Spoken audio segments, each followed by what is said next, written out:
I was told by Mr. Sherrod, and that has been confirmed by the Dean, that there are vacations from the 17th to the 31st of this month. The 2 days included, at least as far as our class is concerned, because this vacation started at 4 o'clock. So we won't meet for 3 weeks, and we'll meet again only until 7th of April. Or did I make a mistake? 17th is a Wednesday, 24th is Wednesday, 31st is a Wednesday, and then the 7th is the next Wednesday. So I believe I did not make a mistake. And something which is of interest only to Mr. Klein, I found a passage in Lysias regarding Callias. I can give it to you after class. Now, let us turn. There was someone who asked me at the end of the last class something about, but he doesn't seem to be here. Well, but I remember his question. Well, you have seen that we have private property, but very severe limitations. Private property without love of money. This is a farming society, not a commercial society. Now, this young man, I don't know whether he was a student or a tutor, said, what would von Mises say about that? I do not know whether you know who von Mises is. He is a most distinguished representative of the old Manchester school, economic school, laissez-faire, and now in existence. He's probably 90 old. To the following point, I'm sorry, I missed the point. Plato, or the Athenian rather, gives the reasoning in connection with these limitations on love of money, namely that a just man cannot become very rich for the reasons given last time, because he will use only just means and he will spend liberally. And therefore the unjust man, who is at the same time stingy, will be, other things being equal, 4 times as wealthy as the just and liberal. Now, the question of the gentleman was, what would von Mises say to that? Said the just man cannot be very rich. It's a reasonable question. It has to do something with a different understanding of justice. What Adam Smith or von Mises would call just is not justice in the sense of the Athenian stranger. But we can do better than that. If we turn to the sequel, where this will become in a way explicit. But before we turn to that, we stopped last time at 743c. But there is one passage which we have read and which we have not considered. That is somewhat earlier, in 742d, when the sentence beginning there. Do you have them? That these are the best rules for a state to observe in practice. One would perceive rightly if one viewed them in relation to the primary intention. And they say they cannot hear you. Here. The intention. Tell them on which page it is. It's 373. The intention of the judicious statesman is, we say, not at all the intention which the majority would ascribe to him. They would say that the good lawgiver should desire that the state for which he is benevolently legislating should be as large and as rich as possible. Yeah, let us stop here. That's all we need. One can perhaps, the translation does not bring out quite what the original says. Here, these many people speak of a good legislator who is benevolent to the city for which he legislates.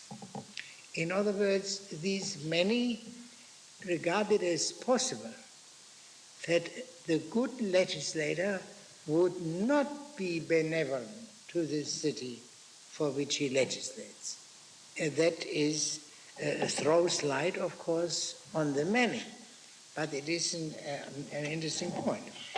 The possibility of a legislator who is malevolent to the city for which he legislates. But to come back to the question from which I started regarding Adam Smith versus Plato, let us say that we will find the answer to that right away when we begin here next, in 743c. Now the fundamental purpose of our laws was this, that the citizens should be as happy as possible and in the highest degree united in mutual friendship. Friendly, the citizens will never be where they have frequent legal actions with one another and frequent illegal acts, but rather where these are the fewest and least possible. Yeah. So friendship is the guiding consideration for this legislation. We have seen in an earlier passage, in 693 B to E, three goals of legislation were mentioned. Friendship, being sensible, and freedom. And it was said that these three things mean ultimately the same, but it was clear that in the popular understanding, these three are three very different things. So I think this difference we have to consider here. The concern is with friendship. The overriding concern is with friendship. That's to say, it is not with freedom. In Adam Smith and this whole school, just the opposite is true. Freedom comes first, and friendship is relegated to the background. Because what is the life of these modern commercial societies, and perhaps of all commercial societies, is what is called competition. And that is something very different from friendship. This, I think, we must keep in mind. The society sketched here is not a competitive or acquisitive society. Now, let's go on here, please. We say that in the state there must be neither gold nor silver, nor must there be much money-making by means of vulgar trading or usury or the fattening of gelded beasts, but only such... Yeah, that is of ignoble beasts. And what this is, one doesn't know.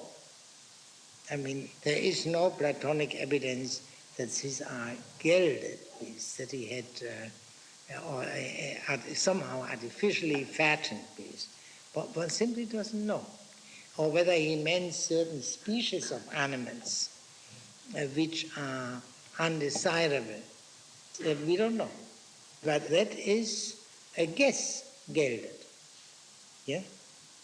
But only such profit as farming offers and yields. And of this... What that difference means, I do not understand. Literally, what farming gives and bears. Whether this refers to the difference between arboriculture and the growing of a grain, I do not know. Yes? And of this, only so much as will not drive a man by his money-making to neglect the objects for which money exists. These objects are the soul and the body, which without gymnastic and the other branches of education would never become things of value. Wherefore we have asserted, and that not once only, that the pursuit of money is to be honored last of all, Of the three objects which concern every man, the concern for money, rightly directed, comes third and last. That for the body comes second, and that for the soul first. Accordingly, if it prescribes its honors in this order, the polity which we are describing has its laws correctly laid down. But if any of the laws therein enacted shall evidently make health of more honor in the state than temperance, or wealth than health and temperance, it will quite clearly be a wrong enactment. Now that he speaks of temperance, sophrosyne, which I at least ordinarily translate by moderation, is justified because the virtue controlling and preventing one from loving money, the virtue controlling the desire for money is called a moderation. For example, in the Republic, in the 8th book, it is simply said moderation and wealth are incompatible. Yes, here is said that we have said these things not once only, as a repetition of something said more than once. And in all such cases, one must consider whether the statement is identical with earlier statements or whether a distinction is made. And that would be interesting to find out whether there is any difference here from earlier statements about the things, the good things which the city ought to honor. Yes. Thus the lawgiver must oftentimes put this question to himself: what is it that I intend? And am I succeeding in this, or am I wide of the mark? In this way, he might perhaps get through the task of legislation himself and save others the trouble of it, but in no other way could he ever possibly do so. Save others the trouble of it. That seems to imply that a successful legislation may be final. The legislation, so to speak, to end all future legislation. We will see that later on provision will be made for later changes in the law, but that there is a tendency in the laws to have unchangeable laws, a code laid down at the beginning and never changed.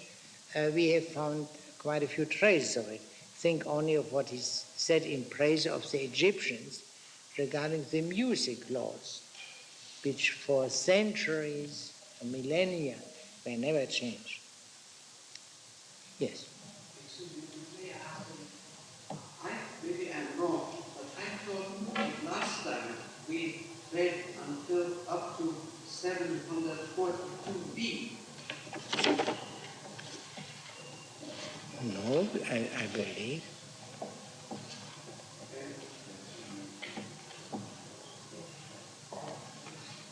Did we really?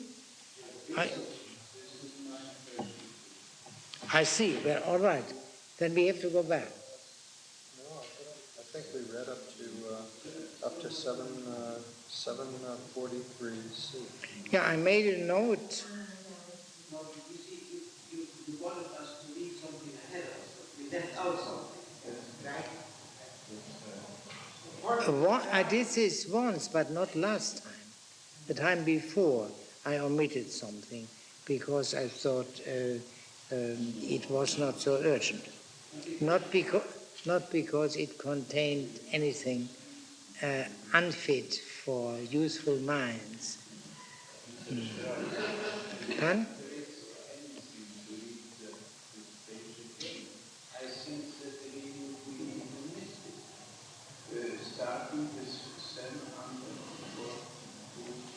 All right. Let us not waste time with discussion. Read. Maybe you are right. There is at least one thing which is obviously of some importance. Yeah. Read it. 742? Yeah, shortly before, a line before. All right. Furthermore, upon all this,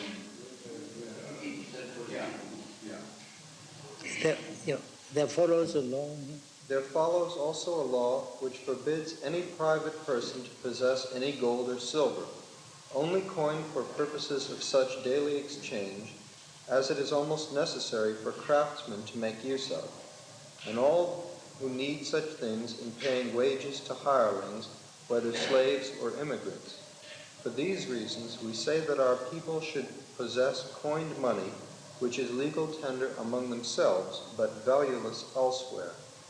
As regards the universal Hellenic coinage, for the sake of expeditions and foreign visits, as well as of embassies or any other missions necessary for the state, if there be need to send someone abroad for such objects as these, it is necessary that the state should always possess Hellenic money. If a private citizen ever finds himself obliged to go abroad, he may do so, after first getting leave from the magistrates, and should he come home with any surplus of foreign money, he shall deposit it with the state, and take for an equivalent in home coinage. But should anyone be found out keeping it for himself, the money shall be confiscated, and the man who is privy to it and fails to inform, together with the man who has imported it, shall be liable to cursing and reproach, and in addition to a fine not less than the amount of the foreign money brought in. In marrying or giving in marriage, no one shall give or receive any dowry at all. No one shall deposit money with anyone he does not trust, nor lend at interest, since it is permissible for the borrower to refuse entirely to pay back either interest or principal. That these are the best rules for a state to observe in practice, one would perceive rightly if one viewed them in relation to the primary intention. The intention of the judicious statesman is, we say, not at all the intention which the majority would ascribe to him. They would say that the good lawgiver should desire that the state for which he is benevolently legislating should be as large and as rich as possible, possessed of silver and gold, and bearing rule over as many people as possible, both by land and sea. They would add that he should desire the state to be as good and as happy as possible, if he is a true legislator. Of these objects, some are possible of attainment, some impossible. Such as are possible, the organizer of the state will desire. The impossible he will neither vainly desire nor attempt. That happiness and goodness should go together is well nigh inevitable. So he will desire the people to be good and happy. But it is impossible for them to be at once both good and excessively rich. Rich at least as most men count riches. For they reckon as rich those who possess, in a rare degree, goods worth a vast deal of money, and these even a wicked man might possess. And since this is so, I would never concede to them that the rich man is really happy, if he is not also good. While if a man is superlatively good, it is impossible that he should be also superlatively rich. Why so, it may be asked? Because, he would reply, the gain derived from both right and wrong is more than double that from right alone, whereas the expenditure of those who refuse to spend, either nobly or ignobly, is only 1/2 of the expenditure of those who are noble and like spending on noble objects. Consequently, the wealth of men who double their gains and have their expenditure will never be exceeded by men whose procedure in both respects is just the opposite. Now of these men, the one is good and the other not bad, so long as he is niggardly, but utterly bad when he is not niggardly, and, as we have just said, at no time good. For while the one man, since he takes both justly and unjustly, and spends neither justly nor unjustly, is rich, and the utterly bad man, being lavish as a rule, is very poor, the other man, who spends on noble objects and gains by just means only, is never likely to become either superlatively rich or extremely poor. Accordingly, what we have stated is true, that the very rich are not good, and not being good, neither are they happy. Yeah, but this passage we discussed last time, and it's possible that this misled me. I repeat only one point. The stingy people are assigned a higher place than the wastrels.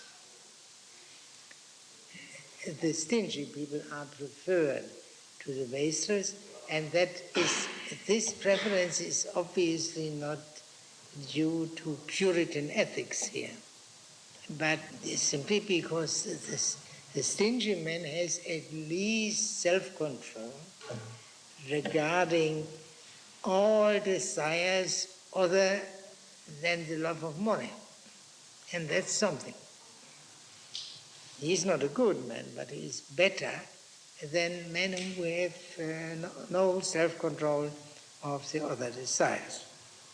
Now, the next passage we have read before. Shall we then turn to the sequel in 744b, or shortly before 744b? The man who has received an allotment shall hold it, as we say, on the terms stated. It would indeed have been a splendid thing if each person, on entering the colony, had had all else equal as well. Since this, however, is impossible, and one man will arrive with more money and another with less, it is necessary for many reasons, and for the sake of equalizing chances in public life, that there should be unequal valuations, in order that offices and contributions may be assigned in accordance with the assessed valuation in each case, being framed not in proportion only to the moral excellence of a man's ancestors or of himself, nor to his bodily strength and comeliness, but in proportion also to his wealth or poverty, so that by a rule of symmetrical inequality they may receive offices and honors as equally as possible, and may have no quarreling. For these reasons we must make 4 classes, graded by size of property, and called first, second, third, and fourth, or by some other names, alike, when the individuals remain in the same class, and when, through a change from poverty to wealth, or from wealth to poverty, they pass over each to that class to which he belongs. So he had introduced private property, deviating from the sacred line. And that means, as a consequence, that the higher claim of wealth must somehow be recognized in that society. And you see, especially regarding election to ruling offices, we have to consider not only virtue and comeliness, because obviously for very many functions, say for ambassadors, you would not wish to have people who don't have a presence, as they call it now. But we have also to consider wealth.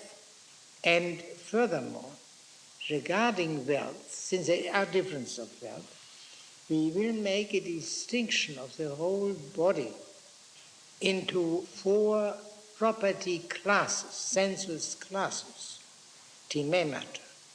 This was an Athenian institution of old Athens, prior to the Athenian democracy, as we have read in the Laws in 698b. By the way, there are very many institutions in the Laws which are probably or possibly borrowed from Athens. But if Plato does not mention them as Athenian, I hesitate to pay any attention to these things. But here we are on solid ground. This institution was singled out as a characteristic institution of the old regime, the Paleia Politeia. Now, so the Athenian stranger introduces Athenian institutions, just as he had introduced the banquets, you remember, in books 1 and 2.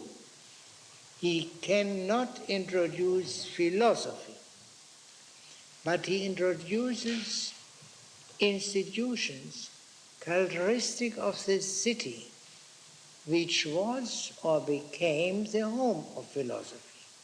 That is, in a way, the maximum he can risk here. Now, The kind of law that I would enact as proper to follow next after the foregoing would be this. and this is emphasized. I would put it. I underlined. Whereas in former cases he has said, we say, or something like this. So that is a proposal peculiar to the Athenian stranger. Yes? It is, as we assert, necessary in a state which is to avoid that greatest of plagues, which is better termed disruption than dissension, That's a pun in Greek. that none of its citizens should be in a condition of either painful poverty or wealth, since both these conditions produce both these results. Consequently, All citizens, the non-citizens, that is a matter of no great concern to the legislator. Yeah? So there is no general war against poverty. It refers only to there should be no poverty amongst the citizens. Yes? consequently, the lawgiver must now declare a limit for both these conditions. The limit of poverty shall be the value of the allotment. This must remain fixed, and its diminution in any particular instance no magistrate should overlook, nor any other citizen who aspires to goodness. And having set this as the inferior limit, the lawgiver shall allow a man to possess twice this amount, or 3 times, or 4 times. Should anyone acquire more than this, whether by discovery, or gift, or money-making, or through gaining a sum exceeding the due measure, by some other such piece of luck, if he makes the surplus over to the state and the gods who keep the state, he shall be well esteemed and free from penalty. But if anyone disobeys this law, whoso wishes may get half by laying information, and the man that is convicted shall pay out an equal share of his own property, and the half shall go to the gods. All the property of every man over and above his allotment shall be publicly written out, and be in the keeping of the magistrates appointed by law, so that legal rights pertaining to all matters of property may be easy to decide and perfectly clear. So there is a flooring and a ceiling for property. The ceiling is 5 times the value of the flooring. The flooring is a lot, and a man may acquire 5 times its worth. And the way in which he can acquire is mentioned by find, or by gifts, or by business, by some form of trade, which means trade is not simply forbidden. So, for example, if he has an excess of things, say of lambs, in a given spring, he may sell them, of course. There is nothing wrong with that, but provided he remains within these limits, maximum 5 times his income. And then we find here another source of income, which doesn't sound quite savory. Maybe informing. The informer gets quite a bit, and one can easily see an informer rising to the highest property class. The fellow who sticks his nose into other people's affairs, finds out about them, and denounces them. The authorities, and then he gets half of the excess.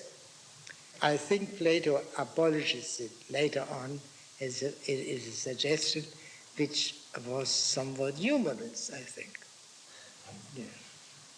Yeah. In the next place, the lawgiver must first plant his city as nearly as possible in the center of the country, choosing a spot which has all the other conveniences also which a city requires, and which it is easy enough to perceive and specify. After this, he must divide off 12 portions of land. When he has first set apart a sacred glebe for Hestia, Zeus, and Athene, to which he shall give the name Acropolis, and circle it round with a ring wall, starting from this, he must divide up both the city itself and all the country into 12 portions. The 12 portions must be equalized by making those consisting of good land small and those of inferior land larger. He must mark off 5,040 allotments, and each of these he must cut in two and join two pieces to form each several allotment, so that each contains a near piece and a distant piece, joining the piece next to the city with the piece farthest off, the second nearest with the second farthest, and so on with all the rest. And in dealing with these separate portions, he must employ the device we mentioned a moment ago about poor land and good, and secure equality by making the assigned portions of larger or smaller size. And he must divide the citizens also into 12 parts, making all the 12 parts as equal as possible in respect of the value of the rest of their property after a census has been made of all. After this, they must also appoint 12 allotments for the 12 gods, and name and consecrate the portion allotted to each god, giving it the name Philae. And they must also divide the 12 sections of the city in the same manner as they divided the rest of the country. And each citizen must take as his share 2 dwellings, one near the center of the city, the other near the outskirts. Thus the settlement shall be completed. Let us see there are a few points which we must consider. The first place is there is a division of the city, of the land as well as of the landholders into 12 parts, and they will be called tribes, Philae. And these tribes are to be of equal wealth.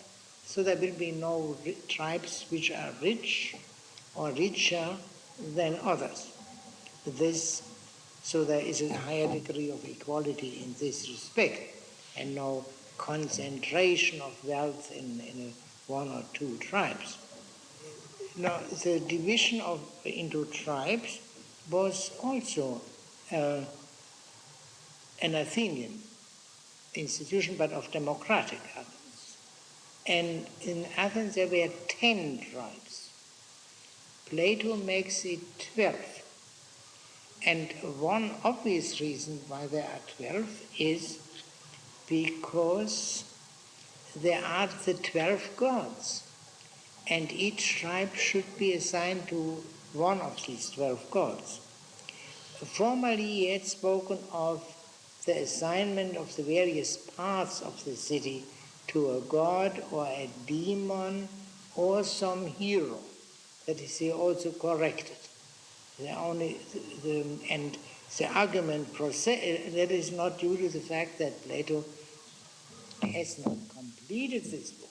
He may not have completed, but this is no reason to assume that he did that, but because there is a progress in the argument. We have now come to the point where numbers have become important, as we have seen, and therefore this is also the precise number of tribes is now of some importance. But the first reason, which is explicitly given, is the 12 gods. But of course we cannot forget, we must consider, why does he establish 12 tribes instead of the 10 as they were in Athens? Well, and I think that is simple arithmetic. 5,040 is better divisible, has more divisions by 12 than by 10. If you divide 5,040 by 12, you get 420. So they would have 420 landholders in each tribe. And 420 is divisible by all numbers up to 7. If you divide them by 10, you would have 504 landholders in each tribe. And 504 is divisible by the numbers up to 7 except by 5. So the division by 12 is preferable. So the consideration of the gods and the consideration of numbers leads to the same result. And that shows that numbers have something divine. Whether that is the last word on this subject is another matter. Yeah. But we must by all means notice this, that all the arrangements now described will never be likely to meet with such favorable conditions that the whole program can be carried out according to plan. This requires that the citizens will raise no objection to such a mode of living together, and will tolerate being restricted for life to fixed and limited amounts of property, and to families such as we have stated, and being deprived of gold and of the other things which the lawgiver is clearly obliged by our regulations to forbid, and will submit also to the arrangements he has defined for country and city, with the dwellings set in the center and round the circumference, almost as if he were telling nothing but dreams, or molding, so to say, a city and citizens out of wax. These criticisms are not altogether unfair, and the lawgiver should reconsider the points that follow. So he that is legislating speaks to us again in this wise. So the legislator is again a remote individual, different from the Athenian stranger, let alone Cleinias and Megillus. And what does he tell them? Do not suppose, my friends, that I, in these discourses, fail to observe the truth of what is now set out in this criticism. But in dealing with all schemes for the future, the fairest plan, I think, is this, that the person who exhibits the pattern on which the undertaking is to be modeled should omit no detail of perfect beauty and truth. But where any of them is impossible of realization, that particular detail he should omit and leave unexecuted, but contrive to execute instead whatever of the remaining details comes nearest to this, and is by nature most closely akin to the right procedure. And he should allow the lawgiver to express his ideas completely. And when this is done, then and then only should they both consult together. Yes, should he together with him, namely the lawgiver? Yes. As to how far their proposals are expedient, and how much of the legislation is impracticable.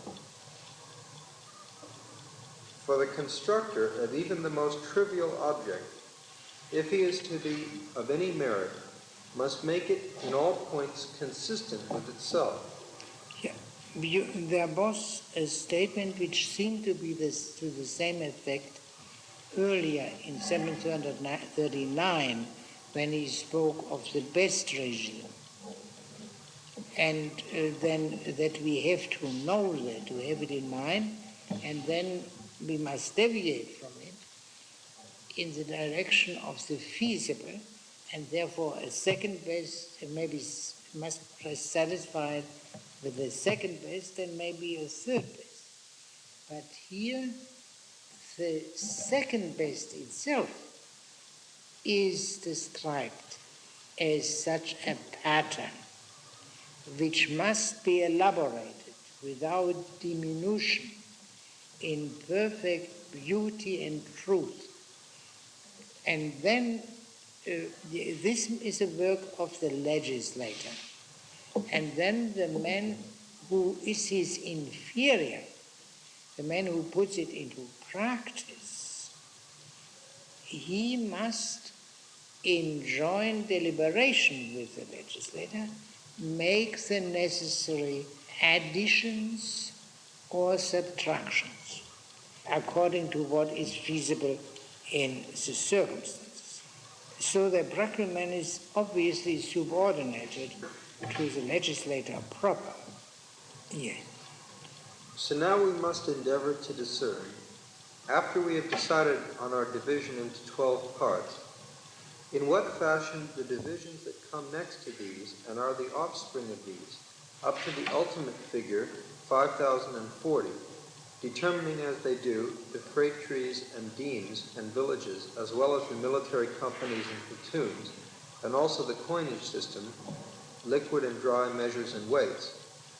How, I say, all these numerations are to be fixed by the law, so as to be of the right size and consistent one with another.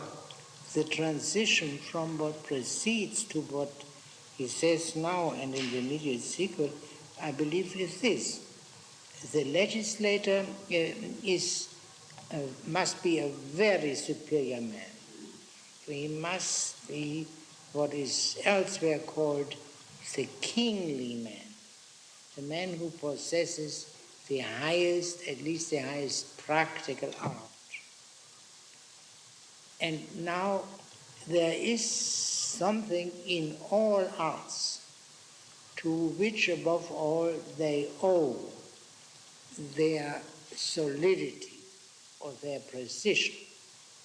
And that is the knowledge of numbers, numbering and measuring. But in the first place, numbering. And therefore, this is the subject now. Moreover, he should not hesitate through fear of what might appear to be peddling detail, to prescribe that of all the utensils which the citizens may possess, none shall be allowed to be of undue size. He must recognize it as a universal rule that the divisions and variations of numbers are applicable to all purposes, both to their own arithmetical variations and to the geometrical variations of surfaces and solids, and also to those of sounds and of motions, whether in a straight line, up and down, or circular. The lawgiver must keep all these in view and charge all the citizens to hold fast, so far as they can, to this organized numerical system. For in relation to economics, to politics, and to all the arts, no single branch of educational science possesses so great an influence as the study of numbers. Its chief advantage is that it wakes up the man who is by nature drowsy and slow of wit, and makes him quick to learn, mindful and sharp-witted, progressing beyond his natural capacity by art divine. All these subjects of education will prove fair and fitting, provided that you can remove illiberality and avarice. So our knowledge of numbers is of the highest importance. And at the same time we have here a farming society. But knowledge of numbers seems to be more akin to or needed in commerce rather than farming. And therefore the following point which he makes now is added, that we must devote ourselves to the knowledge of numbers even more than the commercial peoples, and in an entirely different spirit. Yes? Provided that you can remove illiberality and avarice by means of other laws and institutions from the souls of those who are to acquire them adequately and to profit by them. Otherwise you will find that you have unwittingly turned out a sharper, as we call him, instead of a sage.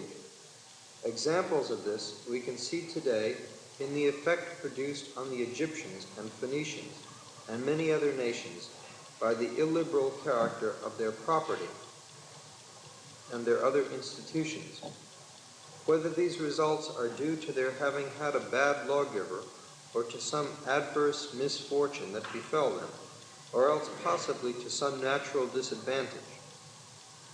For that too is a point, O Megillus and Plinius, which we must not fail to notice, that some districts are naturally superior to others for the breeding of men of a good or bad type. And we must not conflict with this natural difference in our legislation. Some districts are ill-conditioned or well-conditioned, owing to a variety of winds or to sunshine. Others owing to their waters, others owing simply to the produce of the soil, which offers produce either good or bad for their bodies, and equally able to effect similar results in their souls as well. One second. He has here addressed Megillus and Plinius together, putting Megillus in the first place. That has happened very rarely, and Megillus was a few times addressed together with Plinius, and he in the first place, but then the subject was Spartan, and here, of course, there is no Spartan subject. One could perhaps explain it by the fact that it was Megillus who had referred so strongly to the natural advantage of the Athenians. You remember when the Athenian apologized for his Athenian manner,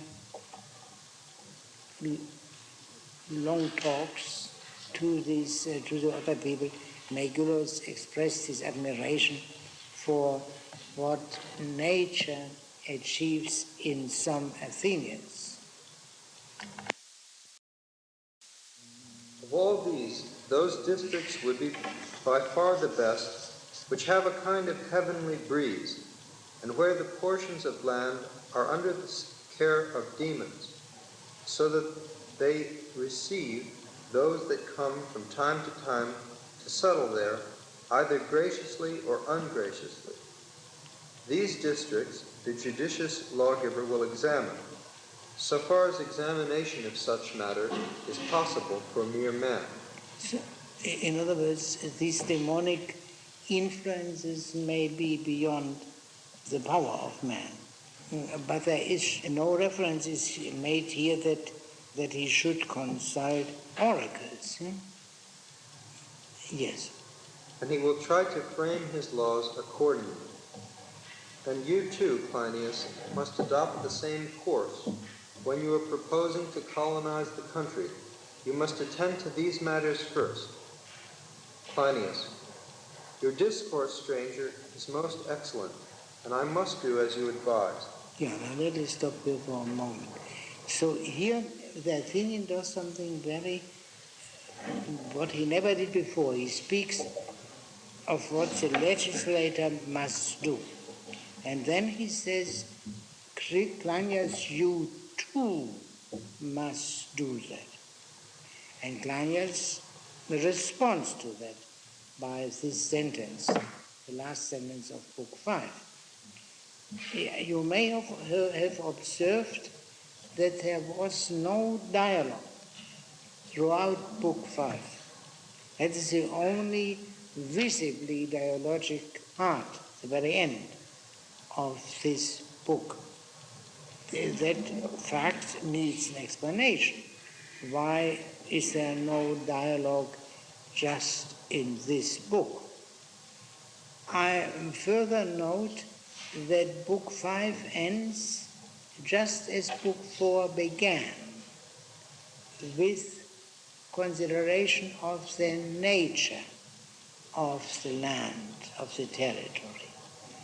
The politeia, the regime, will be discussed only in Book 6, and to which we will return later. Yes.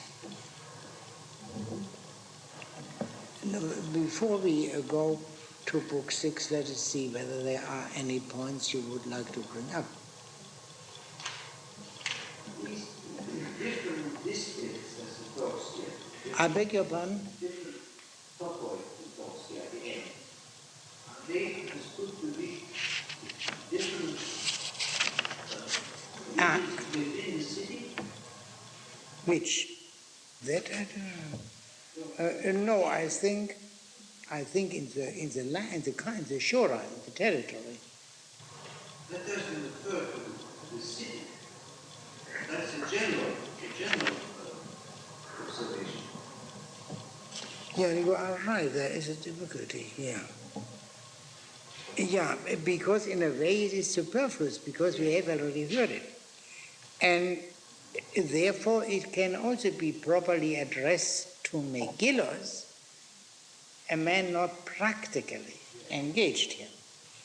And so the difference of places is of importance, of great importance, of waters, of airs, waters, and places. There is a treatise by Hippocrates with this title, and this may be a reference to it. Then this would only be a repetition. But what comes next is about the demonic influences. That was not discussed before. They must be considered, but they must be considered by the legislator, I suppose, with a view to the where temples, altars, or other things of this kind are to be established.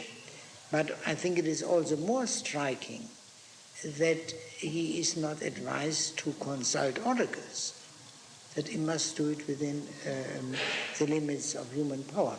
Or what do you think? He had not mentioned this before in these details. The winds and waters, he had not mentioned that before. He had discussed the nature of the territory only with a view to whether it is close to the sea or not.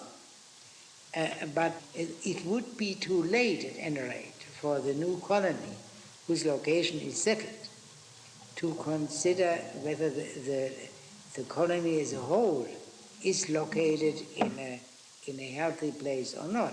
So it can be only a distinction made within.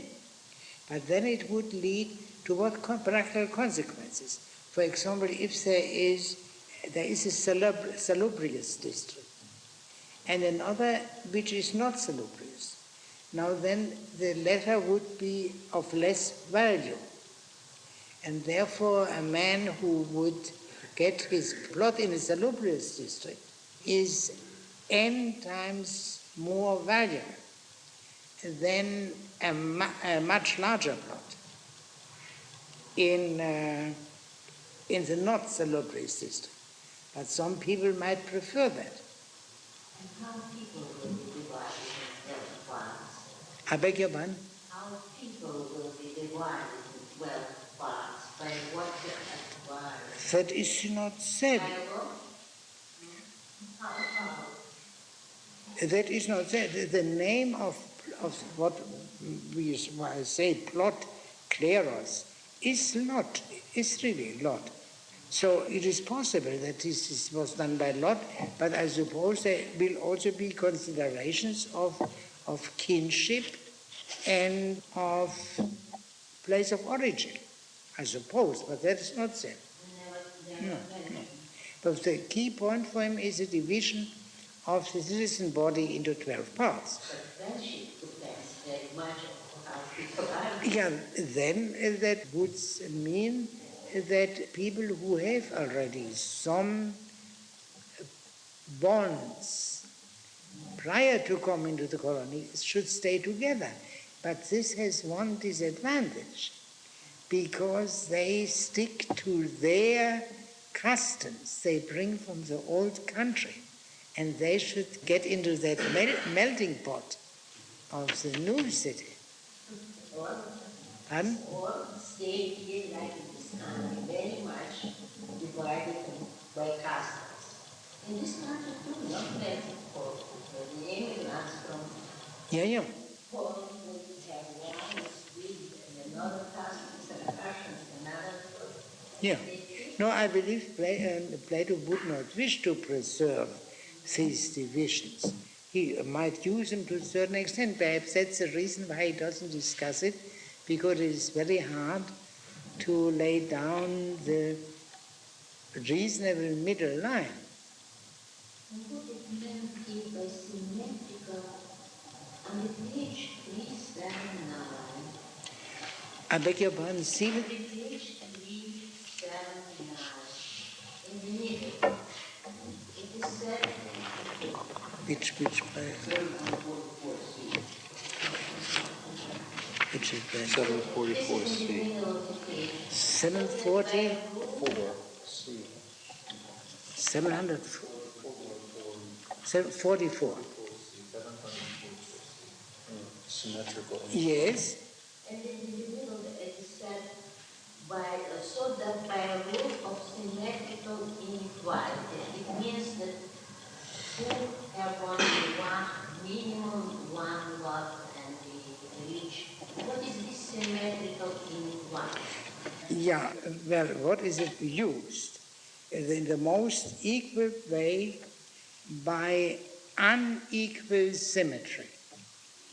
That's to say, the richer ones get more than the poorer ones. That is unequal.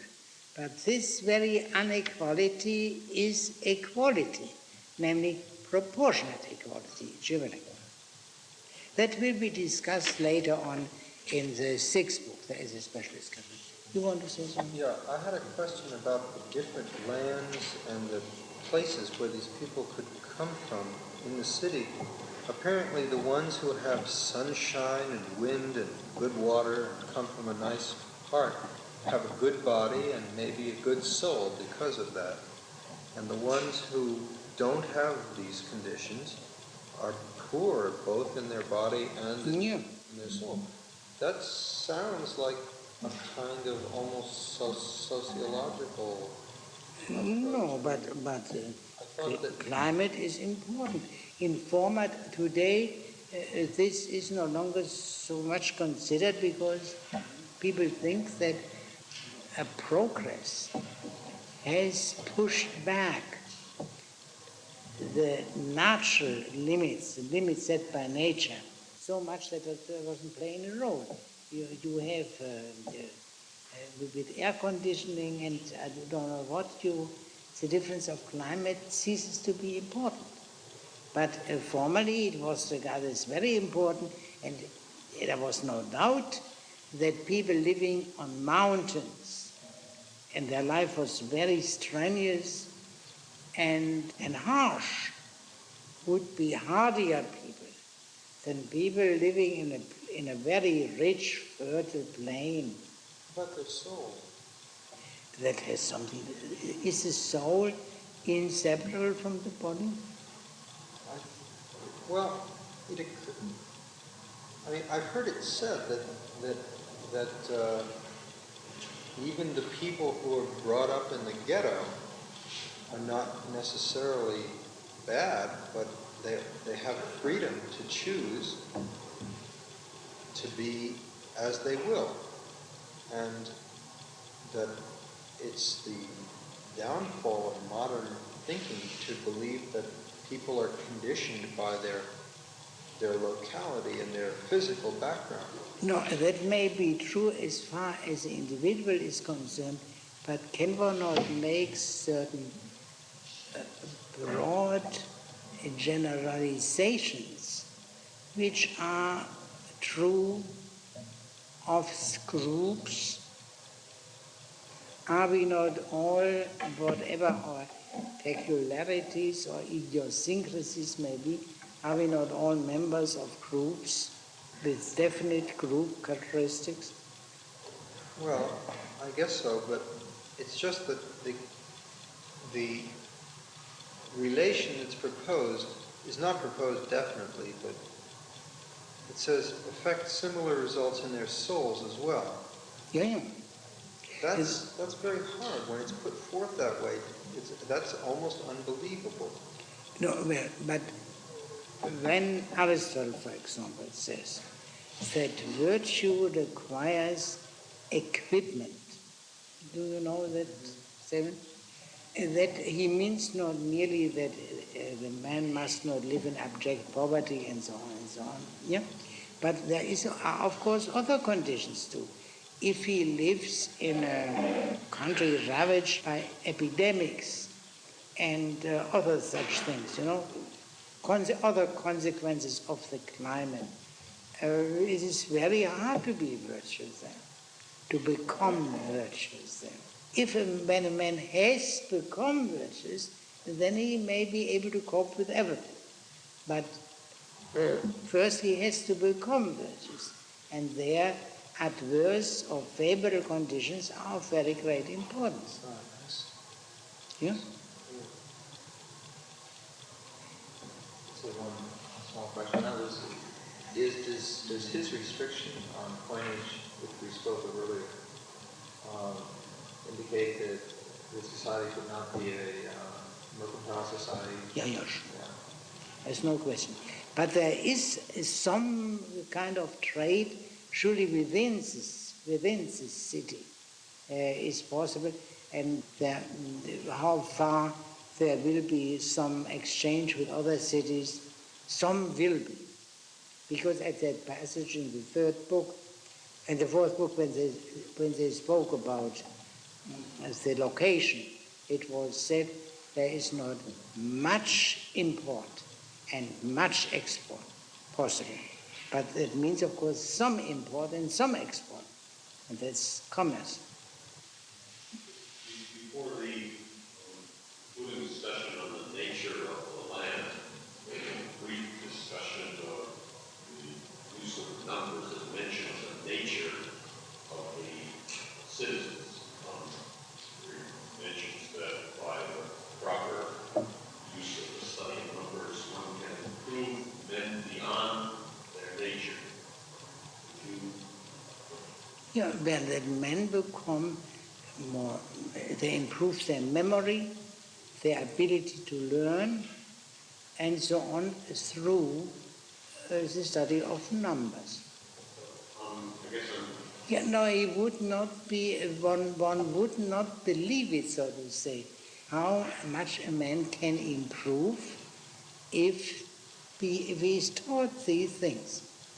Well, you must have seen that very often, that sometimes people of rather very limited intelligence, having been trained in something, I mean not now in carpentry or something of this kind, but in something more of another kind, that their power of understanding, of grasping, increases beyond what it would have been without that.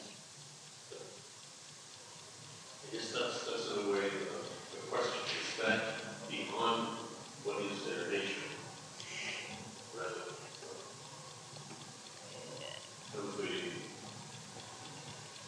Yeah, but I don't believe it is meant this, that there should be a kind of conquest of that nature, if that is what you mean. Yeah, that is a passage. Yeah, no, that is there. In 747 B5, Paragraph 10, how to vision. Beyond his own nature. Yeah, it is the same conjunction which is used in the expression against nature. paraphysin.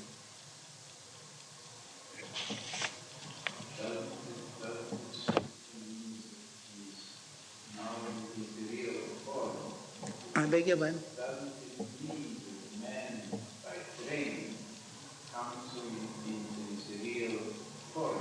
Man, by Yeah, that is. Yeah, but still there is an element of surprise here, is it not? I mean, that you would never have expected it, having known him before his study of numbers, that he could have such a relatively good mind, as he later on proved to have. And that means this relatively good mind he did not have by nature, but he acquired through that effort, training. I think this city has the same deficiency as the Republic had in one critical respect. That is, if next door there's a big capitalist Adam Smith type society in which there's a tremendous inequality, but everyone is expanding very rapidly, these people are going to get wiped out. Sure, they were wiped out, and they are still being wiped out. Well, what is That this? that is what is happening. I mean, in the modern centuries, sure. I mean, the best phalanx and the best Roman legion would be nothing confronted with a modern regime, or even battalion. I mean, what use can a person make of this today? This study of this is to be studied as an antiquity, as a beautiful antique, or does it have a value today? Would be no, but could not the principles be reasonable? Yeah, and that only goes to show the problems with reason. I mean, that seems to indicate an underlying problem with reason as it applies to political things. Because the principles are reasonable. Everything here is reasonable. It just wouldn't work. And it's No. kind of Yeah, but look at one thing. You made here an observation about what would happen to such people in our age. But this is due to the enormous progress made in modern times. Is this progress unequivocally a progress? I mean, could it be reversed? No. Is it unequivocally a progress? Oh no, it's a regress. Well, whatever it may be, at any rate, does not such a book like the Laws compel one to raise a question regarding the status of the modern enterprise? Oh yes, it does. And perhaps more forcibly and without that terrible jargon with which it is raised by modern social science, let me say. Yes, that's true, but it seems that unless there is some kind of resolution, unless there is some kind of final note, the study or the music has very little that is satisfactory. In one way, yes. I mean, that is true. You only have to think of any practical question of any importance, say Vietnam, in order to see how very difficult it is to think of a solution. But that does not mean that principles are irrelevant. They are insufficient. That was made clear, very clear, by the opinion stranger when he said the legislator must completely present the pattern and without any subtractions. And only then can one, in reasonably make compromises with so-called reality. I think Mr. Cannon makes one point. The point is that which seems to him to somehow on the whole impossible. This is really a question of the numbers. Of the numbers? Yeah, because well, we here in Annapolis is a small city, small, tiny little city. It has about 30,000 people. Now, if you take any other region, there are millions of people.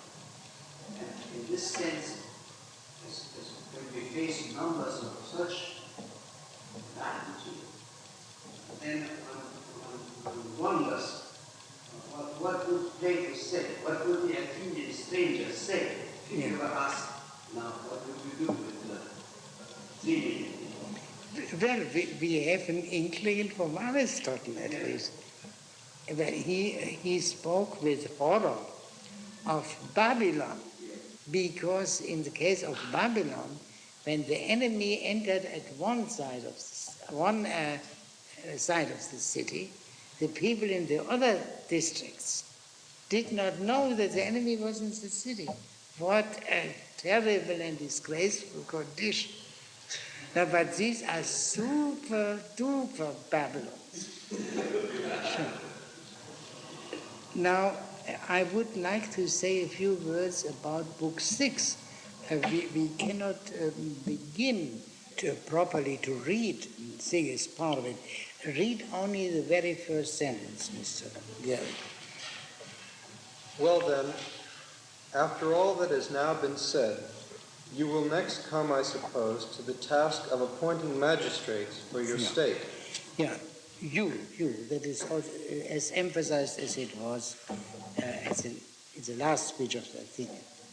So the subject is the magistrates. And that is, at least this is the subject of the first half of Book 6.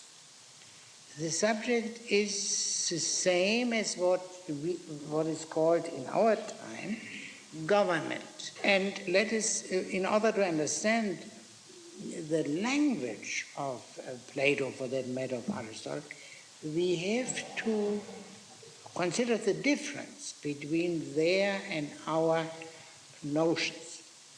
Now, in this country, things are relatively simple because there is an old written constitution.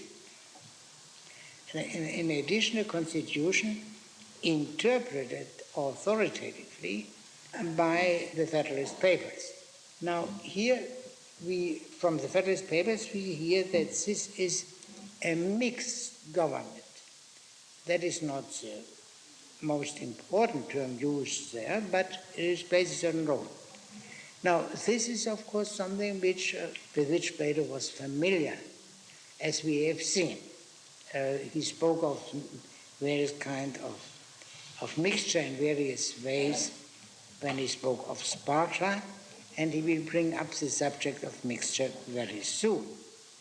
And the most famous document regarding mixed regimes is Polybius' History, Book 6, a presentation of the Roman Constitution.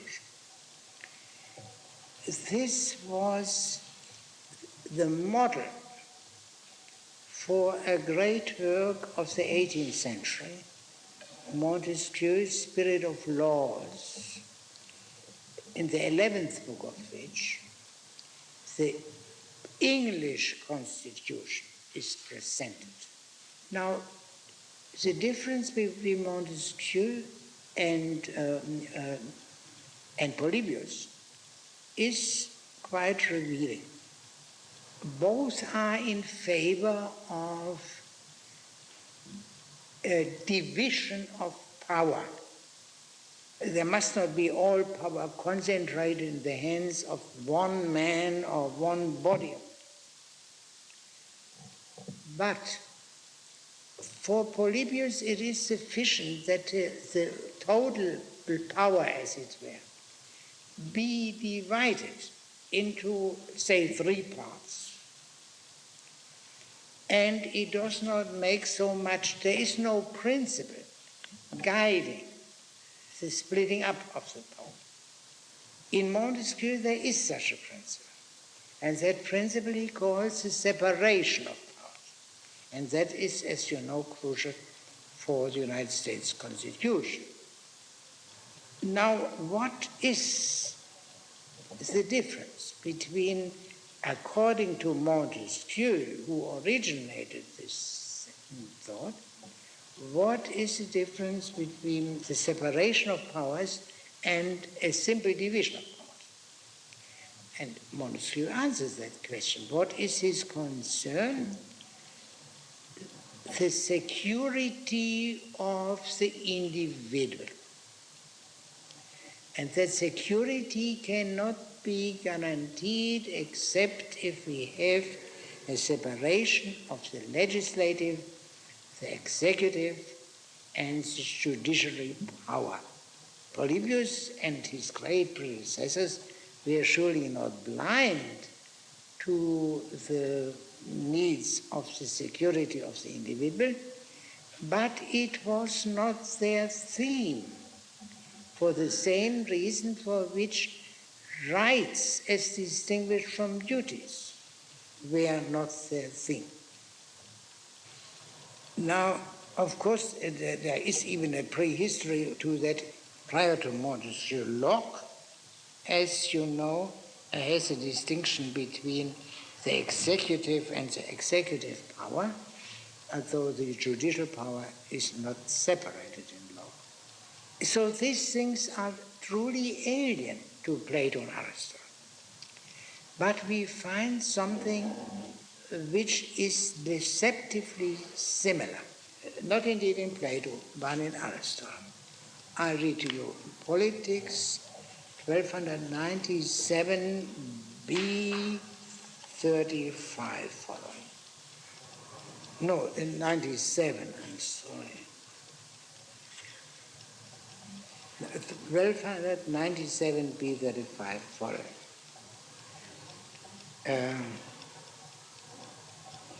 There are three things in every city.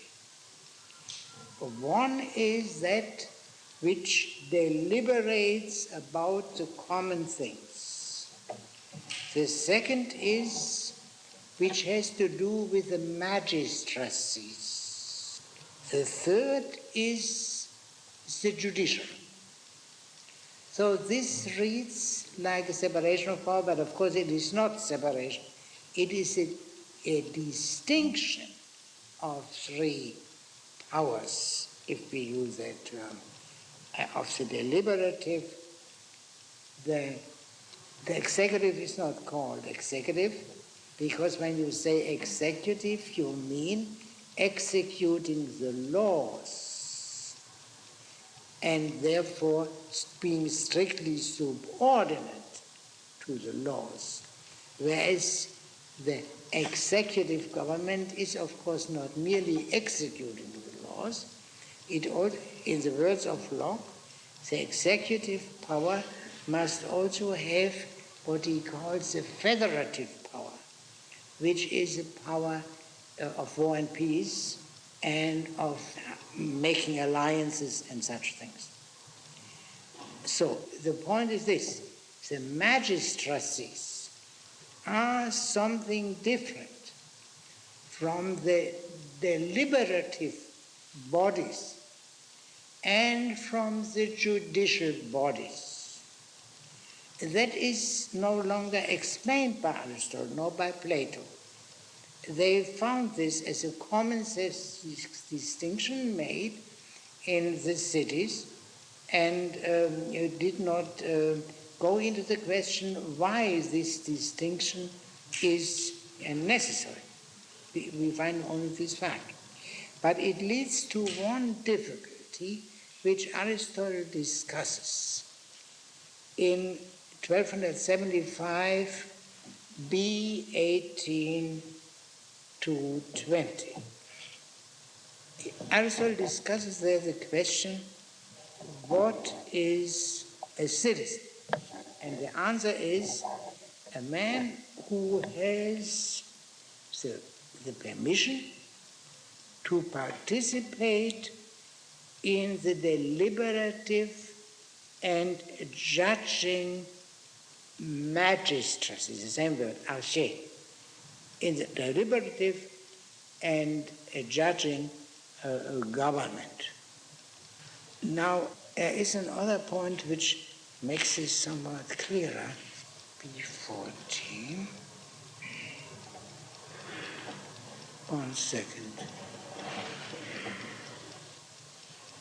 No, he says first a citizen simply is circumscribed by nothing else more than by the fact that he participates in judging and in ruling. Do I find that? And the following objection.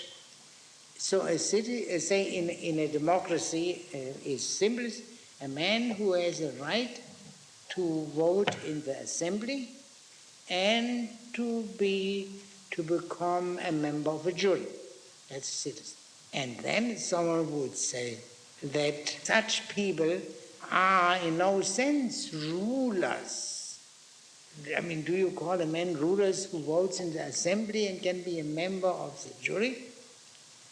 This would be, and then Aristotle replies, but would it not be ridiculous to deprive the most authoritative people of the title rulers? Are they the men who, the electorate, let us say, are they not the rulers in a democracy? And therefore one can define a citizen as participating in this kind of rule. So, but you see here the difficulty. There is a distinction between magistracy, the deliberative, and the judicial. And yet the deliberative and judiciary, these are also in a way magistracies, ruling offices, in Greek archai. Now in the laws, in this section dealing with magistracies, the Athenian deals with the deliberative assembly, more precisely with the council, and he deals with the judiciary under the general heading magistracies, ruling officers. And we must keep this in mind, that this distinction, while so well known to us and also taken for granted in ancient times, yet is not further articulated by either Plato or Aristotle. I believe our time has come.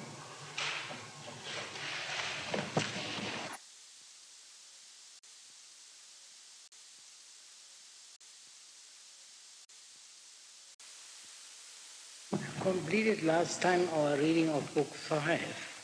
Should now turn to Book 6. In a way I found this section particularly difficult. This has something to do with the laws in general. They are by far the most extensive Platonic writing. He has to go into innumerable details which cannot possibly be all connected with interesting questions, but he has simply to follow the practical needs of the city. And the second reason is that Plato apparently wrote the laws toward the end of his life, and there is a tradition that it was edited, not completely finished, by a kind of executor, Philippos of Opus. But of course this does not necessarily mean that Plato hadn't thought of the laws much earlier. He was much younger, Perhaps already while writing the Republic, for all we know. There is no, if we do not believe that he began to think of the laws after he had experienced certain disappointments in Syracuse and other places, if one sees that the questionable character of the Republic appears from the Republic itself, then the question of feasible political order, a second best political order, was of course present to his mind from the very beginning. Now, there is only one point. The subject matter of Book 6, at least of the first part of Book 6, are the magistracies, the officials of the city, and this subject is exhausted there, according to the claim of the author. There is only one point of which I have to remind you. In Book 5, there is no dialogue. Only at the very end of Book 5, the Athenian had turned to Cleinias in particular by addressing him. And then Cleinias had given a reply. This reply of Cleinias is the only utterance of anyone other than the Athenian stranger in Book 5. Now, to explain that, why there is no dialogue whatever within the book, we would have to reconsider Book 5 as a whole. I remind you only of the general content. The first part of Book 5 contains what I call the second table of the prelude to the whole code. And in the rest of Book 5, in the larger part of Book 5, there is a reference to the simply best regime, which the absolute communism in all respects. And in the light of this best regime, of course, the regime established in this city is the second best and therefore questionable. It is surely this best regime transcends altogether the dimension of the two interlocutors here, Cleinias and Megillus. I leave it at that. But we immediately will come into a dialogue, and perhaps this dialogue is indirectly prepared by the absence of dialogue in the preceding part. And I suggest that we turn right away to the beginning of Book 6. Athenian. Well then, after all that has now been said, you will next come, I suppose, to the task of appointing magistrates for your state. After all that has been said, that is an emphasis on the variety of the subjects and also indirectly to the length of the preceding non-dialogic discussion. The establishment of offices, yes, of magistracies. Yeah. Cleinias. That is so. Athenian. In this, there are two branches of civic organization involved. First, the appointment... What he calls civic organization is the Greek word politeia. Yeah, the regime. So, yes, there are two aspects, one can say, regarding the ordering, the good order of the regime. Yes?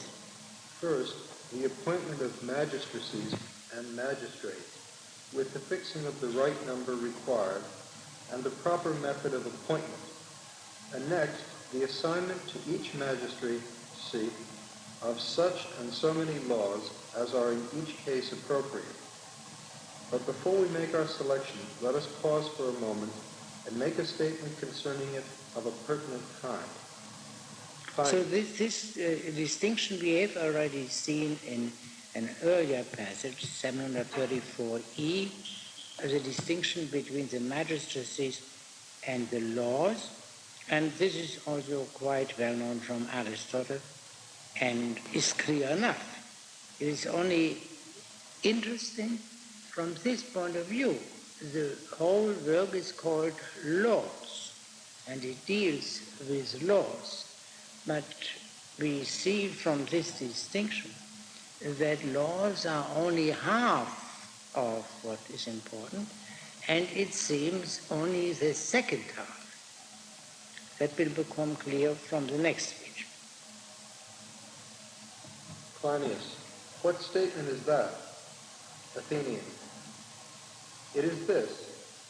It is a fact clear to everyone that the work of legislation being a great one, placing of unfit officers in charge of well-framed laws is in an ill-equipped state, not only robs those laws of all their value and gives rise to widespread ridicule, but is likewise also to prove the most fertile source of damage and danger in such states. So in other words, without the right kind of magistrates, the very best laws are of no use. And on the other extreme, if we had the best kinds of rulers, they could very well produce the best laws. So the rulers are more important, the most important consideration. Yes? Cleinias, undoubtedly. Athenian, let us then, my friend, mark this result in dealing now with your polity and state. You see that it is necessary, in the first place, that those who rightly undertake official functions should in every case have been fully tested, both themselves and their families, from their earliest years up to the time of their selection. And secondly, that those who are to be the selectors should have been reared in law-abiding habits, and be well trained for the task of rightly rejecting or accepting those candidates who deserve their approval or disapproval. Yet, as regards this point, can we suppose that men who have but recently come together, with no knowledge of one another and with no training, could ever possibly select their officials in a faultless manner? Cleinias, it is practically impossible. Yeah, well, without training, it is more literal to say uneducated. Now, they were, of course, educated and in the Cretan laws, but this would not be sufficient, as we know from the Athenians' point of view. In the good laws of the new colony, they are not trained, and therefore not educated, and therefore they are simply uneducated. And how can one entrust to them the selection or election of the magistrates? Yes? Athenian, yet, with the hand on the plow, as they say, there is no looking back. And so it must be now with you and me. For you, as you tell me, have given your pledge to the Cretan nation that you, with your 9 colleagues, will devote yourself to the founding of that state. And I, for my part, have promised to lend you aid in the course of our present imaginative sketch. More literally than the present mythologia, the present telling of myth. Now, myth is, in the widest sense, is a story of something that is not, or at least not, that is not as it is told. And surely the city of which they speak is not yet, perhaps. And therefore one can call this a mythologia. Yes? And indeed, I should be loath to leave our sketch headless. Our myth, again, yeah. For it would look entirely shapeless if it wandered about in that guise.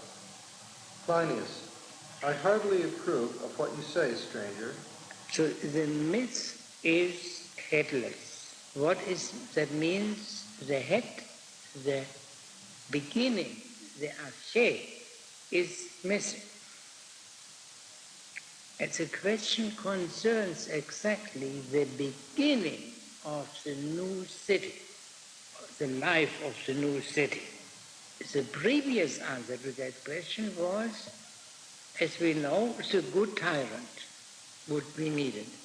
But this answer is now tacitly rejected, and therefore we must find a better solution. a more acceptable solution for the beginning of the life of the new city. Yes? Athenian, and what is more, I shall act, as I say, to the best of my power. Cleinias, by all means, let us do as we say. Athenian, it shall be done, if God will, and if we can thus far master our old age. Cleinias, probably God will be willing. Athenian, probably he will. And Yeah, there is a slight discrepancy here. The Athenian makes two conditions. If the God wills, and if we overcome our old age, okay, or master our old age sufficiently. And the Klanya says, but this, of course the God will.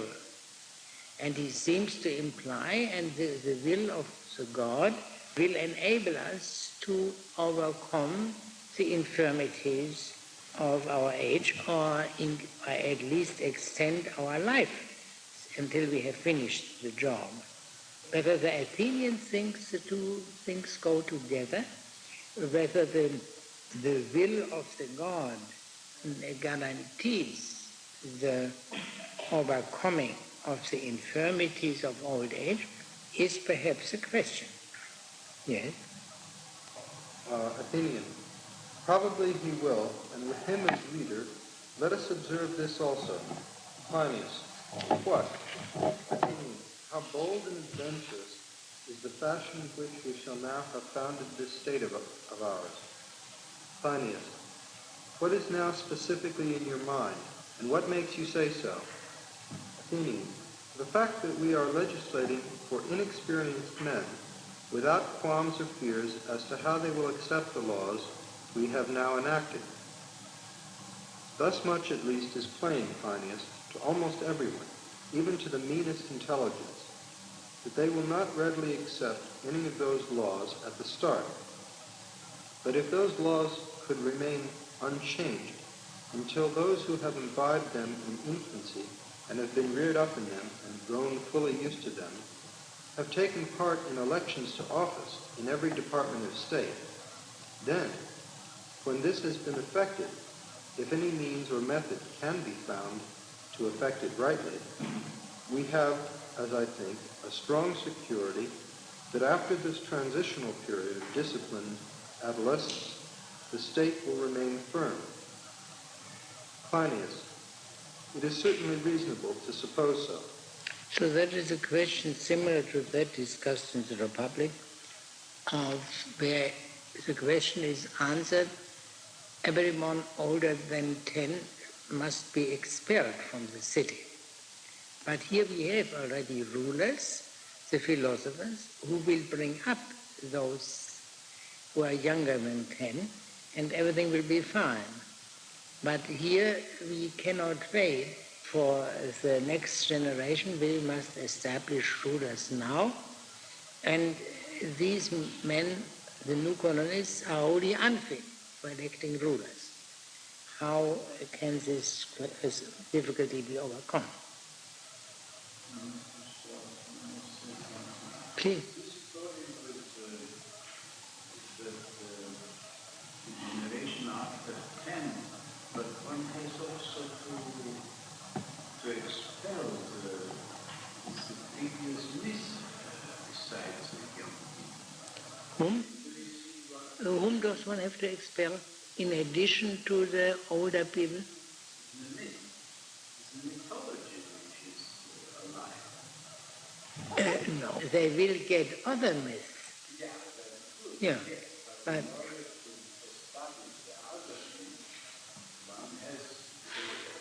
that the philosophers will teach them the good myth.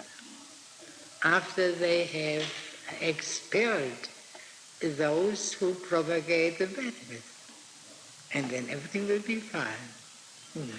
The only difficulty is, will the parents ever agree to that?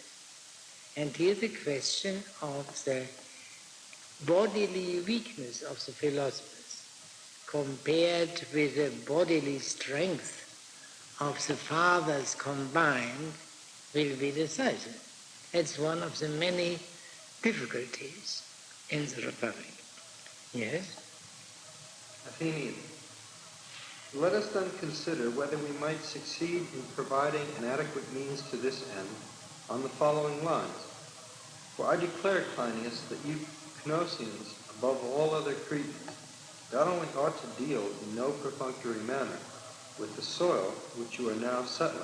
Yeah, well, with more literally, and I believe that is very important here, with the purification of the soul from pollution. You remember the reference to the demonic influences at the end of the fifth book. I believe that has something to do with it. This comes, of course, first. But then, after this has been taken care of by the Cretans, what must they do? But also to take the utmost care that the first officials are appointed in the best and most secure way possible. The selection of the rest of them would be a less serious task, but it is imperatively necessary for you to choose your law wardens first with the utmost care. Yeah, these law wardens are of crucial importance for the whole rest of the laws. And the guardians of the laws would be a more literal translation. The name would remind you of the guardians in the Republic, but here they are guardians of the laws. Yes? Cleinias, what means can we find for this, or what rule?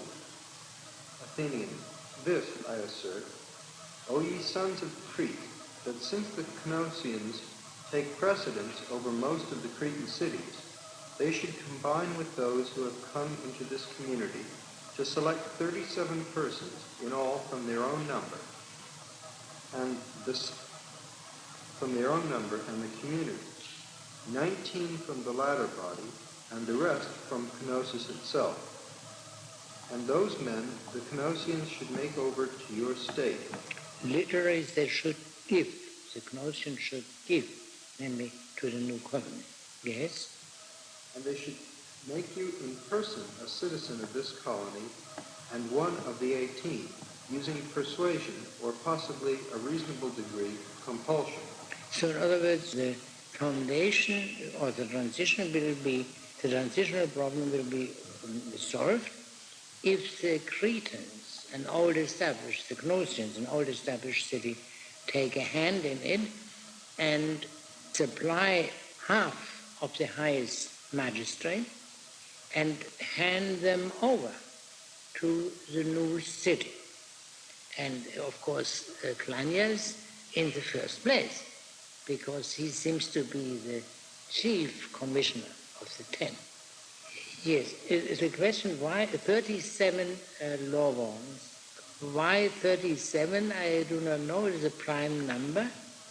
It has the advantage, of course, there cannot be a hung meeting of the law wardens. But otherwise, why he picks 37, I do not know. Does the number have any special importance?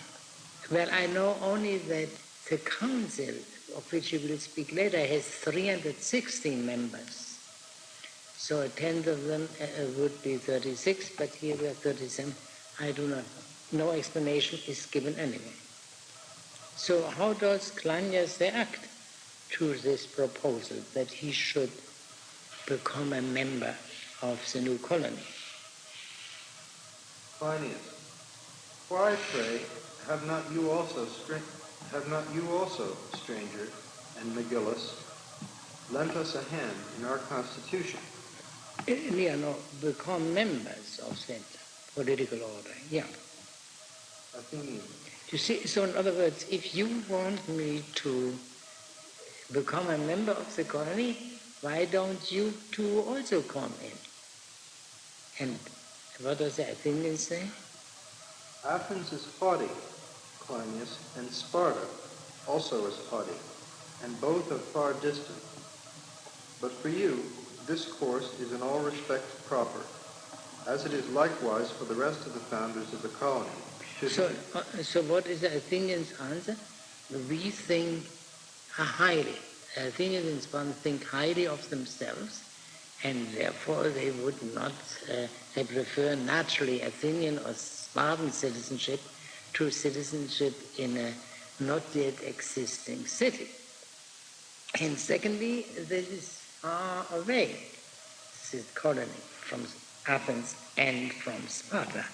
Now, whether the Athenian has identically the same motivation as Megillus, that is, of course, everyone's guess. I mean, whether he is eager to return to Athens and cease to be a stranger, that is cannot be settled on the basis of this passage. But at any rate, Cleinias has succeeded in getting rid of his imposition that he should become a member of the new colony. Yes? It is likewise for the rest of the founders of the colony, to whom also our recent remarks about you apply. Let us then assume that this would be the most equitable arrangement under the conditions at present existing. Later on, if the Constitution still remains, the selection of officials shall take place as follows. Now he turns to a very different subject. The selection of the law wardens, not at the beginning, that difficult period, but later on, under normal conditions. And what does he say about this? In the selection of officials, all men shall take part who carry arms, as horse soldiers or foot soldiers, or who have served in war so far as their age and ability allowed. They shall make the selection in that shrine which the state shall deem the most sacred, and each man shall bring to the altar of the god, written on a tablet, the name of his nominee, with his father's name and that of his tribe and of the deme he belongs to. And besides these, he shall write also his own name in like manner. In other words, there is no secret voting, no? Any man who chooses shall be permitted to remove any tablet which seems to him to be improperly written, and to place it in the marketplace, for not less than 30 days. The officials shall publicly exhibit for all the state to see those of the tablets that are adjudged to come first, to the number of 300. And all the citizens shall vote again in like manner, each for whomsoever of these he wishes. Of these, the officials shall again exhibit publicly the names of those who are adjudged first, up to the number of 100. The third time, he that wishes shall vote for whomsoever he wishes, out of the 100, passing between slain victims as he does so. Then they shall test the 37 men who have secured most votes and declare them to be the magistrates. Yeah. Now, this is of great importance for the understanding of the whole regime. Now, what kind of regime is that in which all these and only these people mentioned here have the right to vote? Of course, the horsemen and the heavy armed men are in. If they alone were full citizens, then it would be what Aristotle calls a polity, which means very restricted democracy. I mean, only people of reasonable property are full citizens. But it is clear, or it will become clear at least immediately later on, that everyone who has participated in war, in the army, even if only in the light army, light armed troops, and that can be done by the poor people as well, have the right to vote. So it will be, from this point of view, it will be rather democratic. The vote is not secret, as we have seen, and of course the voting takes place with the utmost solemnity in the temple and by walking between sacrifices. Yes, and it is a repeated vote, so that increases the difficulty and the responsibility. Yes, and at the end, what he says at the end of the passage, after they have been voted in, there will be a judgment, a peculiar kind of judgment. Namely, it is not defined here what it is. The technical term was dokimasia, namely whether the candidate, the successful candidate, lived up to certain minimum standards of citizenship, for example, having paid his taxes, having taken care of the graves of his parents, or taking care of the living parents, and similar duties. So that was also used in the Athenian democracy. Yes? Who then? What we are doing with the improperly written, they put them on the place, in the marketplace for 30 days. What for? So that everyone can read them and they can discuss it. And they can be improved, or they can be...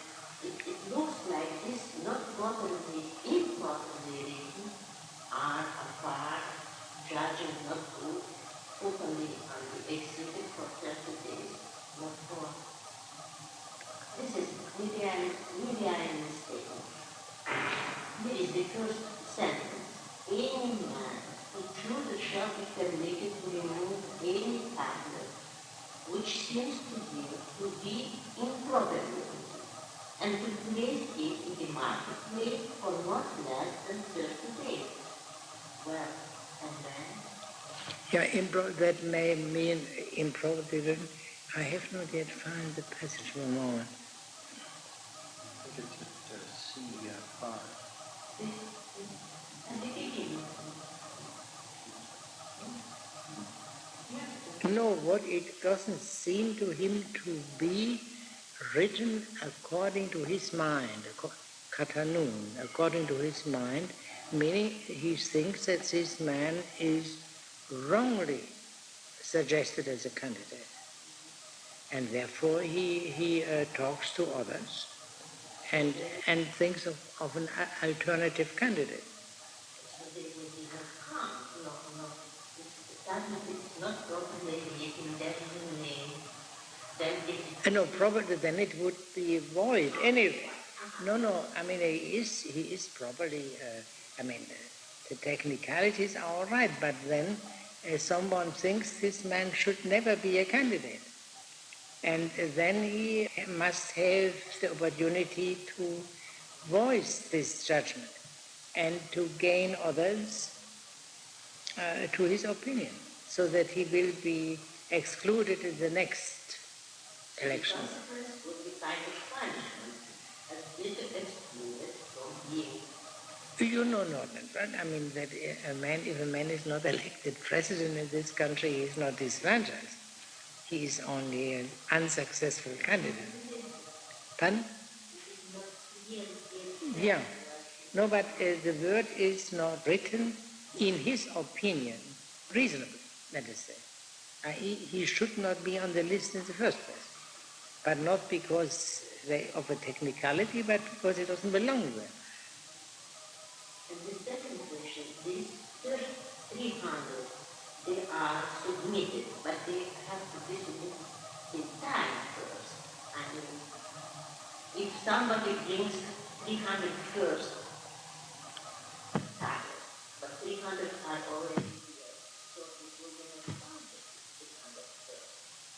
Because 300 already... No, they must be selected from the 300, and then they will get less, will go down to first to 100, and then to 37. It will be a graded selection process to leave ample time. Well, Mrs. Kaplan's question was a confusion over the word first. Yeah, it's not who brings the first 300 tablets.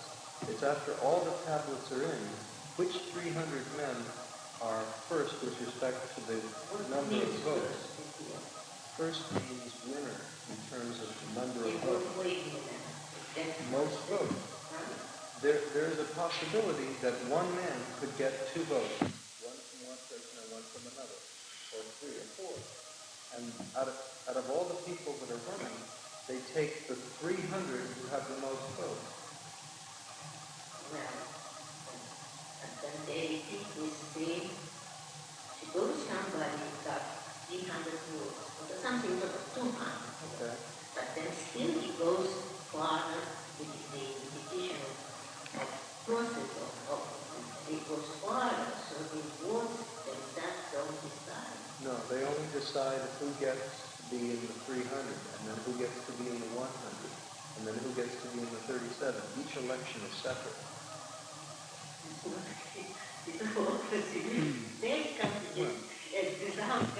It is not the only difficulty here in this passage, in this section.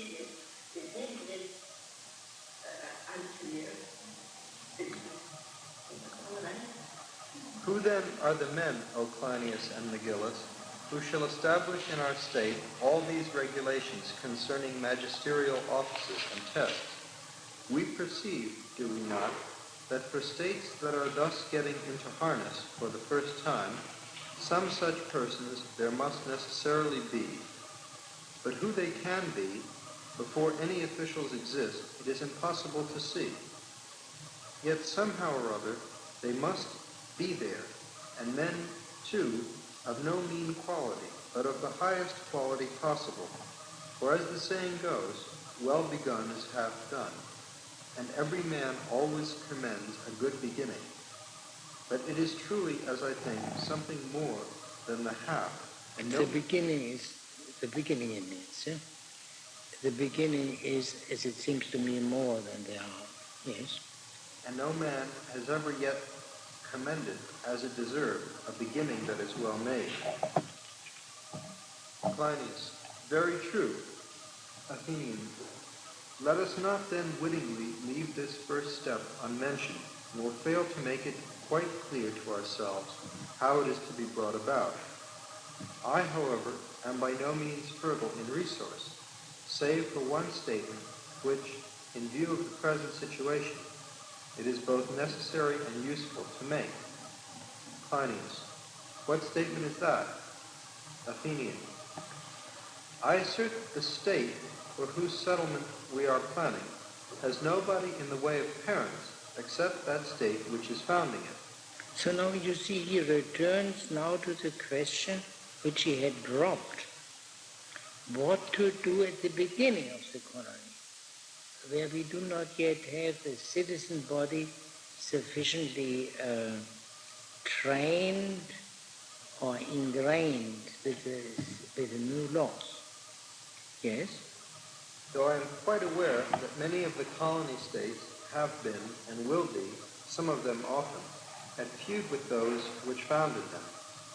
But now, on the present occasion, just as a child, in the present helplessness of childhood, in spite of the likelihood of his being at enmity with his parents at some future date, loves his parents and is loved by them, and always flies for help to his kindred, and finds in them and them alone his allies, so now, as I desert this relationship, as I assert, this relationship exists ready-made for the Cnosians toward the young state, owing to their care for it, and for the young state toward the Cnosians. Up to now he returns to what he had said earlier. So Cnosians have to take care of the first establishment of the magistrates. And he enforces it even by what he says immediately afterward. Yes?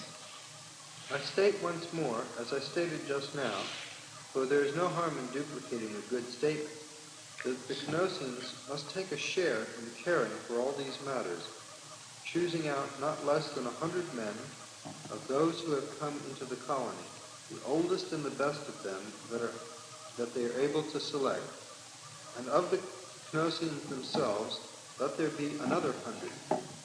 This joint body must, I say, go to the new state and arrange in common that the magistrates be appointed according to the laws, and be tested after appointment. When this has been done, Then the Cnosians must dwell in Knossos, and the young state must endeavor by its own efforts to secure for itself safety and success. You see, what he withdraws his unwelcome proposal that Cleinias should become a member of the new colony. He will help in electing the new officials, but he will remain a citizen of his city, Knossos. Yes. As to the men who belong to the 30 and 7, both now and for all future time, let us select them for the following purposes. First, they shall act as wardens of the laws, and secondly, as keepers of the registers, in which every man writes out for the officials the amount of his property, omitting 4 minae if he be of the highest property class, 3 if he be of the second class, 2 if he be of the third, and 1 if he be of the fourth class. And So in other words, proportionately they may forget a larger or smaller sum of their property and will not be punishable for that. Yes. Of these 37, 80 are Cnosians. Pardon? 37, 80 are Cnosians. And 19 Florinians. Let me see. There are the Cnosians, each selects 100, yeah? 100 colonies, 100 Cnosians. No, what I think is the Cnosians fight the Cnosians, right? Yeah. But among the 37, they stay. I don't know if they now for all future time. Now, which is the exact point, passage which you have in mind? 754 B. So, yeah, they have to go to the new city and have to take care together with the others that the magistrates, in the establishment of the magistracies, in the legal establishment of the magistracies, and in the testing of the elected men. And after this has been done, the Cnosians shall inhabit Knossos, and the new city itself shall by itself try to preserve itself and to be happy. I do not think that he means that there should be part of the law wardens should be Cnosians. They elect. Why does he get the number 37? The 37 beginning. That is always, yeah. Now, but now he says, he mentions again 37. There will always be 37, at the beginning or in normal times, 37 law wardens. The question is the difference concerns only the mode of election.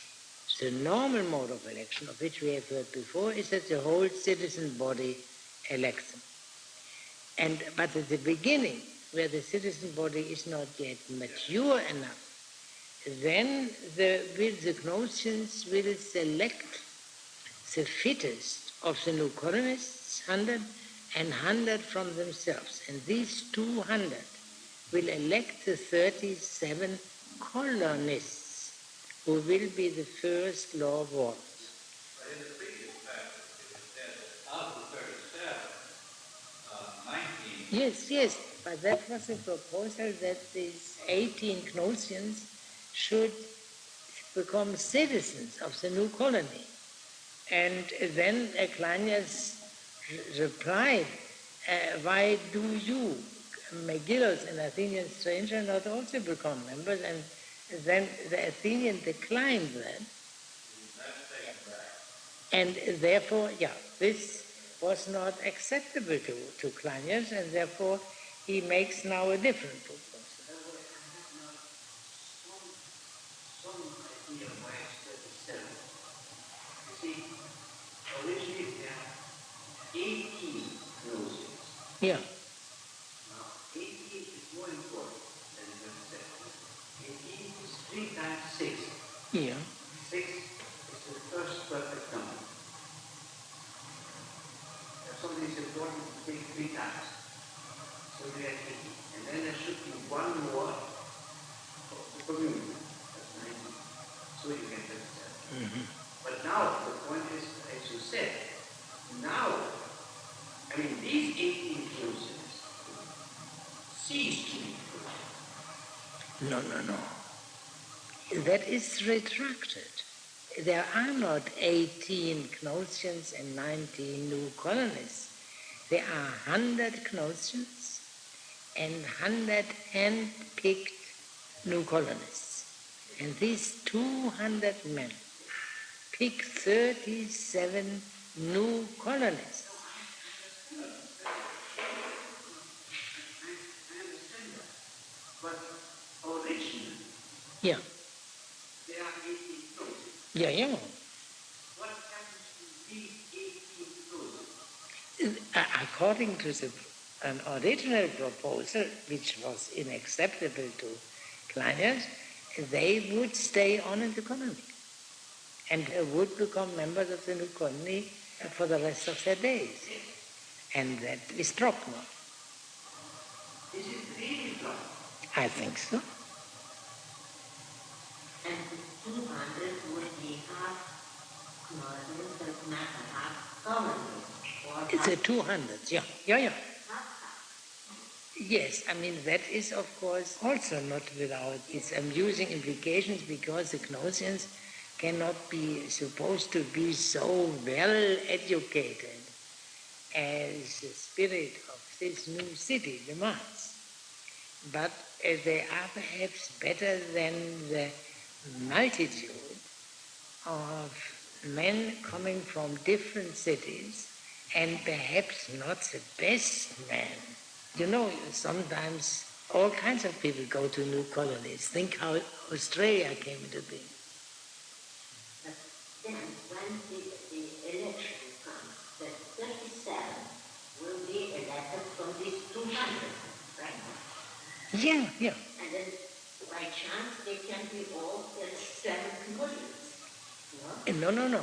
That is excluded. The Gnostians will inhabit Knossos. That's to say, they will return to Knossos. That's the only meaning I can bring together. The commentator whom I have looked up tries to solve this difficulty in this time-tested way, where that there are 2 drafts, through, as the Germans say, Bearbeitung. And Plato did not live long enough to smooth it out, and the editor was too dumb to see the inconsistency. But then a very great man, much greater than Philippus of Opus, namely Ulrich von Wilamowitz-Möllendorf himself, discovered it and solved the difficulty by this favorite 19th century device. And I believe it makes absolute sense in itself, because you must only see the reaction of Cleinias to the Athenians' proposal, and the Athenians' reaction to the Cleinias' reaction, to see that this is not a way out.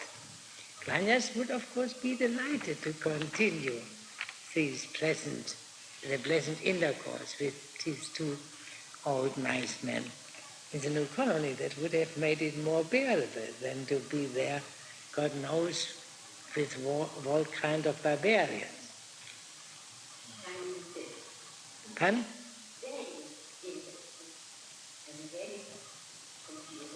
No, but I believe that is important enough for Plato to have no dialogue for such a long time, to prepare such an incident, which illuminates the situation. Neither Cleinias nor the Athenians are very eager to join the new city, but they are perfectly willing to frame laws for That is not inhuman, and nor is it indecent. No. Now, what are the duties of the law wardens? And should anyone be proved to possess any... Oh, I see. The first is law wardens, and the second is they take care of the property registers. Yes. Yes. Should anyone be proved to possess anything else beyond what is registered, all such surplus shall be confiscated, and in addition he shall be liable to be brought to trial by anyone who wishes to prosecute, a trial neither noble nor fair of name, if he be convicted of despising law because of lucre. So he that wishes shall charge him with profiteering, and prosecute him by law before the law wardens themselves.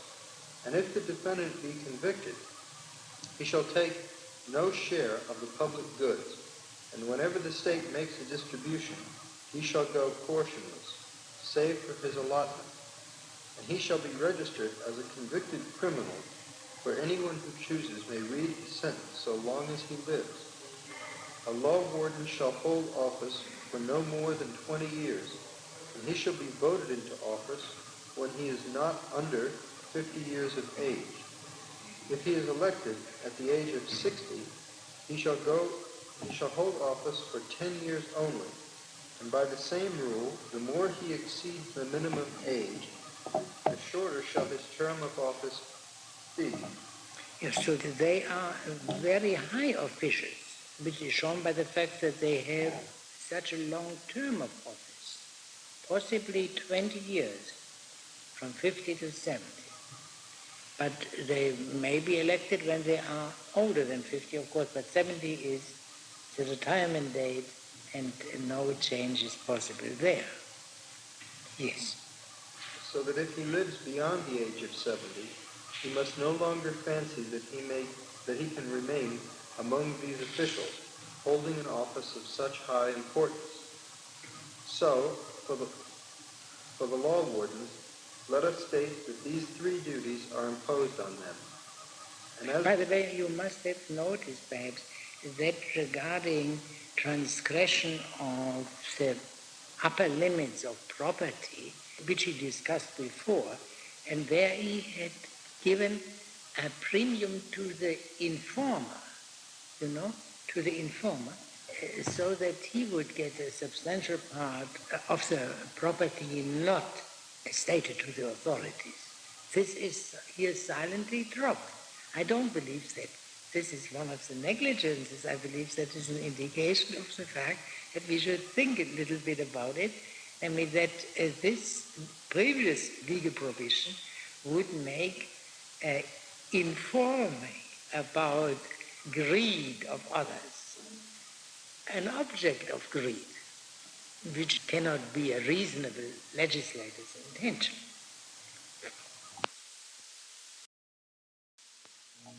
So, for the law wardens, let us state that these three duties are imposed on them. And as we proceed with the laws, each fresh law will impose upon these men whatever additional duties they ought to be charged with beyond those now stated. So that will come up time and again in the later books. This is to be supervised by the law wardens themselves. They are the highest magistracy in the city. Yes? And now we may go on to describe the selection of the other officials.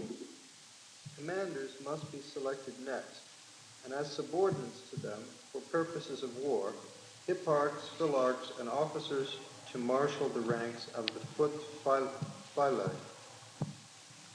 to whom the name of taxiarchs, which is in fact the very name which most men give to them, would be specially appropriate.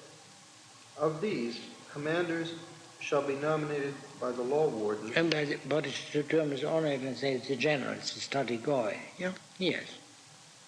From among the members of our state only, and from those... Yes, no condottieri, as they had, especially in the Italian cities, but they must be citizens, yes. And from those nominated, the selection shall be made by all who either are serving or have served in war, according to their several ages.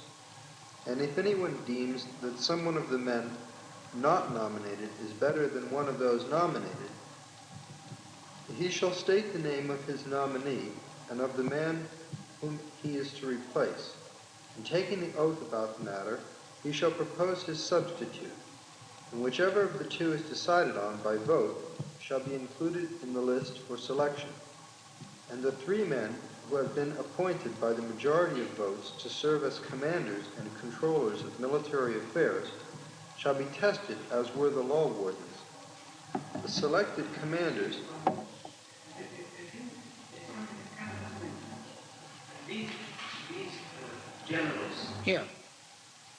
they are, it says, from those nominated, selection shall be made by all who either are served Or have or served. have served. Sure. In what? Where? In war. I mean, either the present army or the veterans. Yeah. I mean, the very oldest veterans. God knows where. Yeah, perfectly right, because they have at least a recollection and may have a better judgment than other people, since there were no such quick technological changes which makes the last World War some antediluvial event of no importance for the next one. Yeah. Yeah. and the 3 men who have been appointed by the majority of votes to serve as commanders and controllers of military affairs shall be tested as were the law wardens. Yeah, this testing, the documentia, that means some very innocent, because it doesn't mean that they will be tested regarding their military activity, but regarding their ordinary citizen decency. Because there is a guarantee that they will not pick as a general a notorious coward. Yeah? Because they would ruin themselves, naturally. Or a man who is notorious because of his bad judgment in tactical matters. So the testing refers only to certain minimal character traits. Yes? The selected commanders shall nominate for themselves taxiarchs, 12 for each tribe. And here, in the case of the taxiarchs, just as in the case of the commanders, there shall be a right of counter-nomination and a similar procedure of voting and testing.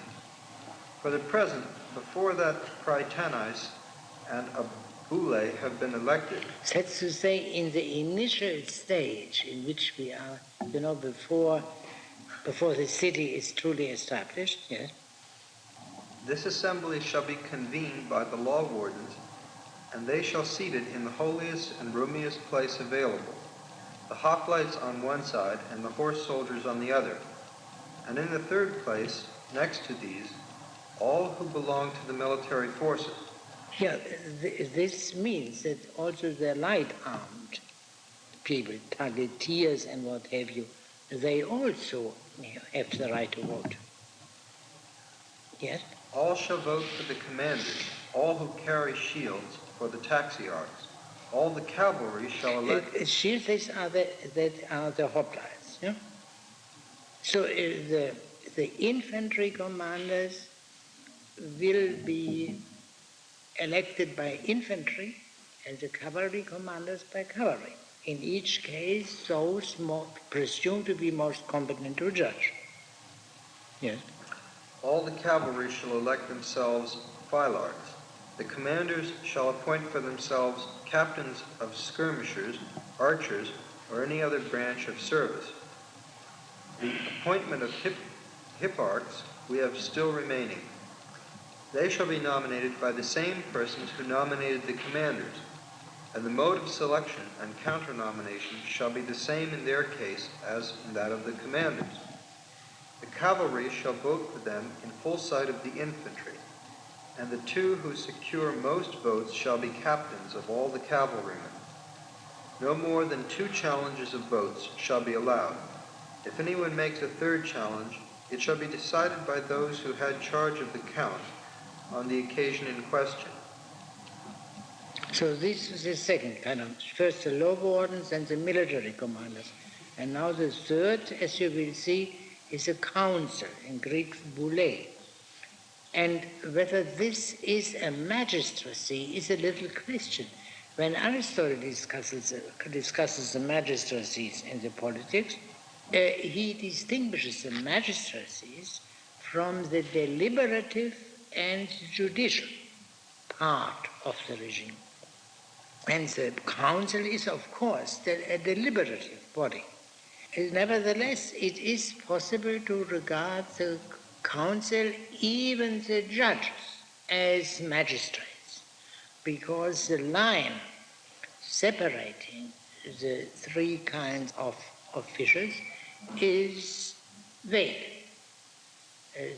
The judges too give commands, namely, this man should be hanged, drawn, and quartered, by passing their judgment, or whatever the other usual and normal punishment may be. So, yeah. The council shall consist of 30 dozen, as the number 360 is well adapted for the subdivisions. They shall be divided into 4 groups, and 90 councillors shall be voted from each of the property classes. First, for councillors from the highest property class, all the citizens shall be compelled to vote, and whoever disobeys shall be fined with the fine decreed. When these have been voted for, their names shall be recorded. On the next day, those from the second class shall be voted for, the procedure being similar to that on the first day. On the third day, for councillors from the third class, anyone who chooses shall vote, and the voting... That's to say that the poor people don't have to vote anymore in the third and fourth class, as you will see. Yes? And the voting shall be compulsory for members of the first 3 classes, but those of the fourth and lowest class shall be let off the fine, in case any of them do not wish to vote. On the 4th day, for those of the fourth and lowest class, all shall vote, and if any member of the third or fourth class does not wish to vote, he shall be let off the fine. But any member of the first or second class who fails to vote shall be fined 3 times the amount of the first fine in the case of a member of the second class, and 4 times in the case of one of the first class. On the 5th day, the officials shall publish the names recorded for all the citizens to see, and for these every man shall vote, or else be fined with the first fine. And when they have selected 180 from each of the classes, they shall choose out by lot 1/2 of this number and test them, and these shall be the councillors for the year. Yes, so 90 from each property class, and in the way to be elected, and which he described. And the Athenian catches 2 birds with 1 stone. The poor people who have to look after their farms will not be too much troubled. They can stay home the last 2 days, and of course also a greater influence of the wealthy. You can't have it both ways. I mean, the people who are in need and whose needs are to be considered cannot be expected to have great influence in the community, a difficulty which exists, as you know, up to the present day. And of course, that is not said here, and Plato may not mean it, but I believe that this consequence is inevitable, that the prospects for re-election are much greater in the highest property class, which is naturally the smallest in number, than for the lower classes. And this, if this is so, there is a kind of quasi-permanent membership possible. Yeah? I mean, even assuming that he can be re-elected only every 3rd year, that is still more than how many people will there be in the highest property class? That is never said. We have 5,040, and we cannot possibly use proportions taken from a modern society, especially the American society, but it is perfectly possible that there would be no more than 200 in the first property class, say 800 in the second, 2,000 in the third, and the rest in the fourth. Well, I remember from Prussia, where I spent my childhood, then they had the three-class system. There were very few people in the highest class, and a substantial number of people in the second class, and the rest was in the third class. And each class had the same, as a class, the same right as every other. Each class elected one elector. And the three electors then elected the representative. And that was, as Bismarck called it, the most stupid system. But it was greatly favored by the establishment in Prussia, as you can imagine. Yeah. You notice that there's a provision here for a kind of a reverse graduated income tax. That is, the rich people seem to get a bigger tax deduction than the poor people.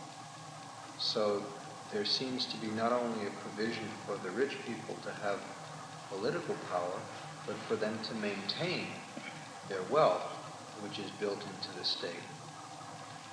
The rich people can deduct 4 minae, whereas the poor people can only deduct 1, and they have to pay taxes on the rest.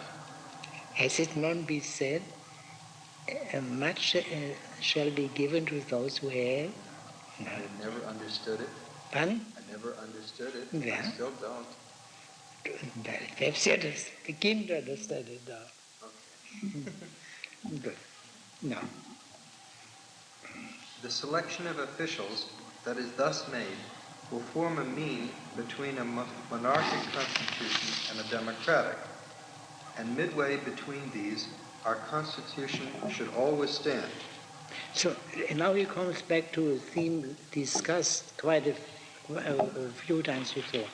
The regime is a mixed regime, and therefore it is good, and it is a right mixture between the two extremes being monarchy and democracy. Yes? First he states why the extremes are bad. For slaves will never be friends with masters, nor bad men with good, even when they occupy equal positions. For when equality is given to unequal things, the resultant will be unequal, unless due measure is applied. And it is because of these two conditions that political organizations are filled with feuds. There is an old and true saying that equality produces amity, which is right, well, and fitly spoken. But what the equality which is capable of doing this is a very troublesome question, since it is very far from being clear. For there are two kinds of equality, which, though identical in name, are often almost opposites in their practical results. The one of these, any state or lawgiver is competent to apply in the assignment of honors, namely the equality determined by measure, weight, and number, by simply employing the lot to give even results in the distribution. But the truest and best form of equality is not an easy thing for everyone to discern. It is the judgment of Zeus. So that is the right kind of equality, is the judgment of Zeus, not the lot. Let us keep that in mind. Yes? And men it never assists, save in small measure. But insofar as it does assist either states or individuals, it produces all good things, for it dispenses more to the greater and less to the smaller, giving due measure to each according to nature, and with regard to honors also, by granting the greater to those that are greater in goodness, and the less to those of the opposite character in respect of goodness and education. Yeah, so the first point which he makes is this right kind of equality gives what is proper to each according to their nature, what is good for them by nature. The best example is this simple story of Xenophon, of the big boy and the small coat, and the small boy and the big coat. And of course, what the reasonable thing is to take, as young Cyrus did, is to take away the big coat from the small boy and exchange them. And then everyone had what was fitting, harmotto. But then Cyrus was punished for that, because the teacher said, you were not supposed to find out what is fitting, but what is lawful. And what is lawful depends on who has bought it and paid for it properly, you know? And that is an entirely different consideration. So here it is not only that the nature has to be considered, but also what he has made of his nature, namely his virtue and education. Yes? It assigns in proportion what is fitting to each. Indeed, it is precisely this which constitutes for us political justice, which is the object we must strive for, Phineas. This equality is what we must aim at now that we are settling the state that is being planted.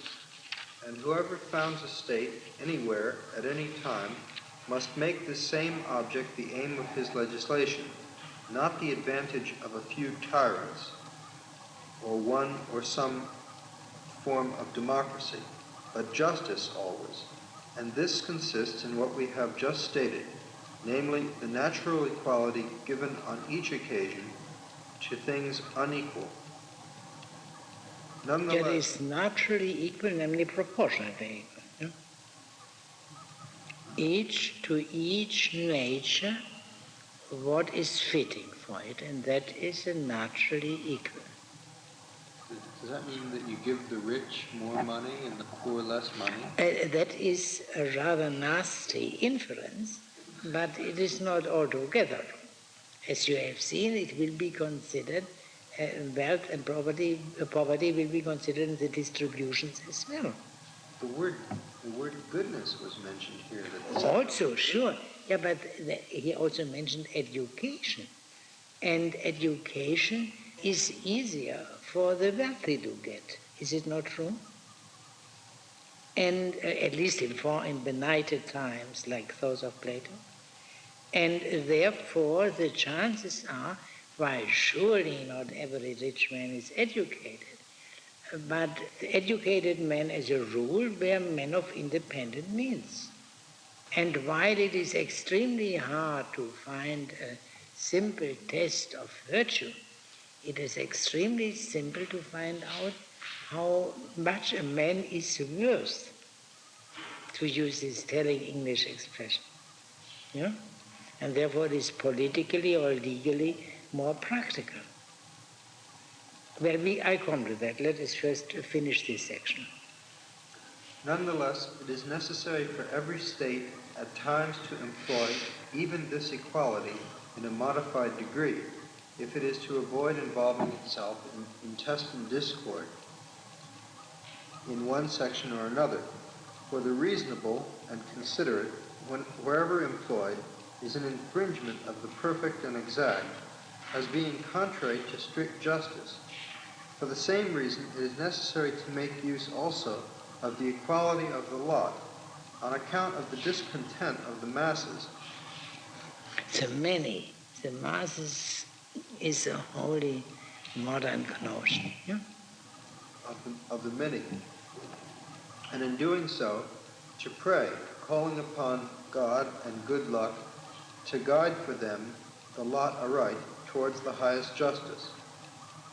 Thus it is that necessity compels us to employ both forms of equality, but that form which needs good luck we should employ as seldom as possible. All right. Now let us see. So that is one of the most important passages on the political problem proper in the law. What he says here is not that there are two conflicting roots of justice. one called, let's say, good government, and the other called freedom. But there is a single principle of justice. And this is, if we use this distinction I just used, good government. But this must be diluted on account of necessity. The just and the necessary are two very different things. This is a concession to irrationality, a humane and expedient concession. A rational society is not possible except in the extreme case of absolute rule of the philosophers, which is not here to be considered. Both pure monarchy and pure democracy are bad, as we have seen at the beginning. But at the end of this section it is said, the non-democratic principle, distinguished from the lot, the non-democratic principle, is good. Does this mean that the monarchic principle is good? In one sense, I believe, insofar as the rule of the intellect is monarchic rule, only in this sense. Now, to link this up with the difficulties to which you referred already, the true equality, proportionate equality, is achieved by what he calls the judgment of Zeus, while the spurious equality is achieved by the lot.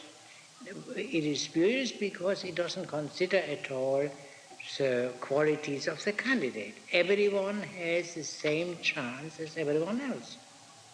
Therefore, it was regarded as the democratic form, way of voting.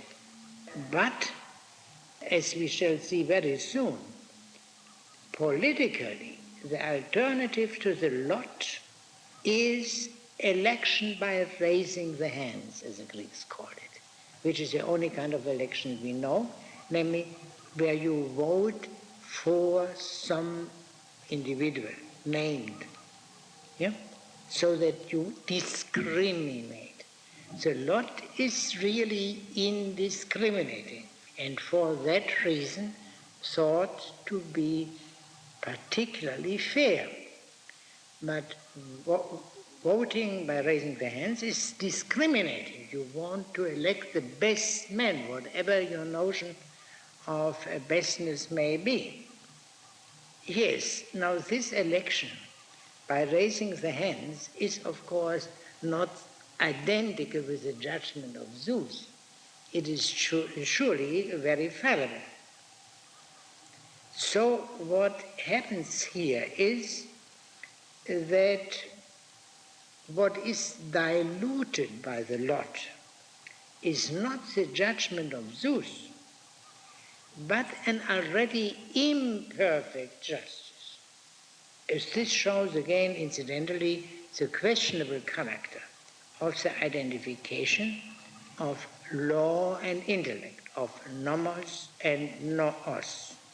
Now, what Plato does throughout this section of the laws is to avert the danger to the city by the division of the citizen body into 4 property classes and the consequent preponderance of the non-demos, that's to say, of the better educated and therefore, other things being equal, more virtuous citizens. That, I think, is a core of these arrangements of which he speaks here. By the way, the 4 property classes were an Athenian institution. And this, apart from the symposia, which also were Athenian, as we have been told, this is another crucial Athenian institution whose introduction into a Dorian city he proposes.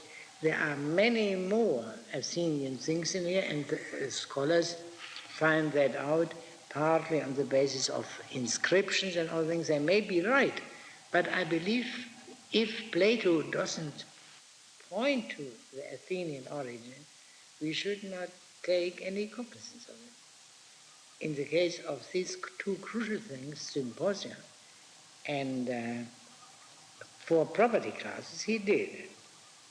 Now, shall we read a bit more? The state which means to survive must necessarily act thus, my friends, for the reasons we have stated. For just as a ship, when sailing on the sea, requires continual watchfulness, both by night and day, so likewise a state, when it lives amidst the surge of surrounding states, and is in continual danger of being entrapped by all sorts of plots, requires to have officers linked up with officers, from day to night, and from night to day, and guardians succeeding guardians, and being succeeded in turn without a break.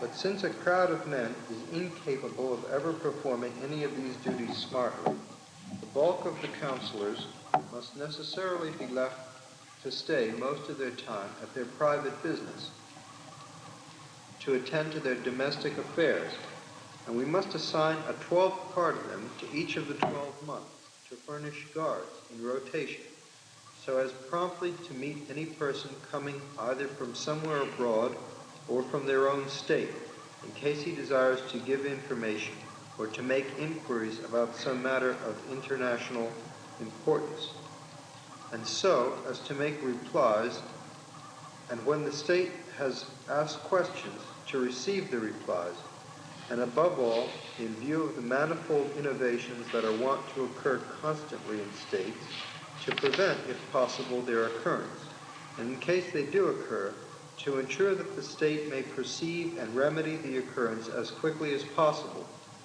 For these reasons, this presidential section of the state must always have the control of the summoning and dissolving of assemblies, both the regular legal assemblies and those of an emergency character. Thus, a 12th part of the council will be the body that manages all these affairs, and each part shall rest in turn for 11/12ths of the year, in common with the rest of the officials. This 12th section of the council must keep its watch in the state over these matters continually. This disposition... Let us stop here. Yeah? This is all he says about the council. Now, these elected people, the 12th part, is 30 men who manage the affairs of the city for a month, are called prytanes. That is the Athenian term, but there is no reference on the part of the Athenian stranger to Athens, so we forget it. So the difficulty is this: how is the division into 12 parts to be effected? You have, of course, 360 is divisible by 12, but the council represents the 4 property classes.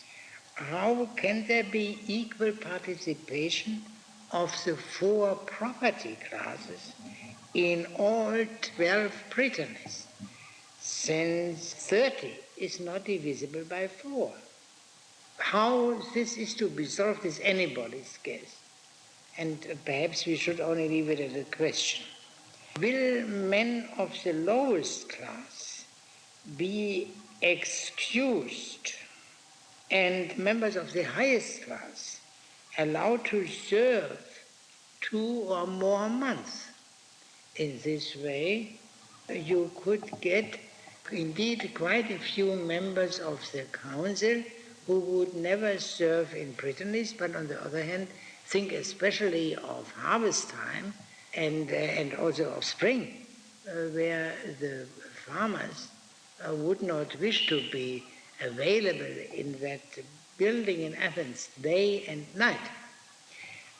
We do not know. That is all he says about the council.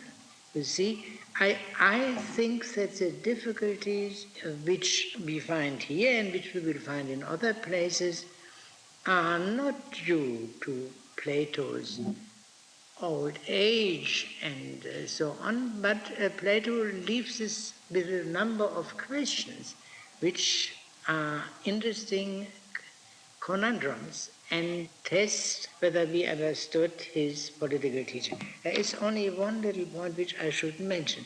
When he spoke of the two kinds of equality, he said the right kind of equality gives what is by nature equal to unequal people. From this one might infer that the equality given by the lot is a conventional equality, because it disregards the crucially important differences among human beings. Now, this is not the only place where one has to think of Rousseau in reading Plato, but this is the point. In Rousseau, I think at the end of the first book of Social Contract, he says the social contract replaces natural inequality by conventional equality. The conventional equality meaning every citizen counts as much as every other citizen. The problem in these very general terms is the same in Plato and Rousseau. The solutions differ very greatly. Yes, now we must stop here. I will only say a few words about the immediate sequel. There is a strange transition to the next subject, and where one can also indulge all kinds of thoughts and of confusion on the part of Plato. But the next subject to which he comes then are the priests, and then the police in the widest sense of the term, and then the education officials, and finally the judges. This is the general plan of this part. We must watch one thing particularly throughout which officials are elected by lot only, and in the election of which officials the lot does not play any role. These are the two criteria for judging their importance in terms of what we have seen.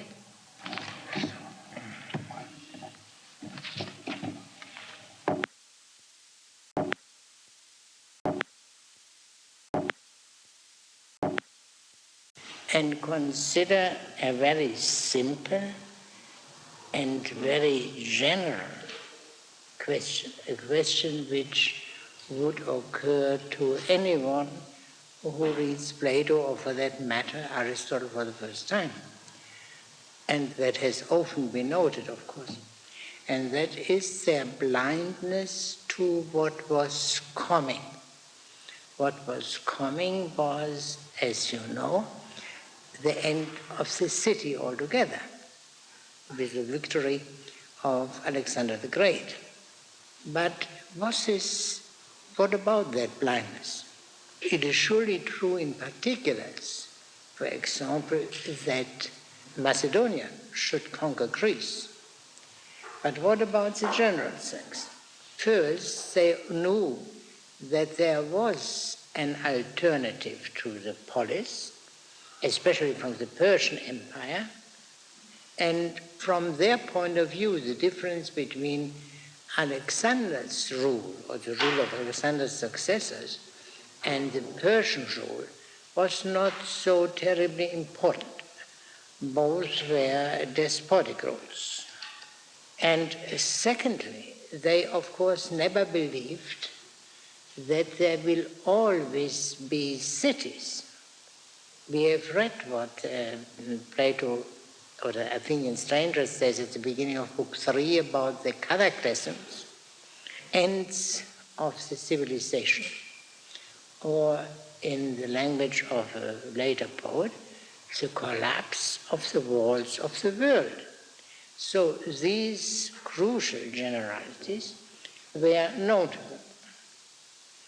And as for the blindness which they had, as they did not know or could not know of Alexander, we are of course not better off or wiser.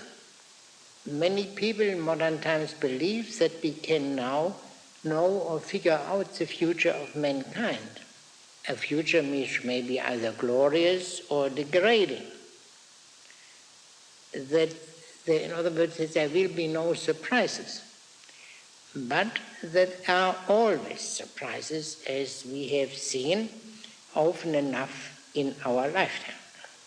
And I think even the younger ones have observed such surprises. Now, if one cannot know what will be, can one at least know what one ought to wish to be? In other words, what one ought to do, how one ought to live. Now, as Plato refers frequently to the logos and to the intellect, nous. Logos in Latin ratio, and so we can say what he is aiming at is a society ruled by reason, the rational society. And that, I believe, we must never for one moment forget. In our time, someone I knew quite well, and some others here present knew, Alexandre Kojève, has restated the notion of the rational society quite impressively. And he spoke of the universal and homogeneous society, meaning by that the rational society, which, because it is rational, this was his privilege to believe, is bound to come. That is, the universal and homogeneous state is a kind of combination of Hegel and Marx. The state is obviously not Marxist, and the universal and homogeneous, that is indeed, comes from Marx. Universal society homogeneous means classless and beyond racialism, as we can say. Every human being is a full member. No war in that state, foreign or civil. No poverty, but full development of everyone's capacities. And that means, in a language which neither Marx nor Hegel nor Kojève uses, but which is perfectly proper, the coincidence of virtue and happiness, the full development of man's capacities, which is are not impeded, and this is the perfect satisfaction for man, and in this sense, happiness. The difficulty which he encountered is this. According to his view, this is of course a final stage of human development, the end of history. Hence there will be no longer any great tasks for men, no historic tasks. There will be only some mopping up operations, but the main points have been settled. Now, the potentialities are exhausted, and therefore we are in this interesting situation that the highest peak of humanity is at the same time the period of the beginning of complete emptiness. I believe he never solved this difficulty. Now, to come back to the classics, they of course did not expect in any way a universal and homogeneous state. A universal state, that would mean there is no self-government, and hence the government must be despotic. And as for the homogeneity, the absence of classes or differences of phrases maybe, this is not possible because of the scarcity. There must be men who cannot devote themselves to the practice of virtue proper, but have to devote themselves to procuring the condition of virtuous life for those who are fortunate enough to practice virtue. They were, of course, confronted, and in Plato that is surely, Plato was surely fully aware of this. So we have a variety of independent cities, sovereign cities as they would be called in our time. What is the principle? The rational principle underlying their division, their separation from one another. Plato has such a principle that is, as we have seen, and as we will see, the number 5040. There is a perfect number for the citizens, and therefore everything which goes beyond the 5040 must be excluded. That seems to be a solution. But that is perhaps not sufficient, because if we have to exclude, whom to exclude would be a question. The excess over 530. And now Plato discusses that subject in the Republic, in the passage on the so-called noble life. All citizens are to be brothers, children of the same mother.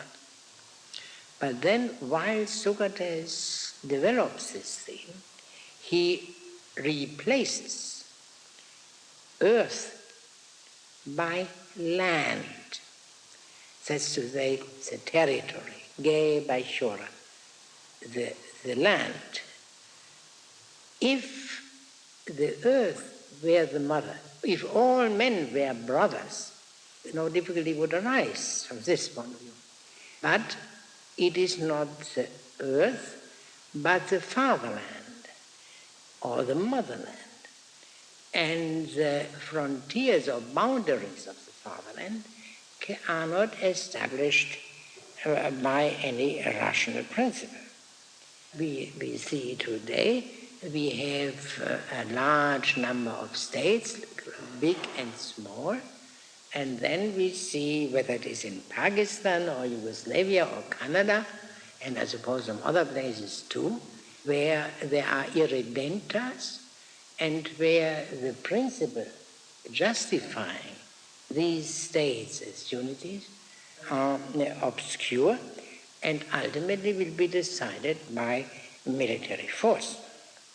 I believe that if one were to analyze Plato's thought on these matters more fully, one would arrive at this solution, that there will be always a variety of societies, and this variety has its foundation in the fact that every society rests on a specific opinion on what is now called an ideology, with a very misleading burden.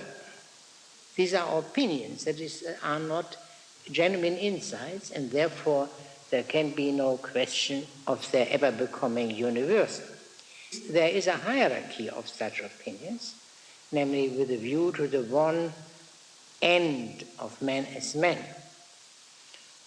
But even in the case of the best society, we will eventually arrive at an opinion as distinguished from knowledge.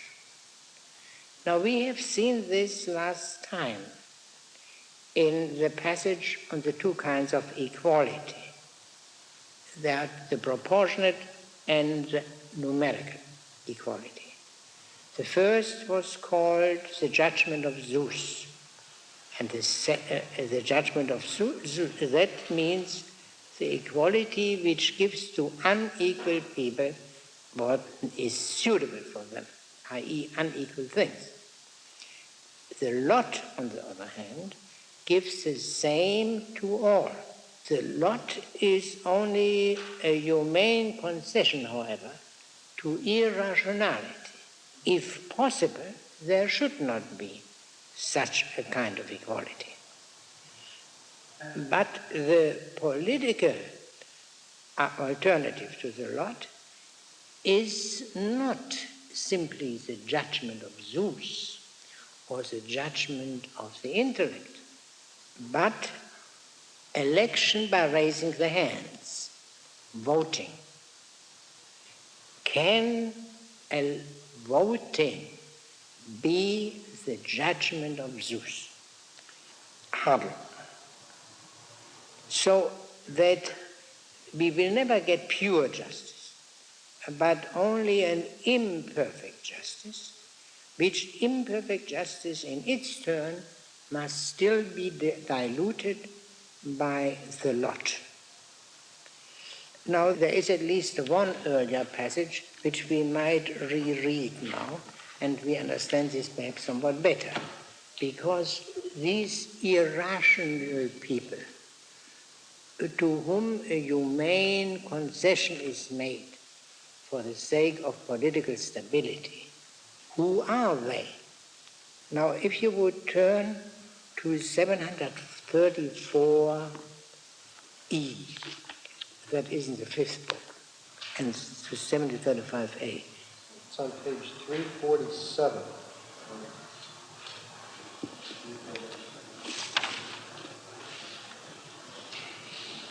Say here, a sketch of the state organization. It's on page 349 at the top. A sketch of the state organization. Now, just as in the case of a piece of webbing or any other woven article, it is not possible to make both warp and woof of the same materials, but the stuff of the warp must be of better quality, for it is strong and is made firm by its twistings, whereas the woof is softer and shows a due degree of flexibility. From this we may see that in some such way we must mark out those who are to hold high offices in the state and those who are to hold low offices, after applying in each case an adequate educational test. What does it do? And those who will be ruled in the cities, and those who have been tested by small education, by a little bit, in other words, who are not highly educated.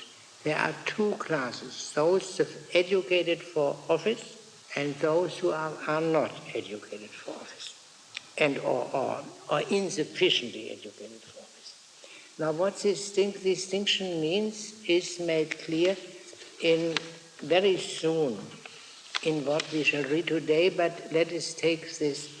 I refer you now to this passage which I have in mind in 759b, here, in the middle of page 419. Yeah? In establishing all these offices, we must make the appointments partly by election and partly by lot, mingling democratic with non-democratic methods. No, mingling to friendship with each other, the demons and non-demons in every territory and city. Demons and non-demons, that corresponds to the distinction previously made by those fit for the highest offices and those insufficiently educated. So those to whom the concession is made are the demos. The demos means the people who, the poor. Now poor does not mean, of course, people indigent. Poor means people who don't have leisure,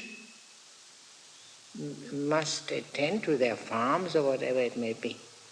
Now, while the difference between rich and poor is severely restricted here in this city, as we have seen, there is still a difference between the richer and poorer, and therefore a difference between the demos and the non-demos. And there is a presumption that the non-demons, those who are better off, will be to a higher degree educated than the others, and being more highly educated, more fit to occupy ruling offices. And this shows again the opinion on which the city is based. The presumption, we can say the presumption of the law, that education, i.e. education to virtue, and hence virtue, and substantial property go together. We all know, and Plato and Aristotle knew, how questionable that presumption is. But it has a certain crude political plausibility, and that's enough. And the question is, can we ever get in political society more than crude plausibilities as the basic assumptions? And that is, of course, a very great question. But you wanted to say something a long time ago. I have a question in reference to what you said earlier about the universal and homogeneous state. You said that at the point of its completion, if there are no longer any further great historical paths, Yeah. wouldn't that also be the case in either the Republic or the founding of the colony in the law? You suggested it led to a certain kind of human emptiness as a result of this culmination. But in Plato there is no notion of historic tasks. I mean, you see that for Hegel, and therefore also for Coinage, there is a history in which the great individuals formed, as it were, the different epochs of history. Great historic tasks were performed by them. No such task is anymore possible. Or differently stated, especially with a view to Coinage, the end of history means that philosophy finally has become wisdom. It's no longer a quest for wisdom, but wisdom. So that all men can do nothing but study Hegel's logic and phenomenology, and study it, and no new thought of any consequence is possible. And whereas in Plato's Republic, of course, there is no end to philosophy, even in the Republic, let alone the laws. I was responding more to your comment about the emptiness and, say, humanization, or what I gather. And not just an emptiness, no future. Well, what I'm saying is, in the situation of Plato, where there is no historic consciousness, wouldn't the ideal of either the Republic or the new colony and the laws be the same sort of thing, in the sense that there is no future? I mean, there is no real significant, once you have a good city, you don't try to change it. You must keep it. This, of course, but this danger, I mean, keep it means it is endangered.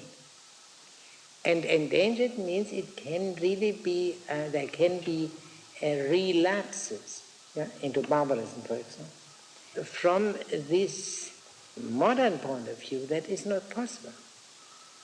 The same connection. It is the main difference then that in Hegel, all the human possibilities are already exhausted. Yeah. Whereas in Plato, one doesn't know all. I do not know whether they are exhausted in Aristotle, but surely not in Plato. Yeah. Now, is there any other point you would like to raise? Otherwise, we will continue. Now, we read last time, the last which we read was, he began to speak about the council, No, he had finished what he had to say about the council. And then he turns to a new subject in 758 D10. This disposition of affairs in the city will prove a reasonable arrangement. But what control are we to have, and what system, for all the rest of the country? So in other words, the city seems to be what has to be done regarding the city, or as we might say, the town, that has been concluded. We turn now to the rest of the city, that's to say, to the country. Yes?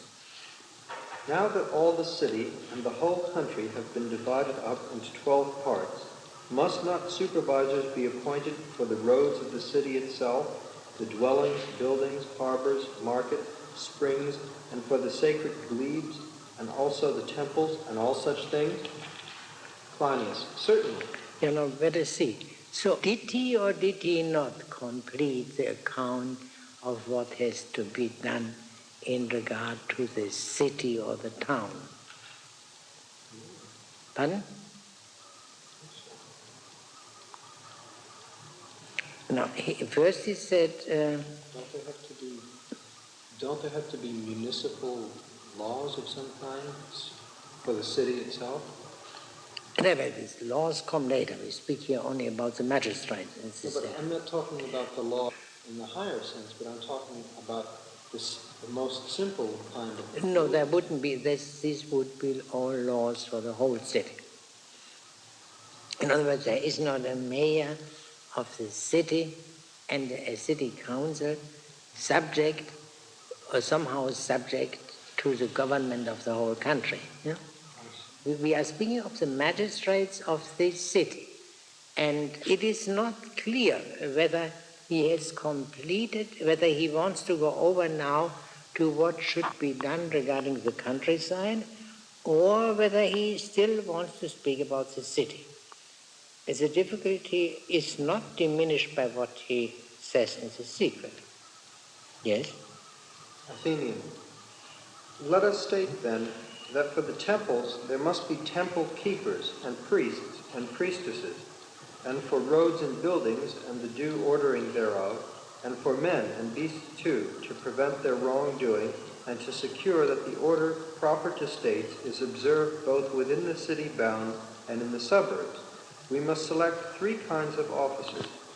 Those who deal with matters just mentioned we shall call city stewards, and those... I would rather say town stewards to make it quite clear. In Greek a different word. Aster, not polis. Town, all right, town steward. Those who deal with matters just mentioned we shall call town stewards, and those dealing with the ordering of the market stewards. Yeah, that is the section. Now, it says here we must have first the priests, of course, and other officials connected with the sacred things, and then we must elect 3 kinds of rulers, but he identifies only 2 kinds, and he omits the 3rd, although he had explicitly spoken of 3. This is the other difficulty in this transitional passage. Whether this is due to the fact that Plato left the manuscript incomplete, or whether it can be understood, it remains to be seen. Isn't it strange that the order he raised priests and immediately afterwards the priests come to the roads? Yeah, not the roads, not the roads in particular, but the roads and the buildings and the good or the beauty of the city. But if we must have temples, we must have roads to the temples, and there must be buildings, especially those in the neighborhood of the temples, must be appropriate to the temples. But there seems to be a lack of separation between church and state, isn't it? Is that That doesn't exist. The separation? No. There are bad distinctions, but no separations. It seems like that religion is being instituted for state purposes. I beg your pardon? Is it not that religion is being instituted for state purposes? That is a long question. How can the higher be put into the service of the lower? And are not gods higher than human beings?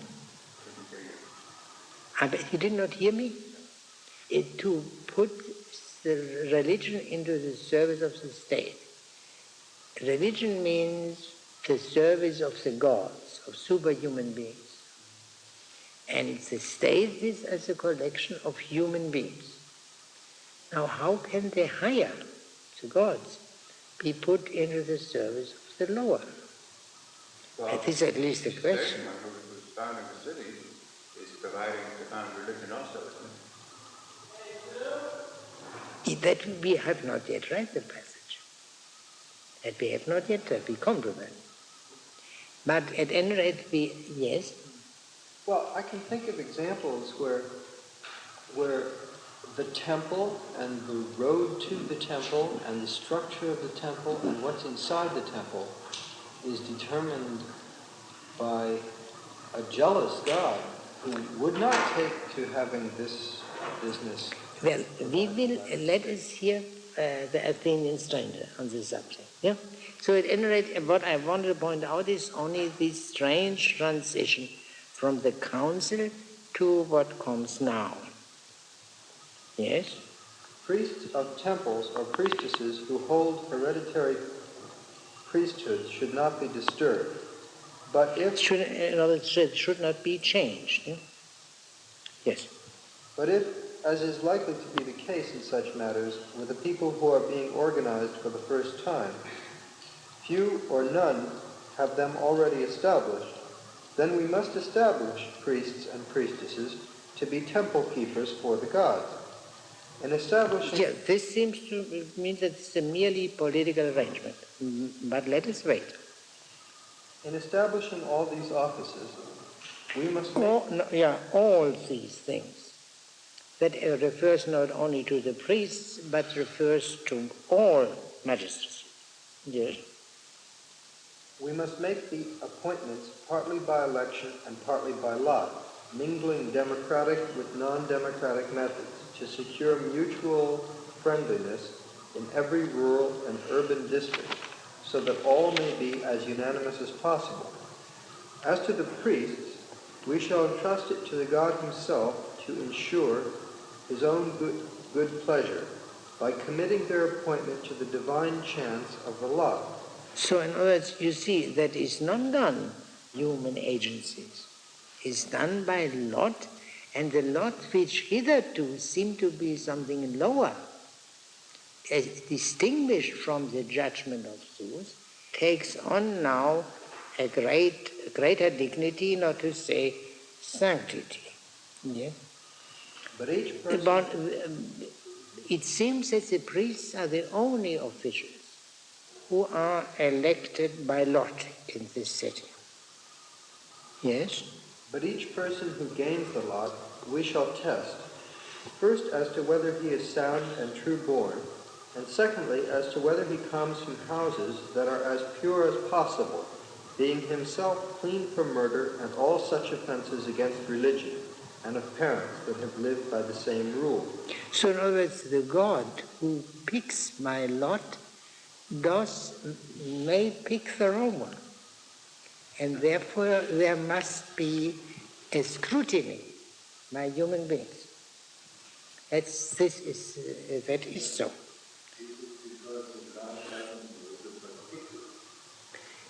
Perhaps, but in the 10th book it will be taught that the gods do know everything in particular, and therefore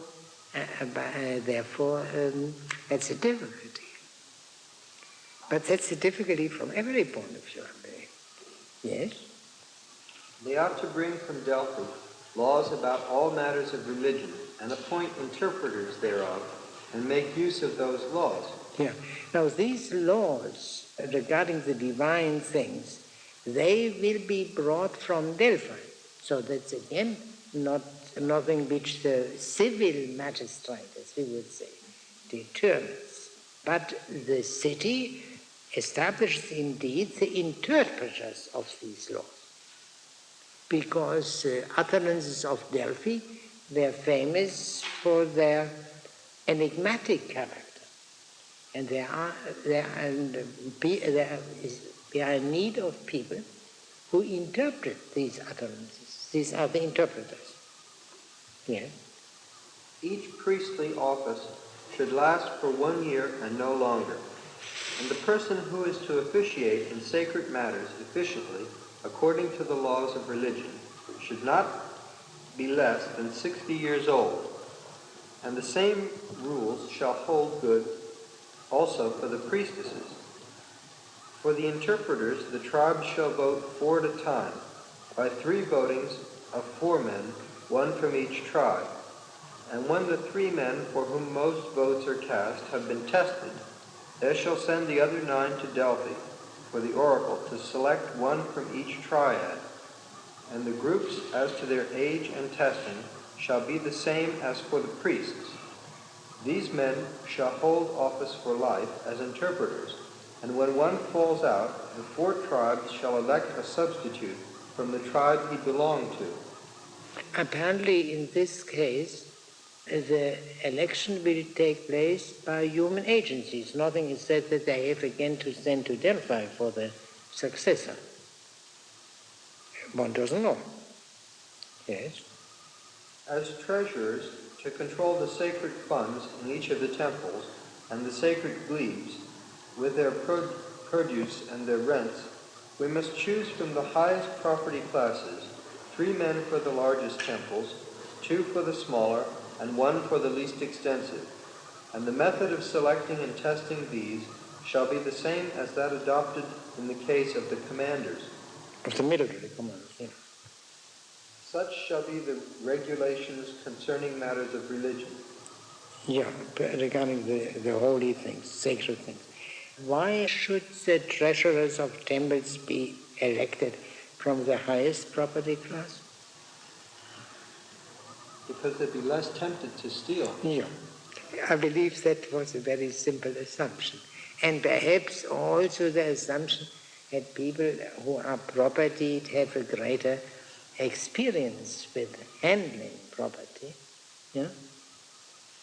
And therefore are more fit for that purpose. When he speaks of the interpreters, who are apparently the most important officials of this kind, they are elected for life, and there is no age limit there. So whereas in the case of other officials, for example, the law guardians, 70 years is the age limit, but not there. Here a man may become 80 and still be an interpreter. That is the same in Aristotle's politics. Huh? That's almost the same in the Supreme Court, that the interpreters are elected for life. Yeah, The idea being that there's no possibility of putting any pressure on them if you know that they're not going to be up for the vote in a couple of years. Yeah. That's a very good idea then. Yeah, but in the laws, this does not apply to the law guardians who would rather correspond to the Supreme Court, but only to the interpreters of the sacred laws brought from Delphi. That's pretty important. No, in Aristotle, in his politics, says that in the right kind of city, all the functions are determined according to nature. That's to say, the younger people of the citizens, younger citizens, will be the soldiers, and the middle-aged ones will be the deliberative part of the city, and the old ones will be the priest. Is that the interpretive part? No, he doesn't speak of, but he speaks of priests, not of interpreters in particular. But the same idea, I think something similar. This kind of office does not require an age limit. It can be done by old people, and perhaps by old people better than by young ones. Nothing so far as possible shall be left unguarded. As regards the city, the task of guarding shall be in charge of the commanders, the taxiarchs, the hipparchs, the phylarchs, and the praetanas, and also of the cities, of the town stewards and the market stewards, wherever we have such officials properly selected and appointed. So, now, here he mentions all the officials. previously mentioned as the military officials and the prytanis, that's to say the council, the committee of the council which rules for the month, with the exception of the law guardians and the priests. Whether they are omitted for the same or for different reasons is a matter for speculation. But he doesn't speak now of the town wardens and the market wardens, but he goes on as follows. Now, all the rest of the country must be guarded in the following manner. Now he turns, only now does he turn to what is to be done in the countryside. Yes. We have marked out the whole country as nearly as possible into 12 equal portions. To each portion, one tribe shall be assigned by lot, and it shall provide 5 men to act as land stewards and watch captains. It shall be the duty of each of the 5 to select 12 young men from his home tribe of an age neither under 25 nor over 30. To these groups of 12, the 12 portions of the country shall be assigned, one to each, in rotation for a month at a time, so that all of them may gain experience and knowledge in all parts of the country. The period of office and of service for guards and officers shall be 2 years. From the portion in which they are stationed first, by the lot they shall pass on month by month to the next district under the leadership of the Furarks in a direction from left to right, and that will be from west to east. When the first year is completed, in order that as many as possible of the guards may not only become familiar with the country in one season of the year, but may also learn about what occurs in each several district at different seasons, their leaders shall lead them back again in the reverse direction, constantly changing their district until they have completed their second year of service. For the third year, they must elect other land stewards and furarks. So is it clear they elect 5 furarks, and each, I think 5 times 12 furarks, yeah? Because for every tribe, that's to say a 12th of the citizen body, they elect 5 furarks, and this group of 5 selects 12 younger men. They are the country wardens proper. So each tribe will supply 17 men, and so the whole body will be 204 men. These are the country wardens. And he will go on to speak about them. We shall read that. And he goes on and talks for that quite some time. As a matter of fact, the section on the country wardens is the largest of the sections on the particular magistracies, just as the section on the priests is the shortest. And furthermore, the section on the priests is in the center of the magistracies here discussed. I believe that is a solution to the difficulty we found at the beginning of our reading today, that we did not know to what will be the subject next. And especially, he says we will select 3 kinds of rulers, but he mentioned only 2 and did not mention the most important, namely the country ones. Now let us see what's the kind of. They are you can say the rural police. The rural police. Now let us see what the matter is with them. During their periods of residence in each district, their duties shall be as follows. First, in order to ensure that the country shall be fenced as well as possible against enemies, they shall make channels wherever needed and dig moats and build cross walls, so as to keep out to the best of their power those who attempt in any way to damage the country and its wealth. And for these purposes they shall make use of the beasts of burden and the servants in each district, employing the former and supervising the latter, and choosing always, so far as possible, the times when these people are free from their own business. In all, they can arrange corvées for public service. Yeah? That's part of their duty. Yeah.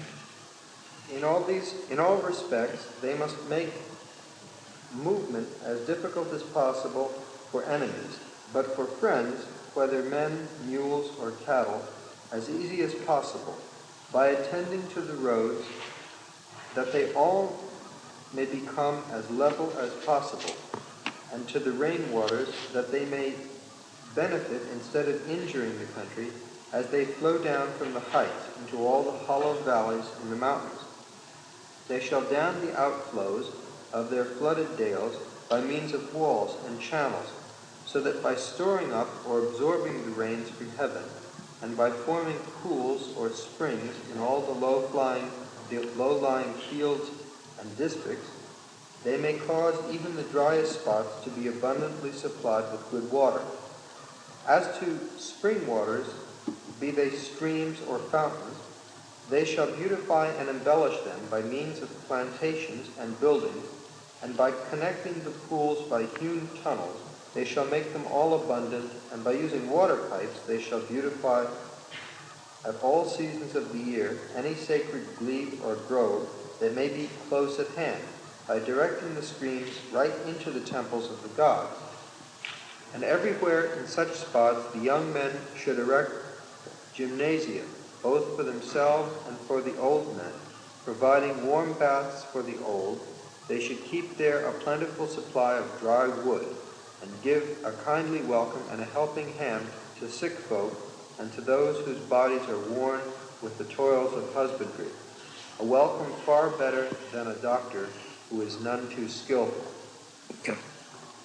So you see, one would expect the Athenian to speak much more in detail about what the town police would have to do, about the beauty of the town, but he is almost silent about it. But the rural police plays a very great role. Let us see.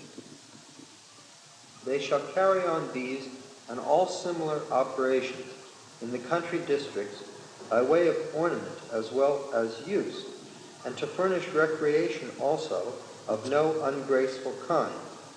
The serious duties in this department shall be as follows. The 60 must guard each their own district, but only because of enemies, but in view also of those who profess to be friends. Yeah, but this seems to indicate that each frurag picks 12 men. Yeah? It is very dark, and one gets into difficulties either way. If one assumes that a frurag picks 12, or if one assumes that the 5 pick 12. This is a difficulty which I cannot solve. Yes? And if one either of the foreign neighbors or of the citizens injures another citizen, be the culprit a slave or a free man, the judges for the complainant shall be the 5 officers themselves in petty cases, and the 5 each with their 12 subordinates in more serious cases, where the damages claimed are up to 3 minae. No judge or official should hold office without being subject to an audit, excepting only those who, like kings, form a court of final appeal. So too with regard to these land stewards. If they do any violence to those whom they supervise, by imposing unfair charges or by trying to plunder some of their farm stores without their consent, or if they take a gift intended as a bribe, or distribute goods unjustly, for yielding to seduction, they shall be branded with disgrace throughout the whole state. And in respect of all other wrongs they have committed against people in the district, up to the value of 1 minae, they shall voluntarily submit to trial before the villagers and neighbors, and should they on any occasion, in respect of either a greater or lesser wrong, refuse thus to submit, trusting that by their moving on every month to a new district they will escape trial, in such cases the injured party must institute proceedings at the public courts, and if he win his suit, he shall exact the double penalty from the defendant who has absconded and refused to submit voluntarily to trial. So in other words, this severe supervision is necessary because they have rather high functions of magistrates in the country, and they move every month to a new district, and therefore the temptation to commit such crimes is particularly great. The mode of life of the officers and the land stewards during their 2 years of service shall be of the following kind. First, in each of the districts there shall be common meals, at which all shall mess together. If a man absents himself by day, or by sleeping away at night, without orders from the officers, or some urgent cause, and if the 5 inform against him and post his name up in the marketplace, as guilty of deserting his watch, then he shall suffer degradation for being a traitor to his public duty, and whoever meets him and desires to punish him may give him a beating with impunity. Yeah. So there will be common meals of these people. Now, the common meals we were discussed before, as you may remember. They were a Spartan or Cretan institution, and the Athenian had blamed them to some extent because of the inducement which they give to homosexuality. And especially here you see, they must also sleep there. They cannot go home in the night to their wives. He can hardly have forgotten that. But apparently he is willing to accept this inconvenience because it is more important that they are together and can supervise one another as far as their public duties are concerned. In addition, there will always be an older man or a few older men around. Yes? I have a question. Yeah. This seems like a totally unreliable way of getting people to do things, because the 5 inform against the person and they put his name up in the marketplace, and the punishment is that anybody who finds him can beat him up and not get arrested for that. Is that right? Yeah, well, as an additional disgrace. Okay, but the disgrace of having his name put up at the marketplace could be laughed at. He could be very popular so that no one would want to beat him up, and he could be enormously big and strong. So by virtue of his popularity and his strength, he could ignore this and he could sleep all day and never go on watch. Yeah, well, I suppose somewhere the law guardians, the highest magistrates, will see to that this doesn't happen. Oh, okay. Yes. And if any one of the officers themselves commits any such act, it will be proper for all the 60 to keep an eye on him. And if any of them notices or hears of such an act, but fails to prosecute, he shall be held guilty under the same laws, and shall be punished more severely than the young men. He shall be entirely disqualified from holding posts of command over the young men.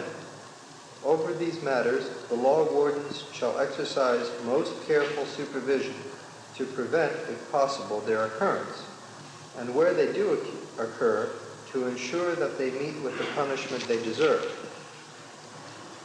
Now, it is needful that every man should hold the view, regarding men in general, that the man who has not been a servant will never become a praiseworthy master. Yeah, I would translate it more literally, who has not served as a slave will never become a praiseworthy master. Yes? And that the right way to gain honor is by serving honorably rather than by ruling. By serving as a slave nobly rather than by ruling nobly. Yeah? Doing service first to the laws, since this is service to the gods, and secondly, the young, always serving the elder folk and those who have lived honorable lives.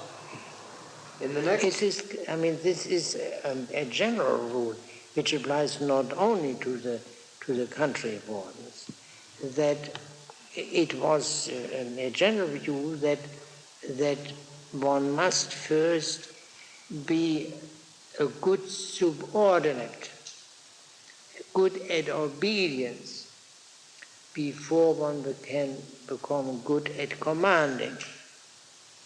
But here, I think it goes beyond it. One must be much more proud at being good, at obeying, than at being good at commanding. Yes?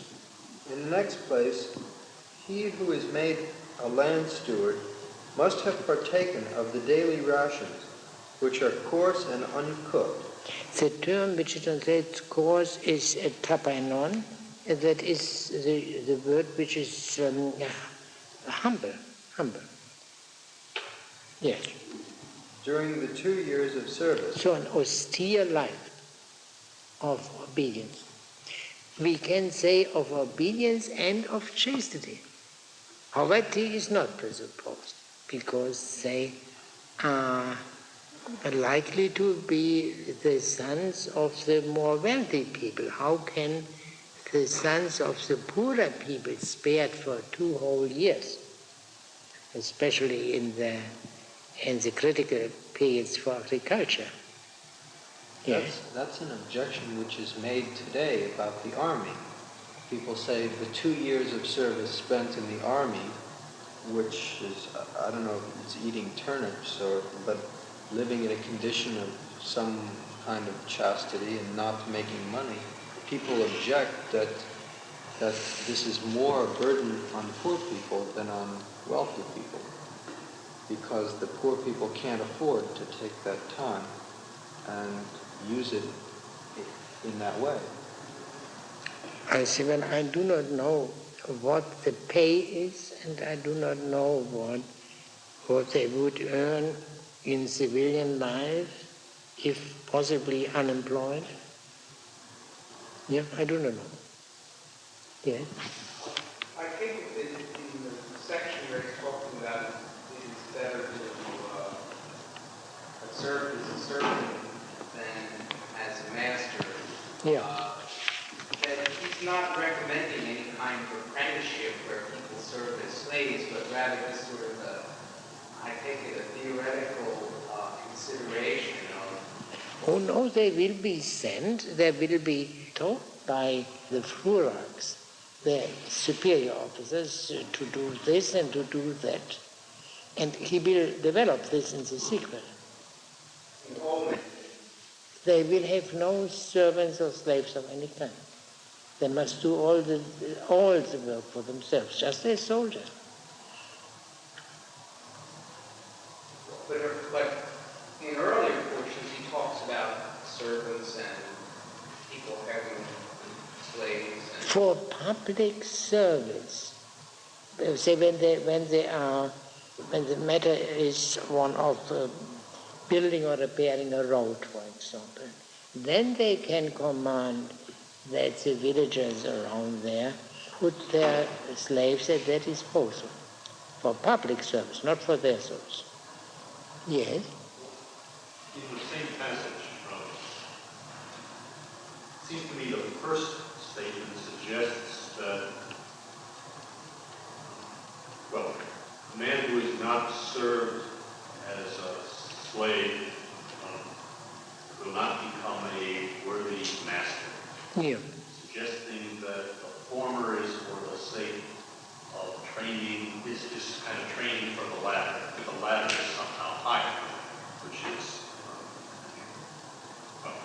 second statement suggests the opposite.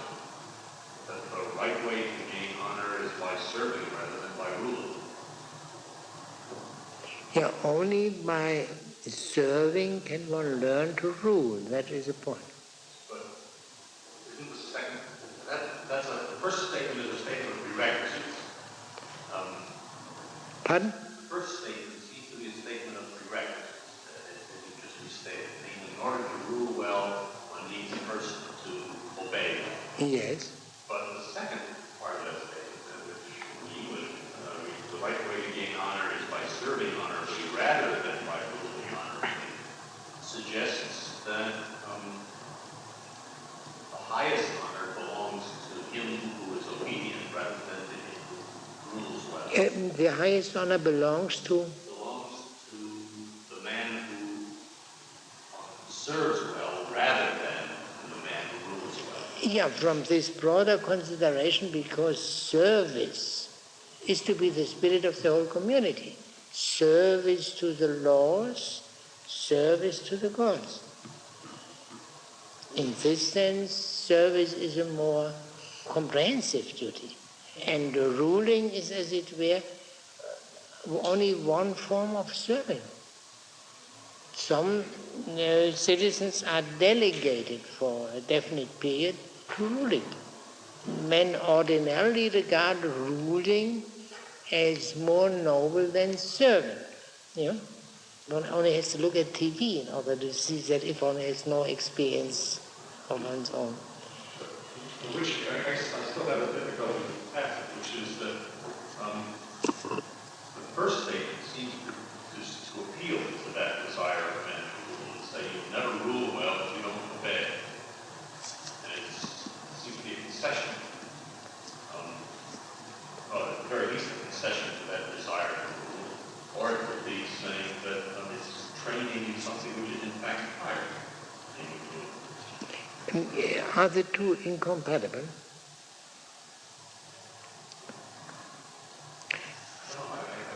As serving as a step toward ruling, and even that ruling is a form of serving.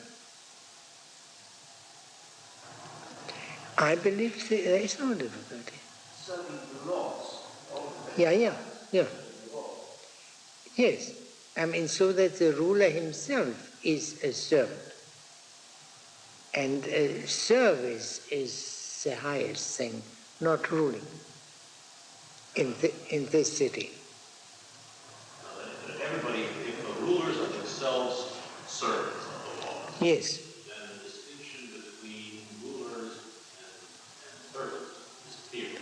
No, it does. Whether you are commanded by the law to obey or to rule, this distinction remains. I mean, someone is commanded by the law to be a general, i.e. to command. But even his commanding is the fulfillment of a duty, service. So service is the more comprehensive thing. I don't believe that there is a difficulty. Yes? For whenever the 12 have been chosen, being assembled together with the 5, they shall resolve that, acting like servants, they will keep no servants or slaves to wait on themselves, nor will they employ any attendants belonging to the other farmers or villagers for their own private needs, but only for public requirements. And in all other respects they shall determine to live a self-supporting life, acting as their own ministers and masters, and thoroughly exploring, moreover, the whole country, both by summer and winter, under arms, for the purpose both of fencing and of learning each several district. Yeah, under arms that may very well mean under heavy arms, as hoplites. Yes. For that all should have an accurate knowledge of their own country is a branch of learning that is probably second to none. So the young men ought to practice running with hounds and all other forms of hunting. as much for this reason as for the general enjoyment and benefit derived from such sports. With regard then to this branch of service, both the men themselves and their duties, whether we choose to call them secret service men or land stewards, or by any other name, every single man who means to guard his own state efficiently shall do his duty zealously to the best of his power. Yeah, what he translates here by secret servicemen, that reminds cryptoi in Greek, people who are hidden. And that reminds of a Spartan institution called the Crypteia. That was a kind of secret police, and they had to watch the helots, the subject population, by night especially. They might do all kinds of mischief. And part of their duty was to assassinate them if they are obnoxious. And they did this. There is a story in Thucydides about quite a massacre which they occasionally made at the command of the authorities, of course. Now, I'm sure that in this city such things don't happen. There were no helots. He will take up the question of slavery very soon in Book 7, in Book 6 already. But there are, of course, slaves.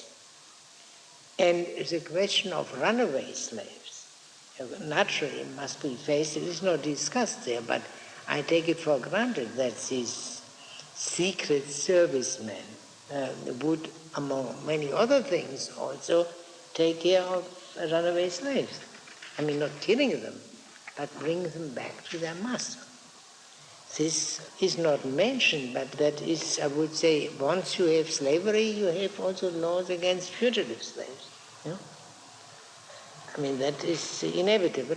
And then the rural police are, of course, in a much better position because the runaway slaves are not likely to stay in the city where they will easily be found, but in out-of-the-way places in the countryside. The slave who ran away from one city was fleeing to another city or came to the same status. Suppose running away from Sparta to Athens, did slave remain slave or situation? Yeah, as a rule, yes, but there were sometimes, especially in war, they might promise slaves freedom to slaves who run away from the enemy city. That is one warlike measure like any other, like burning down villages or fields, harvest fields and so on. So it was rather political act during the war, for instance, but not a act of changing legal institution that if someone, slave, runs away, he is a free man. No. It was not like the South and the North prior to the Civil War. That it was everywhere slavery. And there is one discussion, as far as I know, in Plato's works, of such a case at the beginning of the Protagoras. An apparently very nice young man, Hippocrates, comes to Socrates in the morning after he had heard that Protagoras is in town. He couldn't come the evening because he had to run after a runaway slave. And he had finally brought him back late in the night, but in the morning the first thing, of course, was to meet Protagoras. And that is told, I suppose it throws some light on Hippocrates, that he was a man, as one can say, who stands up for his rights, which Socrates presumably would not do. He didn't have any slaves. Yes. Now this is the end of the section on the country wardens. As you have seen, will see, that's by far the longest section in the part on the magistracies. Now we should go on. The next step in our choice of officials is to appoint market stewards and town stewards. After the land stewards, 60 in number, will come the 3 town stewards, who shall divide the 12 sections of this town into 3 parts, and shall copy the land stewards in having charge of the streets of the town and of the various roads that run into the town from the country. Pardon? Yeah, he translates Astria and Polis as his. I was changing the word city lower because it's. Oh, well, then we have town stewards who deal in the city. I don't understand. You know, we divide this. Yeah, sometimes the terms are used synonymously, but they are not used here. The name, when it becomes important, a distinction is made, and therefore they are not called city wardens, but town wardens. So it's not in contradistinction to the country wardens. Yeah? Is it important here that it's city wardens or town wardens, or is it? Yeah, sure, it's important. So it should be town wardens. Yeah, town wardens by all means. But then they should work in a town. Yeah, but then he speaks, yes, but that is a normal looseness that he speaks here of the city. Yeah. Okay. The town wardens, who shall divide the 12 sections of the city into 3 parts, and shall copy the land stewards. Oh, no, it must be city, because the city, the whole city, is divided into 12 parts. And a twelfth of the city and a 12th of the country go together, form one part. Oh, I'm sorry. And the streets go, say, from the center of town through a certain district of the city, through the countryside, following it up to the borders. Did I make myself clear? Yes. Yeah. So that, here's no black. Oh, yes, there is a blackboard. And I'm not good at drawing. But let us assume that this is the whole city, yeah? And here is the city. So we divide it into 12 parts, the whole thing into 12 parts. Let us assume that is a 12th. And so on. And then the street goes through up to the border. Yeah? So that and so on. 12 parts. But I didn't bring out the 12th enough. But you can easily correct it.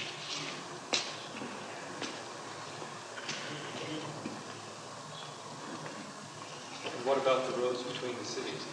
Pardon? What about the roads between the cities? There is only one city. Only one? Yeah, sure. It's just as there is only one government. I mean, there will be a number of villages, but the village belongs then to that particular 12th, of the countryside. It's not difficult. But think of Athens, of Attica. The city is Athens, and there are quite a few villages or almost villages in Attica. And the same is this in Thebes or in Sparta. There is one city and a countryside. And here it is only, there's this particular arrangement that there must be a division of the whole into 12. Yeah?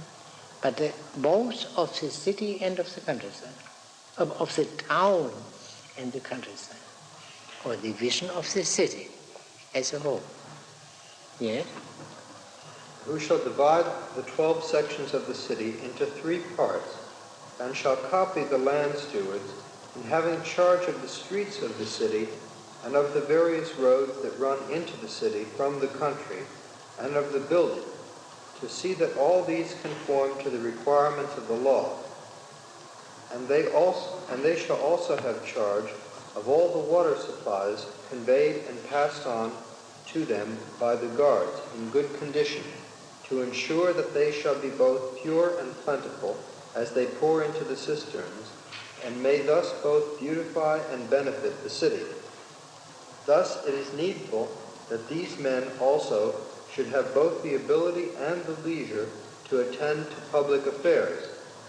Therefore, for the office of city steward, of town steward, every citizen shall nominate whatever person he chooses from the highest property class. And when these have been voted on, and they have been arrived at, the 6 men for whom most votes have been cast, then those whose duty it is shall select the 3 by lot, and after passing the scrutiny, these men shall execute the office according to the laws ordained for them. You see, we learn here quite in passing that of the town wardens, the town wardens too will be elected from the highest property class. The town wardens too, who else? I would say the country wardens. They alone have the leisure to fulfill these duties. Pardon? No, the same man cannot at the same time belong to the 2 different magistracies. But the same family, they have 2 sons, one could be a town warden, one could be a country warden, since they have 2 roles. One in the city and one in the country, or one in the town and one in the country. Yeah, I mean, this is not explained here. You mean it might so happen that from the same family, 2 sons are elected for the same year to one of these magistracies? Do you mean that? That could happen. That is not excluded. I mean, that is nothing is said about the numerical relations of the 4 classes. You know, I would assume that the highest property class is much smaller in numbers than the other classes. Say that if the whole has 5,040, I don't believe there would be more than 500 in the highest property class. And so that most of them would fill some magistracy during any given year. One difficulty which we have not taken up and which we may take up next time is how is this possible? These young men who will be country wardens, and they are between after 25, and by that time they may very well be married. This creates some difficulties for the poor wives. You know, if they are in the common mess hall and mustn't even sleep out. That I do not know whether we will take it up when we come to that. Pardon? Your permission, yeah, but that still, that's true. But I don't believe he thought of such of this kind. I suppose he thought of other cases like a death of the father or so. Something rare and not which occurs more or less regularly. Yes? Next to these, they must elect 5 marked stewards from the 2nd and 1st property classes. In all other respects, the mode of their election shall be similar to that of the town stewards.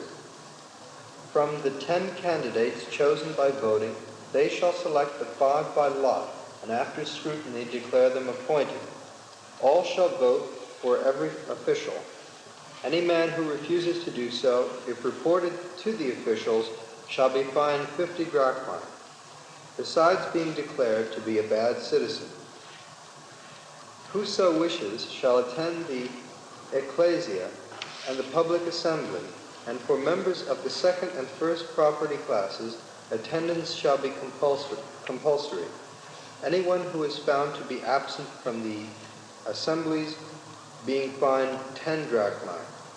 But for a member of the 3rd or 4th class it shall not be compulsory, and he shall escape without a fine unless the officials, for some urgent reason, charge everyone to attend.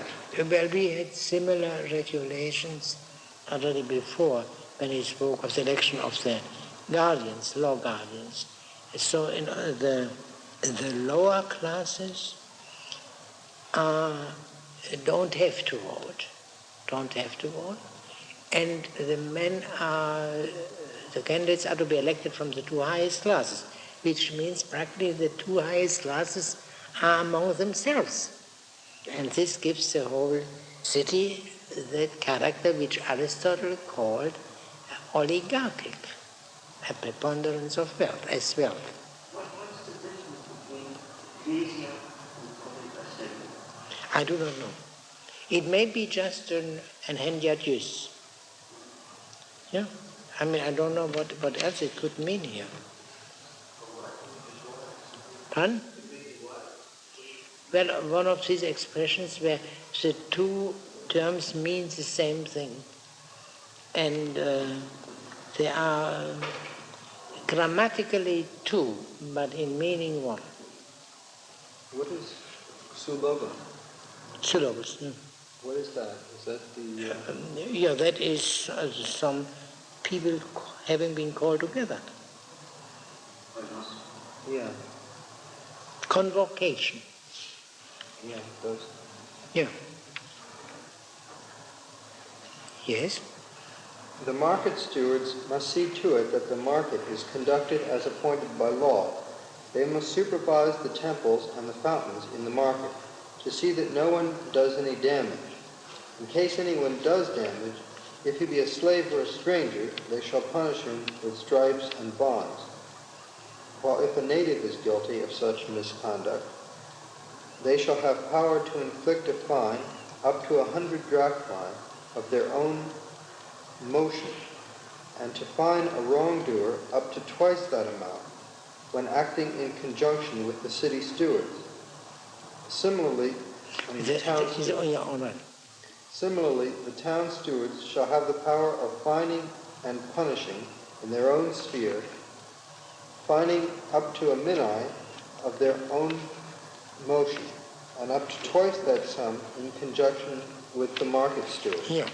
No, this is not very interesting, but the point is quite striking that these two magistrates, the town wardens and the market wardens, were mentioned at the beginning, when he spoke of the three classes of magistrates, and whereas a more interesting case of the country wardens was not mentioned at the beginning.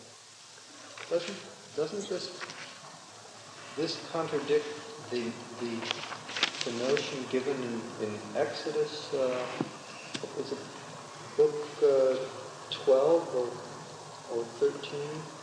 We were reading that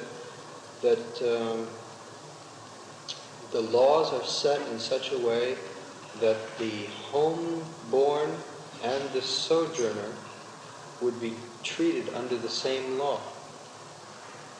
Where here, if a stranger comes along and does some misconduct in the marketplace, he gets the same treatment of a slave. He gets stripes. That is, it seems there's a very different understanding of the nature of a stranger, or what to do with a stranger. Yeah, sure. There is no.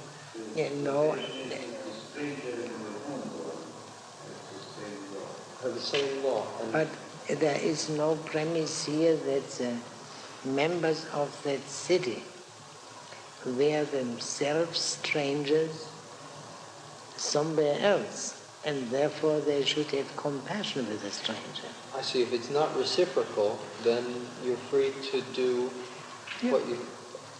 Yeah. I think that reflects a very calculating understanding of the guest-friend relationship, the relationship of a stranger. But the guest friend will be ordinarily a nice man from another city who will not commit any theft or mayhem on the market. Yeah?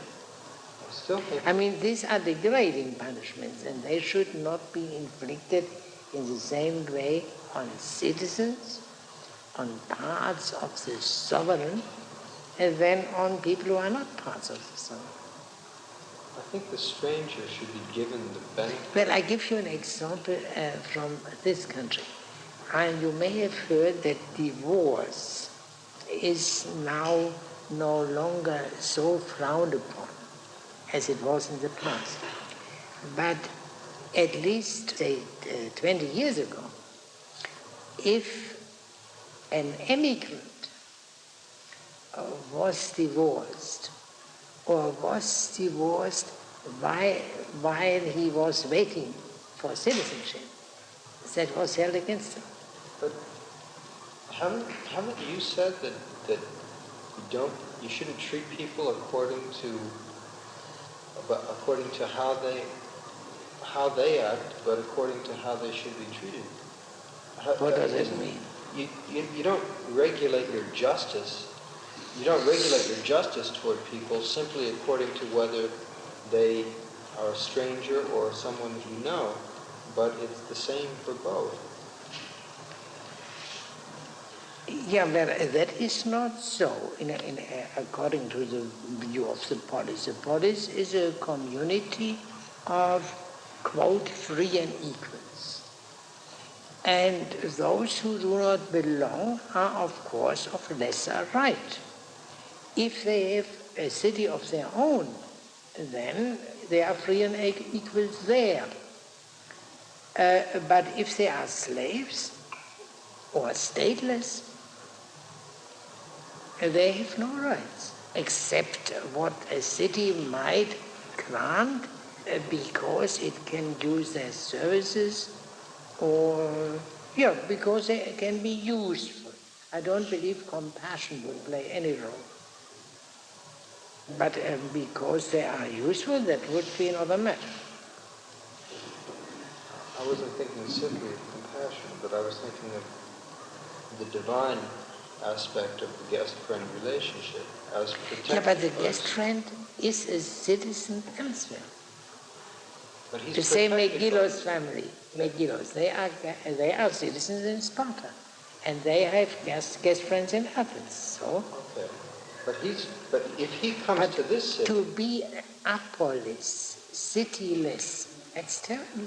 But nobody is cityless. I mean, Yes, there are people. For example, if someone is exiled, or someone has committed a murder, and has to run from home, and then he is cityless. I see. And everyone, but if someone will slay him, that is not, that may be a punishable offense, but needn't be. I see, yeah. There is no, that you cannot assume here biblical notions, of course. Now he comes to the officers in charge of education, and finally to the judicial. And then that's the end of the section of the magistrates. And we will, if everything goes well, read that next time.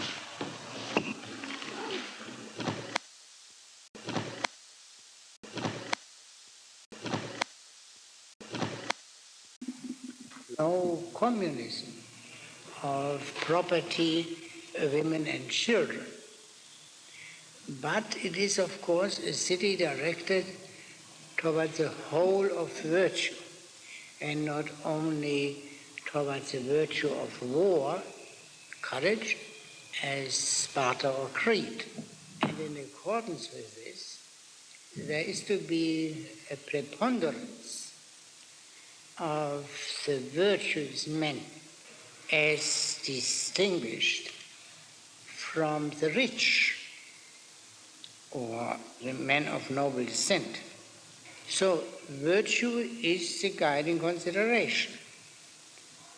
And that means, although that is naturally not the theme, but it is indicated nevertheless, the guiding consideration is not freedom. Freedom is something which presupposes virtue rather than something which is a guiding consideration. Now, precisely since the city of the laws is an ordinary city, it has religious foundations. Not, of course, as Sparta or Crete, that there is no claim of the code to be revealed by Zeus or some other god to the legislator. Now, as for the preponderance of the virtuous in opposition to the preponderance of the rich, this is rendered somewhat complicated by the fact that the citizen body is divided into 4 property classes, and the highest class has greater privileges or burdens. It cuts both ways. In accordance with this, there is no discussion in this section of the laws which we are now reading of the popular assembly. It is presupposed that there is such a thing, but it is not thematically discussed. Now, one more point regarding the divine things. We have heard earlier in the laws that the regime proposed here is the rule of God, and that means rule of the nous, of the intellect. This is clearly distinguished from the rule of the Olympian gods. The Olympian gods are to be distinguished, although the distinction is not made explicitly here, from the cosmic gods, sun, moon, and so on. And the relation of the Olympian gods to the cosmic gods can perhaps be understood along the lines of a statement of Heraclitus.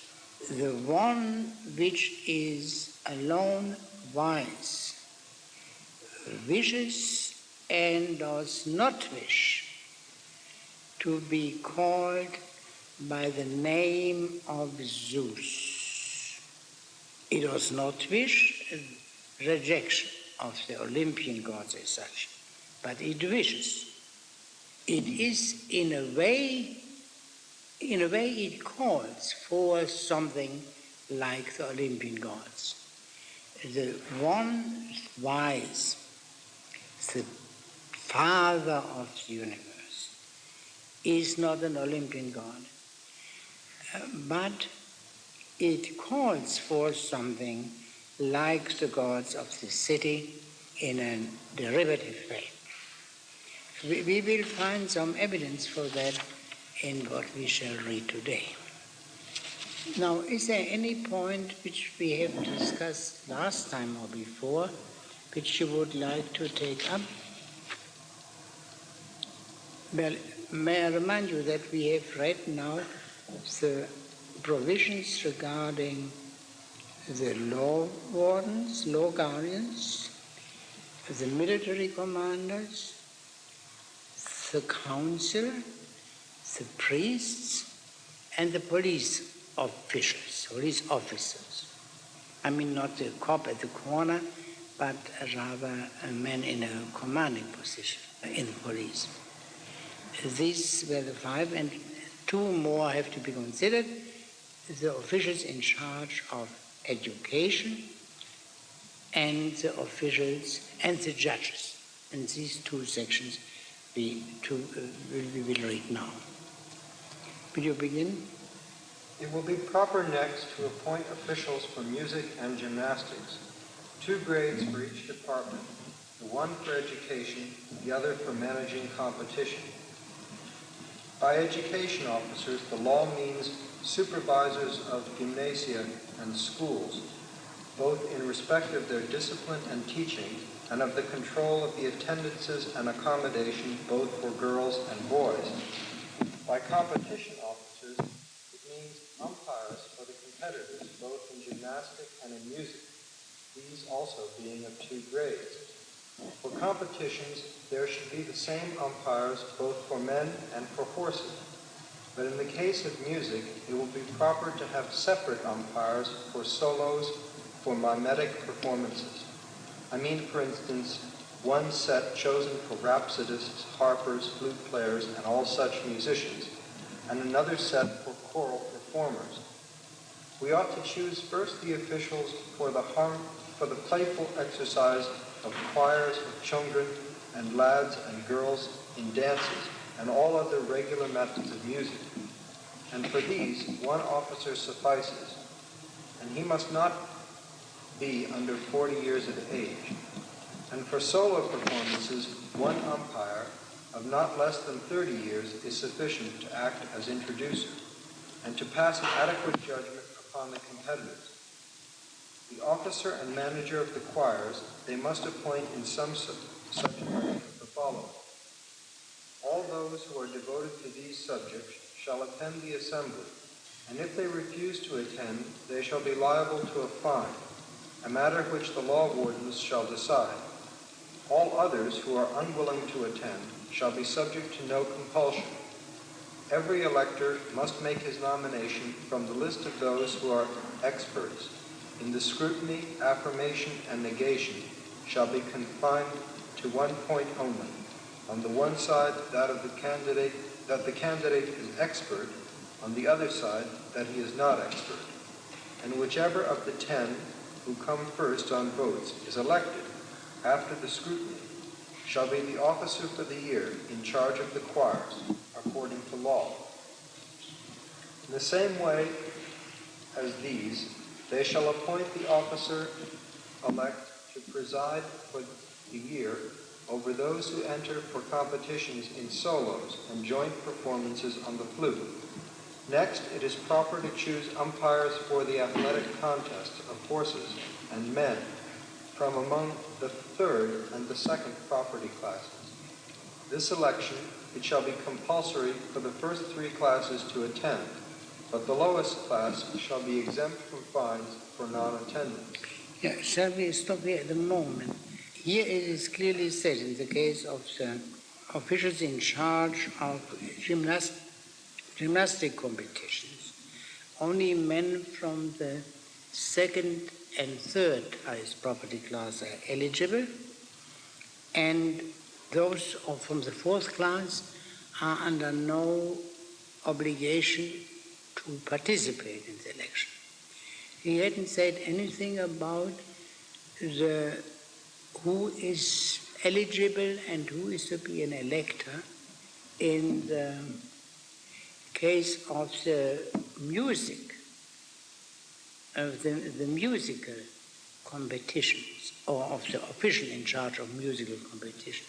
But are we not permitted to make an inference by analogy? If the fourth class is excluded, even in the case of gymnastics, will it not be all the more excluded in the case of music? There is a ref when he speaks of music, that he refers to people who are concerned with or devoted to this kind of thing and experience it. In other words, in the old sense, educated people. Now, generally speaking, education goes together with some wealth, something which is more likely to be found in the highest classes than in the lower classes. So I presume that in the case of the men in charge of musical competitions will be elected, in fact, from the first 2 classes. That is not explicitly stated, it's only stated people who take an interest in that. And those who do not take an interest do not have to go. And the people who have to attend to their farms will, of course, have no inducement to participate in the elections. Similar considerations apply to the eligibility. And this would imply one thing regarding the Athenian's procedure, that he does not underline too strongly the disqualification of the lowest class and it is implied in certain provisions. This is not the only one we have seen, but it is implied, but it is not underlined, because, as he said in a more fundamental consideration, one mustn't cause bad blood, and one must not cause a dissatisfaction and explicit discrimination is, of course, annoying. But if it goes under a more general name, under a code name, I believe they call it now, like the educated or the experienced or those who take an interest in, and that's another matter. I think one has to understand it this way. Yeah? 3 shall be appointed, 20 having been first selected by show of hand. 3 out of the 20 shall be chosen by lot, and they shall be subject also to the approval of the scrutineers. Should any candidate be disqualified in any voting or testing for office, they shall elect a substitute and carry out the scrutiny by the same method as in the case of the original candidate. So this are the provisions regarding the men in charge of competitions, both gymnastic and music. But now he comes to the more important point, education itself. In the department we have been dealing with, we have still to appoint an officer who shall preside over the whole range of education of both boys and girls. He puts females first, females as well as males. So to emphasize that this is a kind of equality of the two sexes, of which we shall hear more later. Yes? For this purpose there shall be one officer legally appointed. He shall not be under 50 years of age, and he shall be the father of legitimate children of either sex, or preferably of both sexes. So Plato excludes himself. He would not become the official in charge of the whole education, because he is not a father of legitimate children. Both the candidate that is put first and the elector who puts him first must be convinced that of the highest offices of state, this is by far the most important.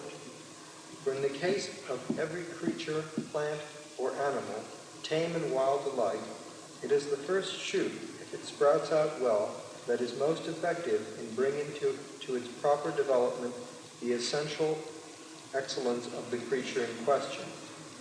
Man, which completes it with a view to the virtue of its own nature, that's to say, of its specific nature.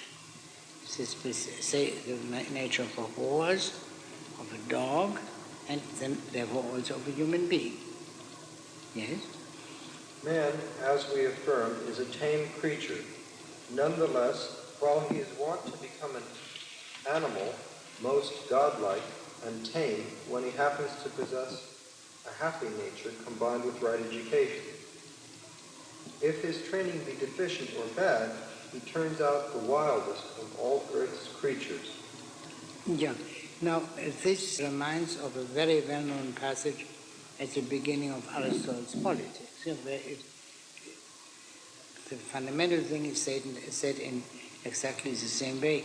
There are some subtleties here in Plato which are not in Aristotle. A man, if he has reached, is properly educated, is the most divine and most gentle living being. Simply. But if he does not have the right kind of education, then he is the most savage living being on earth. The question is, could there be savage beings not on earth? Perhaps the Artemis was called Agriotera, yeah? The one form of Artemis, the more savage Artemis, the huntress. Whether that is intended or not is not certain. Yes? Wherefore the lawgiver must not permit them to treat the education of children as a matter of secondary or casual importance, but inasmuch as the presiding official must be well selected, he must begin first by charging them to appoint as president, to the best of their power, that one of the citizens who is in every way the most excellent.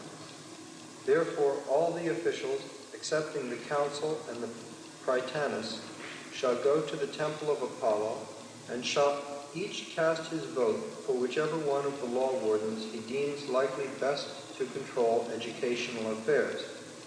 He who gains most votes, after passing a scrutiny held by the selecting officials, other than the law wardens, shall hold office for 5 years.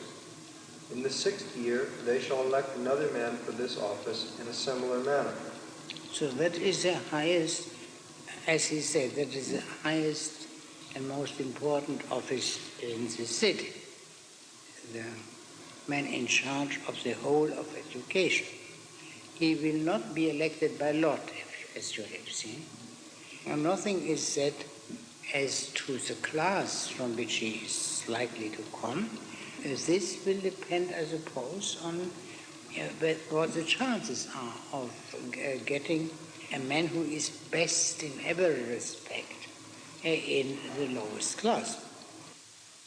As for what he said about the purpose of education in this section, one would have to compare this with the earlier definitions of education. And here, of course, there is no reference to the law as the end of education, because education is of many understood just as the education of other, as a rearing of other living beings, not subject to any law. There is a natural end, and with a view to that end, the education must take place. That is not altogether surprising. You make such a doubtful, it's not good. If anyone holding a public office dies more than 30 days before his office terminates, those whose proper duty it is must appoint a substitute in the same manner.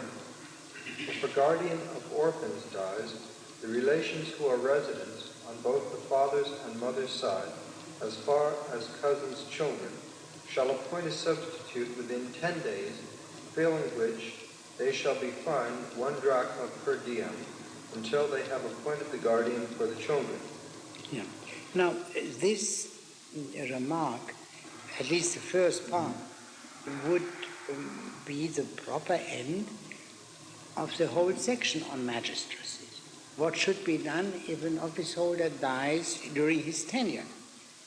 But then he goes over to the seemingly an irrelevant issue. What about guardians of orphans?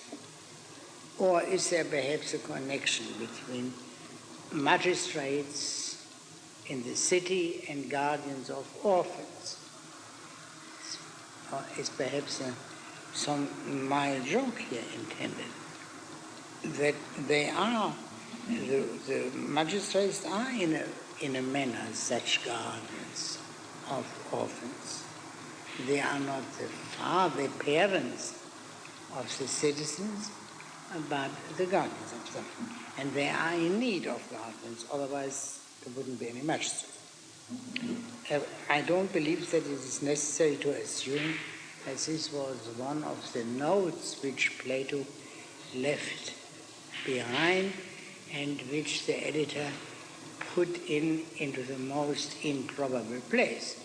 It makes sense to say that we have here reached the end of this section on magistracies, as you will see from what he will say in the sequel about the last magistracy discussed, namely the judges. So, a state, indeed, would be no state if it had no law courts properly established. But a judge who was dumb and who said as little as litigants at a preliminary inquiry as do arbitrators would never prove efficient in deciding questions of justice. Consequently, it is not easy for a large or for a small body of men to judge well, if they are of poor ability. The matter in dispute on either side must always be made clear, and for elucidating the point at issue, lapse of time, deliberation, and frequent questionings are of advantage. Therefore, those who challenge each other must go first to the neighbors and friends who know most about the actions in dispute. If a man fails to get an adequate decision from them, he shall repair to another court, and if these two courts are unable to settle the matter, the third court shall put an end to the case. In a sense... Now this is the introductory remark to this section on the judges. And now he comes to the more specific and more important statements. Yeah. In a sense, we may say that the establishment of law courts coincides with the election of officials, for every official must also be a judge of certain matters, while a judge, even if not an official, may be said to be an official of no little importance on the day when he concludes a suit by pronouncing his judgment. Assuming, then, that the judges are officials... Yes, the judges too are magistrates, yeah? Let us declare who will make suitable judges, and of what matters, and how many shall deal with each case. Yeah, there is a question, though they are, the judges are and are not magistrates. What is the principle underlying the distinction between magistrates and judges? I mean, archai in Greek, the ruling office, and judges. What is the characteristic of judges? That they are taken to be a special, are they not, what kind of magistrates or non-magistrates? The whole doctrine of the separation of powers is, of course, based on the fact that there is an essential difference between the judges and the other officials. The distinction between the judiciary, the deliberative, and the magistrates, that is explained at great length by Aristotle in the Politics. And these are three parts of the regime. But he doesn't indicate any principle underlying that distinction. That wherever we find cities, we find these three functions fulfilled. And what interests him is rather, say, how does a democracy arrange these matters? How an oligarchy? Then what is common to all cities? But the modern doctrines are doctrines of these three parts, irrespective of the regime. Now, I have here a few passages which may be helpful. First, in the Federalist Papers, number 78, Hamilton. If the judiciary has so the executive not only dispenses the honors, but holds the sword of the community. The legislature not only commands the purse, but prescribes the rules by which the duties and rights of every citizen are to be regulated. The judiciary, on the contrary, has no influence over either the sword or the purse, no direction either of the strength or of the wealth of the society, and can take no active resolution whatever. It may truly be said to have neither force nor will, but merely judgment. And judging is indeed the primary meaning of the word judgment, and must ultimately depend upon the aid of the executive arm, even for the efficacy of its judgments. All these things in the Ferris Papers ultimately go back to Montesquieu's Spirit of Laws, Book 11, Chapter 6. And right at the beginnings there, and Montesquieu makes the following remark. There are in every state three kinds of powers: the legislative power, the executive power, the power executing things which depend on the law of nations, and the power executing the things which depend on the civil law. By the first, namely the legislative, the prince or magistrate makes laws for a time or for always, and correct or abrogates those which are made. By the second, the executive power referring to foreign affairs, he makes peace or war, sends or receives embassies, establishes security, and prevents invasions. By the third, he punishes crimes or judges the differences among individuals. One will call the latter the power to judge, and the other simply the executive power of the state. Here you have a distinction with a principle. First thing is laws and legislative power. And then there are two kinds of laws which are relevant here: international law and the national law. And the executive power referring to actions taking place under international law, this is the executive par excellence. And the executive referring to actions under the national law, this is the judiciary. This is a tolerably clear distinction. We do not find any such distinction, say, in Aristotle, who has the clearest statement on the subject in antiquity. And the reason is this: because Aristotle doesn't speak of the legislative power. He speaks of the deliberative power, which is something very different from the legislative power. It's the deliberative power, we can say, includes the legislative power, but goes much beyond it.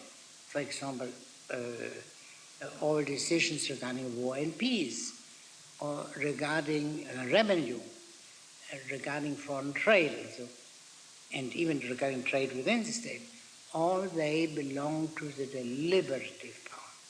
So the reason why this distinction has become seemingly more clear in modern times is connected with the fact that the deliberative power has been somehow reduced to the legislative power. And that is connected with the emergence in modern time of what the Germans call the Rechtsstaat, the state in the service of law, and the state limited to the law and by the law, which of course is, the word is German. I have never heard it in English, an equivalent, but the thought is, of course, more of English than of German origin. Yes. Isn't the basic condition for that, though, the shift to the nation state as the political unit, the shift to very large political units that really can't be simply surveyed by small group of men?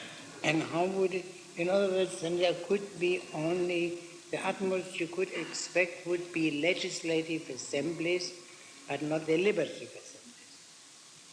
And so that for even Locke was compelled to give the power regarding peace and war to the executive. to the federative power, as you call it.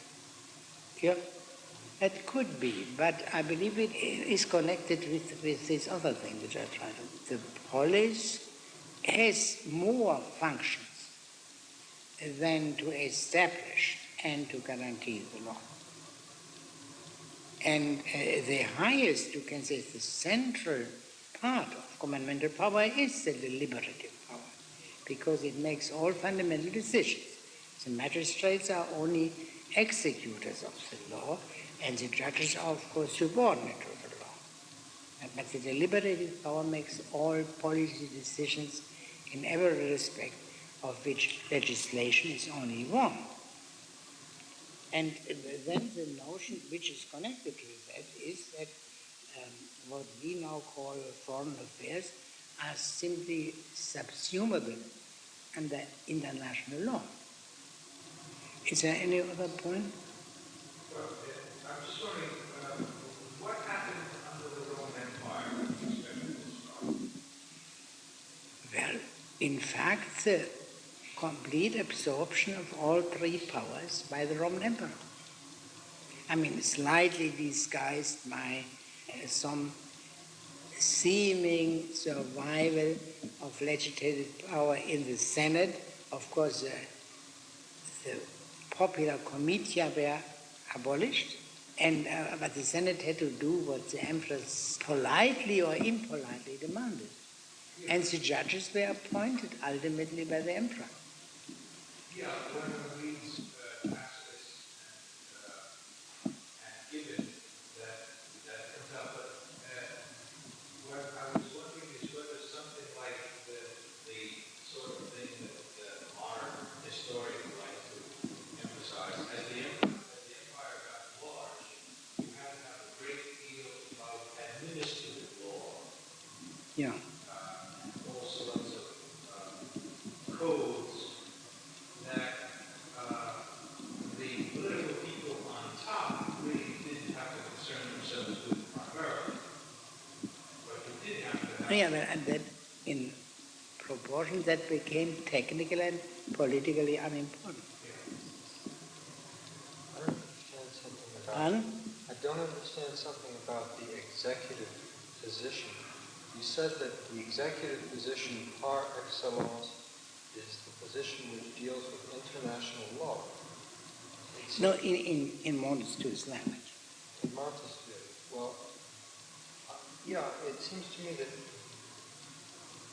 there is no such thing as international law, and that the best that according to Montesquieu, there is. Well, there are some people, I think, some people in the State Department also believe that there are people who believe that there is such a thing, but I don't think that there is. And I think that the best that can be said for the executive is that he's a kind of public relations man. I mean, he really doesn't have much to do aside from public relations, according to the program that's set up here. Where here? In Montesquieu, if you don't accept his but he accepts that in addition, even if you disregard the international law, there is still, for example, the matter what should be done about Taiwan and ping pong and all these nice things, and the Middle East.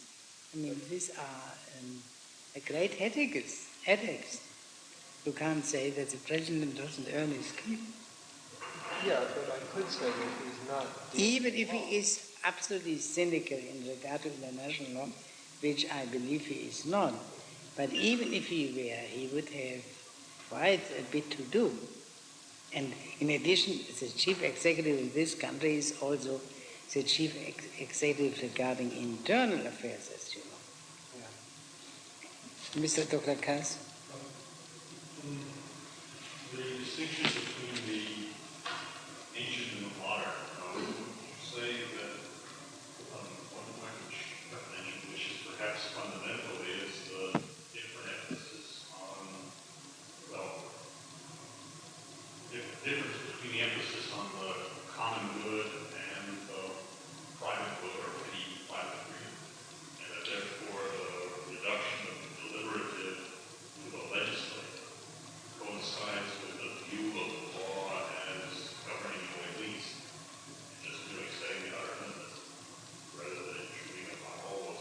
Yeah. Yeah, that is connected, sure. I mean, the modern notion of freedom is connected with the fact that they are original, and today slightly overlaid by other things, that the fundamental political or moral phenomenon are the natural rights of man, beginning of the Declaration of Independence. Today, of course, this is regarded as nonsense by most people, as you know. But then when you hear them talk about the civil liberties, they treat them as if they were in fact natural rights. You know? I mean, the freedom of speech and of assembly and so on. You know? So that it still survives, although it is no longer stated in its original terms, whether it has not lost its basis by abandoning the natural right basis, that's the question. Yeah, surely it is connected. And in the first place, we have the natural rights of the individuals who associate in order to protect their natural rights, and the laws are the instrument for protection.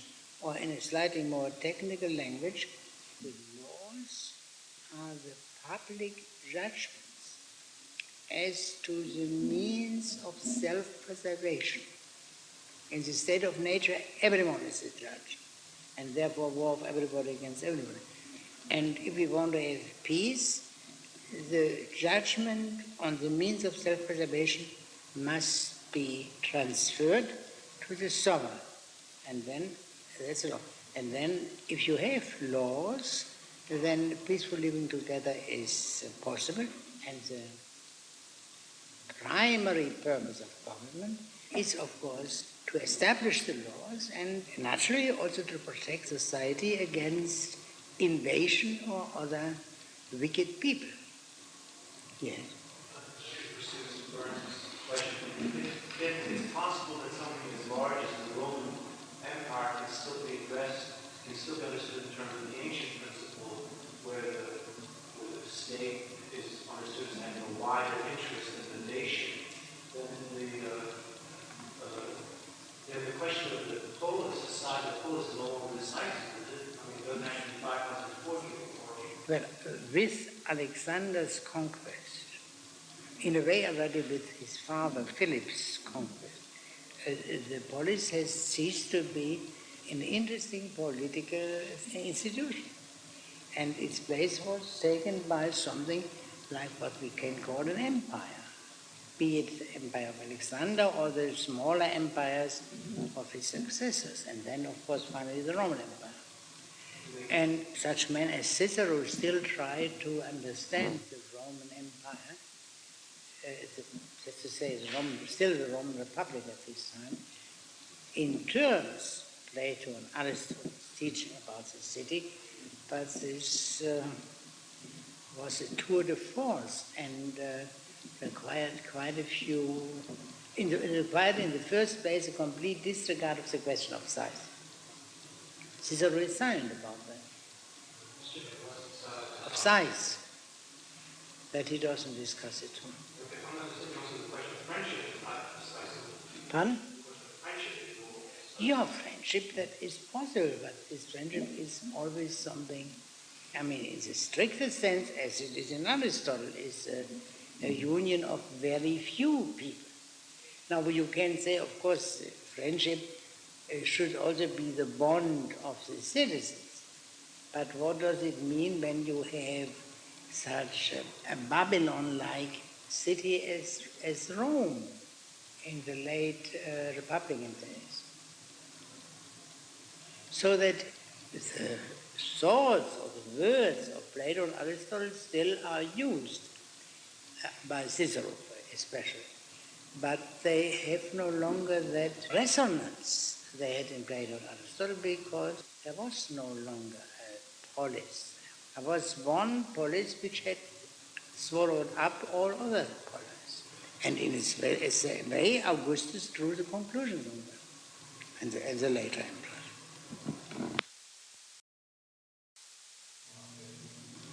Well, I mean, the abolition of the actual abolition of the Republic, of the Commonwealth. And Augustus was a very shrewd politician, as you know, and so he preserves the names of the magistrates, as Tacitus says, but they were no longer. I mean, when he was at the same time consul and tribune of the plebs and praetor, I don't know what else, then these magistracies had lost their meaning. Do you remember, Vivian? The most elementary form of... No, you must begin that we hear the sentence. That we, having put down the judges too as magistrates, we shall say, or we will say, which judges are proper, yeah, and for which things, and how many in each case. Assuming then that the judges are magistrates, let us declare who will make suitable judges, and of what matters, and how many shall deal with each case. The most elementary form of court is that which the two parties arrange for themselves, choosing judges by mutual agreement. Of the rest, there shall be two forms of trial. You know that is practically the same as arbitration, yeah? Arbitration. But then, of course, this is not enough. Yes? The one, when a private person accuses a private person of injuring him and desires to gain a verdict by bringing him to trial, and the other, when a person believes that the state is being injured by one of the citizens and desires to succor the common weal. Who and what sort of judges are must now be, and of what sort the judges are must now be explained. First, we must have a court common to all private persons who are having their third dispute with one another. It shall be formed in this way. On the day preceding the commencement of a new year of office, which commences with the month next after the summer solstice, all the officials, whether holding office for 1 year only or longer, shall assemble in the same temple, and after adjuring the god, they shall dedicate, so to say, one judge from each body of officials, namely, that member of each body whom they deem the best man and the most likely to decide the suits for his fellow citizens during the ensuing year in the best and holiest way. These being chosen, they shall undergo a scrutiny before those who have chosen them, and should any be disqualified, they shall choose a substitute in like manner. Those who pass the scrutiny shall act as judges for those who have escaped the other courts, and they shall cast their votes openly. The counselors and all the other officials who have elected them shall be obliged to attend these trials, both to hear and to see, and anyone else that wishes may attend. Anyone who accuses a judge of deliberately giving an unjust judgment shall go to the Law Wardens and lay his charge before them. A judge that is convicted on such a charge shall submit to pay double the amount of the damage done to the injured party, and if he be held to deserve a greater penalty, the judges of the case shall estimate what additional punishment must be inflicted, or what payment made to the state, and to the person who took proceedings. In the matter of offenses against the state, it is necessary, first of all, that a share in the trial should be given to the populace. For when a wrong is done to the state, it is the whole of the people that are wronged, and they would be justly vexed if they had no share in such trials. So, while it is right that both the beginning and the ending of such a suit should be assigned to the people, the examination shall take place before 3 of the highest officials, mutually agreed upon by both defendant and plaintiff. Should they be unable by themselves to reach an agreement, the council must revise the choice of each of them. Wait a second. Here this is offenses against the city. And there was, as you probably know, public prosecutor in Athens, and Plato also doesn't assume that there is a public prosecutor, but anyone who wishes may act as a prosecutor. Now, would be interesting to see how would Socrates have fared under these provisions in the Cretan city. Of course, a full answer is not possible before we know the law regarding impiety as it is established later on in Book 10. But still, the judicial procedure would be more favorable because the demos does not have complete control of such trials. Yeah?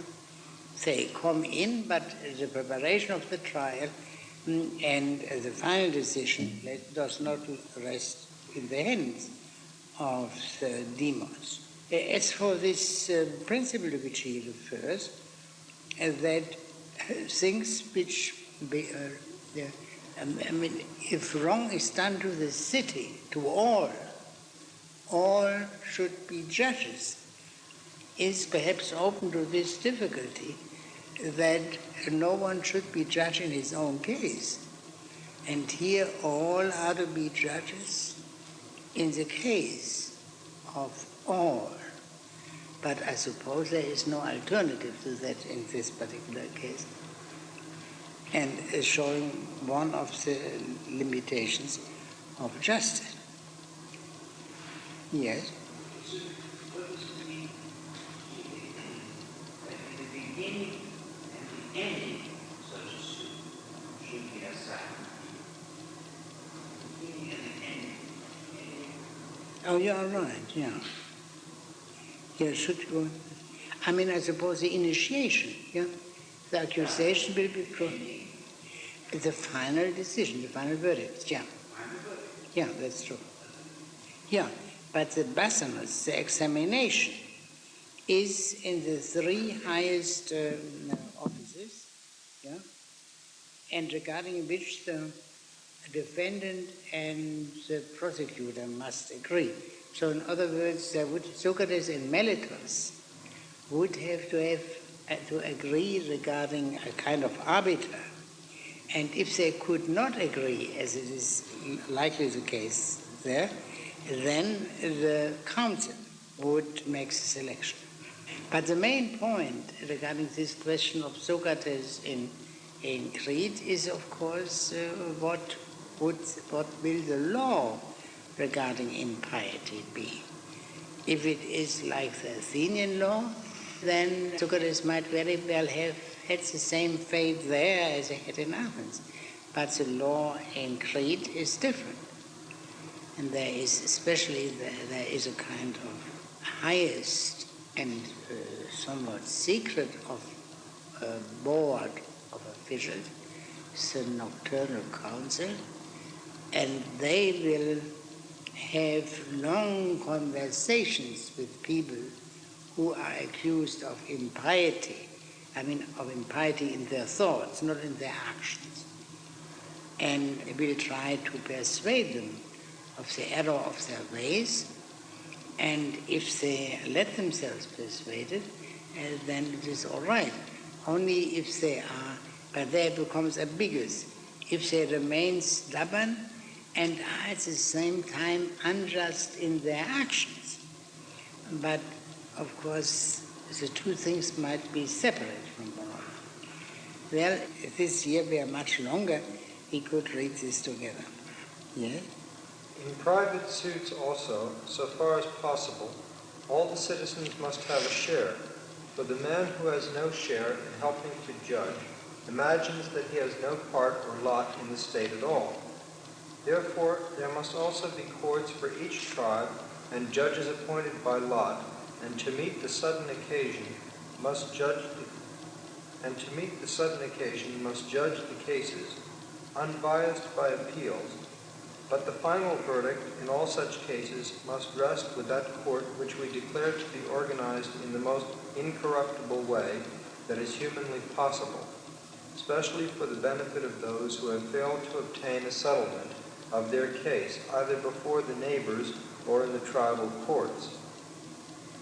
Thus, as concerns the law courts, which, as we say, cannot easily be called either offices or non-offices without ambiguity, This outline sketch serves to describe them in part, though there is a good deal it omits, for detailed legislation and definition concerning suits would most properly be placed at the conclusion of the legislative code. Yeah, that's clear, because we do not yet know the laws, and therefore we cannot yet say the last word about the judicial organization of the city. But you note the repeated reference to the fact that the judges are and are not magistrates. This remains. Yes. So let these matters be directed to wait for us at the conclusion. And I should say that the other official posts have had most of the legislation they require for their establishment. But a full and precise account concerning each and all of the state departments and the whole of the civic organization, it is impossible to give clearly until our review has embraced every section of its subject, from the first to the very last in proper order. So now, at the point where we stand, when our exposition has reached so far as to conclude the election of the officials, we may find a fit place to terminate our previous subject and to commence the subject of legislation, which no longer needs any postponements or delays. So now this is the completion of the section of the magistracies, which fills the first half of Book 6, and now begins the legislation proper, which goes to the end of the whole work. Is there any point you would like to raise regarding the magistracies? In all this section, if I remember well, right, that only the teachers of gymnastics and music should be what we call now professional, or what was here in translation experts. Yeah, in Greek. Only two categories. The rest were people who could be according to their. Yes, there was no. Yeah, but of course, the military officers, it goes without saying. In the case of the military officers, it goes without saying. It must be people who have undergone military training and have shown themselves to be able commanders in previous wars. Otherwise, they would not be elected by their comrades in arms. This is so that. Common sense. Yeah, but now let us see. Who are the other? The law, the guardians of the laws surely must be knowers of the laws. But strangely enough, if I remember right, it not mentioned, except in this section, that they have to be experts about music teachers and gymnastics. I don't remember the same way about law wardens. They have to be already. Yeah, well, he mentions this in connection with the fact that they are to be elected from the second and third class and not from the fourth. And in this connection, in this context, he mentions the requirement of experience, that's the Greek word, for the music, for the men in charge of the music contests. For the whole body of magistrates, they were not supposed to prepare for special. Yeah, by their bringing up. Think, for example, of the country, of these younger men of the country police. They act under the supervision of an older man who has been elected for them. And he has picked these 12 people. Now, they acquire experience, knowledge under his guidance. They serve under him for 2 full years. So that they acquire full knowledge of the territory in all seasons of the year. Then the people who have to interpret the laws which are brought from Delphi or other oracles, they also must have some knowledge of how to do these things. It is clear that the whole system has a common sense that is not to be denied. No, they must also have experience. Yeah, in a specific experience. Yeah. And the trick that they choose mostly from the educated class. Yeah. Yeah, that is at least the hope of Plato. Yeah. Then the whole book 7 is devoted to education, and we have seen that the man in charge of education as a whole is the most important officer of the city. Everything depends on that education. This is supposed to be common to the whole citizen body, but in fact, only the more elementary parts, the 3 R's, as it were, are given to all. We see from this that the 4 segments of population were without education, which suppose that they were really farmers or... No, the citizens, but voting requires in many cases written vote, so they must write. They must write, and I don't believe that this was meant in order to exclude people in a fraudulent way from voting, which of course has been done in the world, but I don't think that this is what is meant.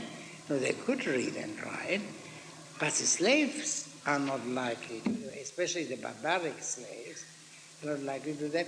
And as for the people who were not citizens, who were only resident aliens, that was of no concern to the legislator. If these people tried to get some education for their children, that was their business, but it was not a concern of the legislator of the city to take care of their education. So these 5,040 people... And their families. Yeah. We can suppose that they were at least, they could at least write grown up, right? And read and write. And elementary arithmetic. This is big. And gymnastics. And choral dances. Very good. Yeah. And the formation of character. It was much more important than what is now called education in the sense of transmission of facts,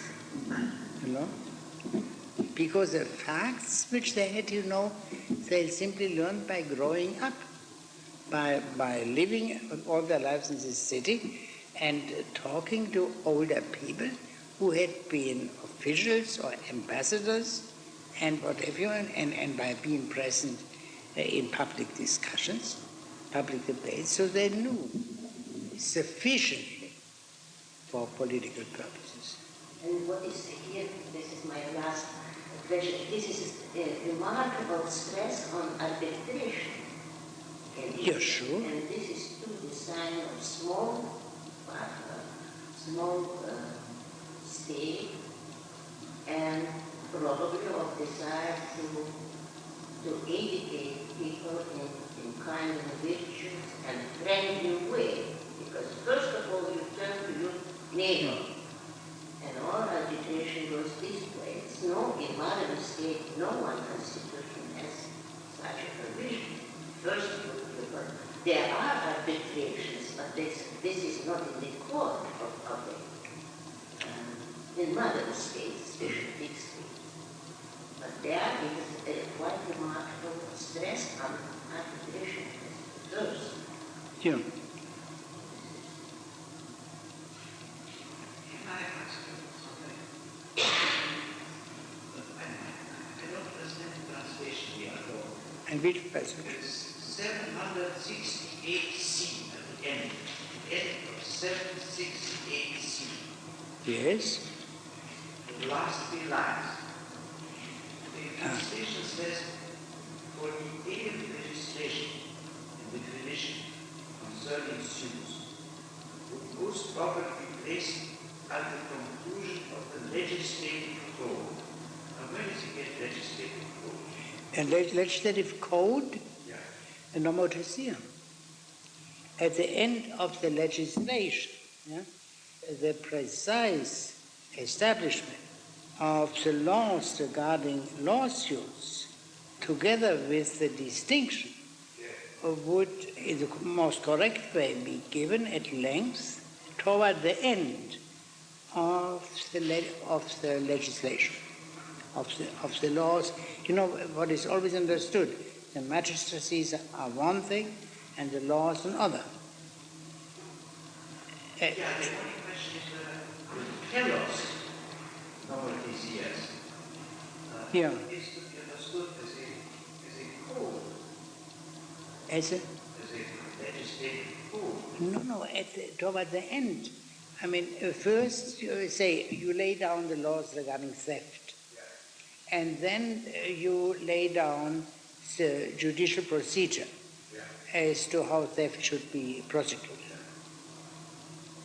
So only very general remarks about judicial procedure are made now, and after we are through the substantive law, then we will come through to the more procedural part of the law in modern language. What is telos, non-TCS? The end of the legislation. What is that a code? Insofar as a code is a product of the legislation. I mean, I believe that the distinction here, as well as in other places, is the one which we have heard so frequently. There are two things: the magistracies, the archai, and the laws.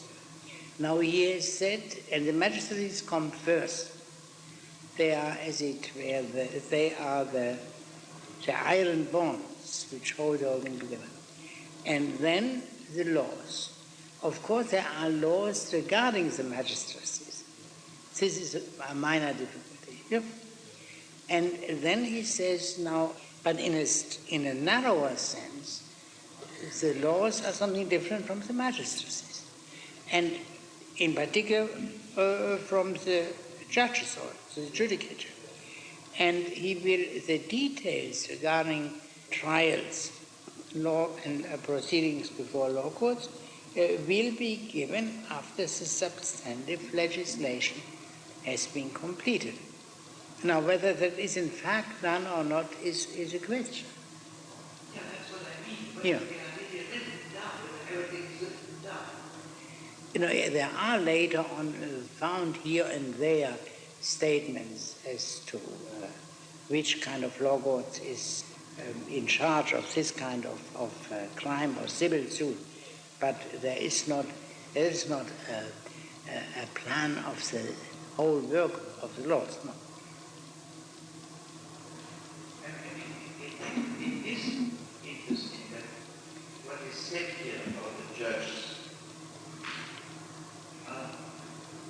never refers explicitly to their knowing all the laws. It doesn't explicitly refer to that. Yeah, well, there is some reference at the early part, is there not, that the judge must know more than the litigants, for example. Yeah? Yeah, but I understood that he must know more about Facts. Yeah, but he must also know, I think, the law. And the law, in the case of an ambiguity of the law, he must be better able to reach an equitable interpretation. No. No, that is the whole statement about the magistrates is very sketchy. And one must try to get out of it what one can, but there are many great difficulties.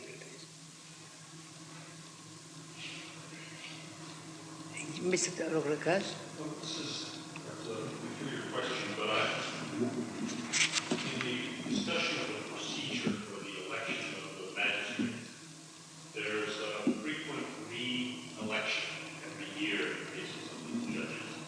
And one is to choose the best man Yeah. for the job.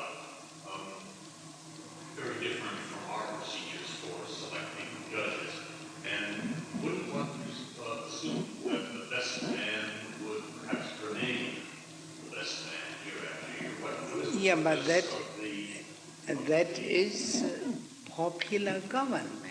There must not be to that extent. This is democratic here. That there are no...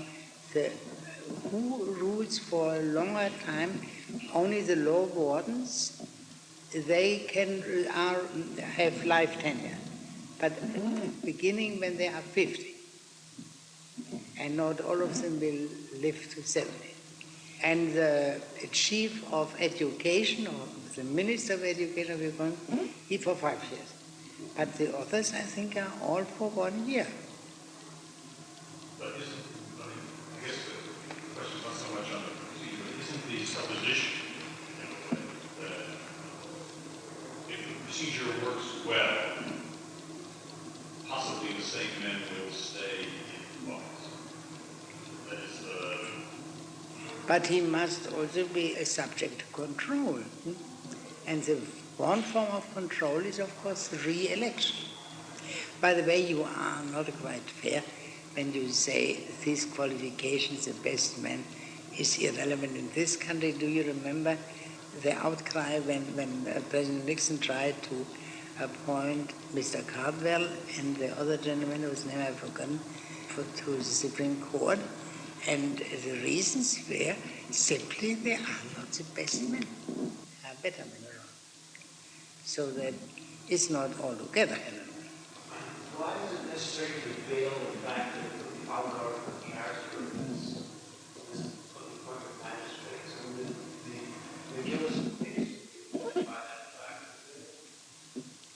Yeah, but at the same time, but the Athenian stranger speaks not only to Megillos and Cleinias, he speaks also, as will appear later, to future generations.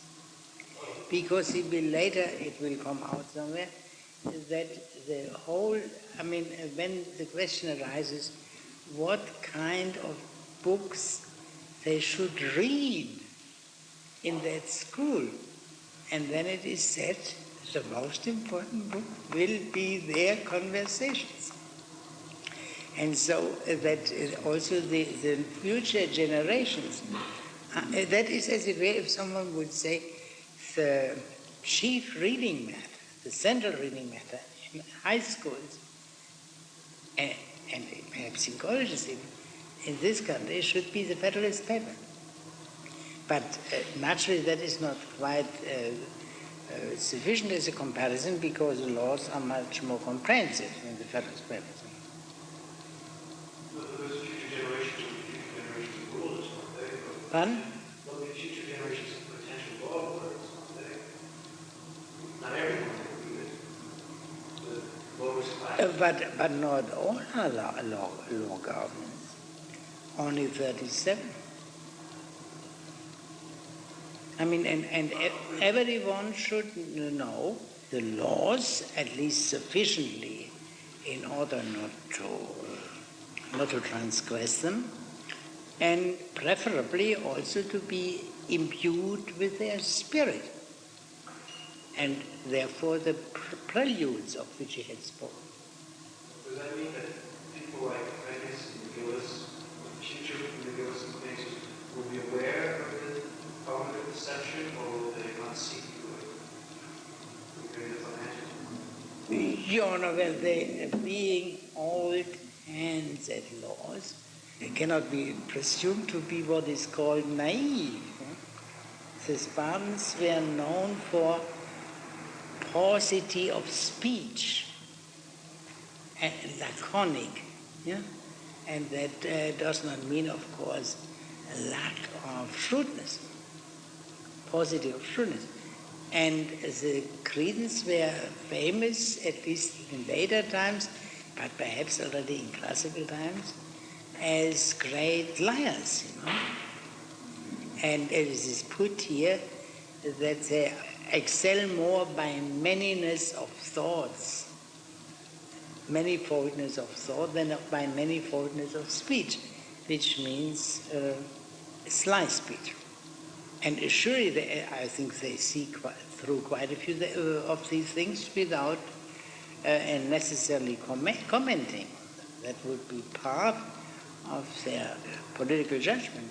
that they would not comment. That means that the desired end of having ruling openly is already compromised in some way. The open character of the rule is a public rule is already compromised in some way. Doesn't that mean? The open character of what? Of the rules. It's compromised already in this discussion in some way. That word desire. I may not understand you acoustically. Well, I thought that was one of the desired elements, one of the more desirable elements of the good regime was that it was an open rule of public men. Yeah, sure. There wouldn't be a nocturnal council, let's say, but some sort of one kind or another. But this is already compromised at this point. Why is it? I mean, yeah, sure, the good men must rule openly in broad daylight. That is understood. But that does not mean that they will divulge every deliberation at every time in public. That is not implied. Open governance, openly arrived at, is not necessarily the assumption of Plato. Secrecy may very well be important, especially in formal relations, but also perhaps in internal things. We saw this slightly sinister reference to the cryptoi, the secret police. That is by definition secret. Now, shall we read a bit more? Plinius, the previous subject, stranger, you have treated to our entire satisfaction, but we welcome still more heartily the way you have linked up your past statements with your future statements. So he praises particularly, Plinius praises particularly this link up of the beginning of what he has done hitherto with what will come, with statements about the laws. Yes? The beginning with the end with the beginning. Athenian, it seems then that up to now our ancient game of reason has been finely played. Cleinias, you are showing, I think, how fine is the serious work of our citizens. Yeah, well, that I think is this point. The Athenian calls what they have been doing the sensible play of old men, of old venerable men. And Cleinias corrects that. He says you seem to reveal the fine seriousness of the men as the men in contradistinction to the old men.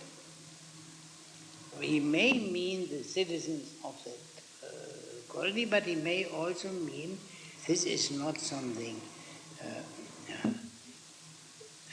merely for old men what we are doing, but something very male, very presupposing all the vigor of man. The Athenian had spoken before of the play of old men with a view to legislation, at least twice before. But in the previous cases he had not been corrected by Cleinias. That's the first time that Cleinias corrects him for that, defending, as it were, the dignity of legislation against implicit criticism of legislation, that it is an activity not quite serious. That is what play here means. Yes? Athenian, very promptly, but let us see whether you agree with me about another point. Cleinias, what is it, and whom does it concern? Athenian, you know how, for instance, the painter's art is in depicting each several subject seems never to get to an end, and in its embellishing it seems as if it would stop It would never stop laying on colors or taking them off, or whatever the professional painters term the process, and reach a point where the picture admits of no further improvement in respect of beauty and lucidity.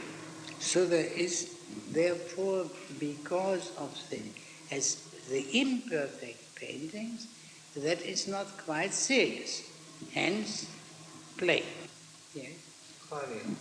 I too remember hearing something of the fact you mentioned, although I am by no means practiced in that kind of art. Athenian.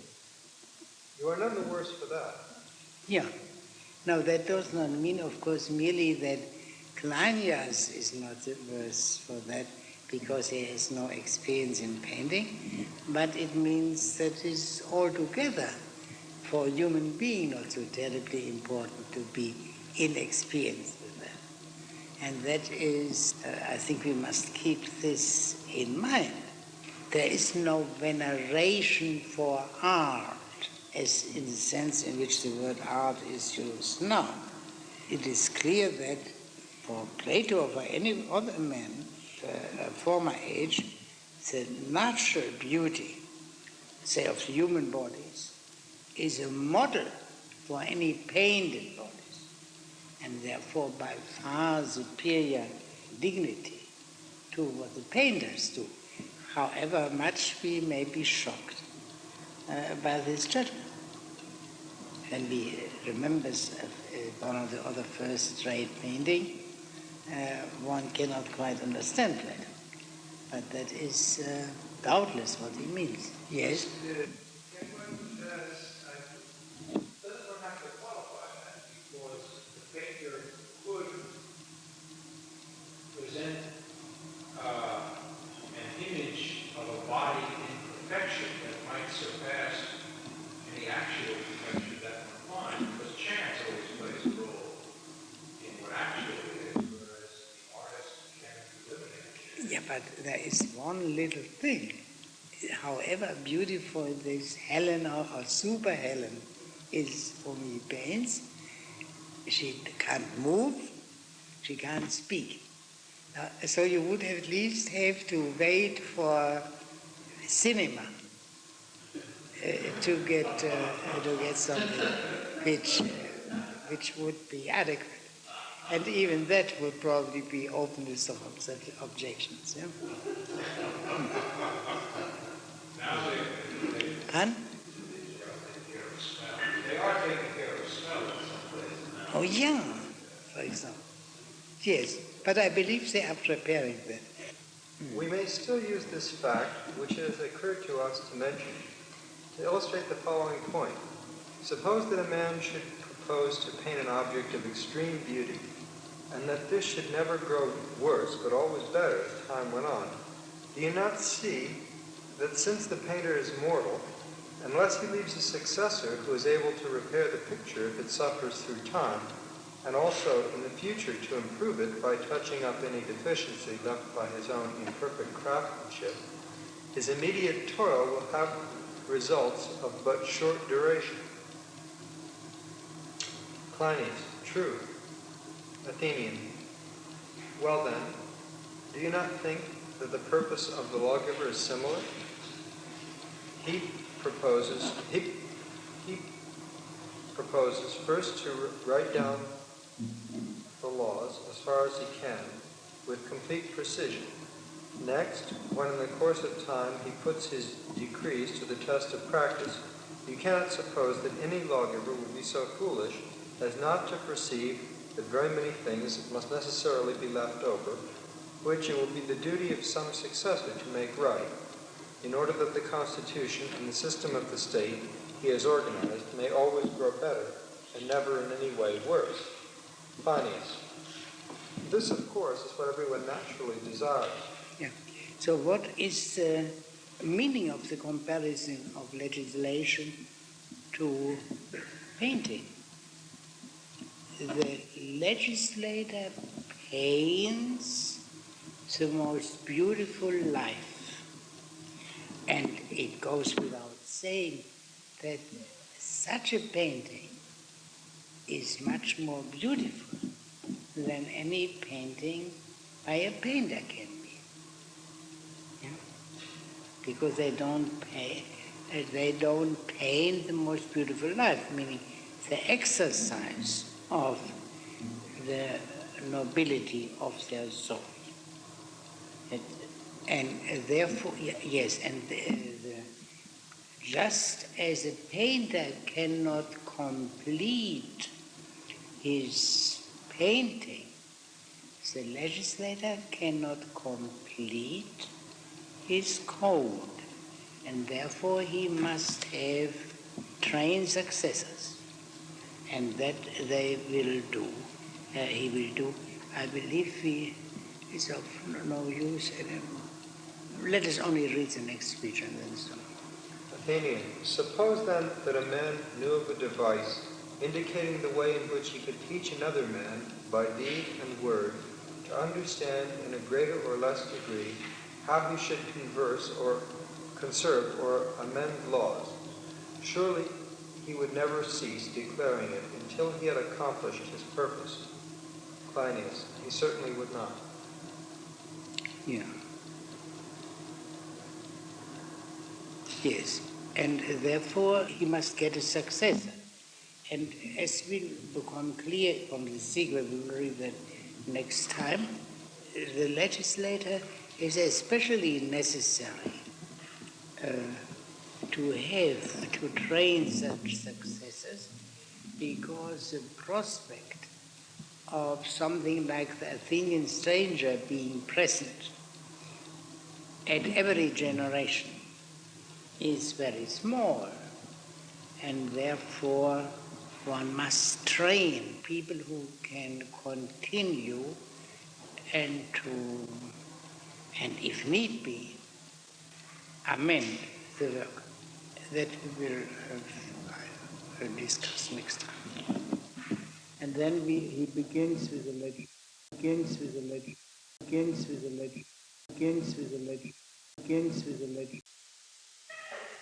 So I thought that by the end of this academic year, we would have read the 6th book, but now it looks as if we can read at least part of the 7th book as well. That's a very extraordinary thing in my life. So last time we completed our reading of the section on the magistracies and began the section on the laws in the strict or narrow sense. And this goes on till the end of the whole work. Now, as for the section on the magistracies, they have a clear plan. If we take only those magistracies which are unquestionably and unqualifiedly magistracies, then the most important are discussed at the beginning and at the end. At the beginning, the law guardians; at the end, the officer in charge of the whole of education. But there is another magistracy where it is dubious whether it is a magistracy, and these are the judges or the law courts. Now, if we add them to the magistracy, as the Athenian stranger does, then we would see the central places occupied in the section on magistracies by the priests. Now, the section on what is in the center is most important, but most important is an ambiguous expression. Important from what point of view? The Athenian stranger doesn't say of the priests that they are most important, as he does of the law guardians and the officer in the charge of education. We must remind ourselves again of that succinct expression of Aristotle in the Politics, when he speaks of the priests, the men in charge of the divine things, and says they occupy the 5th and 1st place. The 5th place in that order in which he has presented them, but in another way, they occupy the 1st place because of the intrinsic rank of the divine beings as distinguished from mere human beings.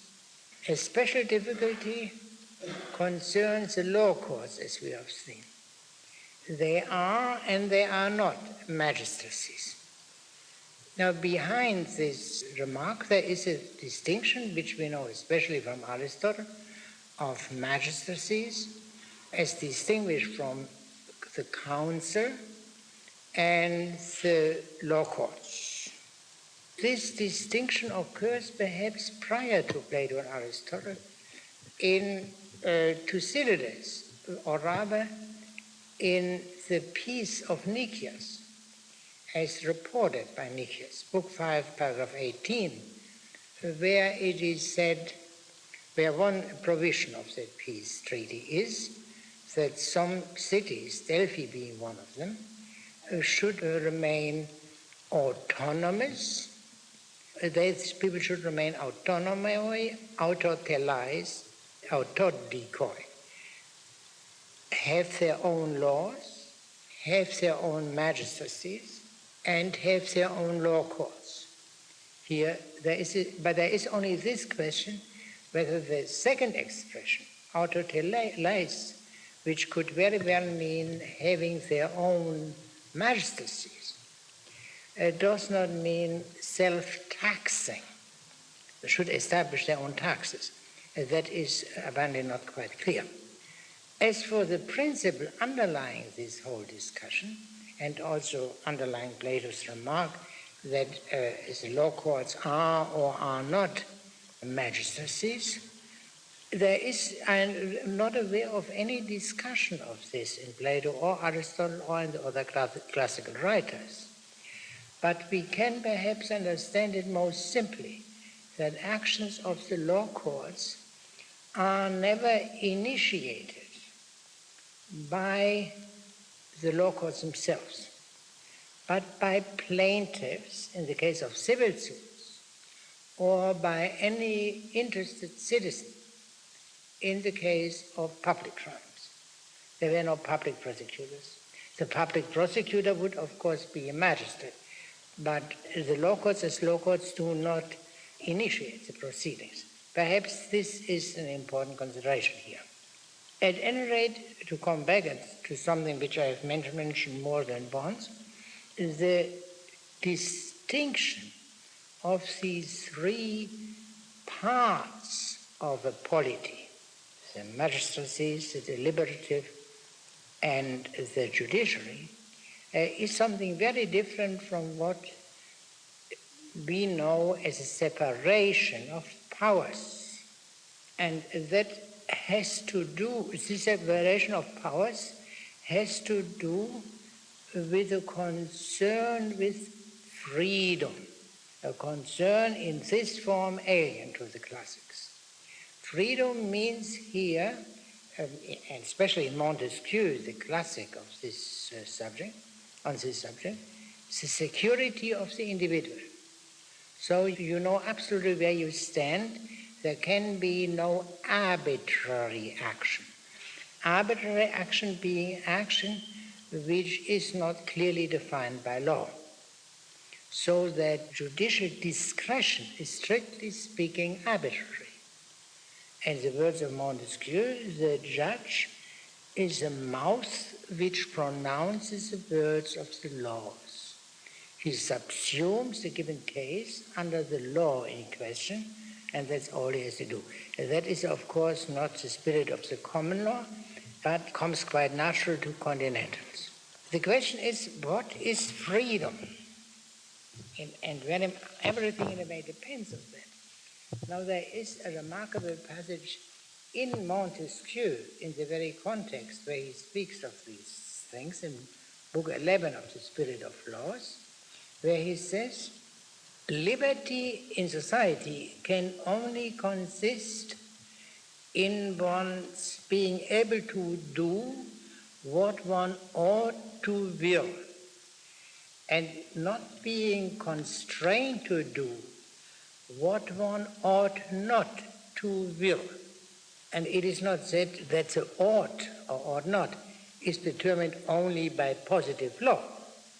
Now, this by itself could be taken to mean freedom is unimpeded virtuous action, or more simply, more ambiguously, freedom is virtuous action. This is fundamentally what the ancients understood by that. To take an extreme statement occurring in Aristotle's Ethics, Book 5, 1138. Now, wait a moment. Yeah. What's the law? The law, for example, does not command that a man commit suicide. And what it does not command, it forbids. Contrary to the view with which we are much more familiar, what the law does not command, it permits. I think no opposition goes deeper than this one. When we mean that we are free to do what the law permits, we are concerned in a way with freedom from the law, a sphere in which the law does not interfere with what we would wish to do. But as this passage of Aristotle, which is admittedly an extreme passage, and stating what one could call the ancient view of law, what the law does not command, it forbids. Everything is ordered or regulated or sanctioned by the law. There is no sphere free from law. This leads us back to something which we have mentioned more than once, that for the ancients, in their moral and political consideration, the key consideration concerns virtue or virtuous action. For the moderns, freedom. And even virtue is then later on in modern times, at least in the time of Kant, defined in terms of freedom as autonomy. Now, we will come back to this on a proper occasion.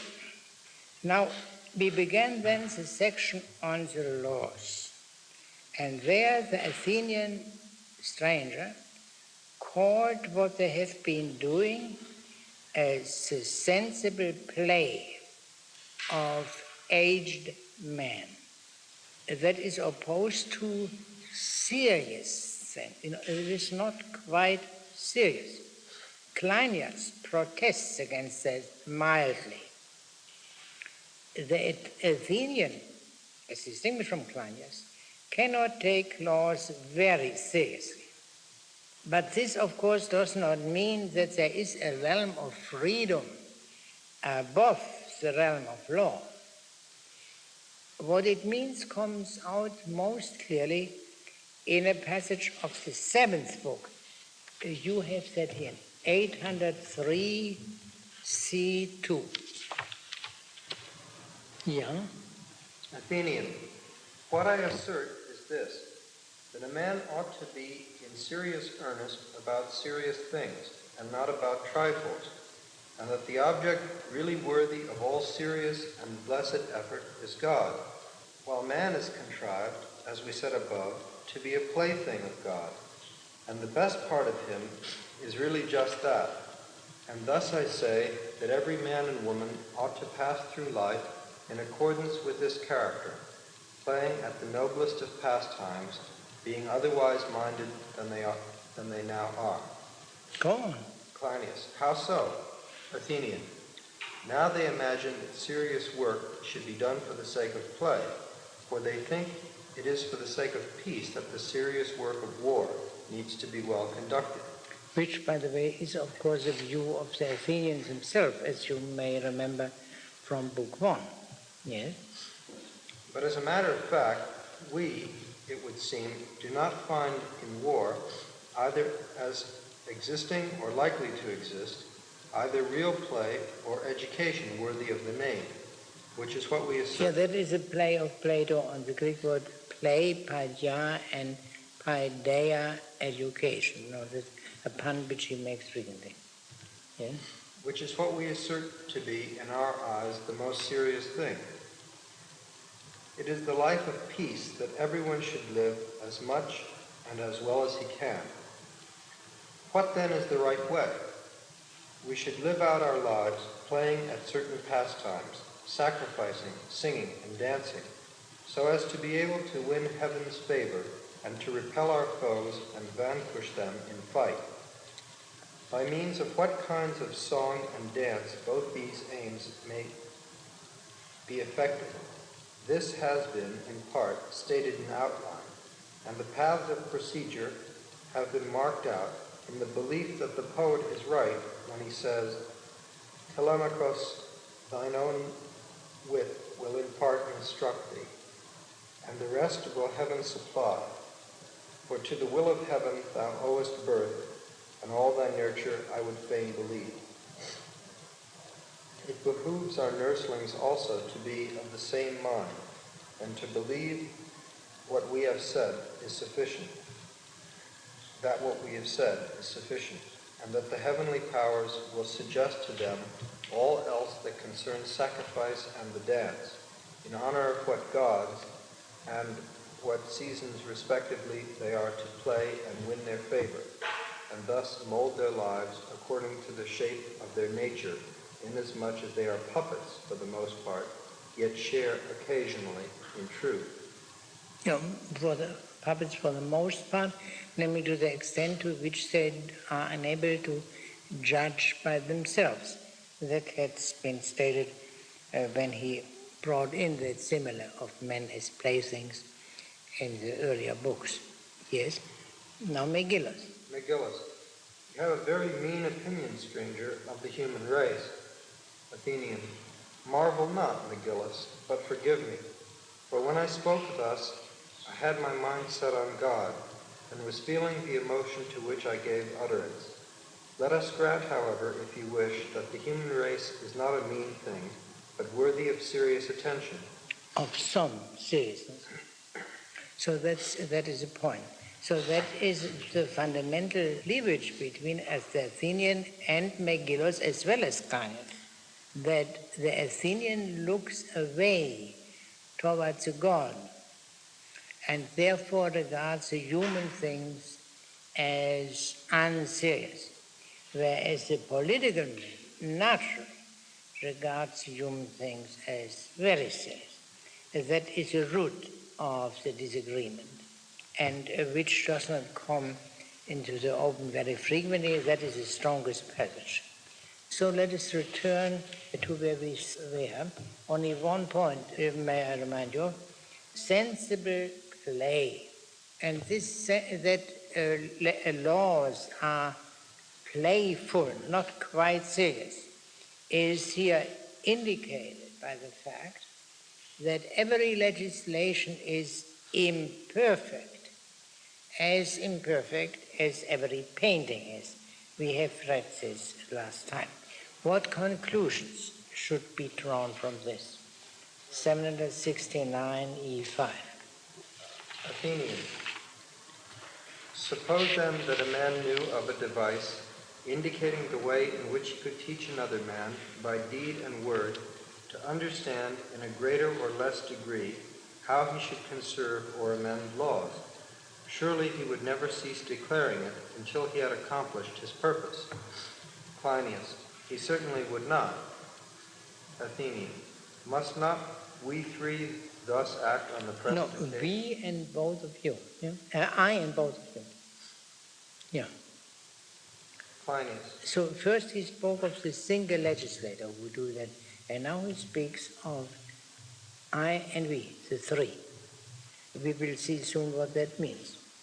Cleinias, what is it you mean? Athenian, we are about to make laws, and law wardens have been appointed by us. Therefore, since we are in the evening of life, while those compared to us are youthful, we should namely the law guardians who are 50 at least, but compared with them, they are useful. Yes? We should not only legislate, as we say, ourselves, but also make legislators, as well as law wardens, of these very same men, so far as we can. Yeah. Now, that will become also clearer, still clearer in the sequence, but the main point is this. Now there are, in fact, there is one central legislator here, the Athenian. But it is extremely unlikely that there will be another Athenian stranger available in the next generation, or perhaps in any future generation. Therefore, one must disperse, as it were, the legislative faculty. And it is dispersed here, obviously, among the three of them. And in the next generation, it will be among all law wardens, who are 37. Yes? Plinius, we should, if, that is to say, we are capable of so doing. Athenian, at any rate, we must try, and try hard. Plinius, by all means. Athenian, let us address them thus. Beloved keepers of the laws, in many departments of our legislation, we shall leave out a vast number of matters, for we needs must do so. Yet notwithstanding all important matters, as well as the general description, we shall include, so far as we can, in our outline sketch. Your help will be required to fill in this outline. You must listen to what I say about the aim you should have before you in doing so. Megillus, Plinius, and I. No, you see, no, it is in the origin Megillus and I and Plinius. He is in the center. We know why. He is, of course, the central figure, the most important of the three men. And that is precisely, and difficulty is caused not by the fact that there will be no Plinius or Megillus in the next generation, but there will be no Athenian stranger in the next generation. Yeah? Megillus and I and Plinius have often stated to one another that aim, and we agree that it is rightly stated. So we desire you to be in immediate unison with us as our disciples and aim at those objects at which, as we three have agreed, the lawgiver and the law warden ought to aim. The sum and substance of our agreement was simply this, that whatsoever be the way in which a member of our community, be he of the male or female... Yeah, remember that in which one could become a good male man, yeah, Anea, and go on. Be he of the male or female sex... Yeah, that is now extended. Yeah. Young or old, may become a good citizen, possessed of the excellence of soul which belongs to man, whether derived from some pursuit or disposition, or from some form of diet, or from desire or opinion or mental study. To the attainment of this end, all his efforts throughout the whole of his life shall be directed, and not a single person shall show himself preferring any object which impedes this aim. No, wait just one moment. You see, first he had spoken of that good Anea, that good hombre, and then it was extended not only to young and old, but also to men and women. This causes a minor difficulty, but especially when you see, when he speaks here of the virtue becoming to a human, the virtue of the soul becoming to a human being, and who possesses that virtue through some pursuit or some habit or some possession or desire or opinion or perhaps some branches of learning. There are quite a few sources of this virtue given here. How many do we have? 3, 4, 5, 6. And of very different rank, because obviously what can think only of the difference between opinion and branches of learning, but also desire or possession. What does that mean? At any rate, this shows that the Athenian cannot take very seriously the virtue of which he is speaking now, because it is likely to be what Plato calls elsewhere a vulgar virtue, not genuine virtue. Yes? We find, even as regards the state, he must allow it to be revolutionized if it seems necessary, rather than voluntarily submit to the yoke of slavery, under the rule of the worst, or else he must himself quit the state as an exile. All such sufferings men must endure, rather than change to a polity which makes men worse. This is what was previously agreed upon. So do you now keep both these objects of ours in view as you revise the laws, and censure all the laws which are unable to affect them, but welcome all such as are able to do so, and adopting them wholeheartedly, rule your lives by them. Yes? All other practices which tend towards goods, so-called, other than these, you must bid farewell to. Yeah. So that is good. The aim is virtue. But what kind of virtue that is dubious. He does speak of the virtue belonging to the soul of man, becoming to the soul of man, but this covers a great variety of levels of virtue, as we have seen. But however this may be, this virtue's life is to be the goal. And if it cannot be achieved, one should prefer exile at any rate to living in such a city. And that is in perfect agreement with what we have read or found out earlier, that the soul is to be honored more highly than the city. If the city is not good, then surely it must be sacrificed to the well-being of the soul. In Socrates' life, as presented by Plato, that comes out most clearly in the Crito, where Socrates seems to say that absolute submission to the laws of Athens is the universally valid rule of conduct. But in this very dialogue with Crito, he avoids and underlines his avoiding the word soul. That the soul is the reservation, and the goodness of the soul is the reservation against the city, against the laws of the city. That is not explicitly said in the Crito, but the argument is good enough for Crito and for people who might accuse Crito of being a bad friend because he has not helped Socrates to escape from prison. Now here this other passage is very difficult, and there is a great variety of translations. Let me see whether I find that.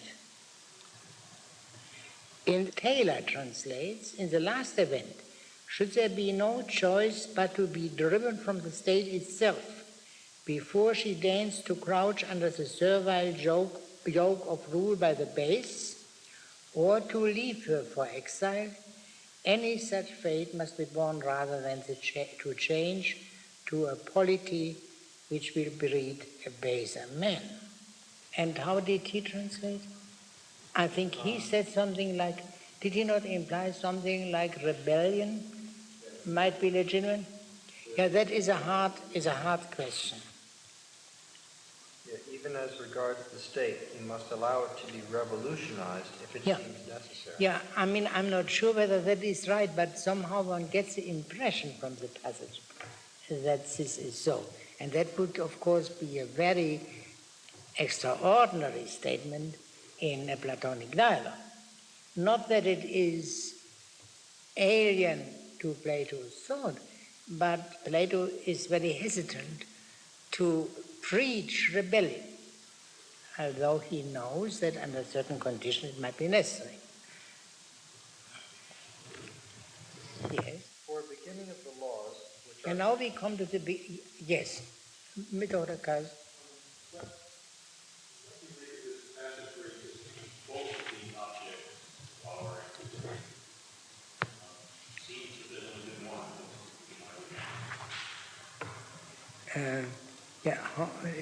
Hekatra. Hekatra, I have the passage. Restore Hekatra. No, I believe he means this. We must look at the two things, but prefer the one and not the other. Yeah, that is at least the most simple explanation. Avoids any complication. Yeah? There is either or, either virtue or non-virtue. You must consider both and keep both in view and make your choice accordingly. So this is this section which we have read is a transition to this discussion of the laws proper. And now he begins with the laws proper. The transition was made with a statement about the necessity of having legislators in the future generations, or in other words, that the guardians of the laws must also fulfill the function of legislators, which is a new thought introduced here for the first time. And now he begins with the laws. How do you translate the word anastata, beginning of E? Parastasis is, how shall I say, something like subverted. Yeah, that's what this man states by revolutionary. Yeah, but it is not so. It is not so easy. I mean, I also thought of that somebody, but I have here copied the translation by a thorough commentator, England. Now let me see that I can read that. He must sacrifice even the city if it appears necessary that it should be overturned is the point, rather than see it born to a servile joke at the bidding of the meaner sort. Yeah, so England also is in favor of this revolutionary interpretation, but it is a very rare thing in Plato. And I think there are some difficulties at which England admits to this interpretation of a purely grammatical kind, which I am unable to solve by myself. So, shall we begin with this section of the law? For a beginning of the laws which are to follow. Yeah, that must be understood quite strictly. Of the laws which are to follow, not of all laws, because in a way, what we have heard about the division of property and about the magistracies, these were also laws in a sense, but the laws which come next, which come now, yes? We must commence with things sacred. First, we must consider anew the number 5,040 and the number of convenient subdivisions which we found it to contain, both as a whole and when divided up into tribes. The tribal number is, as we said, a 12th part of the whole number, being in its nature precisely 20 times 21. Our whole number has 12 subdivisions, and the tribal number also has 12, and each such portion must be regarded as a sacred gift of God, conformed to the mouths and to the months and to the revolution of the universe. Yeah, we remember there were earlier statements about the sanctity of the numbers, and especially of 12, and that was brought in connection in 745D with the 12 gods, meaning the 12 Olympian gods. That is now dropped. The sanctity of the number consists in there being in its being agreement with the revolution of the whole. We can say with the cosmic god or gods as distinguished from the Olympian gods. Yes. Wherefore also every state is guided by native instinct to hold them sacred, although some men possibly have made their divisions more correctly than others, or have consecrated them more happily. We, in any case, affirm now that we are perfectly correct in first selecting the number 5040, which admits of division by all the numbers from 1 to 12, excepting only 11. And this omission is very easily remedied, since the mere subtraction of 2 hearths from the total restores an integral number as quotient. That this is really true, we could show at our leisure by a fairly short explanation. Yeah, but this leads, of course, to other very great difficulties. If you have, say, a tribe consisting of 420 landholders, and you deduct 2, you have 438, that is divisible by 11. But then 438 will no longer be divisible by all the other numbers. In addition, I do not understand what he says in C4, epitatera. I mean, because if he would mean, if we add 2, that is of course not divisible by 11. I think I can understand that. Well, it's not necessary that the numbers all be divisible simultaneously, but it's necessary that the number be divisible by as many as possible, and if you can divide by the first 12 except 11, then in all those cases where you need 4 or 5, you divide that way. No, that's easy. And when you have to divide by 11, you just take 2 out and then make the division by 11. But it's not necessary that they all be done simultaneously. There are some times when you want to divide by 11, and sometimes when you want to divide by 5. But how would it work out in practice? Well, one day you find that you have to do something very special, which requires dividing everybody into 11 groups, just for some extraordinary reason. Yeah, but still, when you have, take the whole citizen body 5040, and if you add 2 or subtract 2, you will not get a number divisible by 11, will you?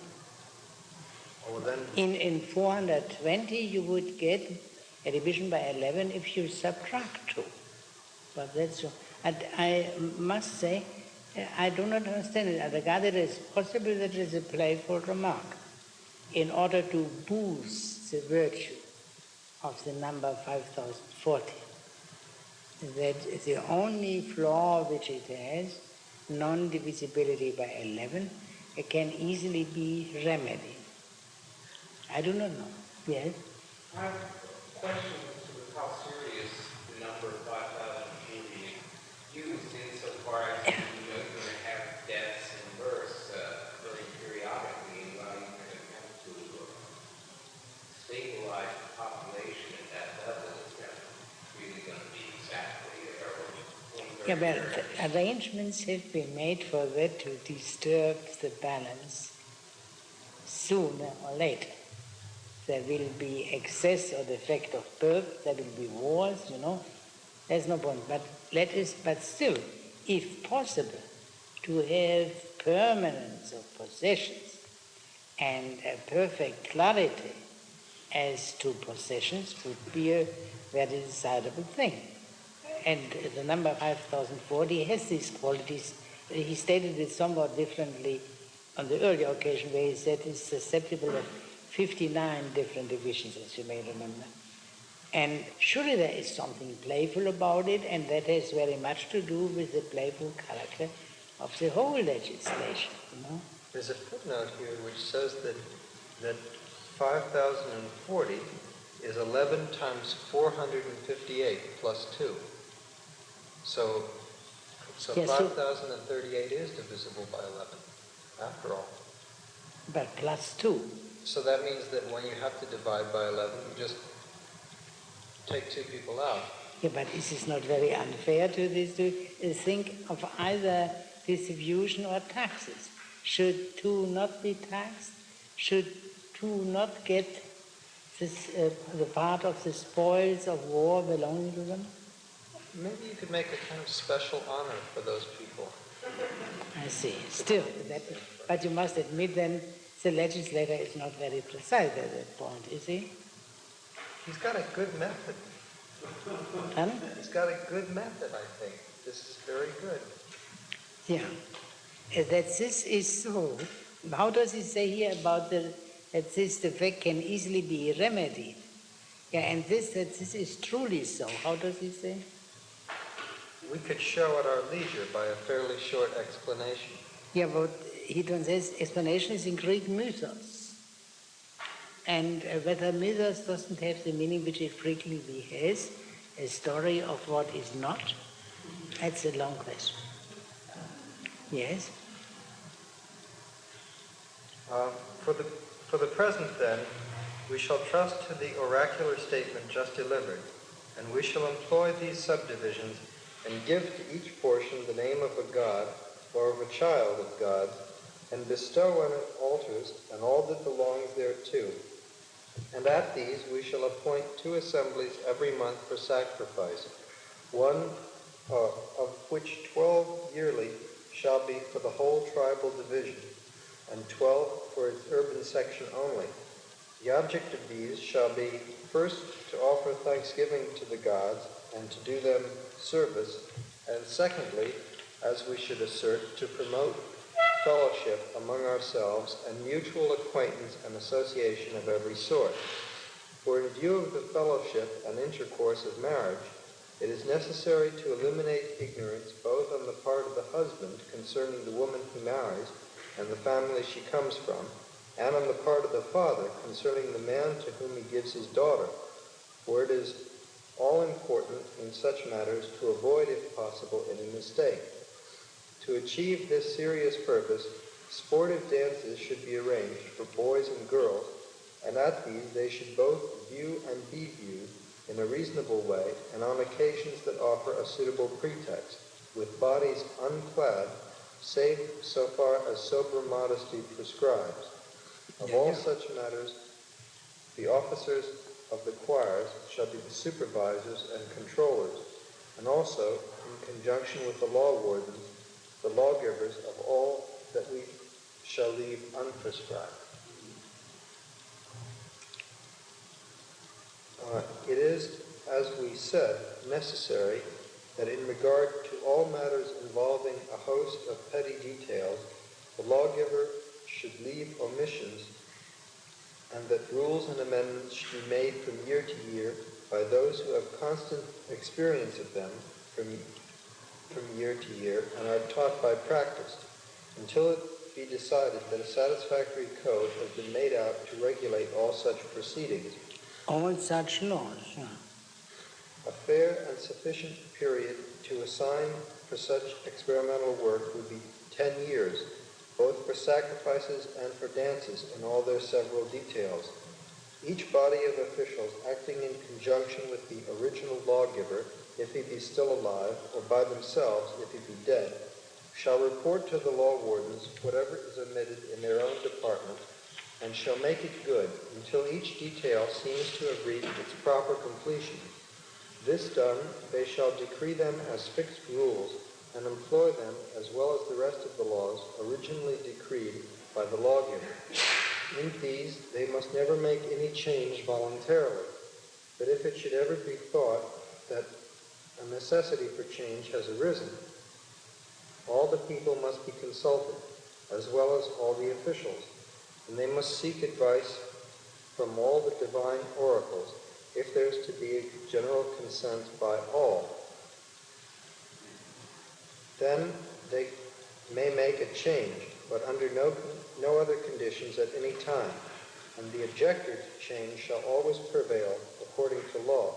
So in other words, we had first been told that there will be perpetual legislators, and now it seems to be said that after a certain time of experimenting, the experimenting must stop, and then the laws must be, for all practical purposes, unchangeable, because that you are likely to get such universal agreement to change, not only from the whole citizen body and from all magistrates, but also from all oracles at the same time. That is very unlikely. But I think there is no contradiction, because that refers only to this kind of laws, the laws regarding the sacred things. They can be stabilized after 10 years, and no further change is permitted unless there is an overwhelming necessity, when there will be no opposition to change, at least no opposition to speak of. This is all he has to say about the laws regarding the sacred things, which doesn't mean that he will not take divine service and divine worship up in various contexts later on. But this is a section explicitly devoted to the subject. And now you see what he said at the beginning. This is to be done in the first place in order to give thanks to the gods and solicit favors, and secondly, for increasing acquaintance among the citizens. Now, the bulk of this statement is devoted to the second part, surely not to the second purpose, and not to the first. And he had spoken of the importance of festivals in honor of the gods for increasing acquaintance among the citizens before. But there the purpose was different. So the citizens know one another well enough for the purpose of election and distribution of honors, this kind of thing. He's silent about that. He speaks only of marriage, so that the bride and bridegroom would know each other as well as decently possible prior to marriage, and even the families of bridegroom and bride, so that one would know from which family one marries and so. The reason why he speaks here of marrying and not of the other purposes of which he had spoken on the first occasion will become clear at once. Yeah, go on. When any man of 25 years of age, viewing and being viewed by others, believes that he has found in any quarter a mate to his liking and suitable for the joint procreation of children, he shall marry, in every case before he is 35. But first let him hearken to the direction as to how he should seek what is proper and fitting. For, as Plinius maintains, one ought to introduce each law by a prelude suitable thereto. Plinius: a very proper remainder, stranger, and you have chosen, in my opinion, a most opportune point in your discourse for making it. Athenian: you are right. Wait, so he comes now to the marriage laws. Of the laws regarding sacred things, marriage laws. Now, on an earlier occasion, when he discussed the preludes, Plinius refers to that here, there he used the marriage laws as a specimen of laws. And he said that the marriage laws come first by nature. That is in 721b. But there was a difficulty at that time, because from the context one would expect that the laws which should come first would be the laws regarding sacred things. And therefore, to solve this difficulty, one could say, well, the marriage laws are first according to the natural order, but the laws regarding the sacred things are first from another point of view, not from the point of view of the natural order. And that is in a way confirmed here, because here first we have the laws regarding the sacred things, and then the laws regarding marriage. There is another minor difficulty here, because in the former statement it was said man should marry when he is between 30 and 35, and now it is said between 25 and 35. In a later statement where he takes up that again, in 780e, he will again say 30, between 30 and 35. I do not know whether one can solve the difficulty as follows. Formerly, when he had spoken of the country police, it was said that people can be drafted into the country police between the years of 25 and 30. And in that time, they would have to eat and sleep in the common mess halls of the districts, and they could hardly have a married life at that time. Whether this solves the difficulty, I do not know. That's the only thing which occurs to me. So that, in other words, you give the permission for everyone to marry when he's 25, subject to this that he may be drafted, and then he perhaps better wait until he is beyond the chances of being drafted for the country police. I do not know. The usual explanation, of course, is that this is one of the many incongruities due to the fact that Plato didn't have the opportunity to make the final revision, and there were quite a few incongruities left. It is not terribly important, this point, I believe. So now we come then to the marriage laws. Yes? I just wondered about your remarks on the connection between the marriage, the laws of marriage, and the laws of sacred things. It seems to me that even the passage we read before the interruption, there was a blurring together of the laws of marriage and the laws of sacred things. In fact, it is going to begin by discussing the sacred things, and it's clear that already he's discussing the use of religious ceremony for the sake of marriage. That goes through everything. But that doesn't mean that there is a thematic discussion of the laws regarding the sacred things as such. I guess my question is your suggestion that the explanation lies in saying that the marriage is first in the natural order and that there is a distinct order. Could it not be that the weaving together of these two things is to suggest that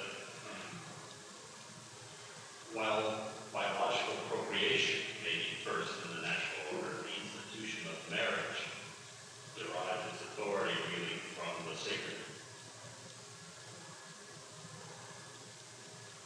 Yeah, but that may be.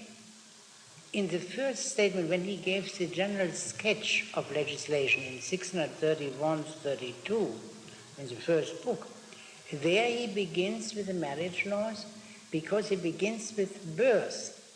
And then he goes through the whole human life until he comes to the end of the polity, i.e. to death. So from birth is by nature the first. And of course, you could rightly say marriage and birth are two different things. But legitimate birth presupposes marriage, doesn't it? My point would be to argue that one perhaps needs to reinforce that. Yeah, sure, there is no question. There is no question, but it would belong to a different order. And then the question would still be, are the sacred things in the service of what is by nature first, or the other way around? Yeah? That would be a question. Yeah. At any rate, so shall we continue with the section on the marriage law? Athenian, you are right. So let us say to the son of noble sires, my child, you must make a marriage that will commend itself to men of sense, who would counsel you neither to shun connection with a poor family, nor to pursue ardently connection with a rich one, but other things being equal, to prefer always an alliance with a family of moderate means. Such a course will benefit both the state and the united families, since in respect of excellence, what is evenly balanced and symmetrical is infinitely superior to what is untempered. The man... So excessive wealth, which would be brought about by the marriage of two very wealthy spouses that would destroy the harmony of the city. The man who knows he is unduly hasty and violent in all his actions should win a bride sprung from steady parents, while the man that is of a contrary nature should proceed to mate himself with one of the opposite kind. So in other words, there is not only the opposition of the rich and the poor, there is also the opposition of the steady and the rash. And in both cases, mixture of the extreme, blending of the extremes is to be encouraged so as to get the right mixture. Yeah? Regarding marriage as a whole, there shall be one general rule. Each man must seek to form such a marriage as shall benefit the state, rather than such as best pleases himself. Yeah, it's most pleasing to himself. That is crucial. That is, of course, the same in Aristotle. No love marriage. That is, it may happen, but that would be purely accidental. That is not essential to marriage. No? And that was the view of the human race for many, many centuries. And since a couple of generations, the opposite is this. The most beautiful example known to me at any rate of this change are the novels of Jane Austen. There are so many things in those novels which could be taken straight out from Aristotle's ethics. Except this, that for Miss Austen, a marriage not based on love is immoral. And that is a key theme throughout the novel. And of course, there is nothing of this kind in Aristotle. That has something to do with what I said at the beginning of today's meeting, the difference between freedom and virtue. For Plato and Aristotle, virtue is the consideration. Love obviously belongs to freedom, although I'm sure there is a difference between virtuous and vicious love, but still, love as love does not belong to virtue. Yes? In a way, you made the qualification in this last sentence, because the things that make for love in her novels, I think, are things that Aristotle would also. Yes, sure. Yeah, but it is not applied by Aristotle to marriage. Is it? In Aristotle's case, it is even stronger than Plato. In Aristotle's case, what is the recommended age of the husband? Nothing said to this effect. This translation has regarding marriage as a whole, there shall be one general rule. Yeah, mythos. Yes, it's mythos. Yeah, sure. And he does all the time. No, one should really collect all passages in the laws, and if possible in all dialogues where the word mythos occurs, and then try to find out the spread of meanings of this word, and which also would make it still more difficult to speak of Plato Smith in general. That is a purely impressionistic thing we do when we speak of Plato Smith. Myths are those stories which we regard as mythical, and not necessarily what Plato regarded as mythical. There seems to be a contradiction here. Namely? Well, he said before that the people were going to be viewed by each other. He implied that they would be partially naked. Yeah, but that doesn't mean what you call obscene, simply to see whether they are bodily fit and attractive. That does not yet mean love. No, I'm not talking about love. I'm just looking here in the text. And for example, whether the girl is likely to to produce strong and many children, That is not, that is a calculation, that is not feeling. No, I agree that that's not feeling. I'm not even considering the subject of love, but I'm just looking now at this line that each man must seek to form such a marriage as shall benefit the state, rather than such as best pleases himself. Yeah. Well, certainly if a girl is beautiful body, then that would be pleasing to the man. If he chooses her because he sees that, which is not so unlikely. He doesn't say that the two considerations are incompatible. But I think that But they in are. one way, in the application which he makes here, They are incompatible. But that we must read the next sentence to get out what he means. Okay. Yeah? Yeah. Yes? There is a natural tendency for everyone to make for the mate that most resembles himself, whence it results that the whole state becomes ill-balanced both in wealth and in moral habits. Yeah, and what we are naturally attracted to, and in particular what resembles us, what is similar to us, that is pleasing. But we must counteract this tendency.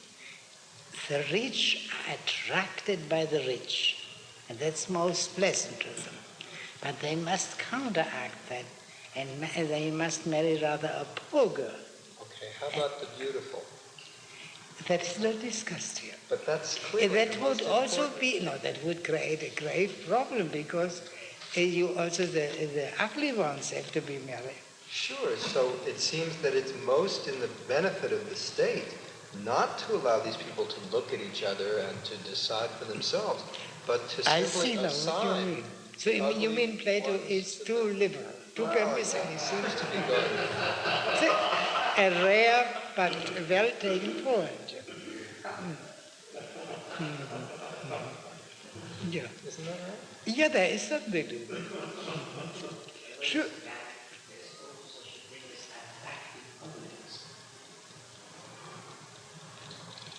Well, okay. Yeah, but that surely that in the Republic nothing of this kind would happen, because everyone will be assigned his spouse by the authorities. Yeah? So I mean, if you can call that spouse, you can say use rather than, because there is no marriage. Yeah. And because of this, the consequences we least desire are those that generally befall most states. To make express enactments about these matters by law, that, for instance, a rich man must not marry into a rich family, nor a man of wide power with a powerful family, or that a man of hasty temper must be obliged to seek alliances with those of slower tempers, and the slow with the hasty. This, besides being ridiculous, would cause widespread resentment, for people do not... Because people by nature are attracted by what is similar to them, and therefore if their desires are thwarted, they get angry. No. For people do not find it easy to perceive that a state should be like a bowl of mixed wine, where the wine, when first poured in, foams madly, but as soon as it is chastened by the sober deity of water, it forms a fair... Well, by a different God who is sober. Yeah. It forms a fair alliance and produces a potion that is good and moderate. That this is precisely what happens in the blending of chungrin is a thing which hardly anyone is capable of perceiving.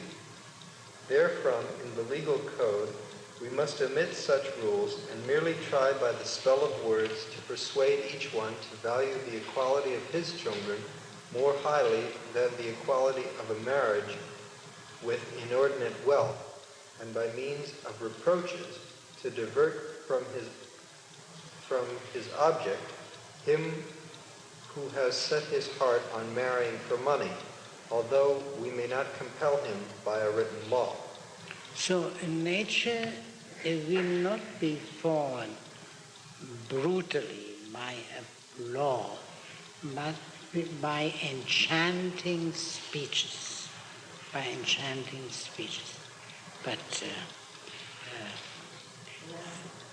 But from this passage, it's still not clear, though the marriages should be the best for the appropriate marriages should be for the best for the state, but the rules and the laws are not written, not explicitly said. Yeah, but So it cannot who be. decides? After all, like Mr. Gay said, somebody who sees a beautiful girl doesn't take into account what would be for the state the best. Well, gets married. Yeah, well, you know that in former times there was still another obstacle between the seeing of the beautiful girl and marrying her, namely the parents on both sides. And they are not necessarily in love with the beautiful girl. Yes, but it is not said even here about parents that they have authority. No, but that is understood. But I think when the things become serious, and we are serious people, not people in love, discuss it, i.e. the parents, then these things come. And then I believe that beauty or ugliness is not the guiding consideration for parents who, after all, are not so immediately involved as young people. And there are no laws in addition, that are only encouragements. For the best of the state, it should be practically decided by state. Yeah, but yes, but one cannot. What can you do? He who marries a woman, who marries in a way not conducive to the well-being of the state, shall be punished in such and such a way. No, that Plato regards as ridiculous in this particular case. What he can do will be to persuade or compel poets to praise the right kind of marriage and blame the wrong kind. That may have some effect on some people at some time. Well, but the theory of balance, especially balance in mood, in temperament, is still not too well approved.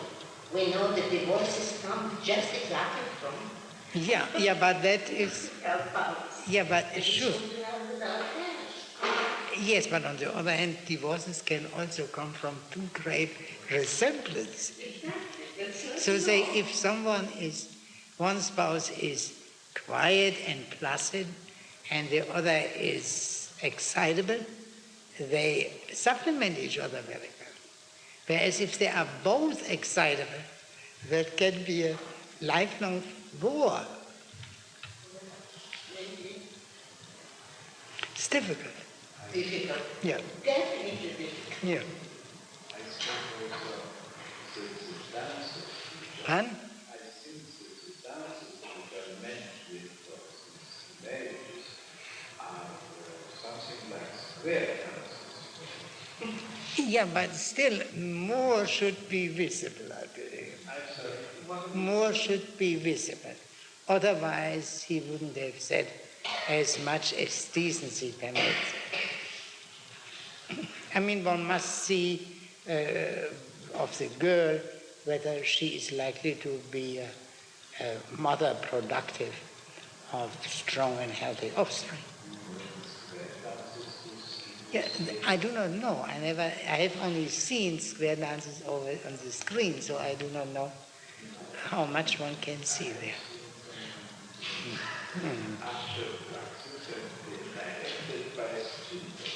I have seen them in actual practice here in college. Oh, really? Directed by a student of yours. I did. Oh, I see. I didn't know. Mm-hmm. Shall we try to read a bit more? Concerning marriage, these shall be the exhortations given, in addition to those previously given, declaring how it is a duty to lay hold on the everlasting reality by providing servants for God in our own stead. And this we do by leaving behind us children's children. All this and more, one might say, in a proper prelude concerning marriage and the duty of marrying. Should any man, however, refuse to obey willingly and keep himself aloof and unpartnered in the state, and reach the age of 35 unmarried, an annual fine shall be imposed upon him of 100 drachmae, if he be one of the highest property classes, if of the second, 70, if of the third, 60, if of the fourth, 30. This fine shall be consecrated to Hera. He that fails to pay the fine in full every year shall owe 10 times the amount of it, and the treasurer of the goddess shall exact this sum, or failing to exact it, he shall owe it himself, and in the audit he shall in every case be liable to account for such a sum. This shall be the money fine in which the man who refuses to marry shall be mulcted, and as to honor he shall receive none from the younger men, and no young man shall of his own free will pay any regard to him. If he attempt to punish any person, everyone shall come to the assistance of the person maltreated and defend him, and whoever is present and fails thus to give assistance shall be declared by the law to be both a cowardly and a bad citizen. Yeah, this occurred already before in the first sketch of the marriage laws in 721 or thereabouts, but with one obvious difference.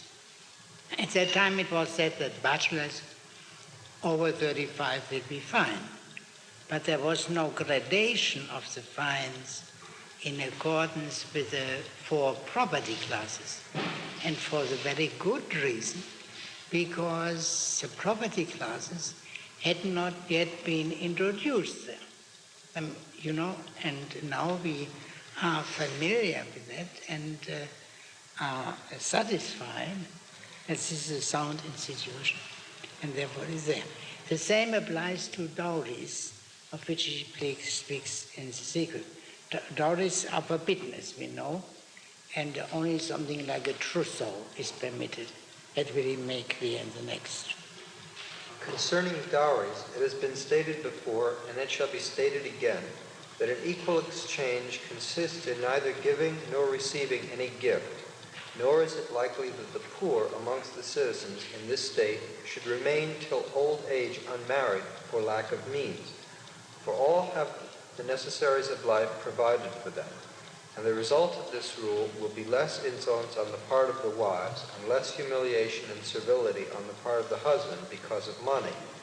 Whoso obeys this rule will be acting nobly, but he that disobeys, by giving or receiving for raiment a sum of over 50 drachmae, or over 1 mina, or over 1.5 minae, or, if a member of the highest property class, over 2 minae, shall owe to the public treasury a sum equal thereto, and the sum given or received shall be consecrated to Hera and Zeus, and the treasurers of these deities shall exact it, just as it was the rule in cases of refusal to marry, that the treasurers of Hera should exact the fine in each instance, or else pay it out of their own pockets. Yeah, and why he says here Hera and Zeus, and in the earlier case only Hera, I do not know. Hera is the goddess of marriage, but and Hera and Zeus, marriage is, one cannot exactly say the model marriage, given Zeus's many adventures, but the most, the highest marriage, if one may say so, yeah, on Olympus. But I do not know why he makes this difference that in one case one must pay to Hera and in other to Hera and Zeus. Yes? The part about the fine for bachelors is, I guess, on different grounds, worked out in the progressive income tax too. Yeah, that's true. But the crucial difference is... Yeah, but there is no loss of civic honors. Yeah. The rule against dowry looks to me like anti-feminine, exactly. Yeah, it is anti-feminine. It is anti-feminine, sure. Because he doesn't wish. Women shouldn't be too proud. Yeah, too insolent. Yeah. And the man shouldn't be too That was a common complaint. Because the men should not feel humiliated. Yeah. Because they are poorer than their wives. That was a common complaint in former times. Now the men are very proud if they take a very rich bride. That shows that they are worth so. I don't know. I mean, in America, nobody would be humiliated by Well, you don't know what is going on if they are among themselves. Huh? These things are not known by Yeah, but this was a common point, that if a man marries a wealthy woman, she will boss him around. And that is was thought, perhaps this is a point. A woman bossing around their husband is much worse than the husband bossing around the wife, because he is by nature the ruler. And therefore, between ruling and bossing, there's a very tenuous difference. But if the woman rules in the house, that is against nature. I believe that something of this kind is underlined. Yes. Well, I wonder if, though, it doesn't have something to do, well, I mean, if you think of the problem in modern Greece, this is really a terrible problem there. You have all sorts of very poor people who want to get married, and because of this custom of the dowry, they simply can't. And it leads to really all kinds of rather sad problems. I mean, this could be a somewhat democratic rule, or a rule that Yeah, Plato doesn't look at it from a democratic point of view, but simply because the concern with, the exaggerated concern with wealth and with possessions, it is degrading. Yeah. What's the difference between dowry and trousseau? Is that just... Yeah, no, he speaks of... No, that is... I mean, she must bring with her some dresses, yeah? Oh, trousseau is just dresses? Yeah, or something of this kind. Oh, I see. And not money, surely not money. I see. Yeah. The right of betrothal belongs in the first place to the father, next to the grandfather, thirdly to the full brothers. Failing any of these, it rightly belongs next to relatives on the mother's side in like order. In case of any unwanted misfortune, the right shall belong to the nearest kin in each case, acting in conjunction with the guardians. Concerning the preliminary marriage sacrifices and all other sacred ceremonies proper to be performed before, during, and after marriage, each man shall inquire of the interpreters and believe that, in obeying their directions, he will have done all things duly. Yeah. And then there comes a rather lengthy statement on the marriage festivals, which of course are also regulated in a rather austere spirit. No inordinate expense, and especially no drunkenness. And least of all drunkenness of the bridegroom and the bride, because they cannot know whether they might not generate a child, even in the first night, and that child would naturally suffer from the bad state of body and mind of the males. That was a common view in former times. Plato qualifies it a bit. He says, according to what seems to be plausible, what is generally held. Whether he shared that is not quite clear. And well, we will read that next time. And then there comes a final provision regarding marriage, that the young couple must move out to the other house. You remember every household has two houses. There must not be, the young couple must live in a different place than the bridegroom's parents and the bride's parents. Because if they see one another too often, that leads to lack of longing for one another. That's one way of putting it. Therefore, this is provided for by this sage statement. And then, that is the last thing he says about marriage, and then he turns to slaves. As the next, marriage, slaves. That part of the household those human beings who are there prior to the birth of children. And then children and what immediately precedes is pregnancy, and so that comes later. And the education of children is in book 7. So that has a rather clear plan. And I think here also the overall plan is quite clear. Once we have seen the relation of the laws regarding the sacred things and the laws regarding marriage. And marriage being the beginning of legitimate birth. Because if you disregard the distinction between legitimate and illegitimate, then of course you do not talk any more political language. So that is perfectly all right. I think that is very clear here. Yes.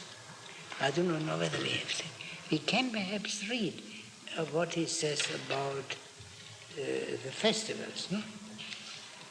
Concerning marriage feasts, both parties should invite their male and female friends, not more than 5 on each side, and an equal number of the kinsfolk and connections of both houses. In no case must the expense exceed what the person's means permit. 1 mina for the richest class, half that amount for the second, and so on, in proportion according as the valuation grows less. He that obeys the law should be praised by all, but him that disobeys, the law wardens, shall punish as a man of poor taste and ill-trained in the nomos. Nomos. Is it nomos? Yeah, but it's in Greek nomos. And they believe that has here the musical meaning, certain musical composition called the nomes. But it could as well be the laws. About the marriage laws of the muses. Yeah. Of the nuptial muses. Drinking to excess is a practice that is nowhere seemly, save only at the feasts of the god, the giver of wine, nor yet safe. And certainly it is not so for those who take marriage seriously. For at such a time, above all, it behooves both bride and bridegroom to be sober, seeing that the change in their life is a great one, and in order to ensure, as far as possible, in every case that the child that is begotten may be sprung from the loins of sober parents. For what shall be, with God's help, the night or day of its begetting is quite uncertain. Moreover, it is not right that procreation should be the work of bodies dissolved by excess of wine, but rather that the embryo should be compacted firmly, steadily, and quietly in the womb. But the man that is steeped in wine moves and is moved himself in every way, writhing both in body and soul. Consequently, when drunk, a man is clumsy and bad at sowing seed, and is thus likely to beget unstable and untrusting offspring, crooked in form and character. Yeah, it seems likely, or how you can say, on the basis of what is plausible. No? So this is what is generally thought about these matters. Yeah. Wherefore, he must be very careful throughout all the year and the whole of his life, and most especially during the time he is begetting, to commit no act that involves either bodily ailment or violence and injustice. For these he will inevitably stamp on the souls and bodies of the offspring, and will generate them in every way inferior. From acts of such a kind he must especially abstain on the day and night of his marriage, for the beginning that sits enshrined as a goddess among mortals is the savior of all, provided that she receives the honor due to her from everyone who approaches her. Yeah, and then there comes the provision regarding the houses, of which I have spoken before. We don't have to read that. And we will turn then to the discussion of the slaves. And finally, the subject which is then taken up is, after the slave is taken up, is buildings. After all, they live in a house. And that brings up the whole issue of buildings and the building police in the city. And we will consider that next time.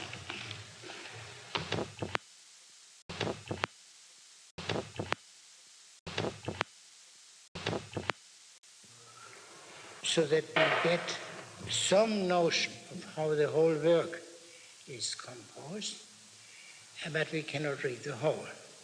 I trust you understand it and you forgive it.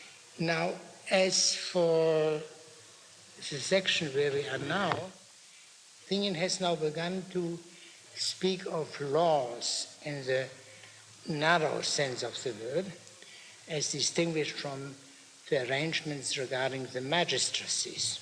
And he began with the laws regarding the sacred things, and then with the marriage laws. We have read this, and we have seen that here the difficulty is solved, which we found in an earlier discussion. Are the laws regarding marriage the first laws, or the laws regarding the sacred things? And the answer is the laws regarding the sacred things are first, but the laws regarding marriage are first according to nature. That, I believe, is settled. And we have read the other things regarding the marriage laws: no dowries, severe restrictions regarding trousseaus, and wedding festivities. And now we come to the final section here, that is in 775 E5, shortly before 776. Will you read them, please? From acts of such a kind he must especially abstain on the day and night of his marriage, for the beginning that sits enshrined as a goddess among mortals is the savior of all, provided that she receives the honor due to her from each one who approaches her. The man who marries must part from his father and mother and take one of the two houses in his allotment, to be, as it were, the nest and home of his chicks, and to make therein his marriage and the dwelling and home of himself and his children. For in friendships the presence of some degree of longing seems to cement various dispositions and bind them together, but unabated proximity, since it lacks the longing due to an interval, causes friends to fall away from one another owing to an excessive circlet of each other's company. Therefore, the married pair must leave their own houses to their parents and the bride's relations, and act themselves as if they had gone off to a colony, visiting and being visited in their home, begetting and rearing children, and so handing on life like a torch from one generation to another, and ever worshipping the gods as the laws direct. Yes. So that's clear. They have to take the other house, and the very sound reason, if they live with their in-laws, that would not be conducive to friendship. There must be visits from time to time. That makes this relation much more agreeable. Only if longing is such a crucial condition of friendship, one could wonder whether the constant living together of the couple is not endangered by that constant living together, a subject not discussed by Plato, but I believe it did not escape him. He may have thought that such separations will come from time to time due to war and other such happenings, and so no legal provision for that is necessary. Yes, this is the end of the marriage laws in the strict and narrow sense. And now we come to the next subject. What is that? Next, as regards possessions, what should a man possess to form a reasonable amount of substance? As to most chattels, it is easy enough both to see what they should be and to acquire them. But servants present all kinds of difficulties. The reason is that our language about them is partly right and partly wrong, for the language we use both contradicts and agrees with our practical experience of them. McGillis. No, wait. So he says first servants or ketai, and later on, in the same section, douloi, slaves. So it's really, to make it quite clear, it's now dealing with slaves. And that slaves as part of the property, that property which consists of human beings. This is treated here at this place. Why? Why is it treated here? Well, we have, the young couple are together. They have been settled in that house. And the settlement would not be complete if there were no servants or slaves. Therefore, that precedes the children. The children will be born in due time, but this is a part of the household from the very beginning.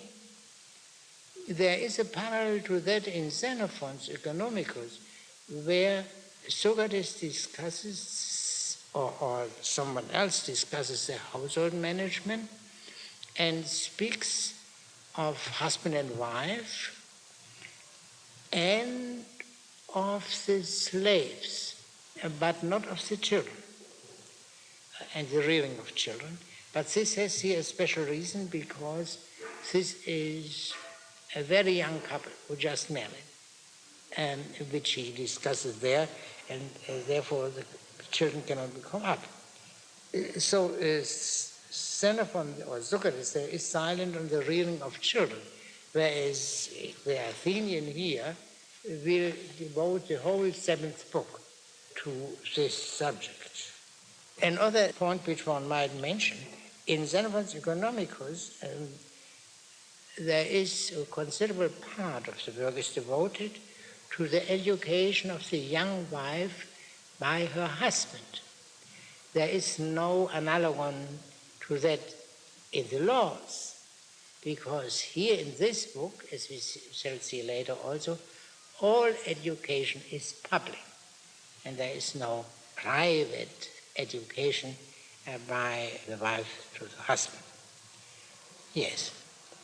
McGillis, what mean we by this? We are still in the dark, stranger, as to what you refer to. Why does McGillis suddenly come in? Well, it will appear from the immediate signal. Athenian, that is quite natural, McGillis, for probably the most vexed problem in all Hellas is the problem of the helot system of the Lacedaemonians, which some maintain to be good, others bad. A less violent dispute rages round the subjection of the Meridiani to the slave system of the Heracleotes, and that of the class of the Penestae to the Thessalians. In view of these and similar instances, what ought we to do about this question of owning servants? The point I happened to mention in the course of my argument, and about which you naturally asked me what I referred to, was this. No, that is, we know now why McGillis comes in, because the Spartan slave system, the helots, was conspicuous as a problem. As most people thought, the Spartans mismanaged the slaves, worse than any other city. So that's a very simple reason. And now he comes to the substantive difficulty here. We know, of course, that we would all agree that one ought to own slaves that are as docile and good as possible. For in the past, many slaves have proved themselves better in every form of excellence than brothers or sons, and have saved their masters and their goods and their whole houses. Surely we know that this language is used about slaves. McGillis, certainly. So that is one view. Slaves could be friends, dearer to one, and better for one than sons and brothers. What's the other view? Athenian. And is not the opposite kind of language also used? That the soul of a slave has no soundness in it, and that a sensible man should never trust that class at all? And how does he say that class? One should not trust? Should never trust that class at all. Yeah. It is somewhat stronger term in Greek, that genus, that race. There's a different breed. Yeah. And our wisest poet, too, in speaking of Zeus, declared that of half their wits, far thundering Zeus bereaves those men on whom the day of bondage falls. Thus each party adopts a different attitude of mind. The one places no trust at all in the servant class, but treating them like brute beasts with goads and whips, they make the servants' souls not merely thrice, but 50 times enslaved, whereas the other party act in precisely the opposite way. McGillis, just so. So these are the two opposite views. The one, slaves may be friends, and therefore should be treated as friends. And the other, they cannot possibly be friends, and they must be treated accordingly. Now, this second view takes the slaves as a different breed. We could say that a kind of being, a class of being different from that of free men, in the way in which Aristotle presents that in the first book of the Politics.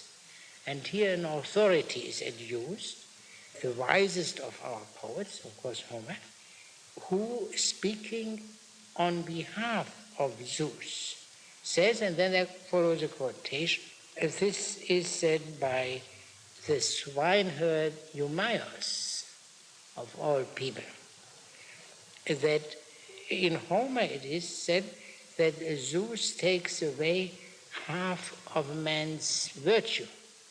And this is changed here, half of man's mind.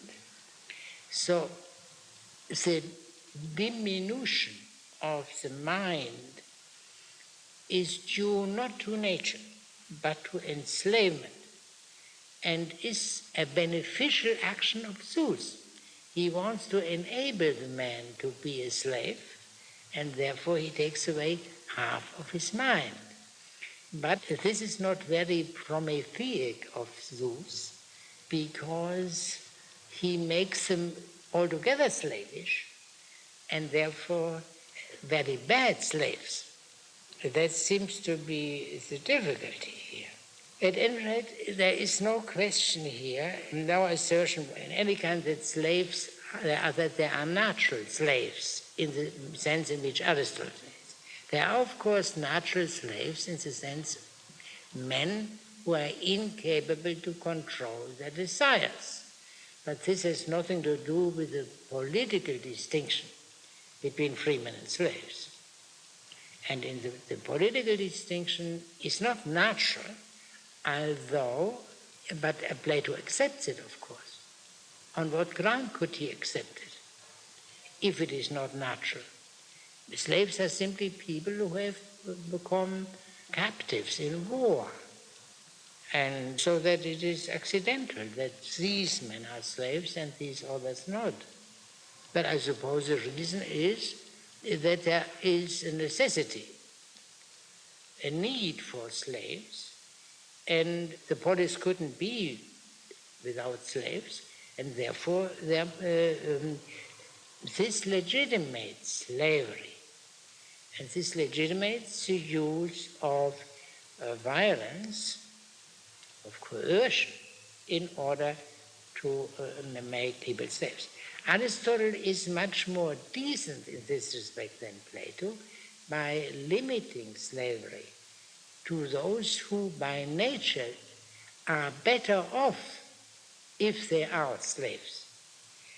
But he cannot really maintain it, as you see from the politics, because when he speaks of his best regime in books 7 and 8 of the politics, he demands that emancipation be held out as a reward to slaves if they behave. Now, a natural slave could, of course, never be emancipated. So that Aristotle is, in this respect, one can say, more well-meaning than Plato, but in effect, he arrives at the same conclusion, that one must have slaves, and the slaves are people taken prisoners in war. And there is, of course, a distinction whether they are Greeks or barbarians, but this is not referred to here, except a little bit later in a more precise context. Yes?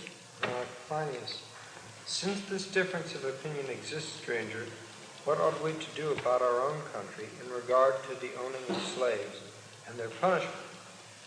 Athenian, well now, Plinius, since man is an intractable creature, it is plain that he is not at all likely to be or become easy to deal with in respect of the necessary distinction between slave and freeborn master in actual experience.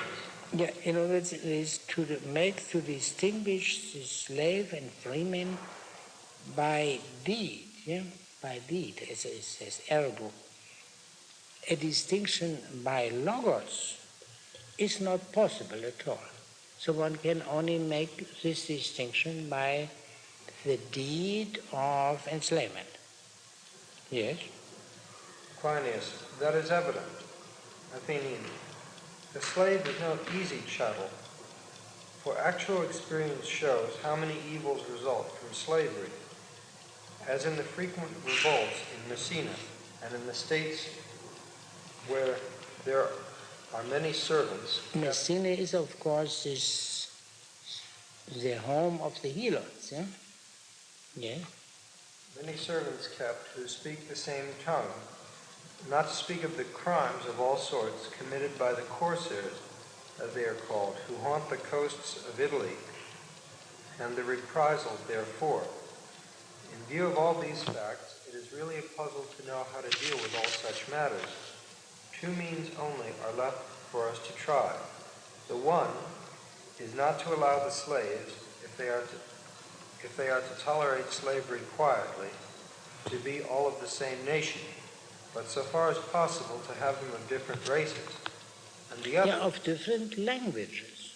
Different languages. Yeah, because that is a crucial point. If they speak the same language, they can much more easily reach an understanding with a view to a servile rebellion than otherwise. The difficulty is only if they speak different languages, and they in particular don't speak Greek, how can they be commanded by the master? Yeah? And the other is to accord them proper treatment, and that not only for their sakes, but still more for the sake of ourselves. Proper treatment of servants consists in using no violence toward them, and in hurting them even less, if possible, than our own equals. For it is his way of dealing with men, whom it is easy for him to wrong, that shows most clearly whether a man is genuine or hypocritical in his reverence for justice and hatred for injustice. The terms which he translates here by genuine are whether he honors by nature and in a non-feigned way, right, and hates beingly, truly, injustice. So by nature, physa, And beingly, ontos are used in the same sense. Yes? He therefore that in dealing with slaves proves himself in his character and action, undefiled by what is unholy or unjust, will best be able to sow a crop of goodness. And this we may say, and justly say, of every master or king, and of everyone who possesses any kind of absolute power over a person weaker than himself. We ought to punish slaves justly, and not to make them conceited by merely admonishing them as we would free men. An address to a servant should be mostly a simple command. There should be no jesting with servants, either male or female, for by a course of excessive foolish indulgence in their treatment of the slaves, masters often make life harder both for themselves as rulers and for their slaves as subjects to rule. Cleinias, that is true. So why does he mention female slaves first here? Obviously. Yes, good. And we don't have to ignore. So the solution is a mean between the two false opinions. The first, they should be treated as friends, and the other, they should be treated as beasts. The intermediate view, which the thinking suggests, is truly intermediate, the right mean between these two extremes. No familiarity, no discussion, commands, not crude commands, but clear commands. That is most important rule regarding the holding of slaves. Yes. Yes. The discussion of justice enters in only with respect to how the slave is in fact treated once possessed. Yes. And not in terms of whether slavery is in fact just. Yes, yes. Which is, the two views that are expressed in Book 1 of the Politics there Yes. have to do with the justice of the institution of slavery itself. Yes. Yes, that is true. That, and one can. Do you remember what he says about slavery? Plato says on slavery in the Republic? Well, there are no slaves there. And this could be an indication that Plato regarded slavery as not according to nature and therefore just. And this would seem to be confirmed by the passage which we have read here. But considerations of justice cannot be severed from consideration of the common good of the city. Now, if the city needs slaves, then slavery is justified by this very fact. Why isn't that question of the necessity of slavery considered? That is, it would seem that the best argument for slavery has to do with the provision of leisure, and therefore justified, I think, in terms really of primarily, at least in Aristotle, the intellectual. Yeah, no, in Plato the same. In here the laws too.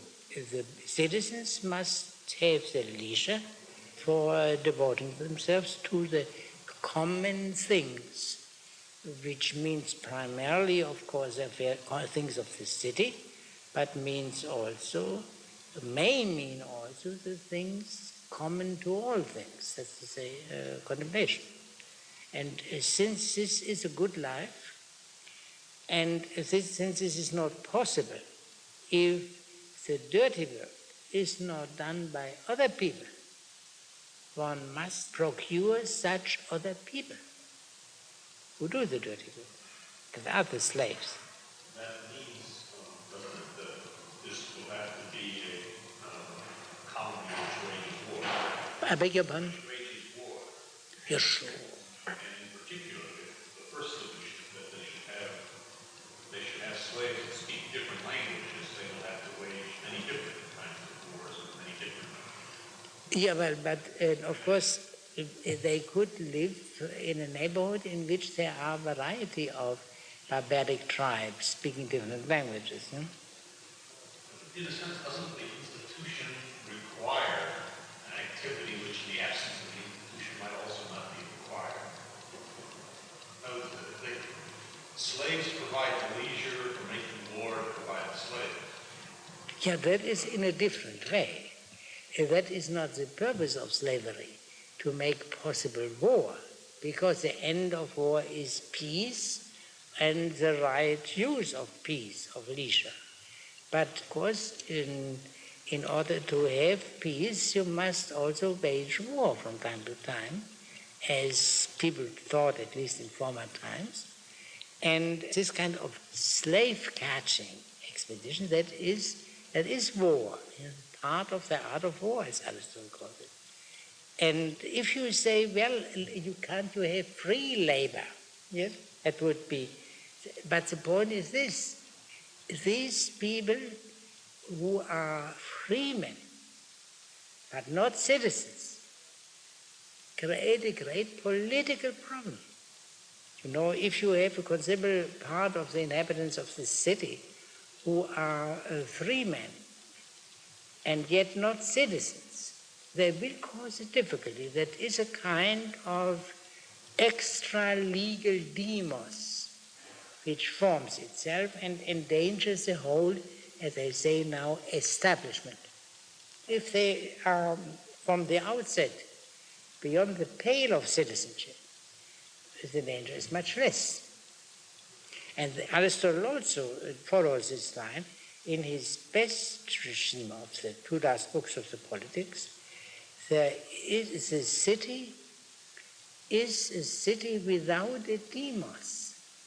They all live as gentlemen farmers, and the work is done by slaves. And some kind of work is also done by metics, not but who are foreigners, and of course therefore have nothing to say in any city matters.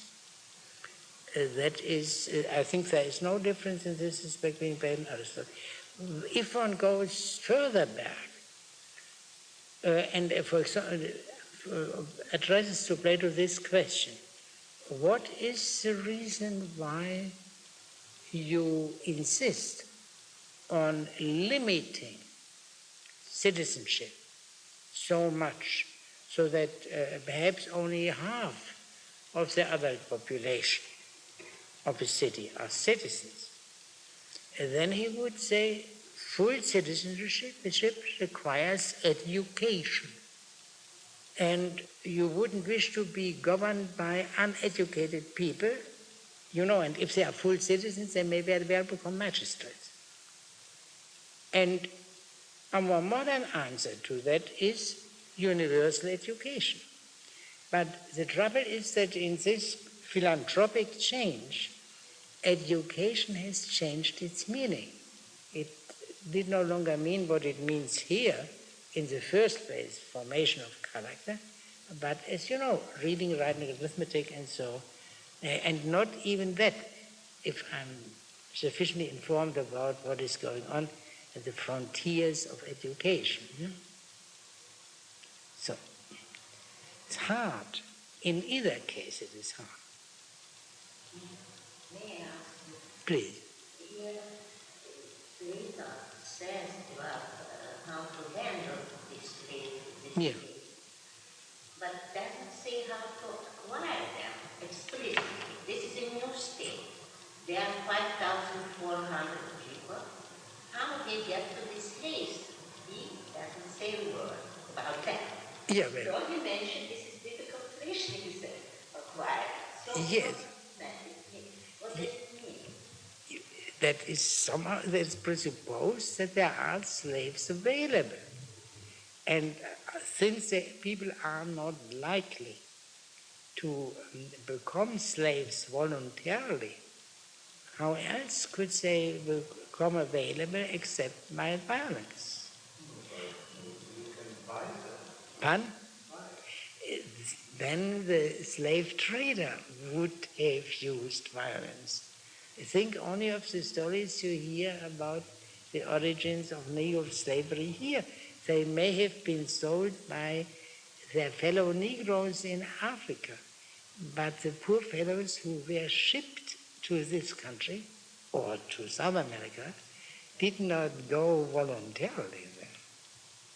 So violence is necessary, and therefore when Plato, or the Athenian stranger rather, enumerates the titles to rule, the 7 titles to rule. You remember that passage? One of them is sheer violence. That is something, it's a stronger, physically stronger.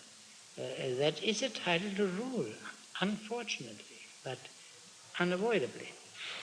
I dare say that in writing these pages, it should cross the mind of Plato that there is kind of shade of injustice.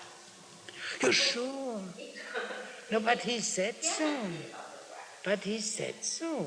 Why does he speak of the idea of justice? Meaning that everything except the idea of justice is tainted with injustice. So there is no institution, no city, no human being who is perfectly just. And therefore in the Republic, when they begin to discuss justice and try to answer the question, what is justice, Socrates says to Glaucon Rhadamanthus, and now let us see where in the city we will find justice and where injustice. I hold surely at who translates the Republic in the Loeb's Classic Library, he says that there can of course not be any injustice in the perfect city of the Republic. But if he had read further on, which he did, by the way, because he translated the whole book, he would have seen that everything except the idea of justice is tainted with injustice. So one can be sure to find some injustice even in the perfect city of the Republic, let alone all cities or states which we find indeed. That is so. And the question is only which distribution of justice and injustice is least unbearable. And I don't believe that a perfectly just city is impossible. Of course, therefore, slavery is not for Plato such a grave problem as it was for us, but not because he was a Greek and accepted the institutions of Greece as the standards, which is not true, as we know from the Republic and as we shall see very soon here too, but because he did not expect the impossible. Yeah, there is something in man, in the nature of man, which, and not of course owing to any fall, to any original sin, but by nature, which prevents a simply just city. So that the just city, which we may very well call just, that must be understood to include some injustice. And the modern philosophers try to establish a city or at least to draw the outline of a city in which there cannot be any injustice. But that they had to, in order to do that, they had to revolutionize the whole of moral political thought. And whether they were more successful, that is a long question. I mean, think of Rousseau and the others.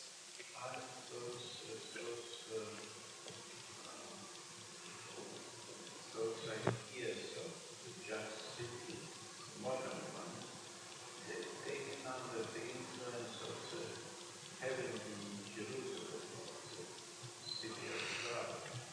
Yeah.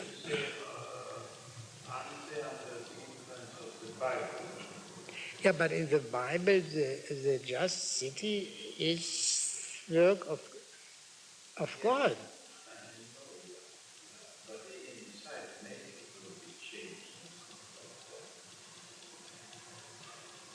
That is a plausible suggestion that the biblical tradition accounts for the differences between the modern political philosophers and the ancients, but it would have to be shown in detail.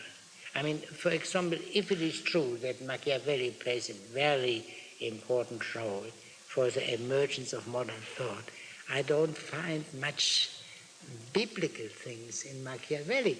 Or if you think of the very great importance of Hobbes, which Hobbes taught us, I mean, his change from duty to right, there is nothing biblical in that.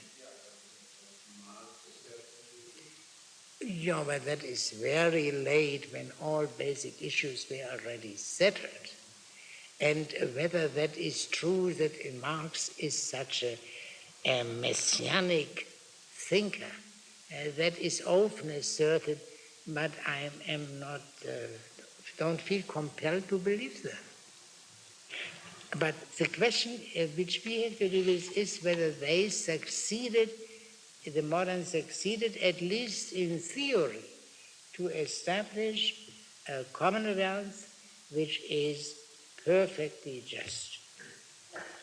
If there is more or less always injustice, Yeah.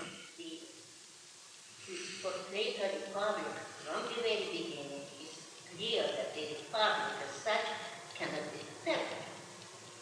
Yeah. There are rules for certain direction, but this less which rests, no matter how little, makes the whole perfect, unperfect, in less, but unperfect. I mean, Yes. in that way, Yes. when justice and justice has to be mixed to justice. And Yes. less and more exclude that.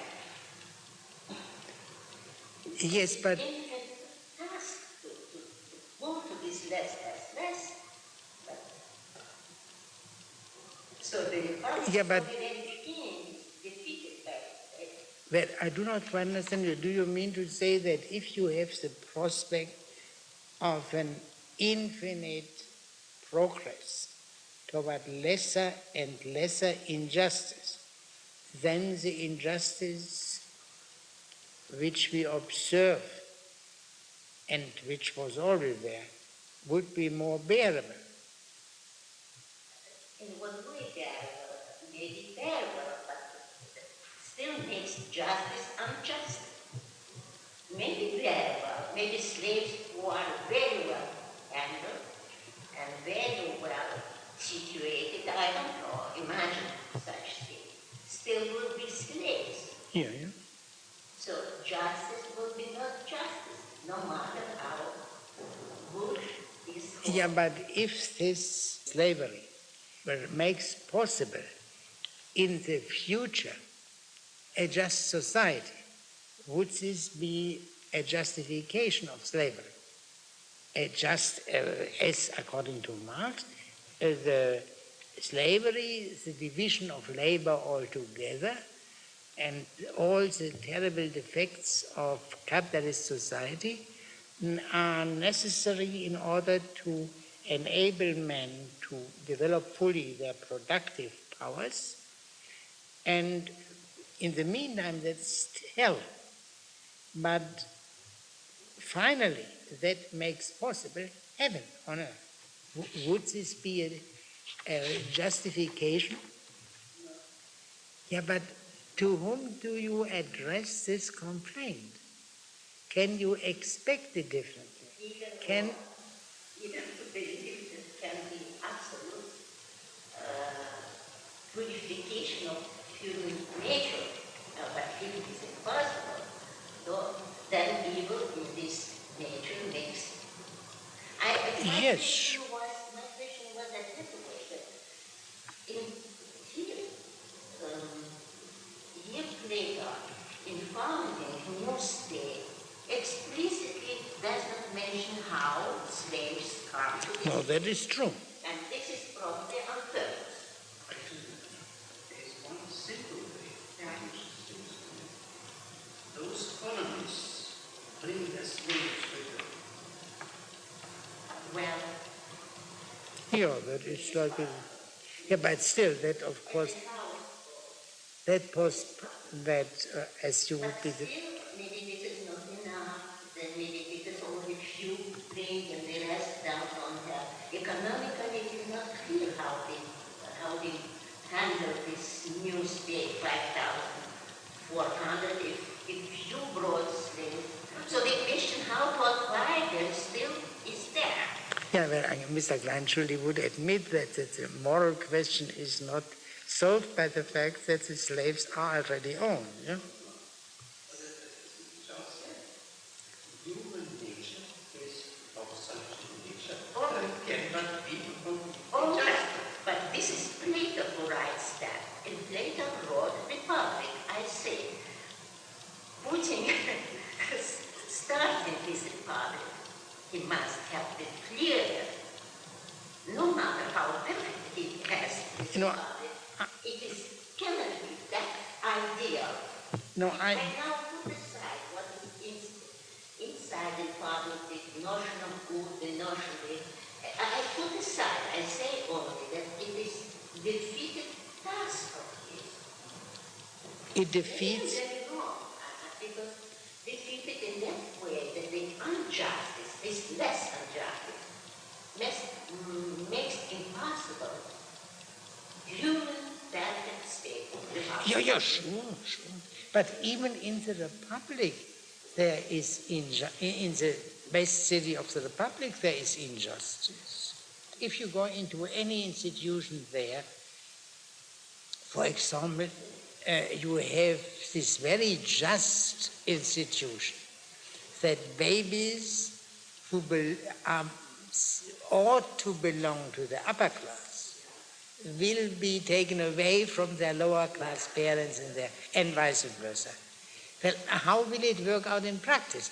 You don't see from a baby's face that unless you accept some very crude color racialism, yeah? Of which there was no question there. So you can't see from a baby's face whether he is an upper class or a lower class baby. So you have to wait until he or she develops. But by that time, he or she becomes attached to her parents and vice versa. And then the parents know the child, and this upsets the whole thing, because no one must know who his parents are, and the parents must not know who their children are, because otherwise then there will be again family, or at least the substitute for family would be ruinous to the whole establishment. That is one, and many other things, and also the equality of the sexes, which causes also great difficulties. Surely there is no, that Plato knows quite well. And somewhere else Socrates says, not in the Republic, that evil will never cease from this place, on this mortal place. Not because of some original sin, but because of nature. This lady wanted to say something. Sin as a failure of realization, or injustice as a failure to realize justice, and a deliberate injustice. There's a way that injustice can come to be, and there's a way that it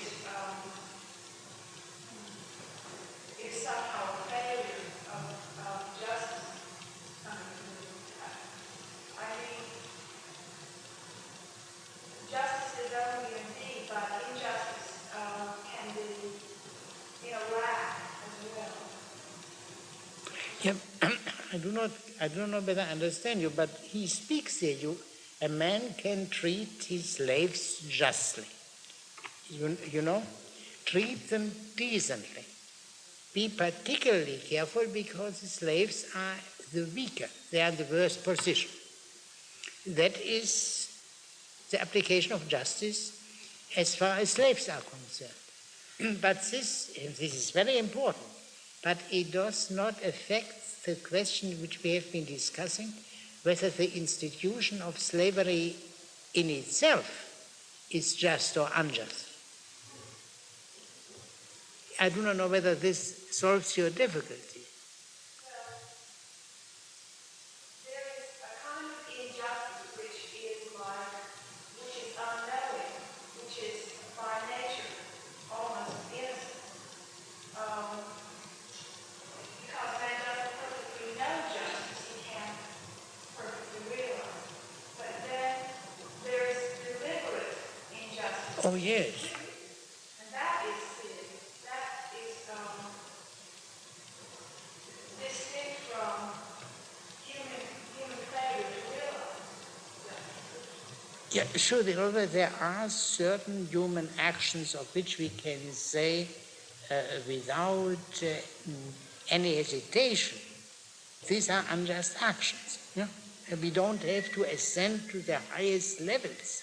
For instance, if someone wishes to have the benefits of society without accepting its burdens, then he is obviously an unjust man. Yeah? That it does not require a profound reflection. And all the other things like pocket snatching or purse snatching and robbery and to say nothing of murder, they are all covered by this kind of thing. But difficulties are not here, and men ordinarily do not make rebellions because they want to abolish the laws prohibiting murder, theft, and robbery. Yeah? You know? That is not a controversial thing. I mean, the individual, how is a wonderful phrase? A man thinks he can get away with murder. That is, or with other criminal actions, surely. But this is never a general line of policy.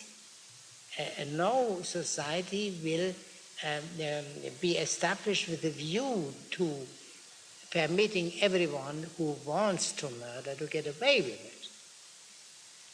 it. Differently stated, there is, when people live together in society, there is a certain crude notion of society prevailing there, and that is sufficient for most practical purposes. You know? And there, for example, one could say, prior to the Supreme Court decisions of the last 20 years, that for a democracy to prevent citizens from voting by force or fraud is a very unjust action. Yeah? Could one not? I mean, I'm not a radical, but this I always felt, that there is some contradiction.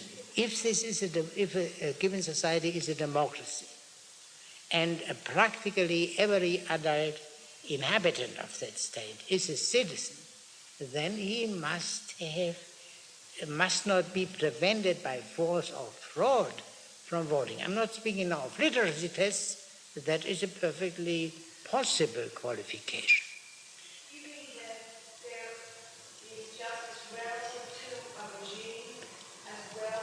Well, that leads, we can put it this way, but I would say rather this. We always are deep in a cave, and what the light we have is not necessarily the light of the sun, but the ceiling of the cave.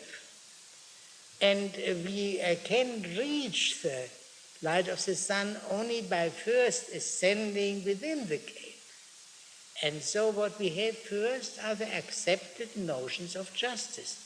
if we think more deeply and look, then we will always find extreme cases which do not quite fit in. And then we begin to think about the foundations itself. Simply and practically stated, all political discussions in this country, at least until a very short time ago, were based on the Constitution of the United States. Yeah?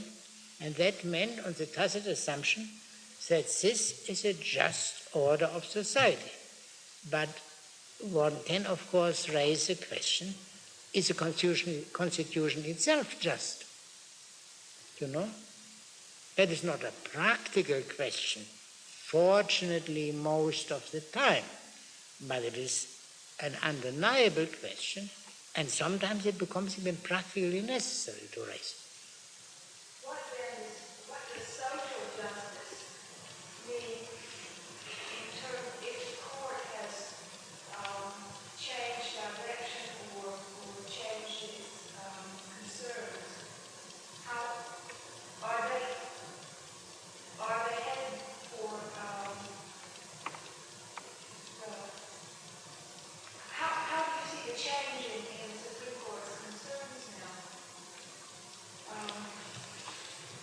Is it that they are trying to write social laws or? No, I believe, but I never use that expression, social justice, but I hear it from time to time.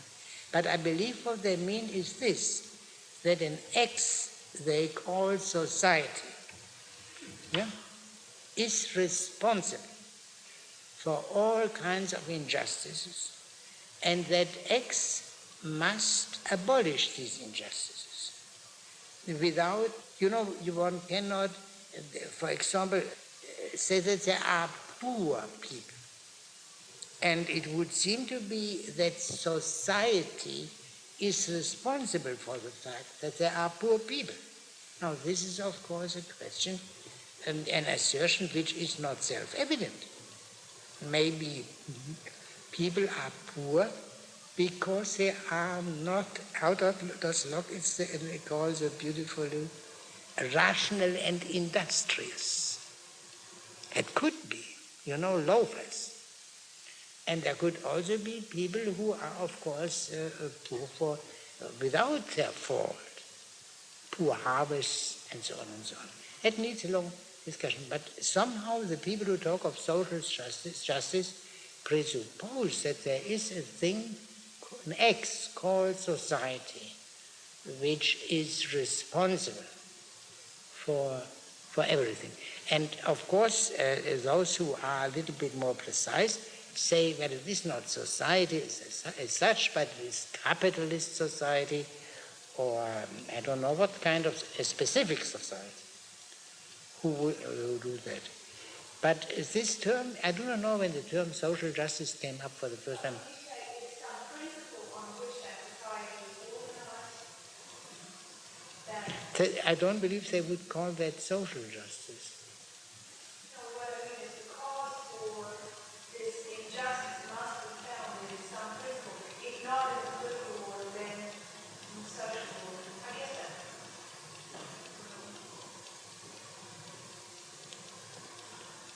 Yeah, that I do not know whether you are right in that point. Maybe you are.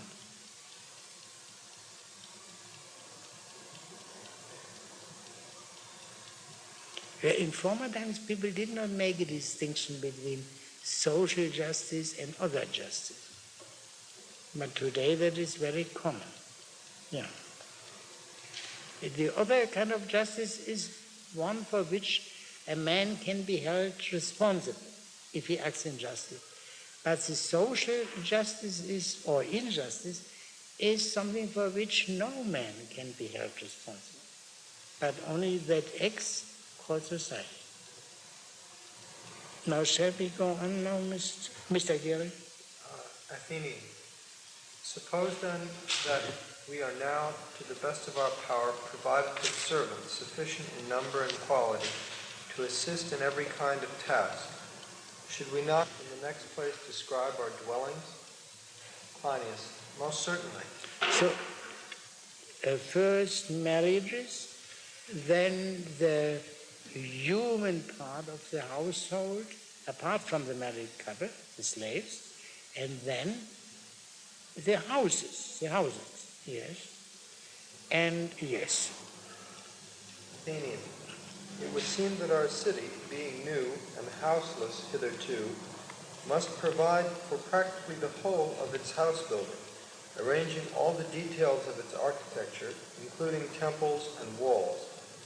These things are really, Cleinias, prior to marriage, but since our is now a verbal one, this is a very, by speech, it is a bit more than verbal. Since our construction is now by speech, this is a very suitable place to deal with them. When we come to the actual construction of the state, we shall, God willing, make the houses precede marriage and crown all our architectural work with our marriage laws. For the present, we shall confine ourselves to a brief outline of our building regulations. So in other words, he proceeds in a disorderly manner. The houses should come first before they marry. But this is the way in which they must proceed indeed, but not according to the Logos. And the Logos permits the opposite procedure. And the reason is, I suppose, that houses are for the sake of human beings, and therefore in particular for the sake of married human beings, and not marriage for the sake of housing. So the case of the laws regarding the sacred things is somewhat different. The laws regarding the sacred things, as we have seen, precede the marriage laws. But this might very well mean the laws regarding the sacred things are for the sake of marriage. As you have seen when he discussed the sacred things, he laid great stress on the fact that there should be regular festivals where the members of the community, especially the younger people, the marriageable people, would come to see one another and be seen by one another, and that was a major reason why these festivals are to be made. Yes, so we come to...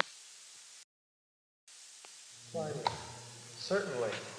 Athenian. The temples we must erect all round the marketplace and in a circle round the whole city, on the highest spot, for the sake of ease in fencing them and of cleanliness. Besides the temples, we will set the houses of the officials and the law courts, in which, as being most holy places, they will give and receive judgments, partly because wherein they deal with holy matters, and therein they deal with holy matters, partly because they are the seats of holy gods, and in these will fittingly be held trials for murder and for all crimes worthy of death. As to walls, Megillus, I would agree with your Sparta in letting the walls lie sleeping in the ground and not wake them up, and that for the following reasons. It is a fine saying of the poet, and often repeated, that walls should be made of bronze and iron rather than earth. But our plan, in addition to this, would deserve to raise roars of laughter.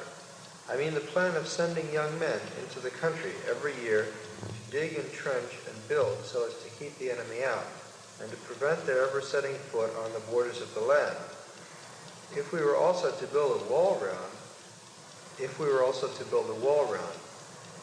for in the first place, a wall is by no means an advantage to a city as regards health, and moreover, it usually causes a soft habit of soul in the inhabitants by inviting them to seek refuge within it instead of repelling the enemy. Instead of securing their safety by keeping watch night and day, it tempts them to believe that their safety is ensured if they are fenced in with walls and gates and go to sleep, like men born to shirk toil, knowing little that ease is really the fruit of toil, whereas a new crop of toils is the inevitable outcome, as I think, of dishonorable ease and sloth. But if men really must have a wall, then the building of the private houses must be arranged from the start in such a way that the whole city may form a single wall. All the houses must have good walls, built regularly and in a similar style, facing the roads, so that the whole city will have the form of a single house, which will render its appearance not unpleasing, besides being far and away the best plan for ensuring safety and ease for defense. To see that the original buildings remain will fittingly be the special charge of the inmates, and the city steward should supervise them, and compel by fines those who are negligent, and also watch over the cleanliness of everything in the city, and prevent any private person from encroaching on state property, either by buildings or diggings. These officers must also keep watch over the proper flowing of the rainwater, and over all matters whether within or without the city, that it is right for them to manage. All such details, and all else that the lawgiver is unable to deal with and omits, the law wardens shall regulate by supplementary decrees, taking account of the practical requirements. And now that these buildings and those of the marketplace, and the gymnasia, and all the schools have been erected, and await their inmates, and the theaters their spectators, let us proceed to the subject which comes next after marriage, taking our legislation in order. So, in other words, this is a conclusion of the marriage section, because slaves are part of the household, and houses are, of course, indispensable. But if we look from this point of view at what he said about housing, one thing is very strange. He hardly says anything about private houses. He speaks chiefly about temples and other public buildings and the question of walls of the city, and mentions private houses only occasionally. To what extent, how must they be built in order to contribute to the safety of the city against enemy attack? There is, of course, nothing of houses to speak of in the Republic, but there it is perfectly necessary, because the family is abolished, and therefore there must not be any private dwellings. Anyone may enter any dwelling at any time. That is the abolition of privacy. Not only the FBI may listen in, but anyone may enter at any time without any search warrant or something else. Now here, of course, here there are private houses, but they are considered as little as possible. If you would compare that again with Xenophon in the Memorabilia, Book 3, Chapter 8, where Socrates presents his view about houses, you would see an amazing difference. Socrates is very much concerned with domestic comfort and convenience. Nothing of this kind in the austere Plato. The laws are very close to the Republic, in spite of the fact that there is an admission of private property and the private family. And that will also come out very clearly in the sequel. So we have now concluded this section on marriage and the things necessarily related to marriage, like slaves and houses. Now what comes next? Cleinias, by all means. Athenian, let us regard the marriage ceremony as now completed, Cleinias. Next will come the period before childbirth, which will extend to a full year. How the bride and bridegroom ought to pass this time in a state that will be unlike most other states. That is to be our next theme, and it is not the easiest of things to explain. We have uttered not a few hard sayings before, but none of them all will the mass find harder to accept. than this. All the same, what we believe to be right and true must by all means be stated, Cleinias. Cleinias, certainly. Now wait here a second. So the next subject is we have settled the young couple in the house with their slaves. And now they begin their married life. But in the first stage, and not only are there no children, the first stage even precedes the generation of children. And this is the first subject. And later he will come to the general procreation proper, and finally, in the next book, book 7, to the rearing of children. So this will be clearly the next subject. Now he says here, at the end of the speech, which was of the Athenian speech, which was just read, what seems to be correct and true must by all means, or in all circumstances, be said. And Cleinias, of course. But is this of course? You remember perhaps the Dorian law of laws, which forbids to say the good and correct, except under very special circumstances. Only among old men, when no young men are present, may the divine laws be criticized. But more immediately important perhaps is the parallel in the Republic. When Socrates brings up a related question, and the question of the community of wives, and Socrates hesitates to discuss it, and then Glaucon says, why do you hesitate? We are all reasonable, trustworthy, and benevolent hearers.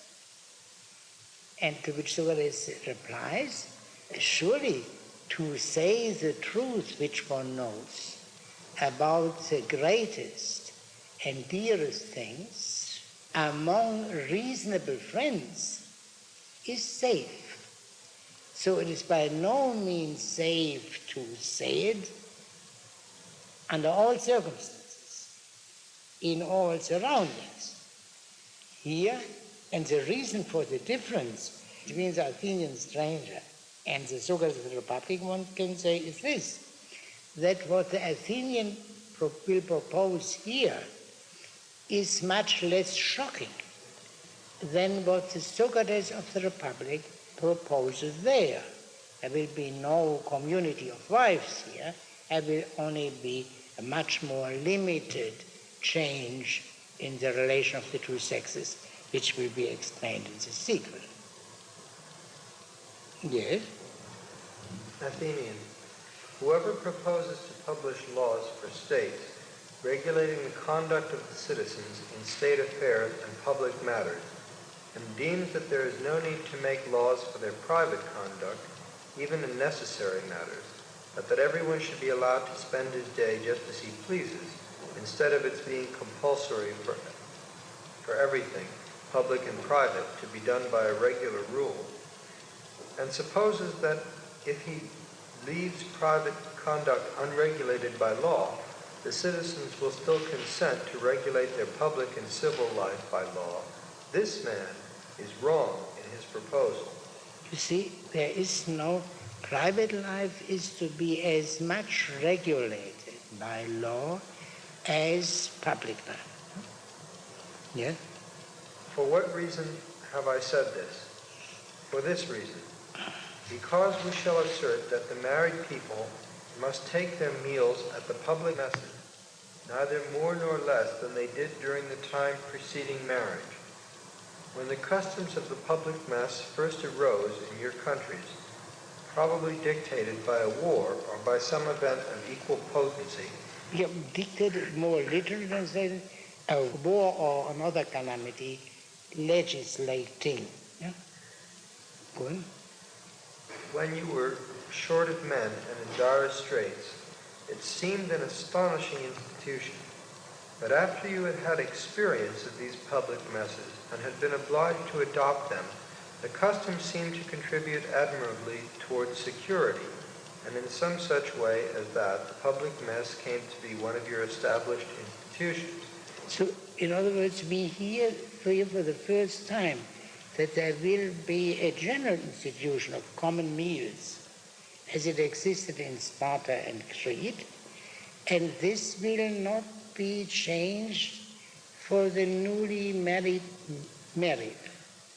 They still have to continue to take their food in the public messes. Yeah? They can't have children for a year. Well, I mean, it takes not quite a year, as you know, but in any case. Yeah? But they can't start having children for 3 months, for 4 months then. What? 3 months then. Is that right? No, but conception does not necessarily follow every sexual intercourse. Yeah? Well, could they take a chance? I mean, they wouldn't want to break the law. Yeah, but what has this to do? We are speaking now, if they have to take public meals, they have to take public meals. Well, these things are piling up here. This is the second one. Yes, that is a very grave subject. You know? Yeah. Good. Now let us see what the precise difficulty is. Okay. Cleinias, that is likely enough. Athenian. So this was once, as I said, an astonishing and alarming institution to impose on people. A man who tried to impose it as a law nowadays would not find it an equally difficult task. But the practice which follows on this institution, and which, if carried out, would be really successful, although at present it nowhere is carried out, and so causes the lawgiver, if he tries, to be practically carding his wool, as the proverb has it, into the fire, and laboring in vain at an endless tale of toils. This practice is neither easy to state, nor, when stated, to carry into effect. So here Louis has told us only that there will be, all the young people will have to continue to take their meals in the public messes, and then that the institution of the public messes, while now accepted without any hesitation, at least in Sparta and Crete, was originally very difficult to establish, and only such an upheaval like a war could have introduced it. Cleinias wisely says, what are you driving at, Athenian stranger? What is it, Cleinias, why do you show so much hesitation, stranger, in mentioning this? Athenian, listen now, so that we may not have to spend much time on the matter to no purpose.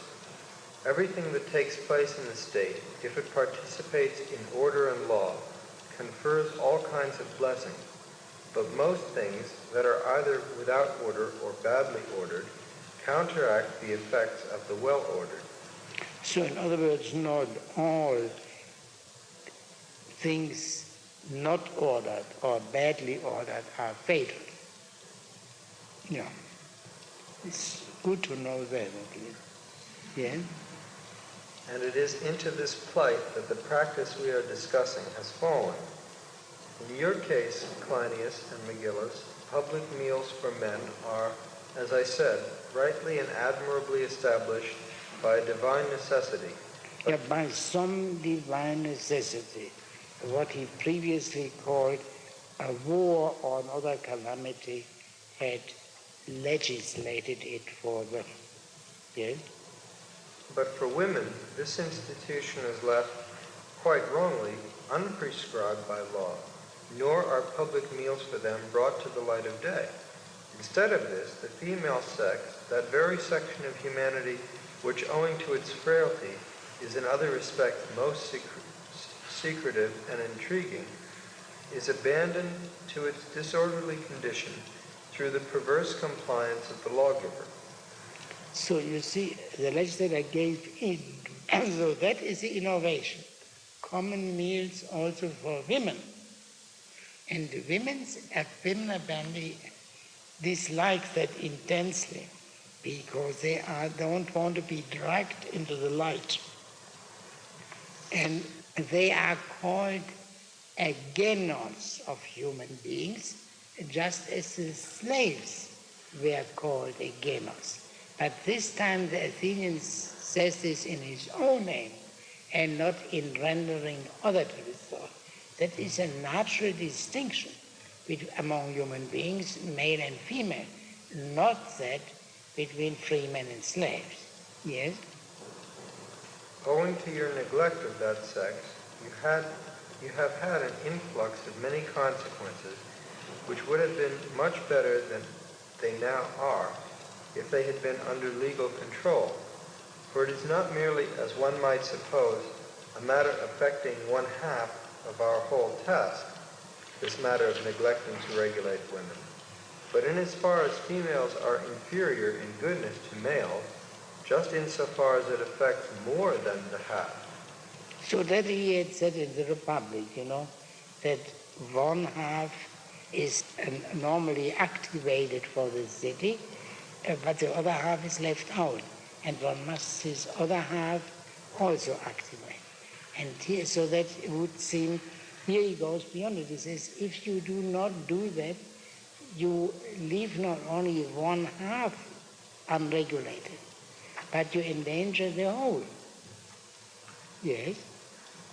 It is better then, for the welfare of the state, to revise and reform this institution, and to regulate all the institutions for both men and women in common. At present, however, the human race is so far from having reached this happy position that a man of discretion must actually avoid all mention of the practice in districts and states where even the existence of public meals is absolutely without any formal recognition. You see here the minor contradiction to what he said before in 779e, that one must say what seems to be correct and true in all circumstances. Here, there are certain subjects where a sensible man would not say the true and correct thing, like concerning the common meals of women. Yeah? No man of sense would do that. Yes? How then shall one attempt, without being laughed at, actually to compel women to take food and drink publicly and exposed to the view of all? The female sex would more readily endure anything rather than this, accustomed as they are to live a retired and private life.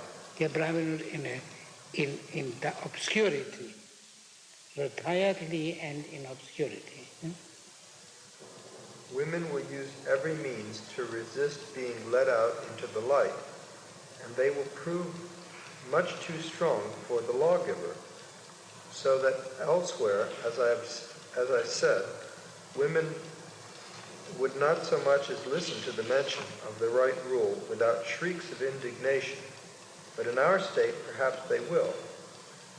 So if we agree that our discourse about the polity as a whole must not, so far as theory goes, prove abortive, I am willing to explain how this institution is good and fitting, if you are equally desirous to listen, but otherwise to leave it alone.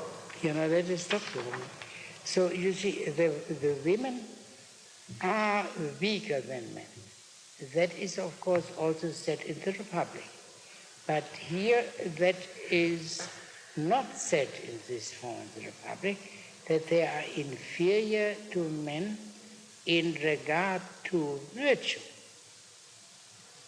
And therefore they are particularly in need of being supervised and not permitted to sit in dark corners and do God knows what. They must be dragged into the light of the day.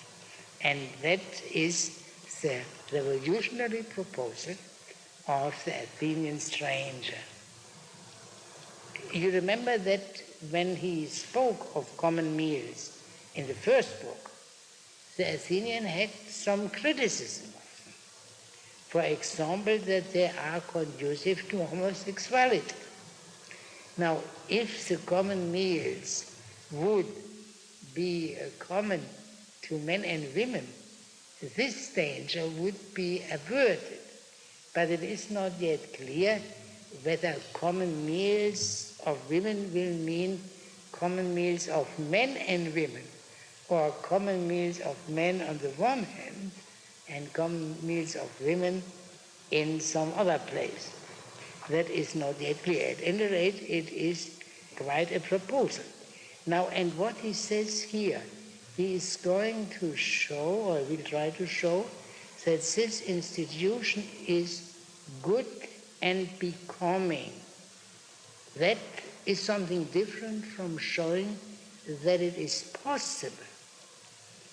In the Republic, Socrates had made that distinction when speaking of the relation of the two sexes, and in particular of the equality of the two sexes, and had raised the question of whether the equality of the sexes is possible or feasible, but had dropped it. What he wants to show is that it is desirable, or as he says here, good and fitting. So the whole question whether it is possible, this great improvement, this question remains open. We know he will only show, and let us see how he will show, that it is good and fitting. And the reason is this, the fact that the women are the weaker sex, and with this grave inconveniences follow from that. In the Republic, of course, it is asserted that in spite of the fact that women are weaker, they can achieve the highest virtue as well as men. Nothing of this kind is suggested in the law. So here Plato remains closer to what was acceptable to people than he did in the Republic, but that Clovenhoof is noticeable also here. Yes? Cleinias, nay, stranger, we are both inexpressibly desirous to listen. Athenian, let us listen then. Yeah, that is hard. To whom do they listen? He says, let us listen. To him or to the Laws? I do not know why he uses that here. And do not be surprised if you find me taking the subject up again from an early point, for we are now enjoying leisure, and there is no pressing reason to hinder us from considering laws from all possible points of view. Cleinias, very true. Athenian, let us then revert again to our first statements. Thus much, at least, every man ought to understand, that either the human race never had a beginning at all, and will never have an end, but always was and always will be, or else it must have been in existence an incalculable length of time from the date when it first began. Cleinias, undoubtedly. Now what was he doing? He had made, as we say, a revolutionary proposal, a proposal breaking with all traditions known to them, with everything ancient. And therefore, in order to justify that break, he must go to what is more ancient than the ancient. And that he had done in the third book, to which he here refers. The political investigation at the beginning of the third book, and he goes back to the beginnings, which are older than all human traditions. And there is only this difference that he spells out here more clearly, I think, than he did at the beginning of the third book, that the human race may never have come into being and may never perish. The alternative is that it is the human race exists for an immeasurably long time, but not necessarily for always. Yes? So the human race exists at least for an immeasurably long time, perhaps forever. What follows from that? Cleinias, undoubtedly. Athenian, well then, do we not suppose that all the world over, and in all sorts of ways, there have been risings and fallings of states, and institutions of every variety, of order and disorder, and appetites for food, both meats and drinks of every kind, and all sorts of variations in the seasons during which it is probable that the animals underwent innumerable changes? Cleinias, certainly. Athenians. So what he implies, I believe, is this. Since this time is so immeasurably long, and all kinds of changes are likely to have taken place, there is no reason to doubt that there were common meals of women sometime in the past in some places. You know, this enlargement of the horizon, as in a different way, but for example, the notion of original communism, yeah, addressing the view that men can live without division of labor, without a division of families and into families and so on and so on, proves the fact that it is possible in the future. Yes? Cleinias, certainly. I believe we stop here because we mustn't read a rather long passage, otherwise, and for this we do not have time.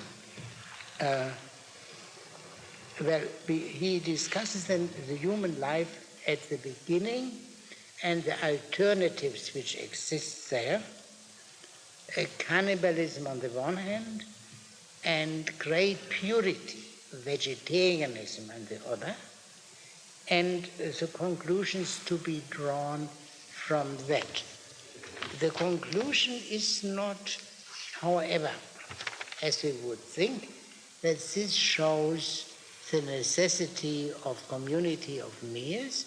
It only shows the necessity of control of the strongest natural desire of men, the sexual desire, which by itself is a disease, namely if it is not regulated by law and the true speech. But the conclusion that hence common meals for women is not wrong. He does promise a short while later that he will take up this subject and prove that one should have common meals for women, but this promise is of course not fulfilled. So this remains here as a reminder, as a little block of the Republic, of the best city of the Republic, which emerges for a moment, but is then brought into oblivion again. And then he goes, finally, the last subject then, which is the procreation of children, and which is treated rather briefly. And then we are at the end of the 6th book, and then the rearing of children in book 7. One question.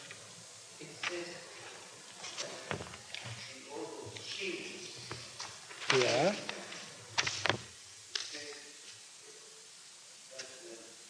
the animals Yeah. change. Now, what does it mean? I believe that has something to do with the fact that in this whole section here, beginning here, he uses, for example, here when you see in a little bit later in 782b, at the time in which there was not yet agriculture, yeah, the animals but in the wide sense where it includes men, of course, lived as now from eating one another. But you mean changing does not mean that, well, We, the species changing, their habits are changed. yeah, I think, yeah, but the point is, why does he speak of animals in general, not only, but this goes through here, the whole section. Later on he speaks, for example, of food and drink and sex as a desires characteristic of all animals, and then suddenly changes to human beings, because only in the case of men is the sexual desire so dangerous. He may think of the fact that there are no seasons, as in the case of animals. He may also think of the fact that there are no prohibitions against incest, in the case of animals and so on. Yes, I don't believe that I can say more about it now.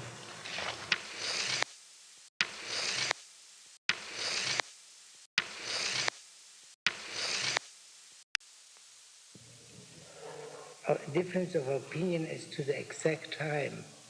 We finish today our reading of Book 6 and then survey what we have read, the whole 6 books. But now let us first read the end, 782b. The context is this: the Athenian stranger discusses how the life of the young couple prior to the generation of offspring is to be regulated. The key point is common meals as before marriage. But, and that is a new proposal which was not anticipated by Sparta or Crete, common meals also for women. And that is a paradoxical proposal. The Athenian will show that common meals for women are good and becoming. He does not say that he will show that they are possible. This is similar to what Socrates does in the Republic, when a corresponding theme is discussed regarding the two sexes, where Socrates raises the question of possibility and drops it immediately and limits himself to showing the desirability. So the problem of the Republic is, of course, always present here, but does not come to the fore in the way in which it is in the Republic. Now, what did he say then? One must go back to what was said at the beginning, this is at the beginning of Book 3, about the life of early men. Yeah? That we read last time. Now? Athenian. Are we to believe then that vines not previously existing appeared at a certain stage, and olives likewise, and the gifts of Demeter and Kore, and that some Triptolemos was the minister of such fruits? And during the period that these fruits were as yet non-existent, must we suppose that the animals turned, as they do now, to feeding on one another? Cleinias. Of course. So, in other words, animals eat one another in the absence of agriculture. Yeah? That's the point. So, with the emergence of agriculture, lions would no longer eat lambs. That would seem to be an implication. But I think it is safe to say he thinks of men in particular. And that would mean, in the beginning, men would have been cannibals. And as we know from the third book, the first politeia was that of the Cyclops, in which cannibalism was practiced as a matter of course. Yes? Athenian. I'm sorry, that cannibalism was practiced among the Cyclops? Not among the Cyclops, but the Cyclops ate human beings, didn't they? Pardon? Yeah. No, they did not eat one another. They would be too hard to kill, I think, also. And I believe they would not have been tasty enough. Yeah? Because he enjoyed very much eating Odysseus' comrades. Yes? Athenian. The custom of men sacrificing one another is in fact one that survives even now among many people. So that is a relic of original cannibalism, yeah? Whereas amongst others, we hear of how the opposite custom existed, when they were forbidden so much as to eat an ox, and their offerings to the gods consisted not of animals, but of cakes, of meal and grain steeped in honey, and other such bloodless sacrifices. And from flesh they abstained, as though it were unholy to eat it, or to stain with blood the altars of the gods. Instead of that, those of us men who then existed lived what is called an orphic life, keeping wholly to inanimate food and contrariwise abstaining wholly from things animate. Cleinias, certainly what you say is widely reported and easy to credit. Yeah, now so we have two alternatives. The one is in favor of cannibalism, the other in favor of vegetarianism.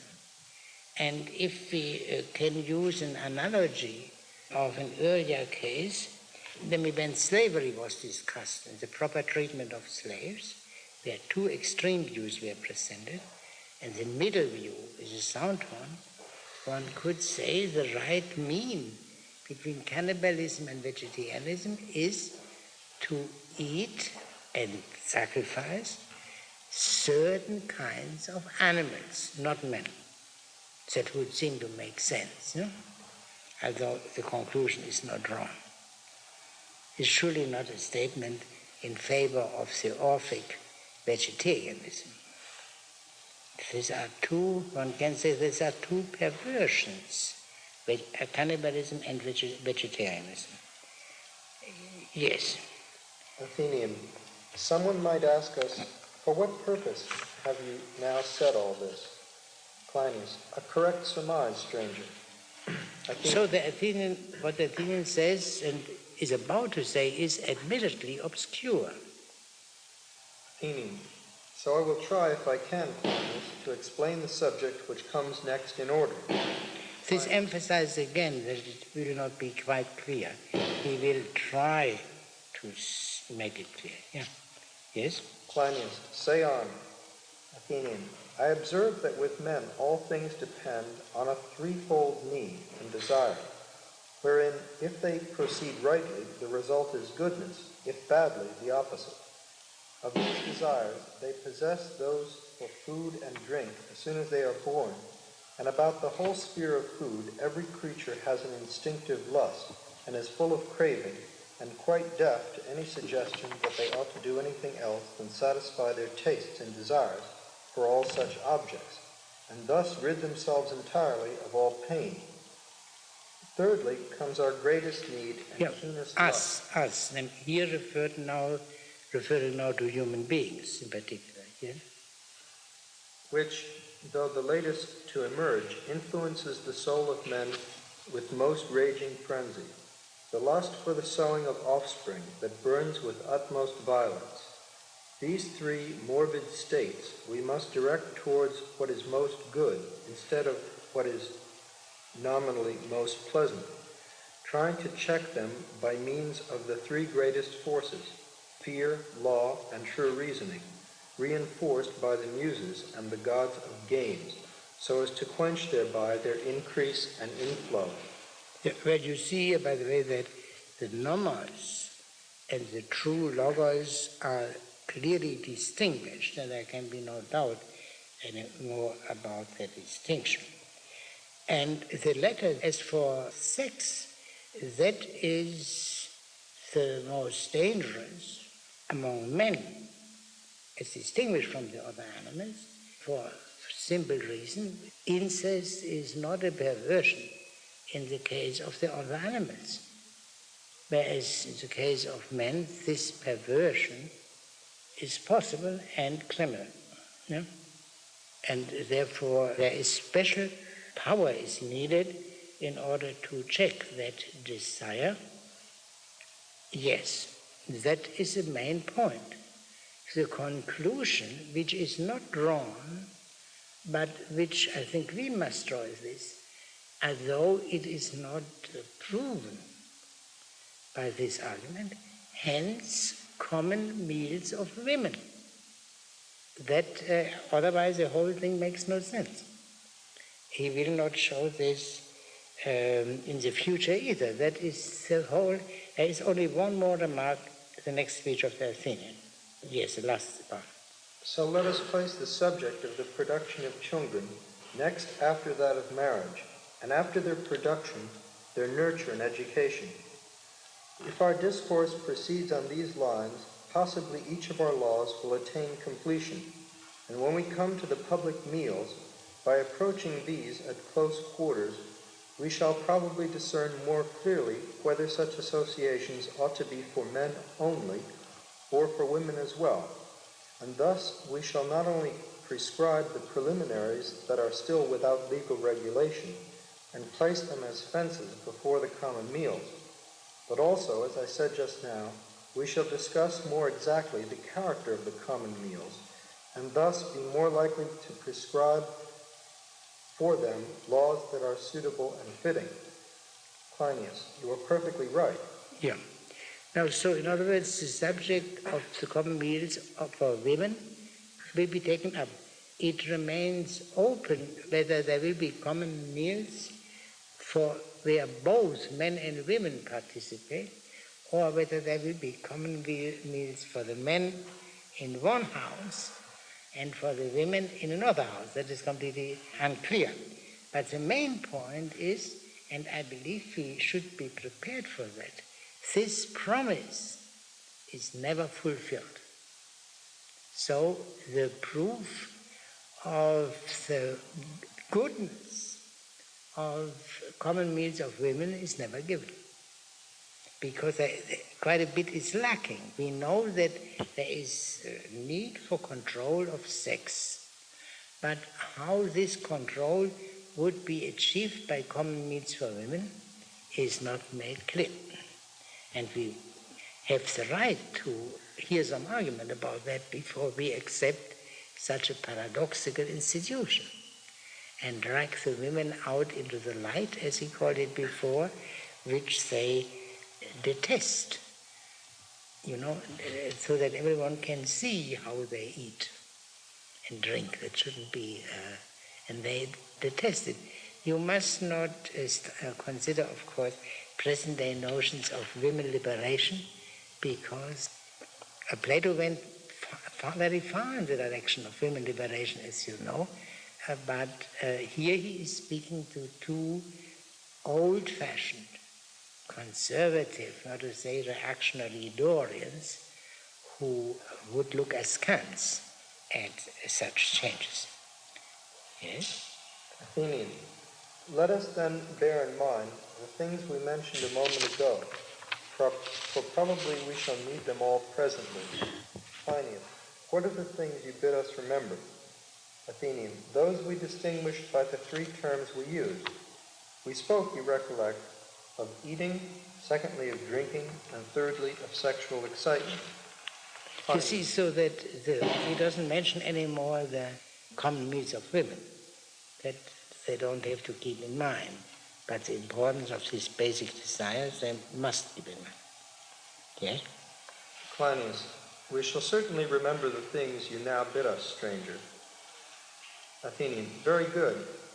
Let us now come to the nuptials, so as to instruct them how and in what manner they ought to produce children, and, if we fail to persuade them, to threaten them by certain laws.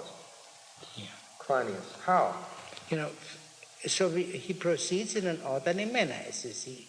He has got them married and settled them down in their house, and has given them slaves, and has arranged for their daily life by the common meals for women.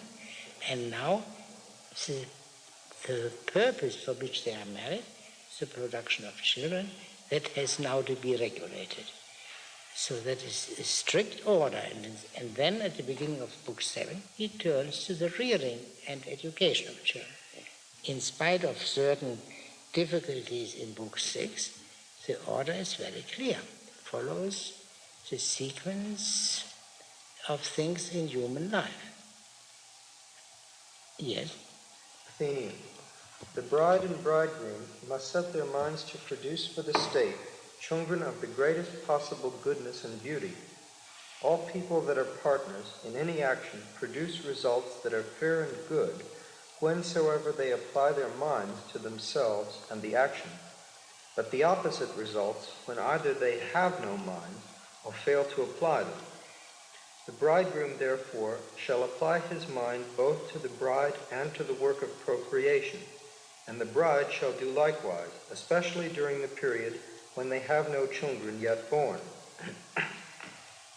In charge of them there shall be the women inspectors, whom we have chosen, more or fewer of them, according to the number and times of their appointments. They had not chosen them. They had not, but that doesn't make any difference whether they had chosen them or whether they will choose them. Yeah? Decided by the officials, and they shall meet every day at the temple of Elathea, The goddess of birth, Chakra.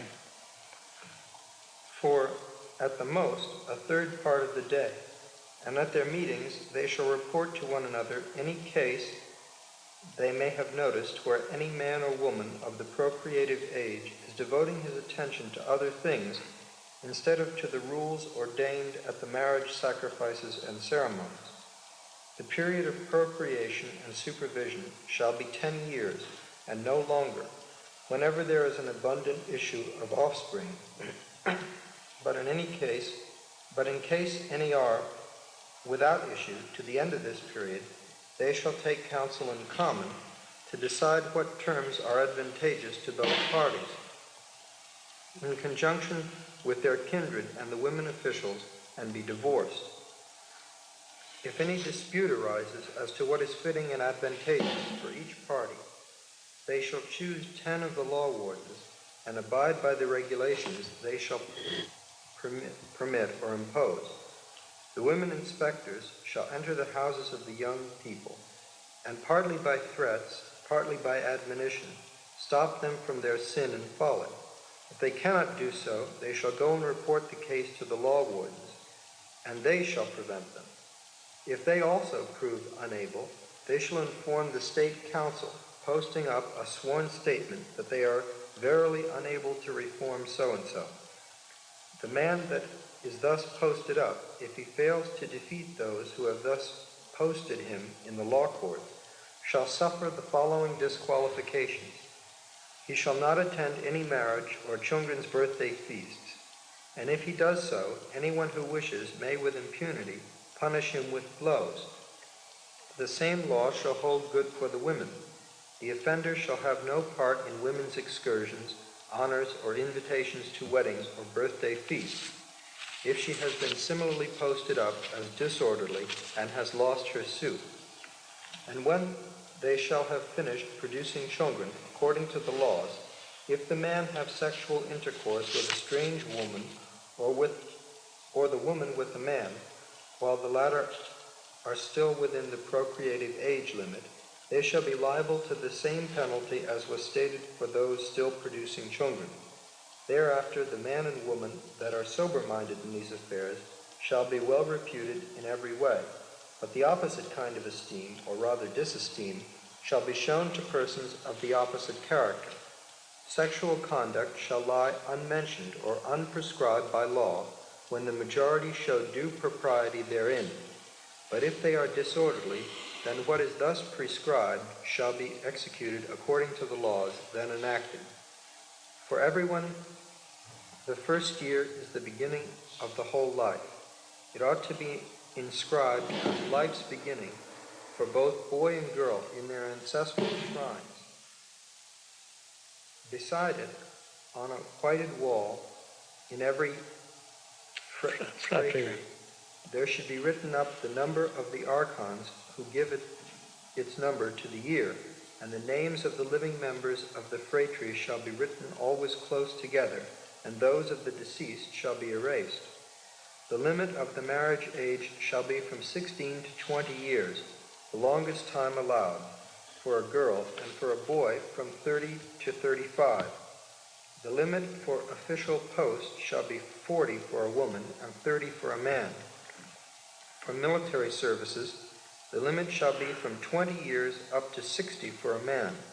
For women, they shall ordain what is possible and fitting in each case, after they have finished bearing children and up to the age of 50, in whatever kind of military work it may be thought right to employ their services. Yeah, so that's at the end of this book.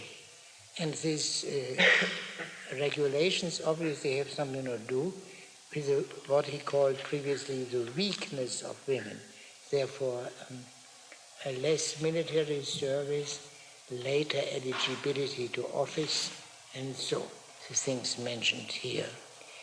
And I think the Athenian stranger imitates in a way the silence which should be observed if people behave well in these matters by speaking in a rather vague way when he says that, for example, these women inspectors should stop their ignorance and mistakes. What kind of mistakes are not said? It's surely not mistakes regarding household management in general that we can imagine. But it obviously has to do with sexual conduct. The reticence of the Athenian stranger foreshadows the reticence of the legislator if the society is healthy, then no laws would be made about it. Otherwise, there have to be, residence must cease and laws must be laid down. Now, is there any point you would like to bring up? We will not begin today to read in Book 7. This is a small question. The limit of the marriage age shall be from 16 to 20. After 20 can be married? No, they must marry early enough in order to give birth to children while they are young. That is the reason. I understand, but what happens if the woman is not married till 25? And then she will lose all kinds of civic honors, and perhaps there will also be fines. You know, in the case of bachelors, that was said very clearly. And this would also, I believe, apply to women. If we want to have some equality of the sexes. But I thought that it may good if somebody is bachelor or woman married after all later, it would be all right. So no, if he hasn't married when he was 35, no, he cannot escape the punishment. Because he also must marry at an age presumed to be best for procreation. And then if he's older than that, the presumption of the lawgiver is that he would not be as good at procreation as he was up to 35.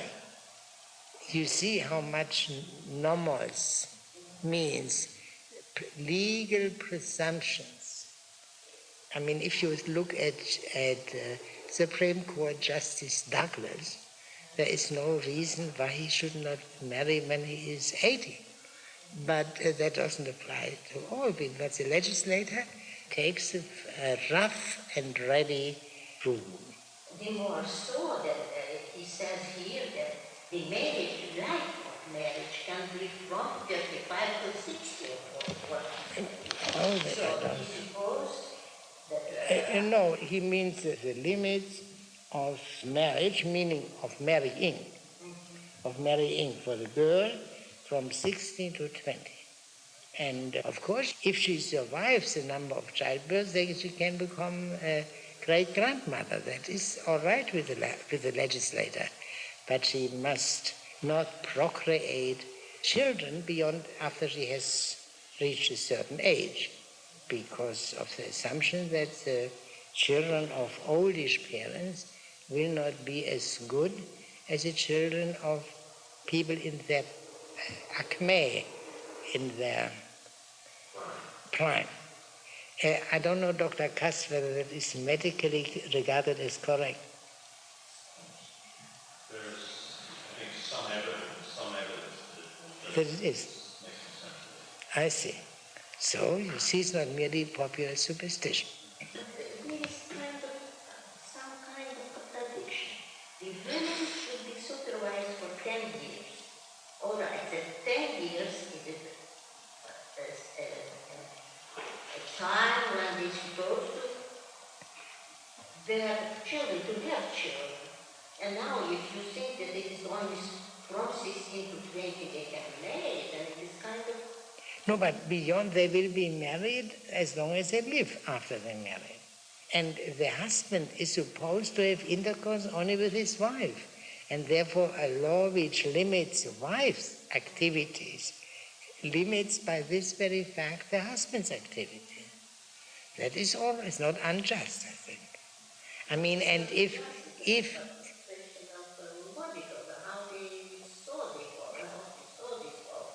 marriage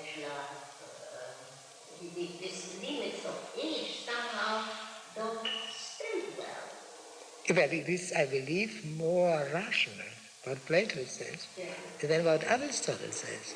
Aristotle tries to figure out that the cessation of child procreation must coincide in both cases. And therefore the man must marry, I forgot now, I think the man must be, how old? 37. About, yeah. And the wife, 17. Wife, 17. And Plato is much more, how should I say, more humane. Yeah. It seems to me that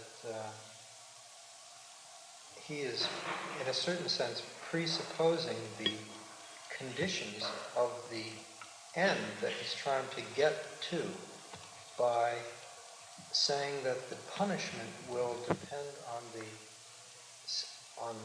the punishment will in part be that the people will not be well accepted at civic affairs. Yeah. I think that's a law that presupposes the goal that he's moving towards.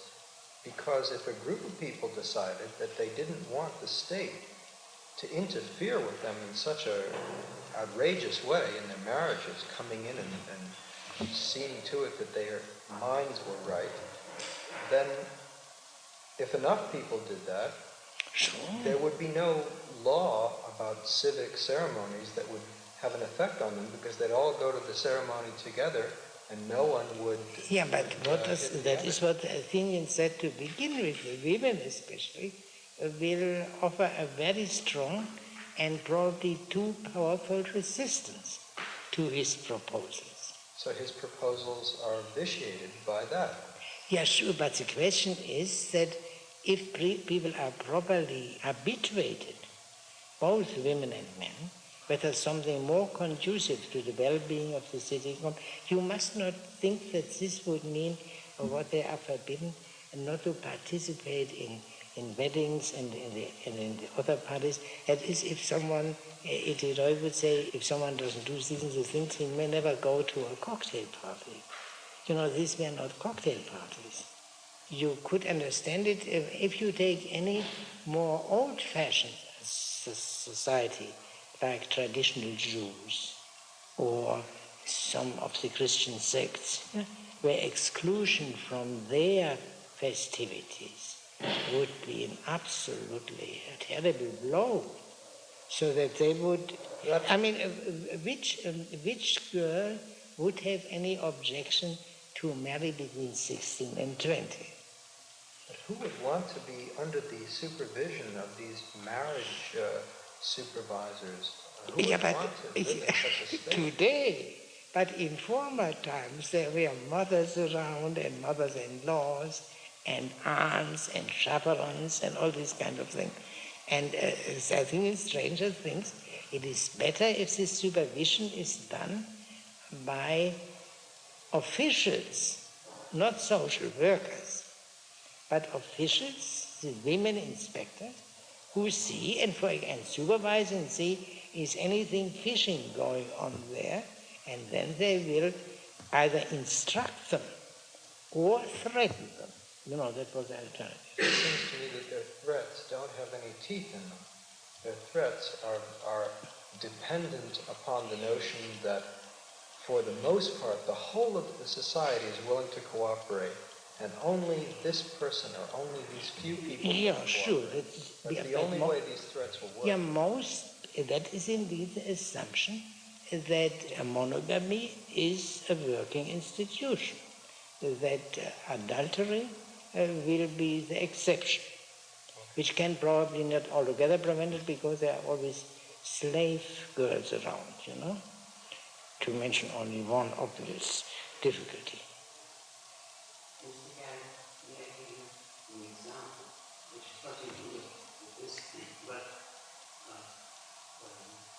Something with what you're asking about, let's say, 60 years ago, it's short time, it was not allowed, a girl was not allowed to leave the house without a hat. And I remember when I saw my father about 30 years ago, he was very angry that I didn't have a hat. What do you say? Times change.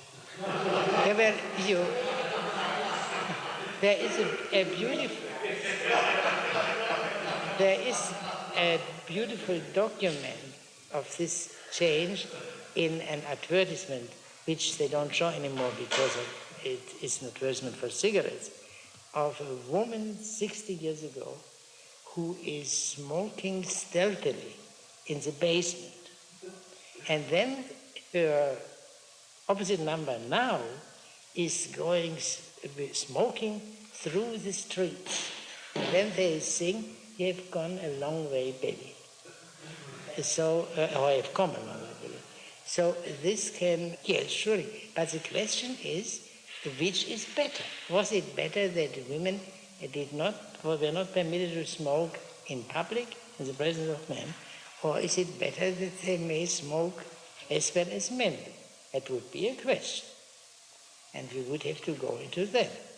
And that would, I think, we would have to take up all these questions to which Socrates has, the Athenian stranger, has alluded, about these fundamental urges of men, and that they have to be controlled. It just occurred to me that those who realize that they have to be controlled, and those who realize that there ought to be chaperones or marriage inspectors or not smoking for women in public, those who realize that are always going to be the few, not the many. And if he gives us the many, realizing that to begin with, then he can do all the proofs he wants to, all the verbal demonstrations. It doesn't change the fact that he's presupposed his goal. This is not a way of rules for a political man. But what do the speeches mean? They are in the first place speeches of praise and blame. And people do not want to be authoritatively blamed, with the consent of the community as a whole, and only some fellow criminals would reject this authoritative blaming and say, well, this is what the squares say. I'm just afraid that would be almost everybody that would say that. What? That this is what the squares say. Yeah, sure, but then the answer is very simple. Such a society is in a state of complete disintegration, and people are extremely short-sighted if they do not consider what will happen if this goes on, what will happen 10 years from now. These are people who have very short memories. They have forgotten even what people like my generation and even younger ones have experienced what were the consequences of the disintegration of society. But one can be sure that this will not last in the society will somehow establish the minimum requirements, which may not be those regarding not smoking of women, but other minimum requirements by brute force. Because you know what methods they have discovered in our century especially. Did you ever hear of labor camps? Did you ever hear of the notion of loafers and parasites, for which there is no place in society? It's also a way of looking at it. You know? And with what right do people claim rights for themselves without being willing to undergo obligations? There is a possibility for argument, I believe, there. Of course, one cannot begin to argue if one is shouted down from the beginning, as in a Nazi assembly. That is true. But you would admit that shouting down is not arguing. Would you? Mm-hmm. Good. So, Ms. Dr. Kass. Question about the statement begins at the end of 783b, beginning of this long speech of the Athenians, where he says that the bride and bridegroom must set their minds to produce for the state children of the greatest possible goodness and beauty. Wouldn't it seem reasonable that those ends might best be served, and in fact, a couple might even come to the conclusion that those ends might be served by their importing a foreign partner? That is, in fact, I'm not mistaken, this is described as a Spartan practice in the life of Plato, where a man would go out and find a virtuous man community by him with a son. Yeah. Why, in view of the fact that it might be Spartan practice, and therefore might not be shocking for the Athenian to discuss it with Spartan, why does he confine his discussion or his practice to monogamous and biological family? Why is there no discussion of what we would call eugenics? Yes, but this, if thought through, would lead to the dissolution of marriage, would it not? And Socrates or Plato have drawn all the conclusions from it in the Republic, where he goes much beyond any Spartan practice in this matter, as you know. But here he wants to accept a polis, a normal polis, a polis as it is commonly known. And there would be the family, would be center, and the monogamous family.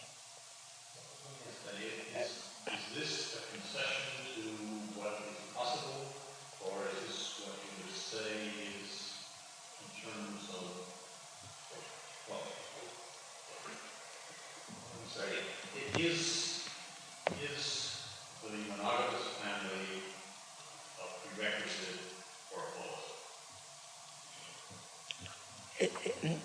That is a long question. As the Republic shows, as some Aristophanean comedies show, that's a question, and was known to be a question.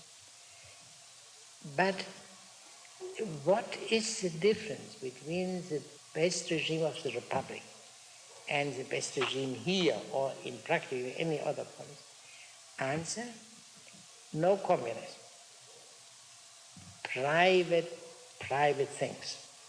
Private things beyond the by nature private things as a body, you know? And that means, of course, in the first place, most obviously, private property. But it means also private children.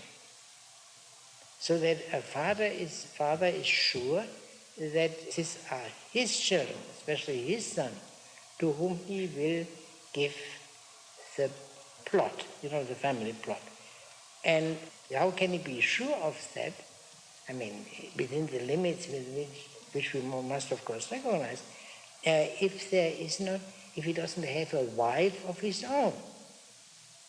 This does not theoretically solve the difficulty, because as we know, at least in the time of Homer, the only one who is sure, regarding whom one can be sure, is a mother, not the father. No? But still, there are some probable reasoning for practical purposes certain that one can say this is the father, like likenesses, like the trustworthiness of the character of the woman, and so on and so on. And so if they want to have their own property, their own children. And this means, of course, a certain reservation against the polis. Yeah? They don't want to sacrifice everything to the polis. And this, in one sense, weakens the polis, but in another way also strengthens it. Because people will say, if I want to preserve my own, I have to preserve the city, which guarantees me that I have my own. And therefore I believe they would say the family is indispensable for the polis. And in fact, and not the theoretical difficulties remain. Mr. Byrne? No, well, I was just thinking that when you said that, then that leaves open the possibility of course, arguments about priorities. What kind of argument? Well, it's to whether the loyalty to the family is higher or the loyalty to the polis is higher. Yes. In other words, should parents, in particular a mother, not have the right to say, I prefer the life of my son to the salvation of the polis, and therefore he should be a draft dodger or do something similar? But as you know, the answer is clear. Draft dodging, anything of this kind would not help. If the enemies conquers the city, all citizens will be sold into slavery if they are not killed, and so it is not a practical proposition. These things can be done by stealth, surreptitiously, but you can never get a rule out of this. For the ancients, the only point where a question of principle arises is where philosophy comes in. As clearly classically in the case of Socrates, who would not obey a law or ruling, that he would cease to philosophize. Yeah? I mean, a law or ruling forbidding him to philosophize. He would not obey that. Well, isn't the real solution somehow unclear? It's really problematic. In a certain way, the way you said it, the family is prior, the private is prior, and in another way, the polis is. Yes, sure. This is a minor complication, because the polis, in one way, the family is prior. All right, the family is rendered possible by the polis, and in this sense, the polis is served. To say nothing of the fact that the family as family cannot give that most important guidance by law, by sacred law, which the city can give. So man is a political animal and not just the economic animal, the animal as the member of the household. Would you say that even the divine laws of the family take their origin somehow in political? I mean, because if one thinks of Antigone, for instance, where the issue seems to be a conflict between the laws of the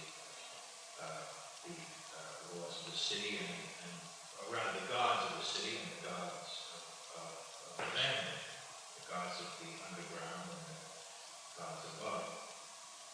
And it seems clear from there that those who follow the gods of the city have to set limits on themselves to a certain extent. Yeah, but I do not know whether that is necessarily the lesson to be drawn from the Antigone. Is this not a misuse of the polis that Cleon forbids the burial? Yeah? Yeah, but it seems to touch the issue. He forbade the Yeah. burial because he was a traitor. And somehow he felt that the dignity of the city would suffer from him being given full honor. So, all right, that is command then. That would mean there are cases, borderline cases, for which a general solution is not possible, and where it will be decided by accident, whoever prevails. But is this not true in all political questions? Well, I was also thinking of the Oresteia, where the solution at the end is clearly the primacy of the city, except the way it comes about indicates that you're not really sure. At least the men can't make the decision for themselves. The men vote evenly and it has to be decided upon finally by a goddess. So that it's clear that the polis ends up as primary, but you're never sure why. Well, I believe one can give a reason, non-mythical reason, which I try to indicate. I mean, the reason that the family cannot last if it is not part of the polis.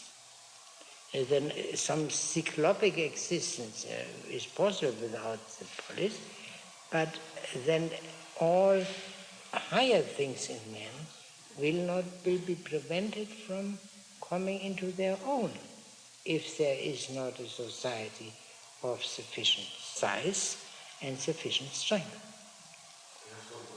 The vegetarian cannibalism opposition, as presented in that paragraph 91. The cannibalism is necessary because there isn't any animal. There is no? The cannibalism is necessary because there are no plants, no vegetables. Yeah. But the vegetarianism is not necessary because there are animals. I mean, is there any reason for this difference in the necessity of the two? People recoil from sacrificing human beings. And then, pursuing this further, they began to abhor all killing and all bloody sacrifices. And this is, so to speak, a cleaner solution than cannibalism. But that's true of nomos, whereas the other case is necessity somehow, which is nomos. You know, I see. That's what I mean. Yeah. Yeah, as it is presented here, yes. No, I just wondered if that Yeah. the context, because you have a case of necessary cannibalism and unnecessary vegetarianism. That is a point which has to be considered and which I did not consider. Yeah. I wonder if also vegetarianism doesn't really go with the ignoring of foreign policy. Ignoring what? Ignoring foreign policy. You mean killing of enemies? Exactly. That somehow the killing of animals would seem to be a kind of preparation for at least these people of whom he speaks here brought together killing of human beings and killing of animals in general. Yes, and that would indeed be a difficulty, another difficulty. Yeah. But yeah. I wonder also about that food, drink, and sex.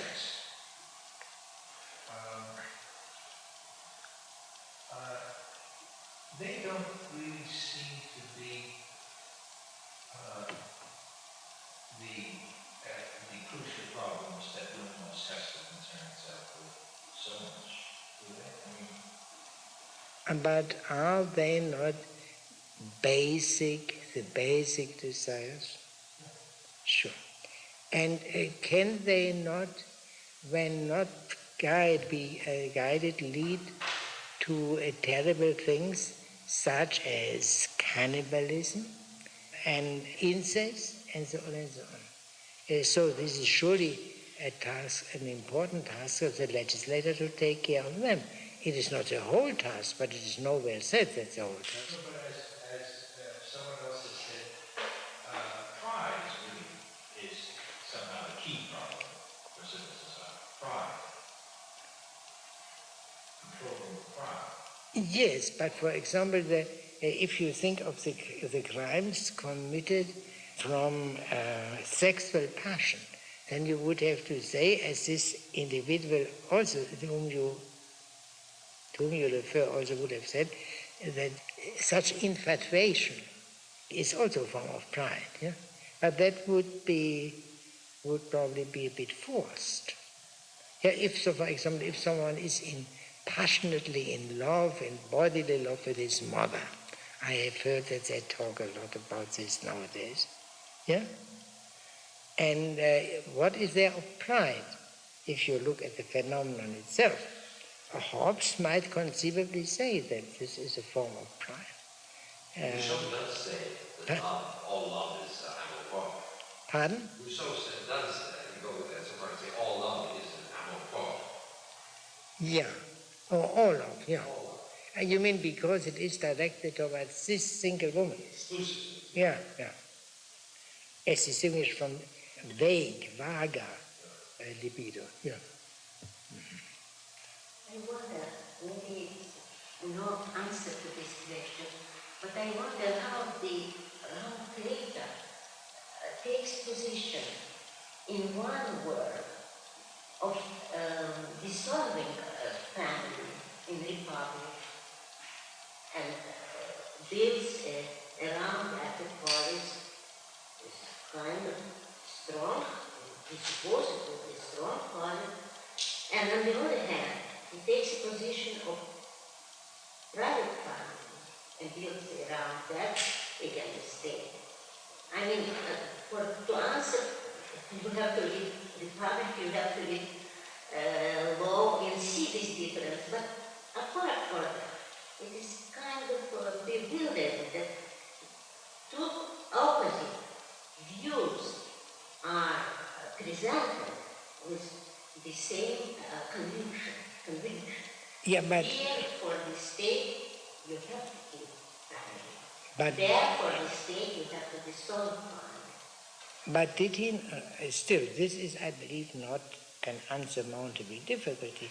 Did he not say here in the laws that there is a best regime, that of the republic, and secondly there is a second best regime, deviating from the sacred line, and that is the one which he describes here. So if you admit that this solution is the second best, and thereby admit that there is a better one elsewhere, where is the difficulty? Where is the difficulty? And then he did that second best. Yeah. And of course, he is a bit slightly uncomfortable about it, and therefore that explains certain details in the way in which he says it. Because if the citizens are absolutely sure it is second best, that will not strengthen their attachment. And therefore it is somewhat annoying, not to say of subversive thought. But he will not say to the citizens that it is second best. That he says to the legislators and the magistrates who are of a stronger fiber and can digest them. As in one way or the other, we all have to digest such thoughts.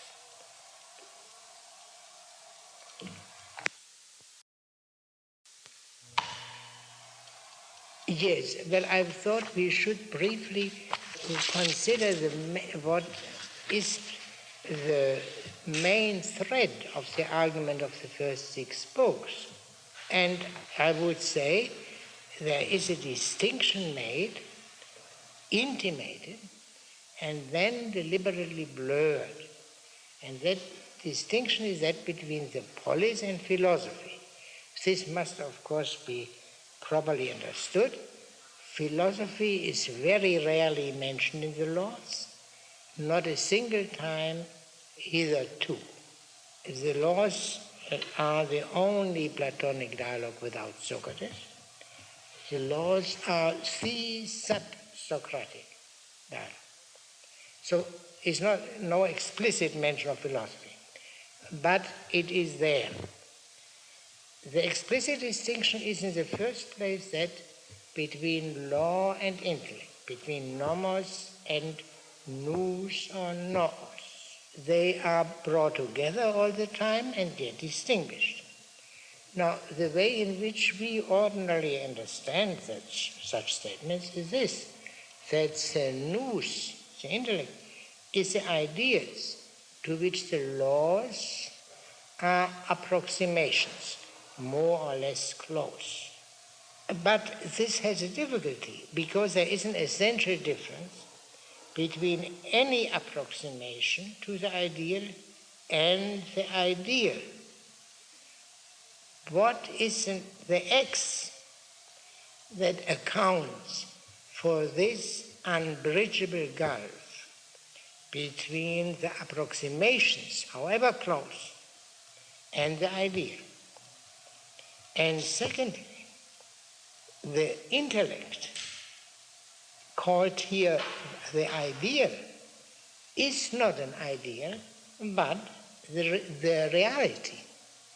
Therefore, the distinction between ideal and real does not very help very much. So, it's a distinction between nomos and nous. And connected with that is a distinction between the ancient and the true. The ancient and the true. People brought up in the nomos follow and are bred to follow the ancient as ancient. And yet, the ancient as ancient cannot be the true. The admiration of the ancient leads to respect for the old men, the bearers of the tradition, and the old men who are not the wise men. And yet we have seen more than once how the Athenian stranger tends to identify them. But the men who are to be decisive in the community are not just any old men, but educated old men. That goes without saying. We can say perfect gentlemen who must be reasonably wealthy. Otherwise, they won't have the leisure to acquire the education. They, of course, are also distinguished from the wise men, but the tendency here also is to identify them, to blur the distinction. And the last point of this distinction is this, concerns what we call religion and what later Aristotle called the things which concern the divine things. According to the nomos, the view supported by the law, that what has to do with the divine is the first, the highest in rank. From the alternative view, it is not the highest in rank, but as Aristotle says, it's the fifth. So rather doesn't come very high. But this whole doctrine here is based on the inequality of men. The end of man is virtue, but men are unequal unequal in this respect, which is a decisive respect. This, I think, we can safely say about the core of the argument of the laws, which does not, of course, suffice for understanding every particular, but it enters into every particular. Question which we cannot help raising independently of any popular slogans is, and which must be raised, is what is the relevance of all this for us? Is it not completely obsolete?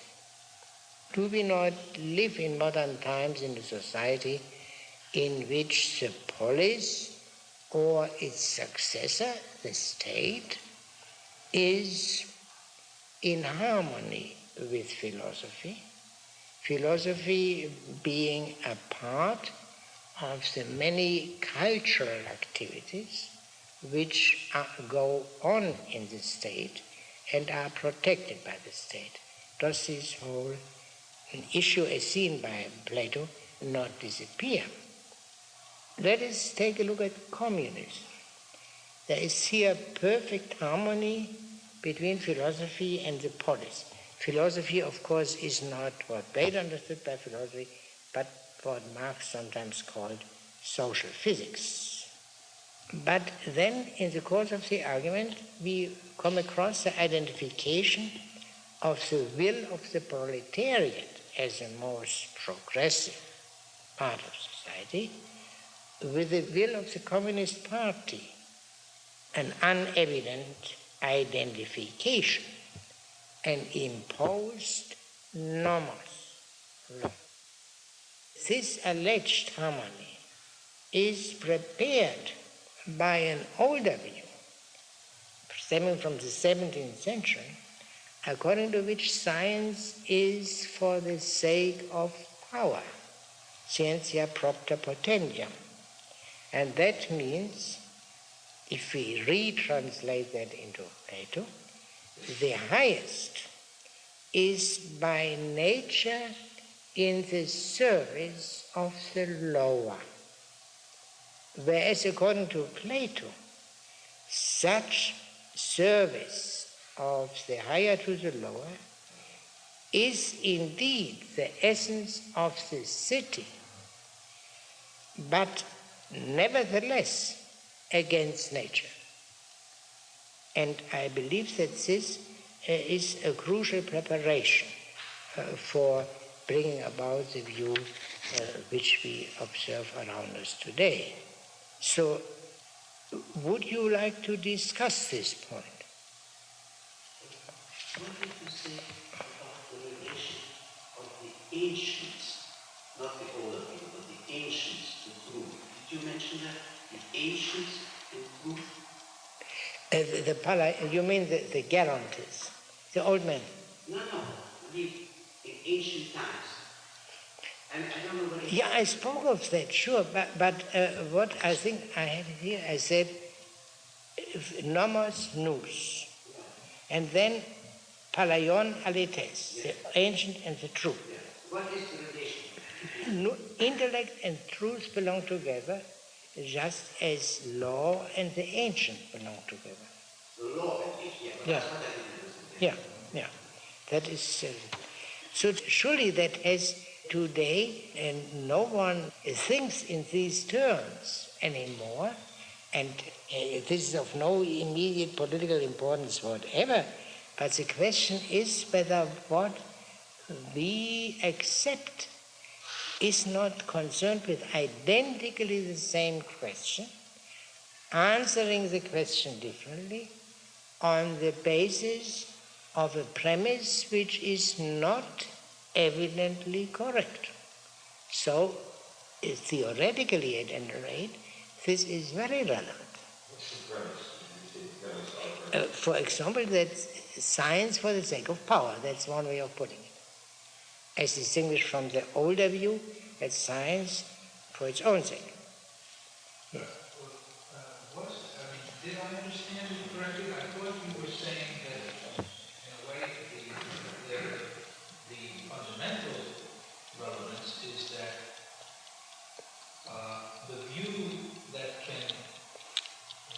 conclude that science is for the sake of power really presupposes the perspective of the laws and the blurring of the distinctions that the laws.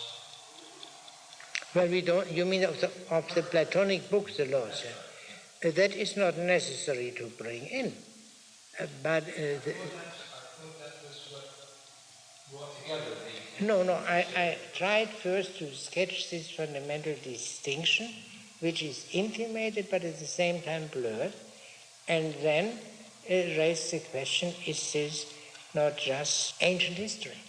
And I tried to show that this is not so, because we are confronted with the same question. The predominant view is that the opposite answer, opposite to the Platonic answer, is a right answer, but that is not self-evident, and therefore, That's what I was saying, that somehow you seem to be arguing then that the view that says science for the sake of power. Yeah, that is a political. Yeah, that is a kind of politicization of philosophy. Is that what you mean? Yeah, I believe so. Aren't we leaving something out? There's another alternative, science for the sake of pleasure. That seems to be the modern view also. Yeah, but that there is a pleasure accompanying cognition that was... No, not that. What? That would be the highest pleasure that one might get from science for its own sake. But I'm thinking now of science for the sake of a house with central heating and a stove and a dishwasher. Science for the sake. Yeah, all right, but think it through. This thought was not altogether unknown to Plato or Aristotle, and it was famously and classically developed by Epicurus and his school. Yeah? Science is only for the sake of pleasure.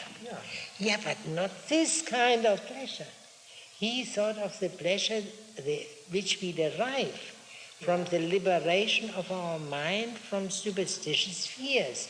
He thought we will live miserable as long as we have these superstitious fears, and therefore we need astronomy and so on and so on, and also physics, of course. It seems that there are two parts to the ancient view: science for its own sake.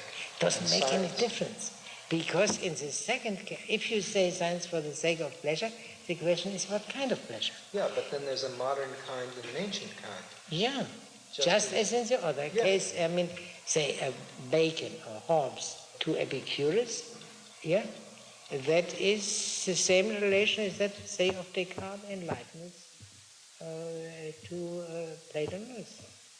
There is a dualism in classical antiquity, which is repeated in modern philosophy, but on a different plane. Therefore, modern hedonism is not classical hedonism. Modern moralism is not classical moralism. Modern moralism is akin. Modern hedonism is akin to modern moralism, just as ancient hedonism is akin to ancient moralism, if I may use these rather vague terms. Where did you put Bacon? Did you say Bacon was opposed to... Did you say anything about Bacon? Yeah. Did you say he was opposed to No, Bacon, surely Bacon begins with the question of Callicles and the Gorgias. You know, Socrates' argument against Callicles, you have read that. Mm-hmm. And he simply says, no, that is quite good what Callicles holds, not all the consequences, of course, with tyranny and so on, but that's the strongest and most violent desires, yeah, followed by pain, are preferable to gentle desires free from pain. And he says, Mr. Burns knows that better, but to say that Socrates was too cautious, You mean Bacon? yeah, or too timid. Yeah,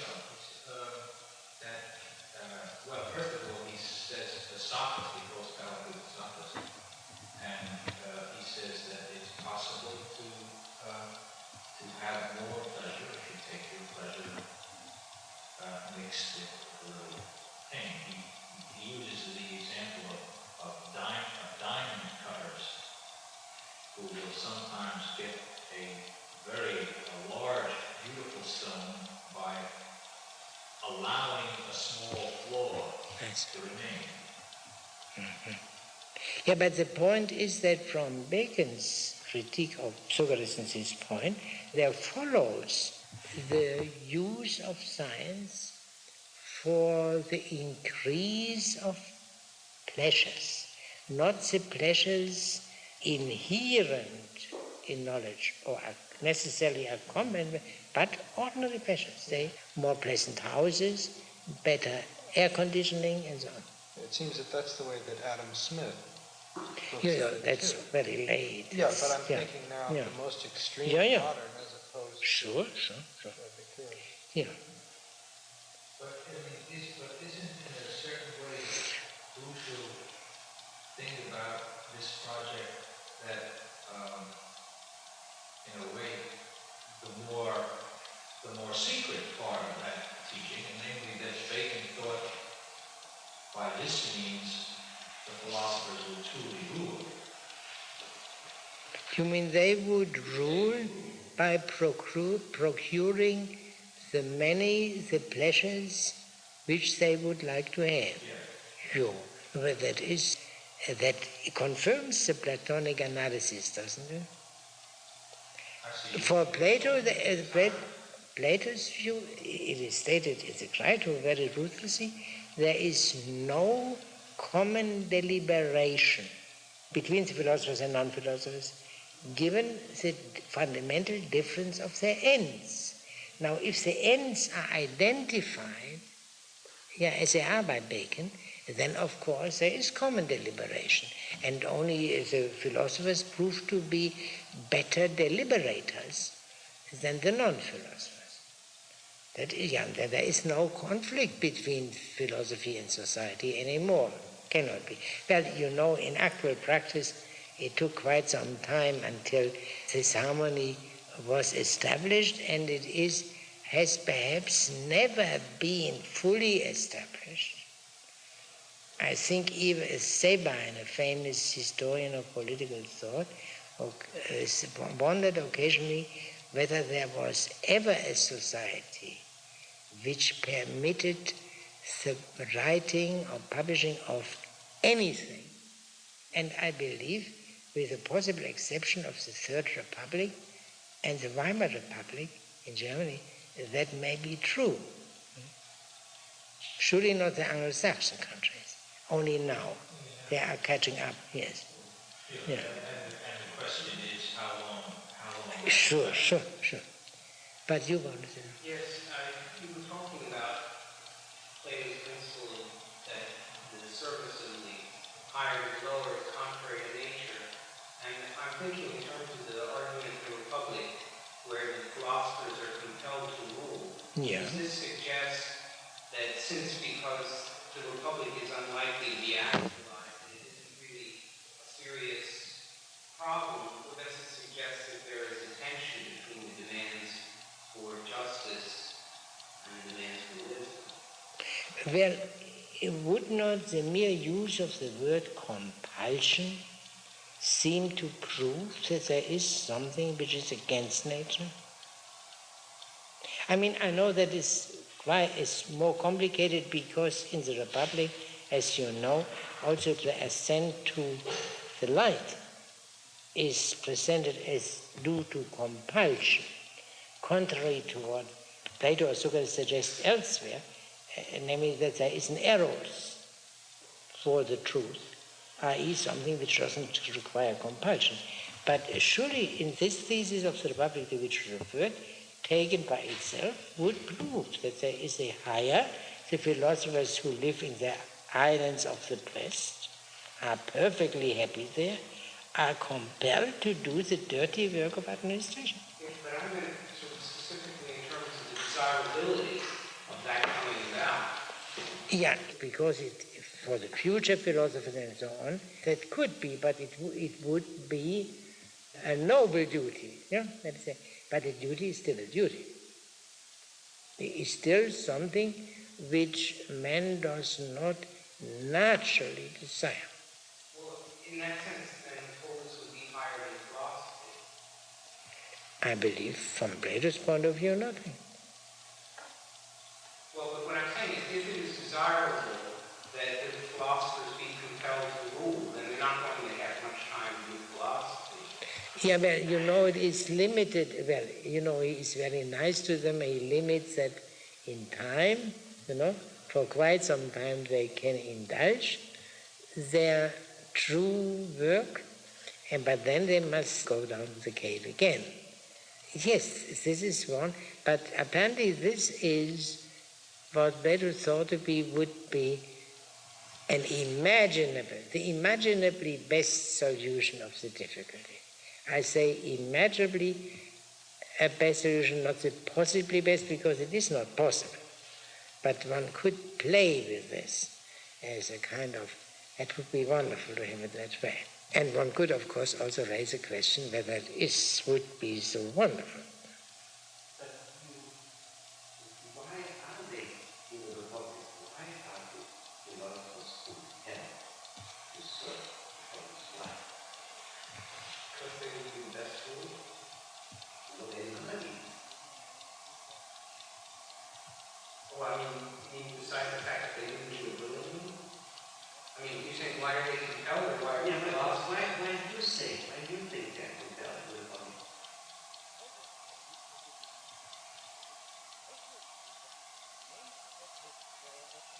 Isn't it said in the first book that one of the reasons is to make philosophy still possible?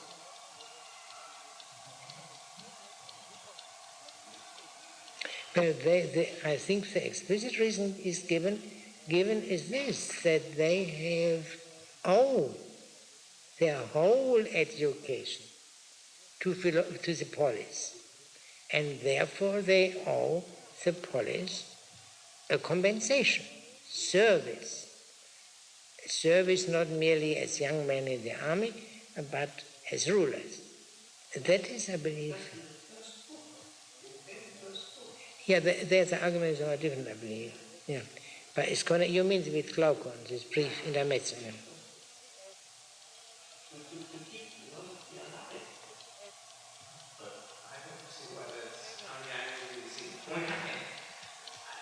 Certainly, most philosophers don't rule, and philosophy is based on law. Yeah, but is this not a fair thought, for example, the underdeveloped countries who send their gifted boys to the West?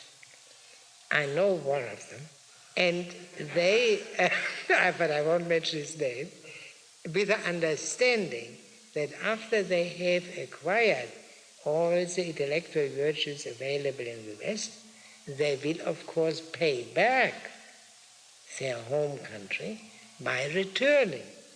Now, and you have heard of cases of people who did not return, and that is an act of injustice.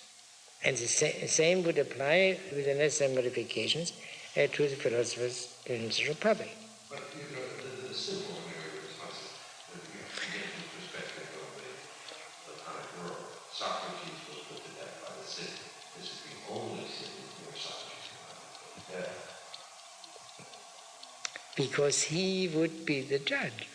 And that's a potential situation all.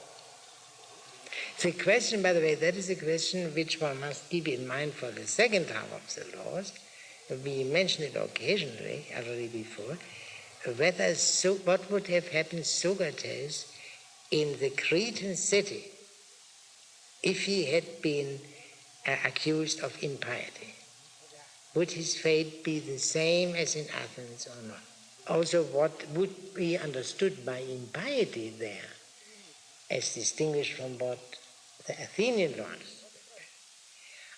I would like to mention only one point which bothers me, and that is this.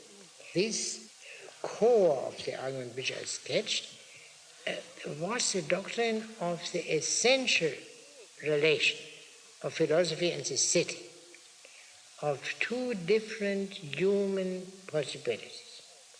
which would seem to me that's irrelevant, whether there will be or have been always human beings, whether there are human beings. Only this, if there are human beings, then this gulf between philosophy and the polis is necessarily given. That would be the meaning within which we would understand it. But for Plato, of course, philosophy and the city are not merely eternal possibilities, as he has, as I think in Stranger has said more than once, or indicated at least, the human race always was and always will be. Therefore, these are not mere possibilities. There is only this difficulty in Plato. The cataclysms, these interruptions, the catastrophic interruptions of political civilized life, where only a very few men survive, on mountaintops. But, and this is the only valid criticism of Plato I can find in Lucretius' poem. Why any survivors, if the waves go so high, so to speak, why can't they go next time 100 yards higher and no one would survive? That is, I think, a legitimate criticism of Plato. Plato, as it were, assumes somehow a kind of providence which prevents the destruction of the human race. And whether he has a right to assume that or not is a question. So if this is so, then man is not necessary. If this is so, man is not necessary. Yeah. He is the pure fact. Yes. But would a whole which does not harbor beings who can be aware of it, would this be a world? Would this be truly a whole? If not, then man is necessary, even assuming that there are such destructions of the whole human race. But if one goes further, is a whole, whole disregarding man, is a whole necessary? I believe we would have to come up against this question, and that is fundamentally the question, I think, which was decided by Plato and Aristotle not differently than by the earlier philosophers. There cannot be a coming into being out of nothing, as the Bible says. But this is not the complete alternative to the ancient view, the biblical view. Strictly speaking, I would have to say come into being out of nothing and through nothing. In the Bible, of course, everything comes into being out of nothing through God, the eternal being. Is this a possible thought, that things could come into being out of nothing and through nothing? And if this is not a possible thought, is then the world not necessary? These are the questions, I believe, which we cannot totally neglect, and which are in a way discussed in the Laws, in the 10th book, in where Plato gives what presents itself as a demonstration of the existence of gods. And I beg your pardon?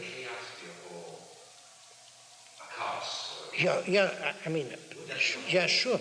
In this loose sense in which I use. In that sense, how can you say that one whole would not be a whole without man? That's what I have difficulty. Consider it. Look at a world. Say what we call a completely chaotic world, but also maybe an ordered world, without any human beings. A world in which there is no one who can perceive the world. Is there not something lacking? I must say something. There is, from Plato, the eidos man. Yeah. From this follows, according to the Sophists, that there will always be an action. Sure. Yeah, that I said, but the question is this. What about the teaching regarding cataclysms? That makes it necessary that we will always survive. Yeah, but how does this work? How does this work? I mean, how does the idols affect what is going on? It affects it because the eidos is tied to that which shares in the eidos. There can be no eidos without that which shares. I think that's what the Sophists said. There can be... The eidos Yes. compels beings that come into being and disappear, compels things to exist. I think that's what Sophists teaches. Yes. Are you satisfied with that? Yes, yes. Go on. Pardon? Yeah, I mean you. I mean not that you are satisfied. That is Plato's view. One thing is to ask the question regardless of it. Sure. At that point, I simply don't know. But as far as Plato is concerned, there will be always... Yeah, sure. No, this becomes clear even from the simpler argument of the laws. Yeah, but the question is... Will there always be many? No. Can we accept this without further ado as true? After all, Plato doesn't... I agree with you, and we cannot accept it without it. I only want to make clear for Plato. Sure. There is no question. But the question is precisely whether we can accept it and whether this not affect this, what I said first, about this essential, or if you will, eternal possibility. You know, the conflict between... And by the way, that is already without the cataclysms. The question for us is the evolution. Sure. I've heard of that. And could we say that we use that power, that science is for power, for contemporary point of view. These sciences are for power. Today? Yeah. But couldn't we say a little more in that way that science art in contemporary thinking is for power of conquering nature? Yes, sure. That was said. Like one of the Russian, not too well philosophers said, that nature is stepmother for the man. Yeah. And the whole contemporary attitude toward power is practically war with nature. Yes, sure. Is this so with ancient? No. Is this so with ancient? No. Ancient didn't look at nature as a stepmother. Oh, but some did. The expression is ancient. Oh, yes, that was said. For example, the argument, compare a human baby with a newborn puppy or newborn lamb, and you see how well endowed the lamb and the puppy is, and how poor the human baby is. Man alone is treated by nature as like a stepmother. They took destiny. They knew how to bow before nature. Contemporary man that. Yeah, sure. There is no limit for this. I know. And the consequence is that they must believe, those who are consistent, would have to say that we have now the means to prevent cataclysms. Yeah, that's what this point And- I wanted to say. Yeah. That this is the direction where they think about making a man immortal. There is such ideas. Yeah, or emigration to another solar system. There was a Russian philosopher who thought about philosophy finished. I think it was Vienna mostly, but very original. And he said that the whole thing is now the common field to work toward immortality. How it is Of the human race. yeah, and if immortal, then man will be just always immortal. Yeah. Without Yeah. recreation, just immortal. Oh, the individuals will be immortal. But how would you address that question, the plausibility Pardon? of the Platonic thesis that there will always be man? Yeah, but I don't believe him. No, he says he doesn't believe it. Which No, is no. something different from what No. he says he doesn't believe it, which is something different. You say you don't know, he says he doesn't believe it. No, Mr. Glenn said he doesn't know regarding another point. I No, believe. he said, I asked you, do you believe excuse me, Yeah. in the plausibility of the Platonic thesis that there will always be man? No. And I think you answered no. Yeah. Right, then what does that have to do with That has surely very grave consequences. that is not the answer. Oh yes, but whether it, for example, would lead to the consequence that the whole analysis of human life given by Plato is wrong fundamentally from top to bottom, or whether that consequence follows, I doubt very much, because there is so much good sense there, that I'm sure that's the wrong conclusion. And especially if I compare it with what the people in the other camp say, who say, in accordance with what I believe to be the truth, that the human race is not immortal, and say fantastic things about human society and human life. That's a lower level thing. You, of course, raised Lucretius. And you said that's... Yeah, no, that is the reason. Yeah, because surely Lucretius is not a modern, and therefore the question can be is studied in a way, in spite of all the opposition. He never mentions Plato, of course.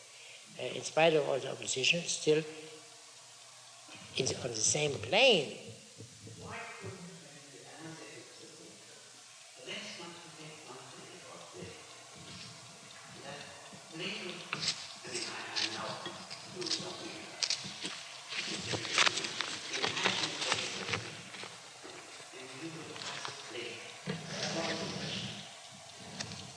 Are you completely convinced of what you, let's say, thought, or what you said, what do you think? Will you say yes? No. Okay. Yeah, but that is decisive, I think. True, but not decisive. Yeah. But there is always an open question. It's always an open question. Yeah, but what I would simply respond is that we have more reason to doubt in eternity of the species. I don't think that I don't know 15 million values,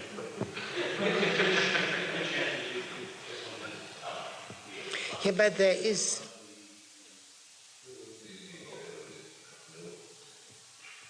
But you must not forget one little thing. Those who say, like Plato and Aristotle, that the human race is immortal, talk in one way much more sensibly than the others. You only have to think of the first man, whether in the biblical or in the Epicurean sense. Aristotle, man generates man. the world always goes its course sensibly, no fantastic things. What we swallow, and perhaps are forced to swallow, are absolutely fantastic things. For me, the most telling example is the Eohippus.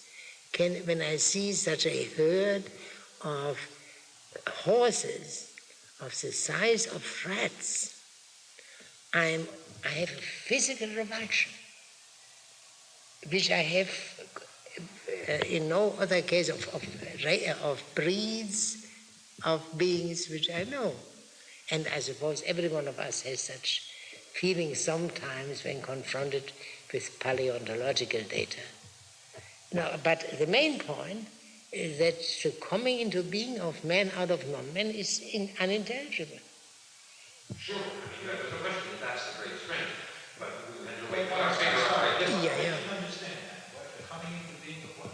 Of man out of non-man. Of man out of non-man. Yeah, is unintelligible.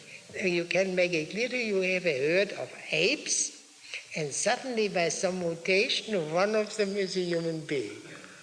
How think of the situation of that poor kid?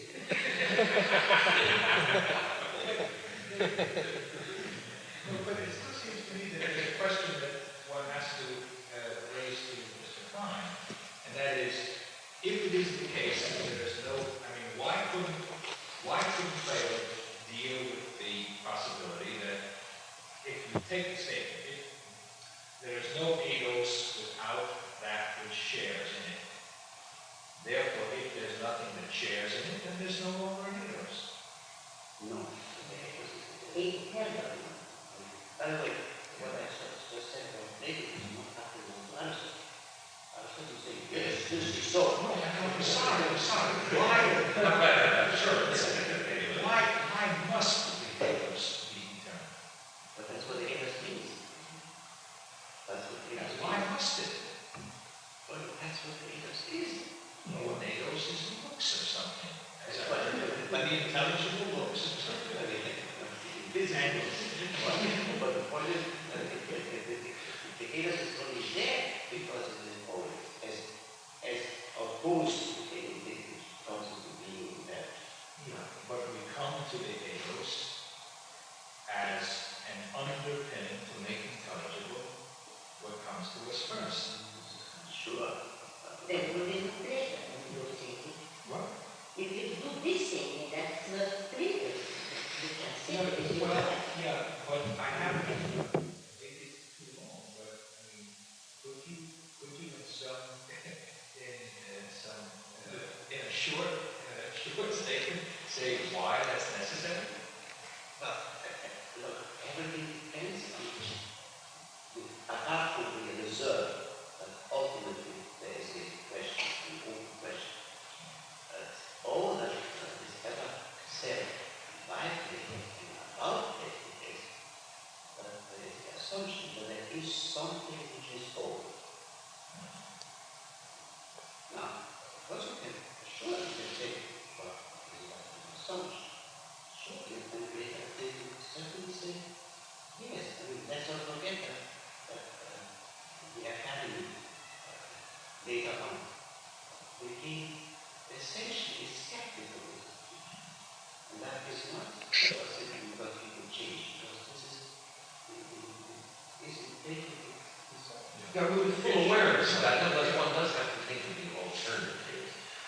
How can one explain if man can pass out of being, it does seem to be an alternative which is highly plausible to us at least, how one can explain without miracles the return of some kind of order, and if there's still doctrines like that there were seeds of being, that were, Stoics. yeah, which of course must be based upon some reflection on Plato, on that front. Surely on the assumption that there can be cataclysms. That is, I believe. Oh, I believe that is what the Stoics meant, but a long time that I have looked at it. I think that and that these sperms, the spermaticologoi, that they were imperishable. You see, something like that appeals to me more at this time. Yeah. Because it would seem to maintain the possibility of platonic thesis of along with the tremendous consciousness we have, would threaten this. What? Oh, okay. Great.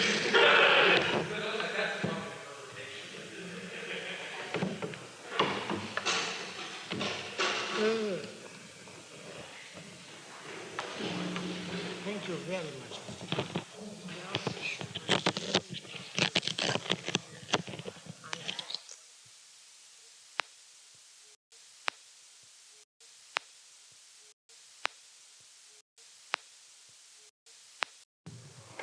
I'm still left. We should begin at once with reading selected passages from Book 7. But at the end of the discussion last time, the discussion started, which was not altogether clear or satisfactory. And I got now a statement by Mr. Grady, which doesn't refer explicitly to the discussion, but I believe it was caused by the discussion. Or am I mistaken? No, you're right. Well, will you read that? I'm going to read it. You will read it better than I am. To see the problems is not to solve them. Philosophy leads to either an unsatisfied condition of seeing the problems or to a committed condition of faith that this view is true and not that one. There is no searching in philosophy other than what the problems are, unless philosophy is taken to include the whole of our life experience. We call true what we judge best.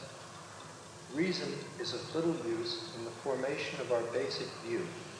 It comes after the fact of our dedication or commitment to a purpose. Yeah, after the fact. And that is, I believe, a characteristic expression, but the other things also. They have to do with what I tried to explain last time about the difficulties we have in accepting or appropriating what we learn from Plato.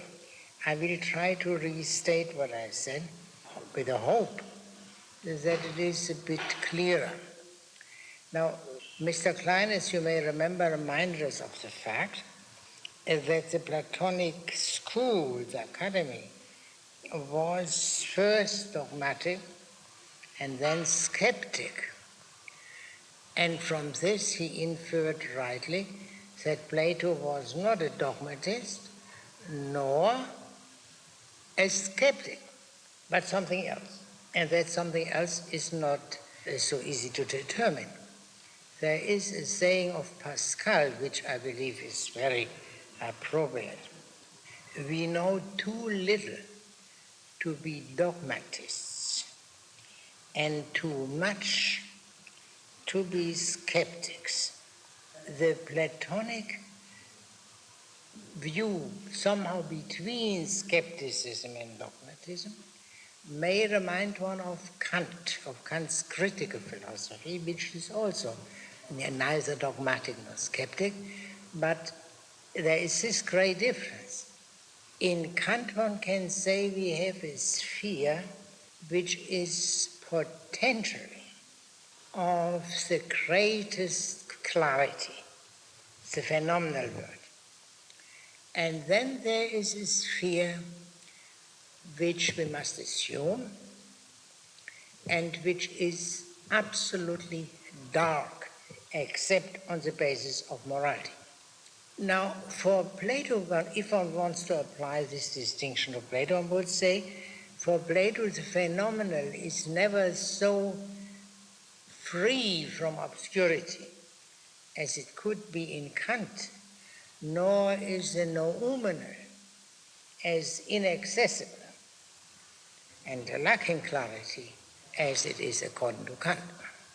Now, when reading Plato, we find certainties which are meant to be final, and I think we can understand that and make it our own, that the unexamined life is not worth living, is perhaps the best known example, that every other life is bestial. Now, of the same kind, and that is really implied in this thesis regarding the unexamined life, the whole teaching, whole moral political teaching, the whole teaching regarding the tension between the city and philosophy has this same character. I will not repeat what I said about that, because I suppose you remember it. Now, all these things, it seems to me, retain their evidence and are even confirmed by the modern anti-Platonic position. So the assertion that the tension between the city and philosophy has been overcome or can be overcome, be it by democracy, be it by communism, I think is open to a decisive Platonic counterattack. But there is this difficulty. Are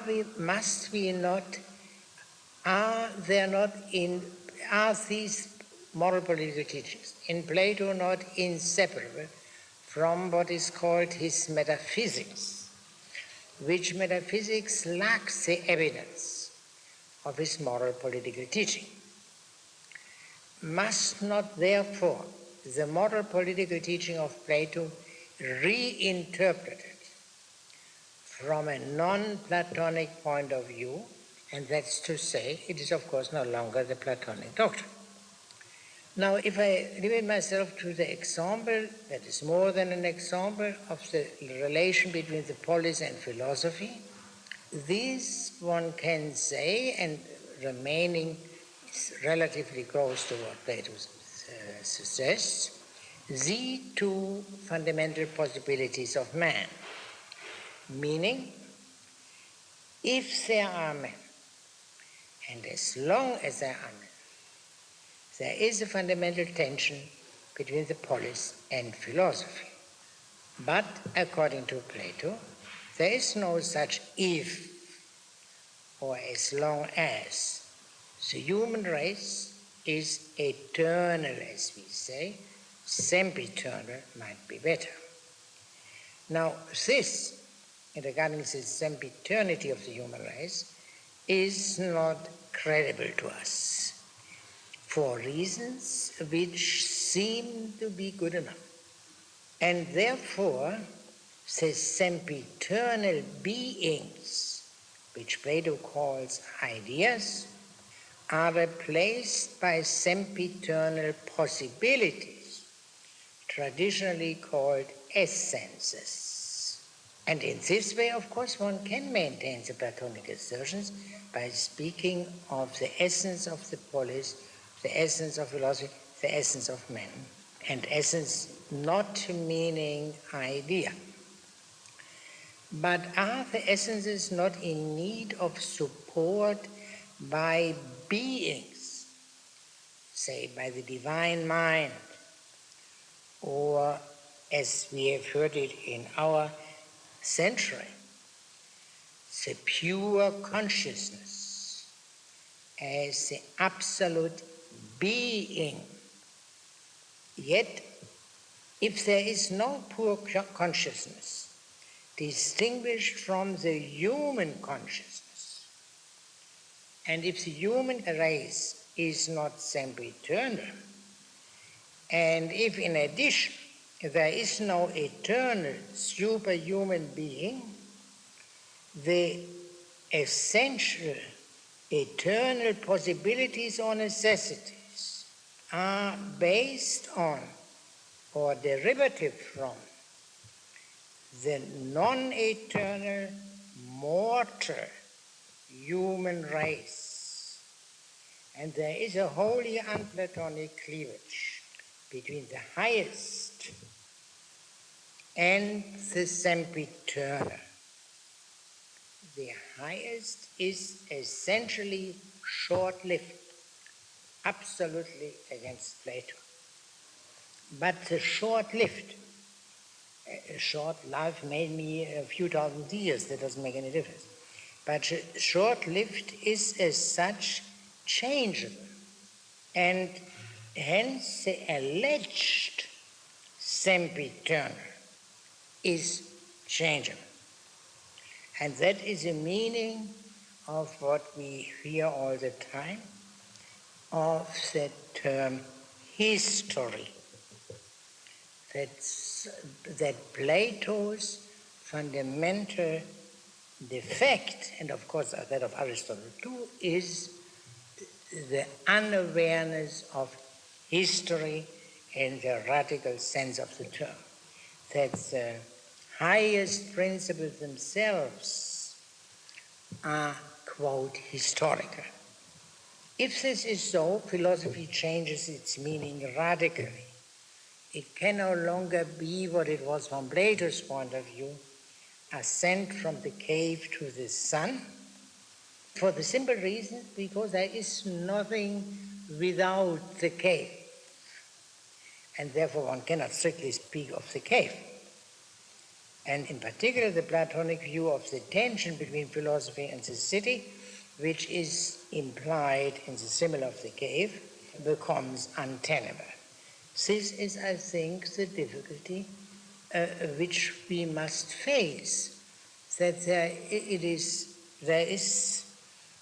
very hard to discern a principle which would permit us to distinguish between I use an expression used by a famous philosopher of history, between the living and the dead in Plato. If we call the living his moral political doctrines and the dead his metaphysical. This is what I wanted to say last time.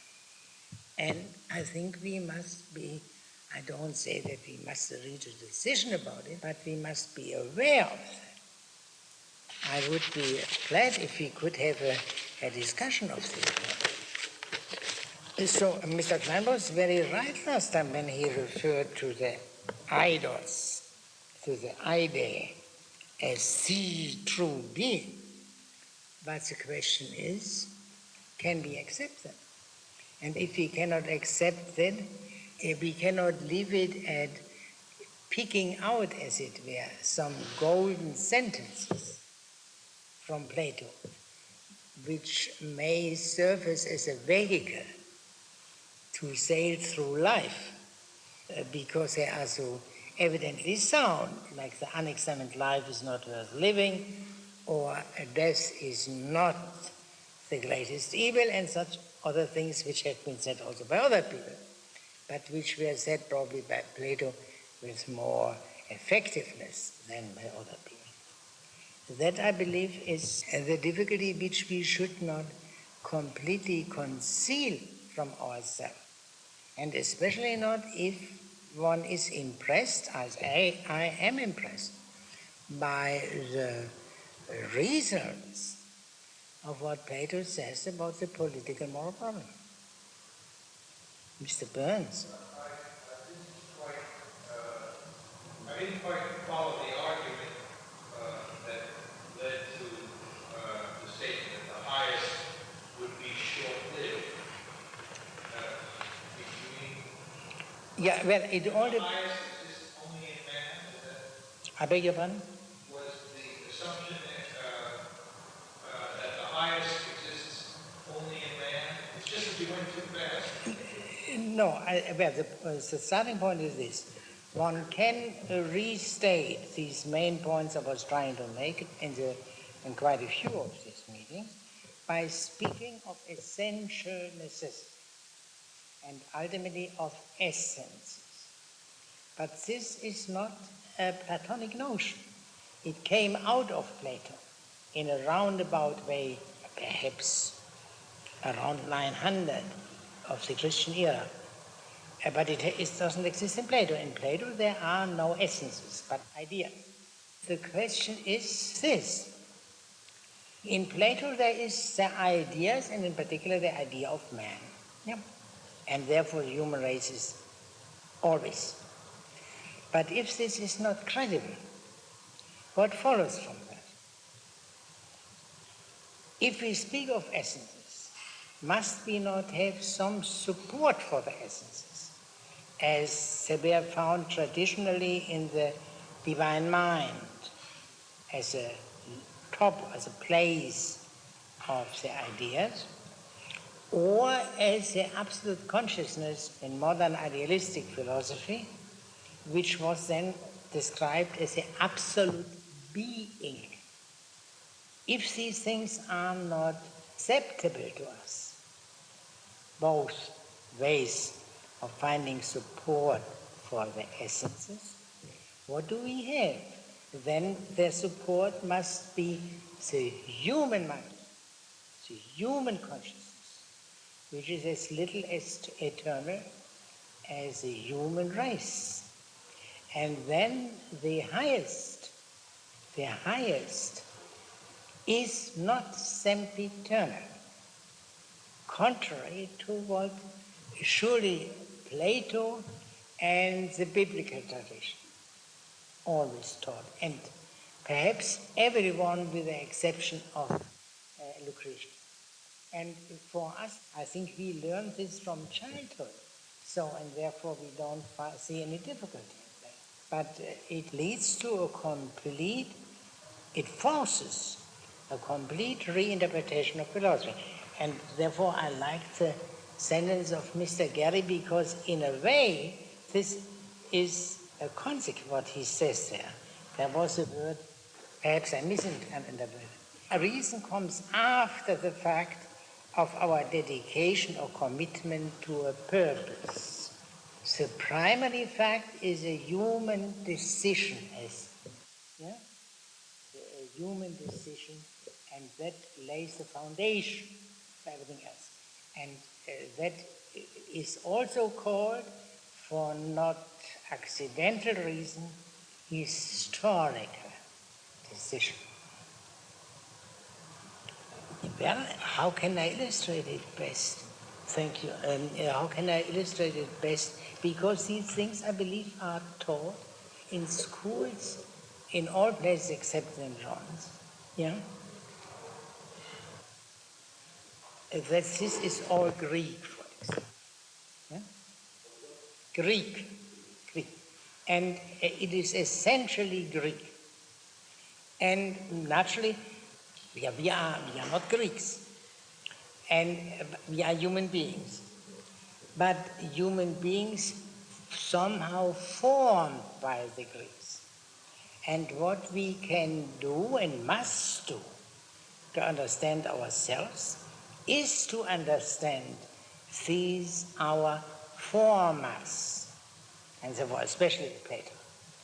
But in doing so, we will never understand Plato as he understood himself, because of the fact that we have been formed by him.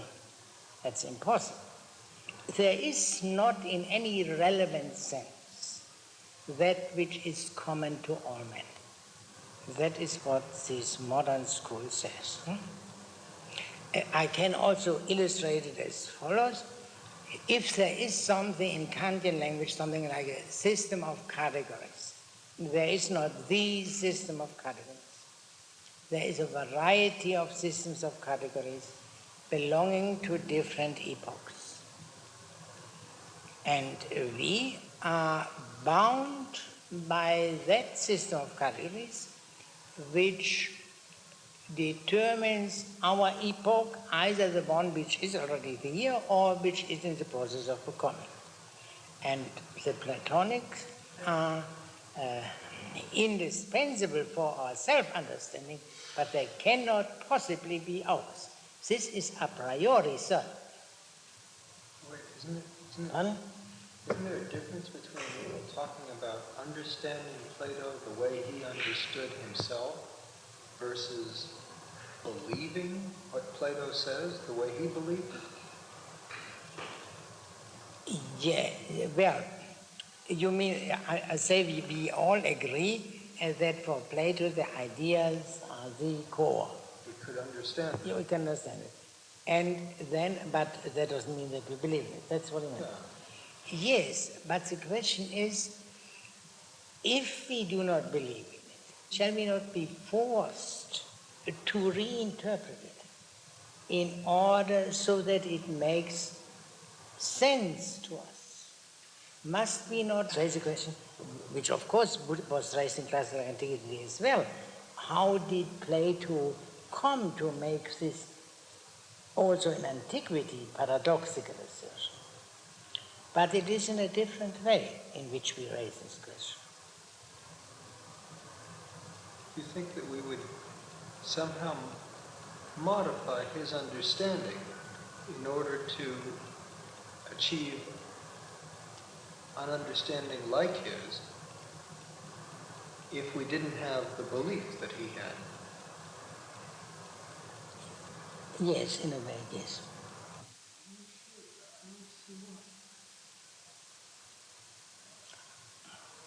It seems to me that it would be possible to understand him the way he understood himself, and then to look at it very objectively, or very subjectively, and then to not believe it. I don't see why Plato is inevitable. I understand you very well. And in my innermost heart, I agree with you.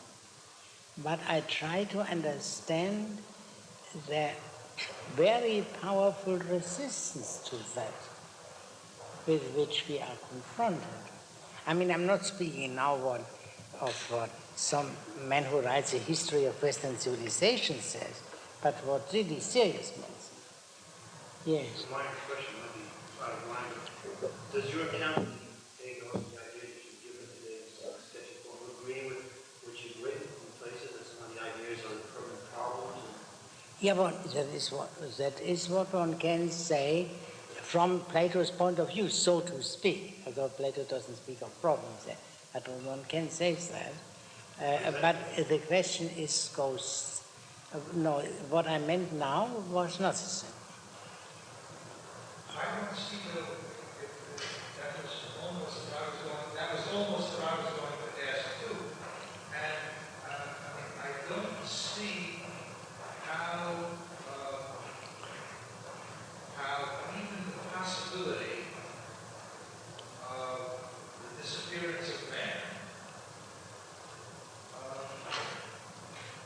destroys the evidence. Yeah, sure, nor do I. Nor do I. That is what I say. If man, then.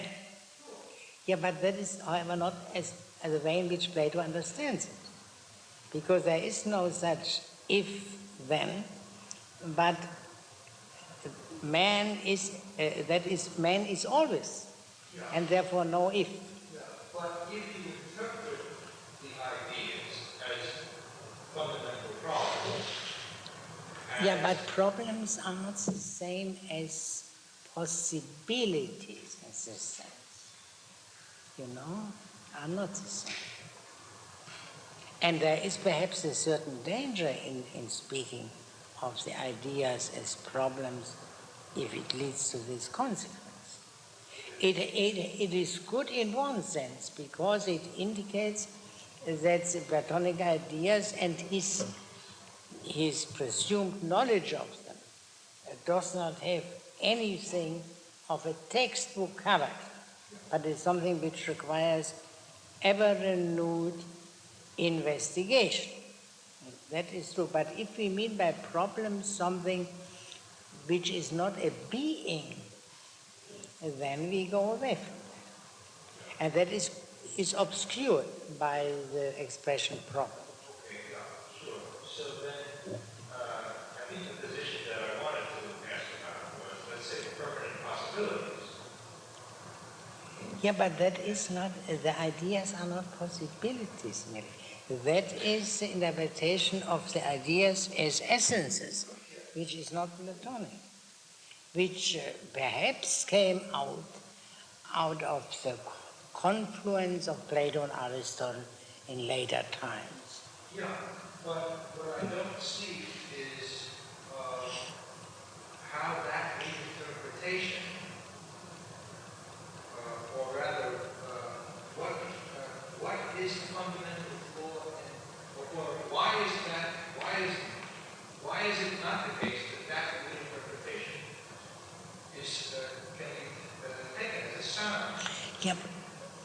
Well, I would be very happy. But the question is this: does the question of the possibilities of the essences not lead to the question of beings? And therefore, as matter stand, which is an extremely abbreviating expression, would it not lead us to the mortal human race, so that these eternal verities are born, supported by the mortal human race, and everything as a kind of bringing everything upside down from the Platonic point of view? And the only way out is to give philosophy an entirely different meaning. That was being done in modern times, especially in the last 100 years. And that is the meaning of the historization of philosophy. I guess what I'm really asking is, if one were to answer this in Paris, I think if I reinterpret your answer, or perhaps no potentialities without actuality. Yes, something of this kind.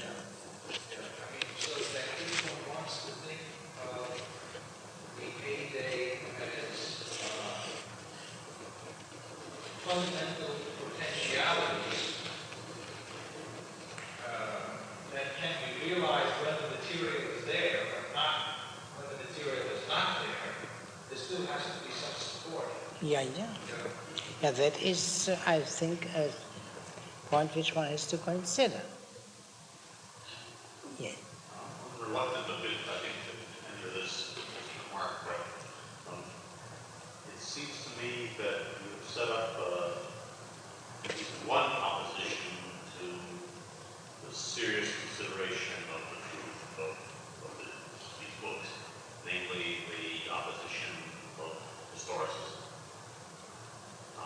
Last time, towards the end of the discussion, you talked about another change, or perhaps a related change in the modern period, namely the notion of knowledge for use or for power. Yeah, that is on a much more simplistic level indeed, the same. Yes. But it seems to me that there is, as I see it, perhaps a much more decisive problem, having to do really with something I'm ignorant about, but it seems to me the decisive problem really is the attack of modern science. Not so much on the relativity of truth to different ages, but that the truth about the nature of things is not as Plato or Aristotle thought. Yeah, right. Kinds of things and so on, and that the rest of the things are perhaps derivative. Yeah, that would be in a way a confirmation of Plato and Aristotle, insofar as the core is the noetic, the intellectual. Yeah? But the question is whether science, assuming modern science, can be understood sufficiently as a progress in understanding what was also the object of Plato and Aristotle, whether that is so, or whether modern science does not presuppose a certain transformation of that understanding, and that might lead to so-called moral ingredients in modern science. And then you have this great question, ultimately, is not all knowledge to speak of based on moral decisions? Moral, I mean now in a rather immoral or amoral sense, but you understand, acts of the will. And then, of course, the meaning of philosophy is totally changed, as you can see. I think there's certainly strains of that, but I would, in fact, if I might, I'd be interested in Mr. Klein's necessarily follows from the foundations of modern science that it have this moral element in it. Yeah, well, I do not know. I mean, at any rate, I would say from the very beginning of modern science, there goes with that these promises of what this science will achieve. In Descartes, very obvious in the very well-known passages, and of course in Bacon. And since this has continued all the time up to the present time, whether this is wholly extraneous to it, this practical intention to overcome, to vanquish nature, or conquer nature, however it may be called. But even if that is really so, that this is accidental, the question would still be, can one understand modern science as simply as constituting simply a progress beyond Platonic Aristotelian science? Or was there not a change of orientation? And then you would have the moral question in a more sophisticated sense. Yeah? Because a change of orientation is then can no longer then be understood as merely an intra-theoretical or intra-noetic change. So it would amount to the same thing, I believe. But I believe it is not accidental, these statements about the purpose of science, which we find especially at the beginning of the modern era. Doesn't your analysis of the ideas you gave at the beginning of the class presuppose an argument to the effect that the decisive evidence of the ideas is in the moral political sphere? No, I didn't do that.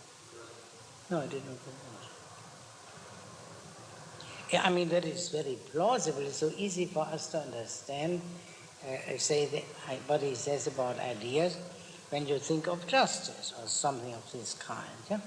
That nothing which we find, no human being, no law, no constitution or whatever have you, can ever be simply just.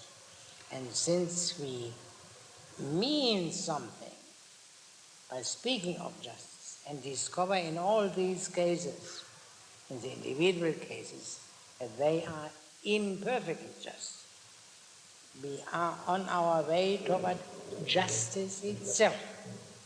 I mean, in the case of a dog, it is not so credible. Why should every dog be a defective dog?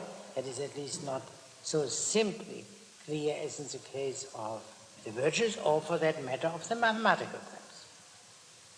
And therefore these were generally in the usual interpretation of Plato, then it is said, the coming together of mathematics and the moral interest is underlying his teaching of the ideas. I believe that you find in every textbook. But couldn't one say that if one considers how much in the dark we are left by Plato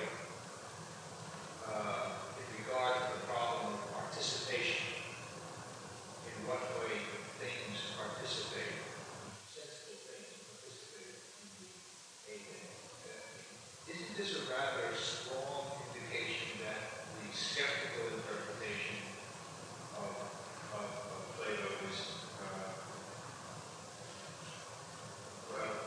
it gives it more weight? Yeah, all right, you can say that, but you cannot say Plato was a skeptic, because then you run counter the fact that there are things which are more evident than that Crete is an island, to use a phrase occurring somewhere in the laws, yeah? Like that the unexamined life is not worth living. I believe these difficulties must be faced. That's all I wanted to say, and that therefore I am not satisfied. And of course you can say the only Platonic conclusion is then begin again. Nothing like having another look at it for one's own benefit. Uden hoiantra episcopaista. Sure. But Plato was not simply a skeptic, because then there were certain things of which he was, in his opinion at any rate, evidently certain. And one could say that these things are precisely the starting points for all his ruminations, which led him deeper and deeper. But without these starting points, but these starting points were firm. But what I wonder about is something like this. What does seem to be really evident is that some people know better than others about many important matters. Yeah, but then you have, of course, to know what is important, what is unimportant. Yeah. And that, for instance, at least the most recent thing that I've looked at in Plato that is connection with the heyday, it seems to me that one of the important things about the heyday is that what he seems to be saying in a certain passage that we know is that it must be something which on account of which a thing is what it is, and looking to which we can understand. So it has a twofold character, both making the thing what it is and making knowledge possible. Well, this would seem to be a presupposition of objective knowledge, of what we now call objective knowledge. And that there seems, in other words, it seems to me that the evidence of the fact that some people understand certain things better than other people, and the evidence that those who do understand seem to be understanding something that they have not made, but which they have in some way perceived.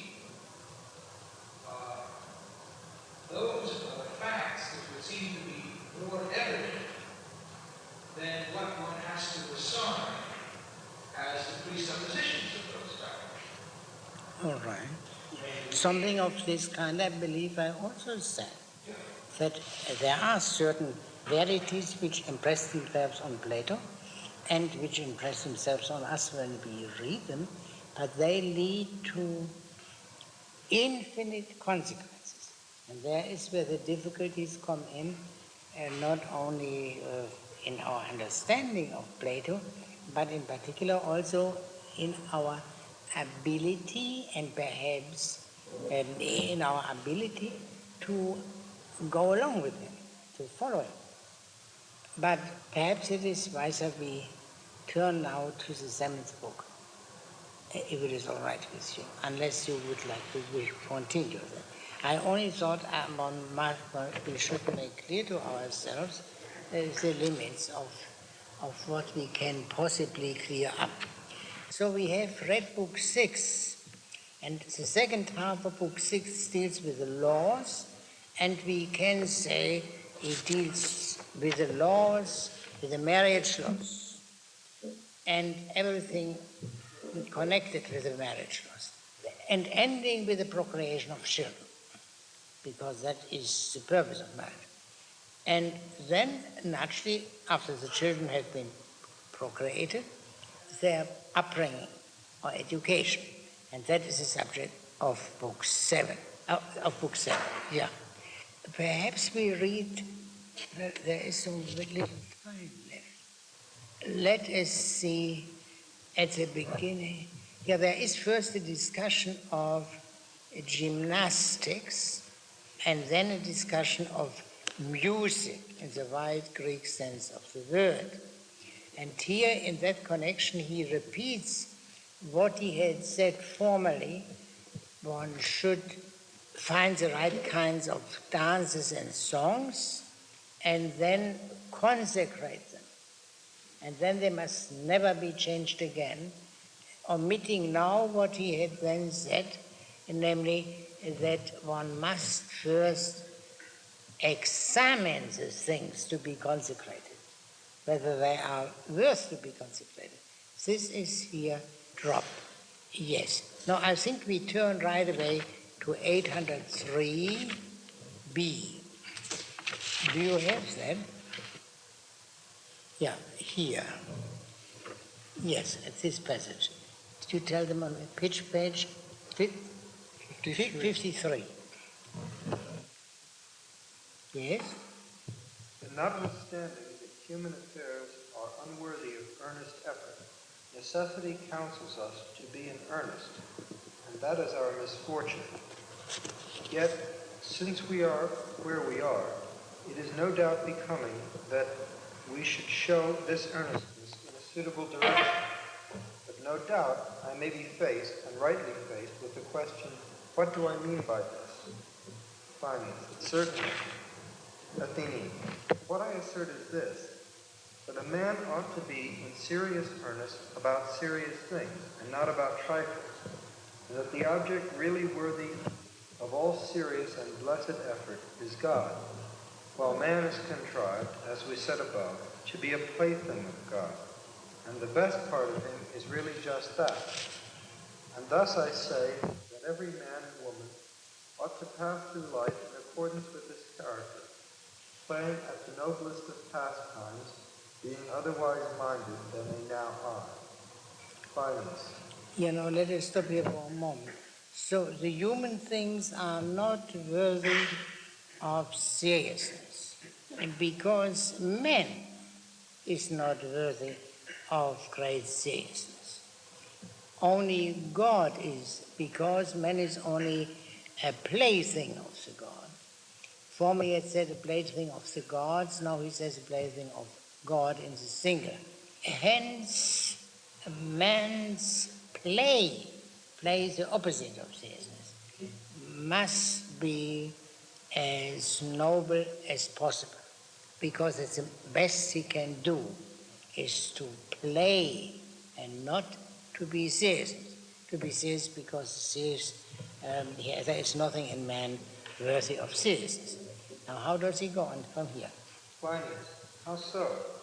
Athenian, now they imagine that serious work should be done for the sake of play, for they think that it is for the sake of peace that the serious work of war needs to be well conducted. But as a matter of fact, we, it would seem, do not find in war, either as existing or likely to exist, either real play or education worthy of the name, which is what we assert to be, in our eyes, the most serious thing. It is the life of peace that everyone should live as much and as well as he can. What then is the right way? We should live out our lives playing at certain pastimes, sacrificing, singing, and dancing, so as to be able to win heaven's favor and to repel our foes and vanquish them in fight. Now let us stop here for a moment. And now the wrong common view is this. The very serious thing is war. And we wage war for the sake of peace. And peace is not serious. We don't expose our lives there. Peace, life in peace, is play. But the truth, which the Athenian opposes to this common view, war is not the serious thing. The serious thing is play. Now, play in Greek is paideia, which is akin to paideia, education, and Plato.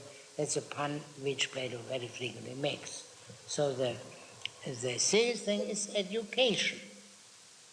But understood, nevertheless, the implication play must not be forgotten. And what is this play? That consists in sacrificing, singing and dancing. but do not sacrificing, singing and dancing serve a purpose? Yes, they do. They serve the purpose of making the gods gracious and to defeat the enemies in war. So that seems to be, these seem to be the serious things for the sake of which we play. And that seems to be quite a turnabout which has taken place here. And the things which are in the highest sense serious from Plato's point of view are not here mentioned. Why he brings together this ability to make the gods gracious to oneself and to defeat the enemies, meaning of course foreign enemies, that is a question, but there is obviously a connection between war and an intensified piety. Yeah? As in the Second World War they said, there are no atheists in foxholes.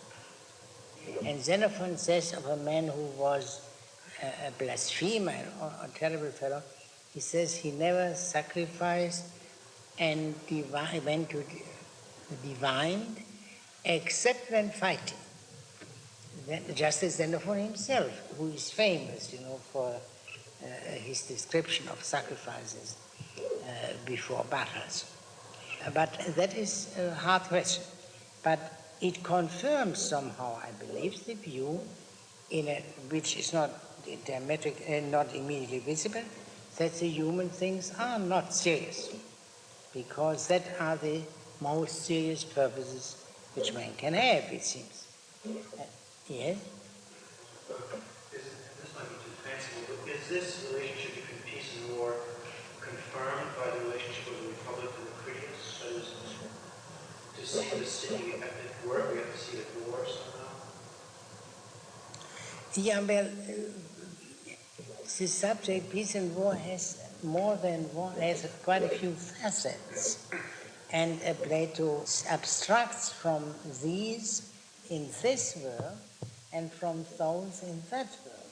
And we have to follow each argument by itself and then realizing the abstractness, i.e. the disregard of certain things, corrected, if I make myself clear. I think that happens in every Platonic dialogue, that Socrates, whoever the speaker is, abstracts from very important things in order to bring into greater relief certain points, and then one must become aware of that. So as it stands, you can accept that sort of parallel? No one cannot play around in this. That would be play in the bad sense. Now, how do we go on from here? By means of what kinds of song and dance both these aims may be effected, this has been, in part, stated in outline, and the paths of procedure have been marked out, in the belief that the poet is right when he says, Telemachus, thine own wit will in part instruct thee, and the rest will heaven supply. For to the will of heaven thou owest birth, and all thy nurture I would fain believe. It behooves our nurslings also to be of the same mind, and to believe that what we have said is sufficient, and that the heavenly powers will suggest to them all else that concerns sacrifice and the dance, in honor of what the gods, and at what seasons respectively they are to play and win their favor, and thus mold their lives according to the shape of their nature, inasmuch as they are puppets, for the most part, yet share occasionally in truth. Megillus, you have a very mean opinion, stranger, of the human race. Athenian, marvel not, Megillus, but forgive me. For when I spoke thus, I had my mind set on God, and was feeling the emotion to which I gave utterance. Let us grant, however, if you wish, that the human race is not a mean thing, but worthy of serious attention. Yeah, of some serious. That is the utmost is willing to grant. And I believe that is a very characteristic difference. And you see here Megillus, who is ordinarily so silent, spontaneously comes into the discussion, because he not only can he not tolerate criticism of Sparta, that goes without saying, but he can also not tolerate criticism of the human race as a human race, because if that criticism is valid, Sparta is of course also affected. It is one way in which Plato indicates the opposition between the philosopher and the political man.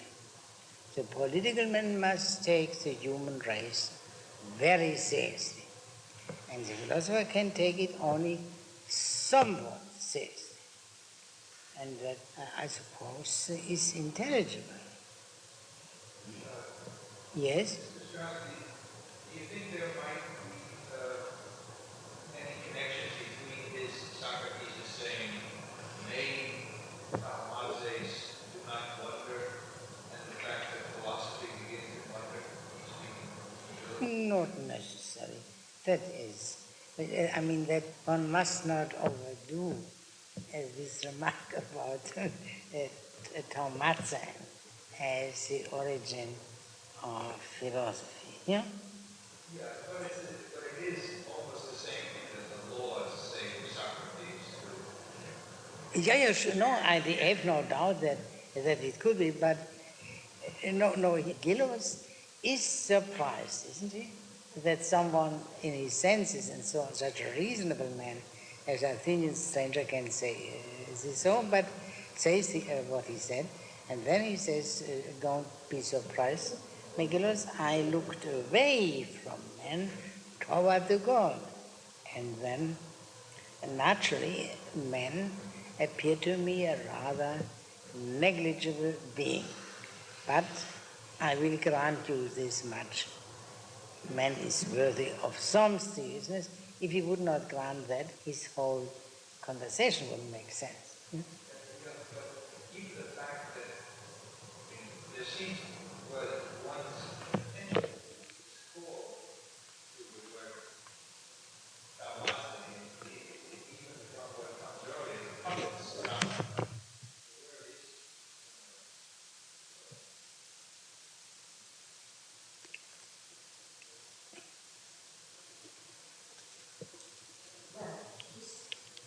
It seems to me to be very strange as teachers take them on the story. After we put so much effort and serious thinking about bodies, state, how to, first of all, how it comes to be, and then how to make it the best way. Now suddenly we see here Plato, Socrates, very pessimistic, at least, if not skeptical pessimist. Meaning race, human race. Well, it is strange. It is really... Yeah, but as if we assume for a moment that the Athenian stranger is a philosopher, although he doesn't say that he is, and no one says that he is, and philosophy consists essentially in going beyond the city, would this not follow? Yes. I mean, whether you call that beyond the city the God, or have some other expression for that, you don't have to behave like Grecian and ask, what do you understand by God? But if there is so, then you question the seriousness of the whole political life and the whole political apparatus, so to speak. Yes, I understand, because in Republic he stands to philosopher goes down because of the sin. Well, but granted that there is a human race, and a philosopher is taken by this affair. How to say that should not be nothing to take in seriousness. Of great seriousness. Of He admits that it is worthy of some seriousness. I mean, how is it possible? Well, you have in another Platonic dialogue where Socrates himself speaks, Socrates presents the views of someone else, and there the philosopher is described as a man who leads a purely theoretical life and doesn't even know the way to the marketplace and doesn't even know whether his neighbor is a human being or some other creature. And then if you look at Socrates, who knows, so to speak all the gossip of Athens. Yeah? You know that. He knows the whole genealogy of these young men he meets and so on and so on. And so Socrates takes his fellow citizens, and especially the worthwhile ones among them, seriously enough. But only what he takes seriously in them is only some aspect or part of them, not the other things which he also knows, but which are ultimately, which are irrelevant and in a strict sense ridiculous. I mean, whether his grandmother was the daughter of or granddaughter of Solon or not might be very... That in life what was really discovered is somehow against what we understand as to stay thinking about gods and not just thinking about books and ideas. If you were to put here the most serious issue, Yeah, but he didn't speak here of truth. We have seen that. The only thing he said here is sacrificing to the gods and singing and dancing, so that you would have to take into consideration. Now, there follows a section which is quite extensive, in which the question of the common meals of women is again taken up. You remember perhaps from our discussion last time, where this subject was not brought to its completion, and we got the impression, at least I got the impression, that the rationale of the common meals of women is the restraint on sex, because he spoke there of these three powerful needs, of which sex is the most powerful, the keenest, and the most dangerous. And that seemed to refer, in a way which was in no way explained, the rationale for common meals. But here we get a somewhat different picture in what follows. Now let me see. 846. Yeah, perhaps we begin in 840 D6. Give me your book and I'll find it. This is 846. In all these establishments, there should reside teachers attracted by pay from abroad for each several subject, to instruct the pupils in all matters relating to war and to music. No father shall either send his son as a pupil or keep him away from the training school at his own sweet will, but every man judge of them all, as the saying goes, must, so far as possible, be compelled to be educated, inasmuch as they are children of the state, even more than children of their parents. For females, too, my law will lay down the same regulations as for men, and training of an identical kind. I will unhesitatingly affirm that neither riding nor gymnastics, which are proper for men, are improper for women. I believe the old tales I have heard, and I know now of my own observation that there are practically countless myriads of women called soromatides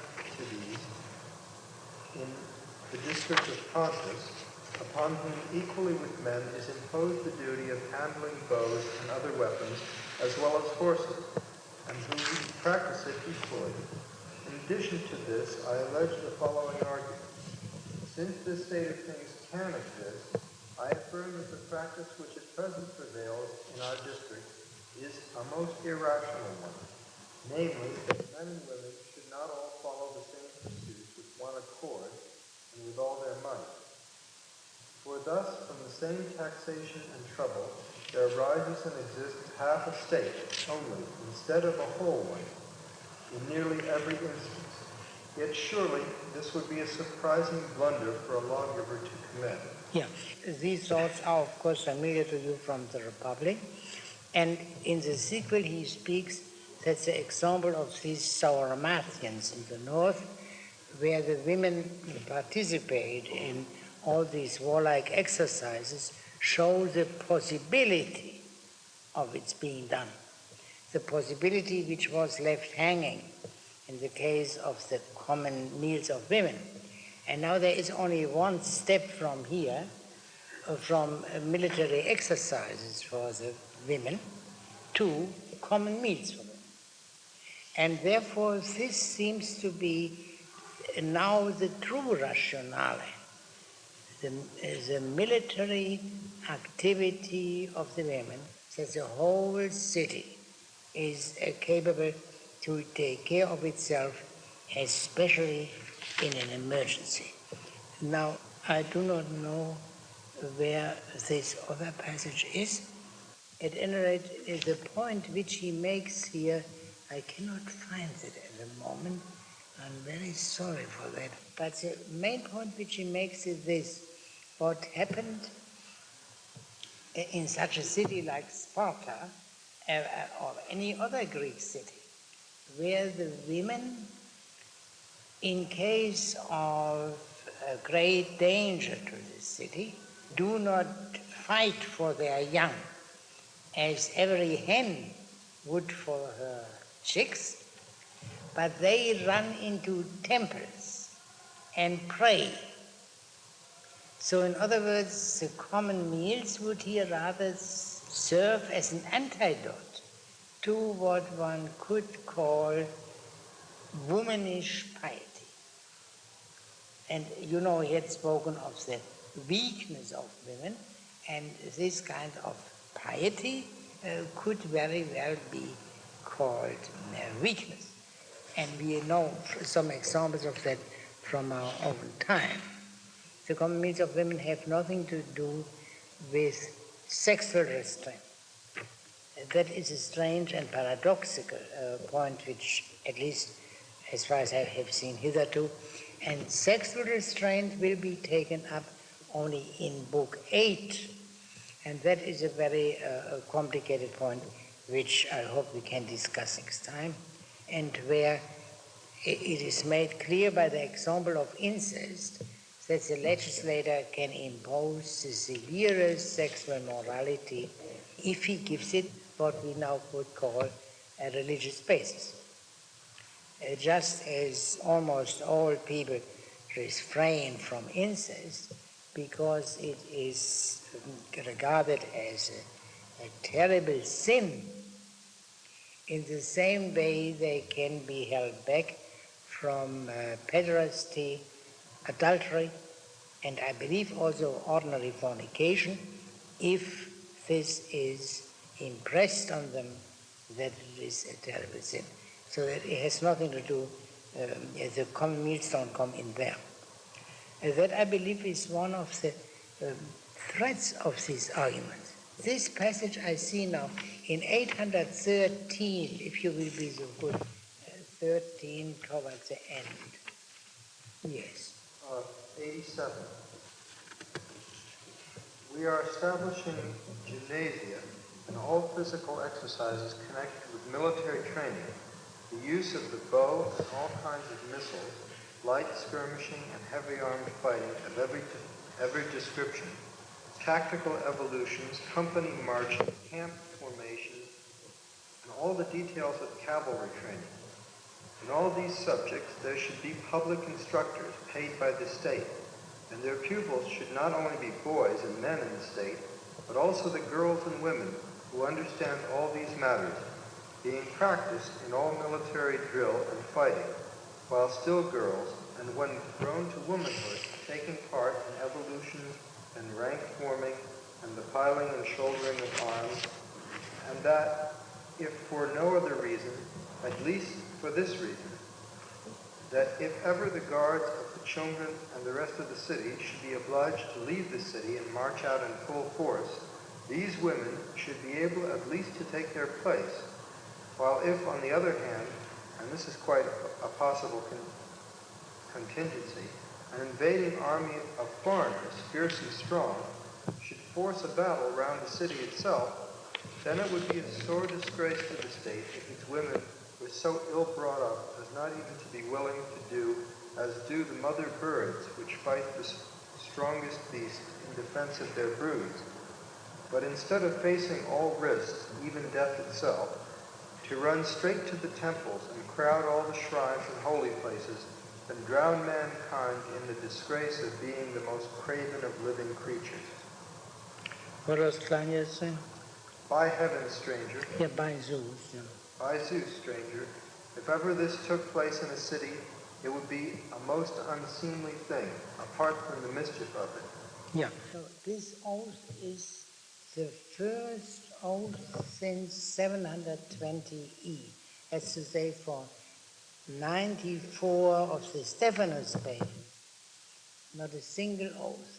That is quite remarkable. And I think the oath is appropriate because in this context that would make sense, doesn't it? That when he discourages this kind of misplaced piety. Yes, I had forgotten.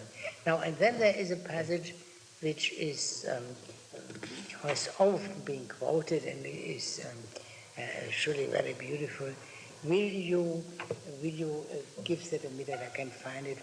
It's 816d.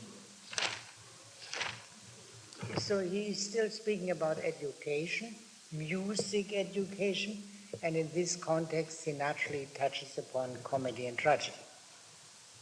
Yeah.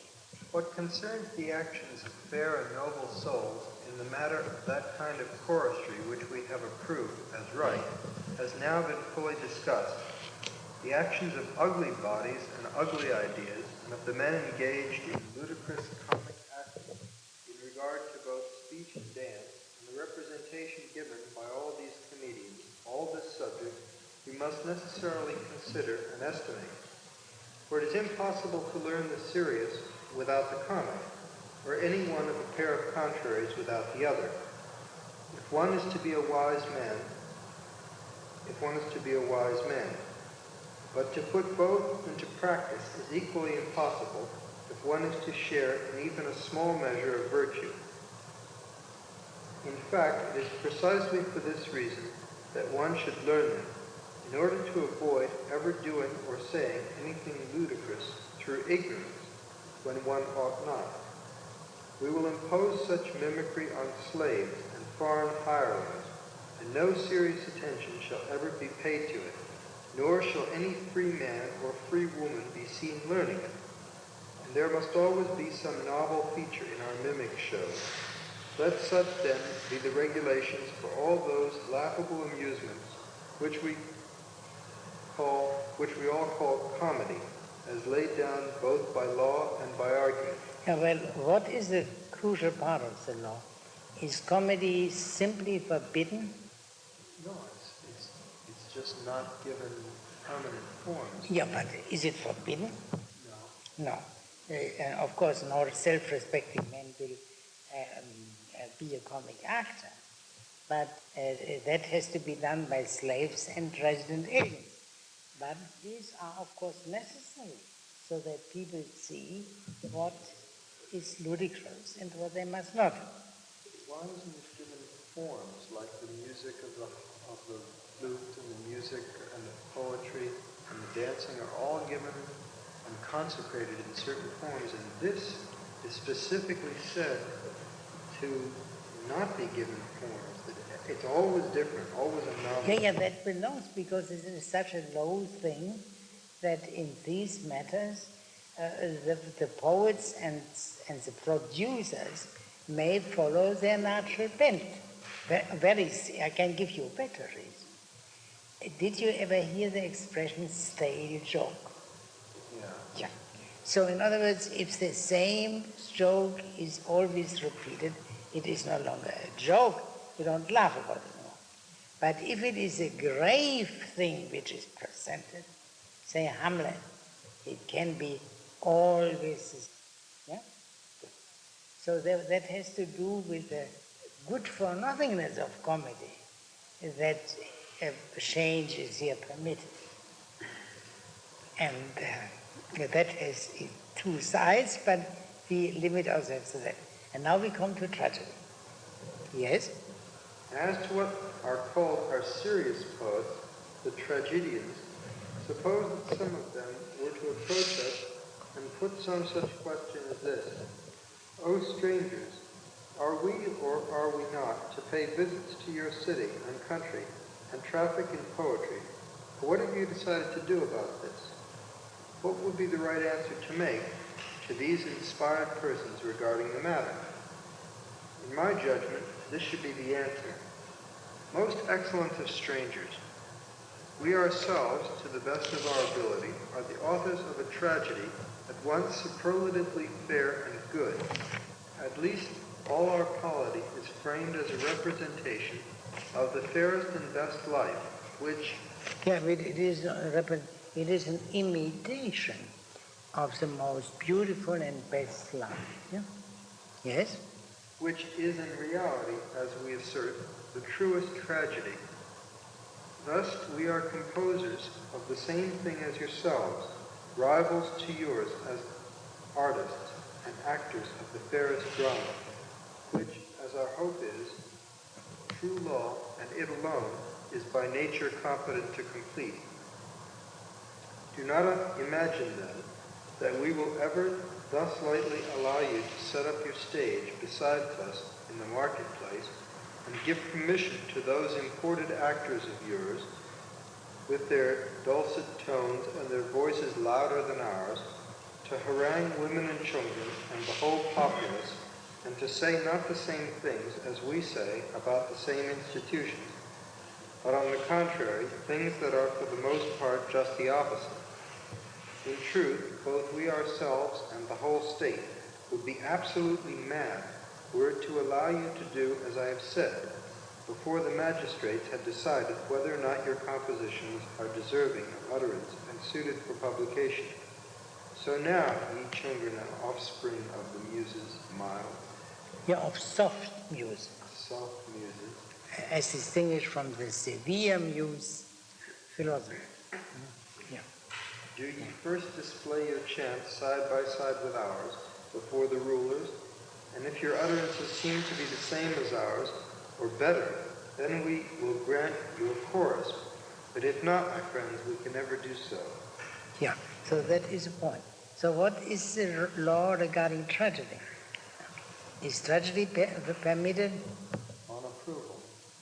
Yeah, very much so, very qualified. But the primary decision of the legislator is against tragedy. In addition, you have seen these tragic poets, very respectable and awe-inspiring men, are called strangers. Citizens cannot be tragic poets. They are strangers. And yes, and then perhaps if the magistrates feel after proper examination that what the tragic poet says it does no harm to the citizen, might even do some good, then they may be admitted. But surely the decision regarding comedy is much more straightforward than the decision regarding tragedy. I have a simple question about that. Yes? What's indicated here is that the extra tragedians are superfluous because the lawgivers are in a certain respect. Yeah, sure. Sure, we are the best tragedy. We, the makers of the city, in a way, the city. Why are we, the poets, the makers of the most beautiful and best tragedy? Why is that so? What is, one must beware of any modern sentimentalisms here, of course. A tragedy is imitation of a noble and good life, as distinguished from a low class and ludicrous life imitated by comedy. Now, and what does the legislator do? He imitates the best life, say the life of the divinity, yeah, on the political plane. And so he does the same what the tragic poet does, and he claims, of course, to do it much better, if he's a good legislator. Can the same poet write tragedy and comedy? Nothing is said about this here.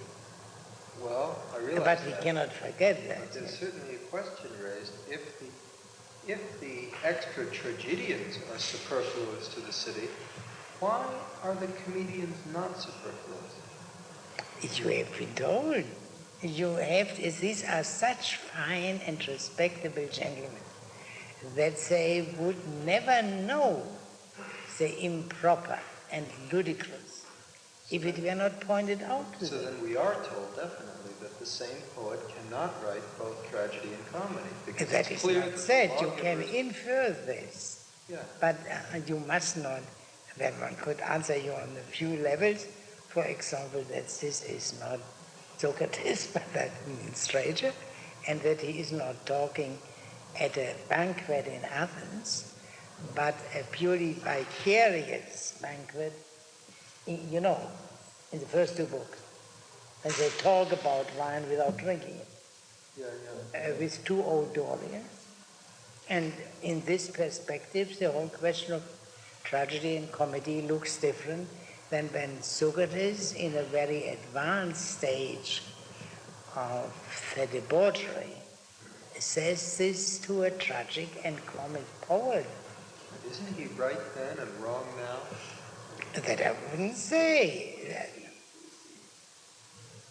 Yeah, he of course identifies the two.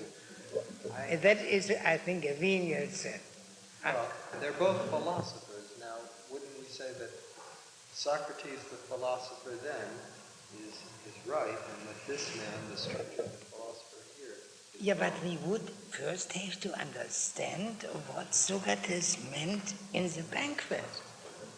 The mere sense proposition, impressive as it is, it does not give us a reason why that is necessarily so. Because a man knows about life, and so he knows what's what funny. terrible things would follow if you take the facts to which he alludes here. That even the finest and most respectable members of the community, things like law guardians, those should be the that ones... they would also be, from a certain perspective, absolutely ludicrous. No, that they would know about that. Not that they would be that, but that they would know it, and they would know what's funny, and they would know what's absurd. That is what is said here, but then there can be a strict separation. There will be presentation of the ludicrous, and if we can help it, no presentation of the solemn, because we are the most solemn thing in the world, our regime. Yeah, the lawgivers should be joke writers, so that they can not have foreign comedians and not have foreign tragedians. They will provide the people with tragedy in the laws. Oh no, these are only strangers. No self-respecting men, and least of all the high officials, will be tragedians or tragic actors. He doesn't have to be on the stage acting, but he could be the writer of that. He should know enough to be the writer. No, they would do, for a man like Sophocles, who was a general and at the same time a tragic poet, there is no place. Only foreigners could produce it. Well, he may also have thought of the fact that Crete is not Athens. Yeah? I'm thinking now, what happens if we had one of the lawgivers who, because he knew life, could write like Aristophanes, but not say the same things that Aristophanes was saying, but say things that were better for the people, so that while they were laughing, they were learning. maybe there's as much force in comedy for the lawgivers as in the tragedy of Yeah, he admits that. Therefore, there should be, for example, presentation, say, of drunken slaves, or of a miser who is trying to marry a rich girl, and these kind are worthy comical subjects. And that is desirable that there be such comedies. And it's not a dishonor for even a lawgiver to write such comedies.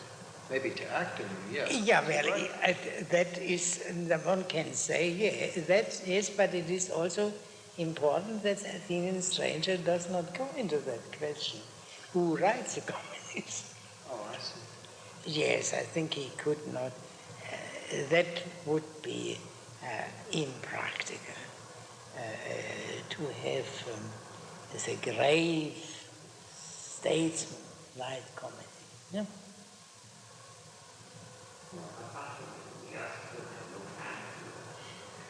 You must not forget you have to be a statesman like Machiavelli to write at the same time a comedy. Yeah? And you see what kind of a statesman he was and what politics he taught. So a really 100% respectable statesman would not write comedies.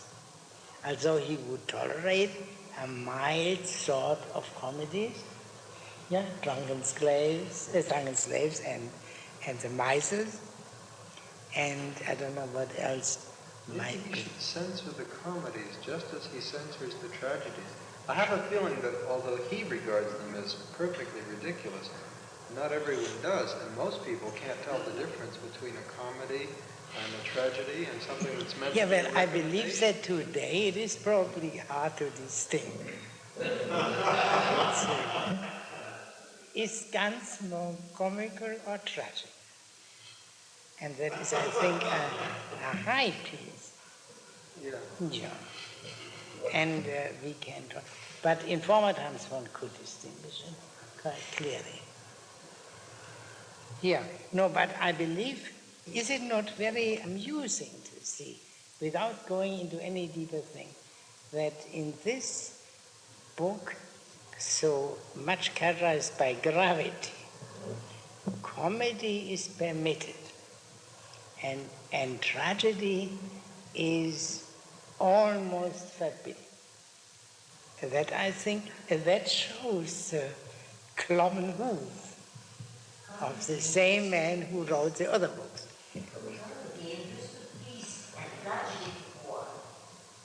Comedy leads to peace. Yeah.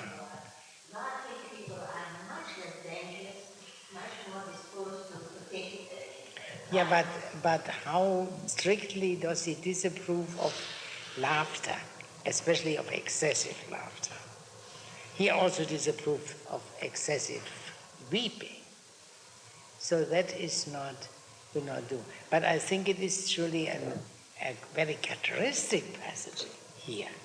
Now, we cannot read any further, therefore I must only say this. There is a long discussion of cooling, especially in arithmetic, geometry, and astronomy.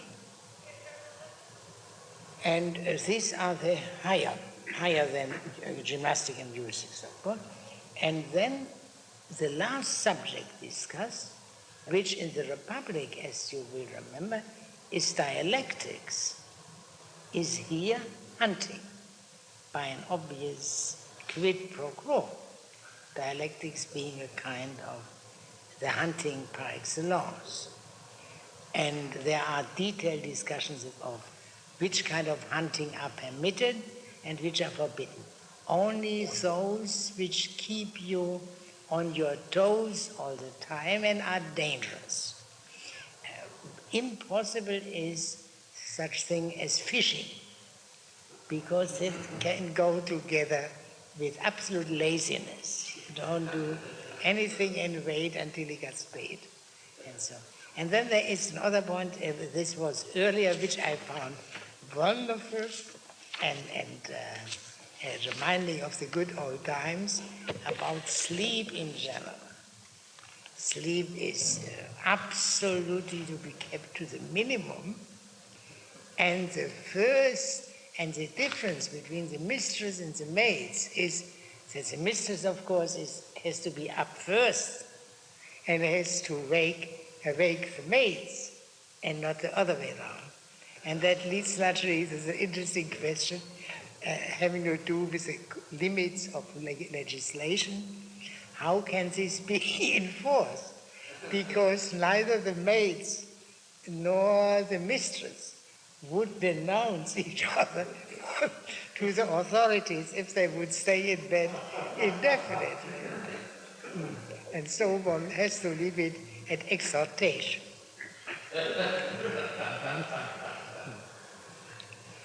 Yeah. Now that is a very beautiful passage about sleeping. And in glaring contrast to what Socrates says in the Apology, that if life were a sleepless dream, then if death were a sleepless dream, dreamless sleep, if death were a dreamless sleep, then nothing would be preferable, death would be infinitely preferable to life. And here we hear the true voice of Plato, which we hear also elsewhere.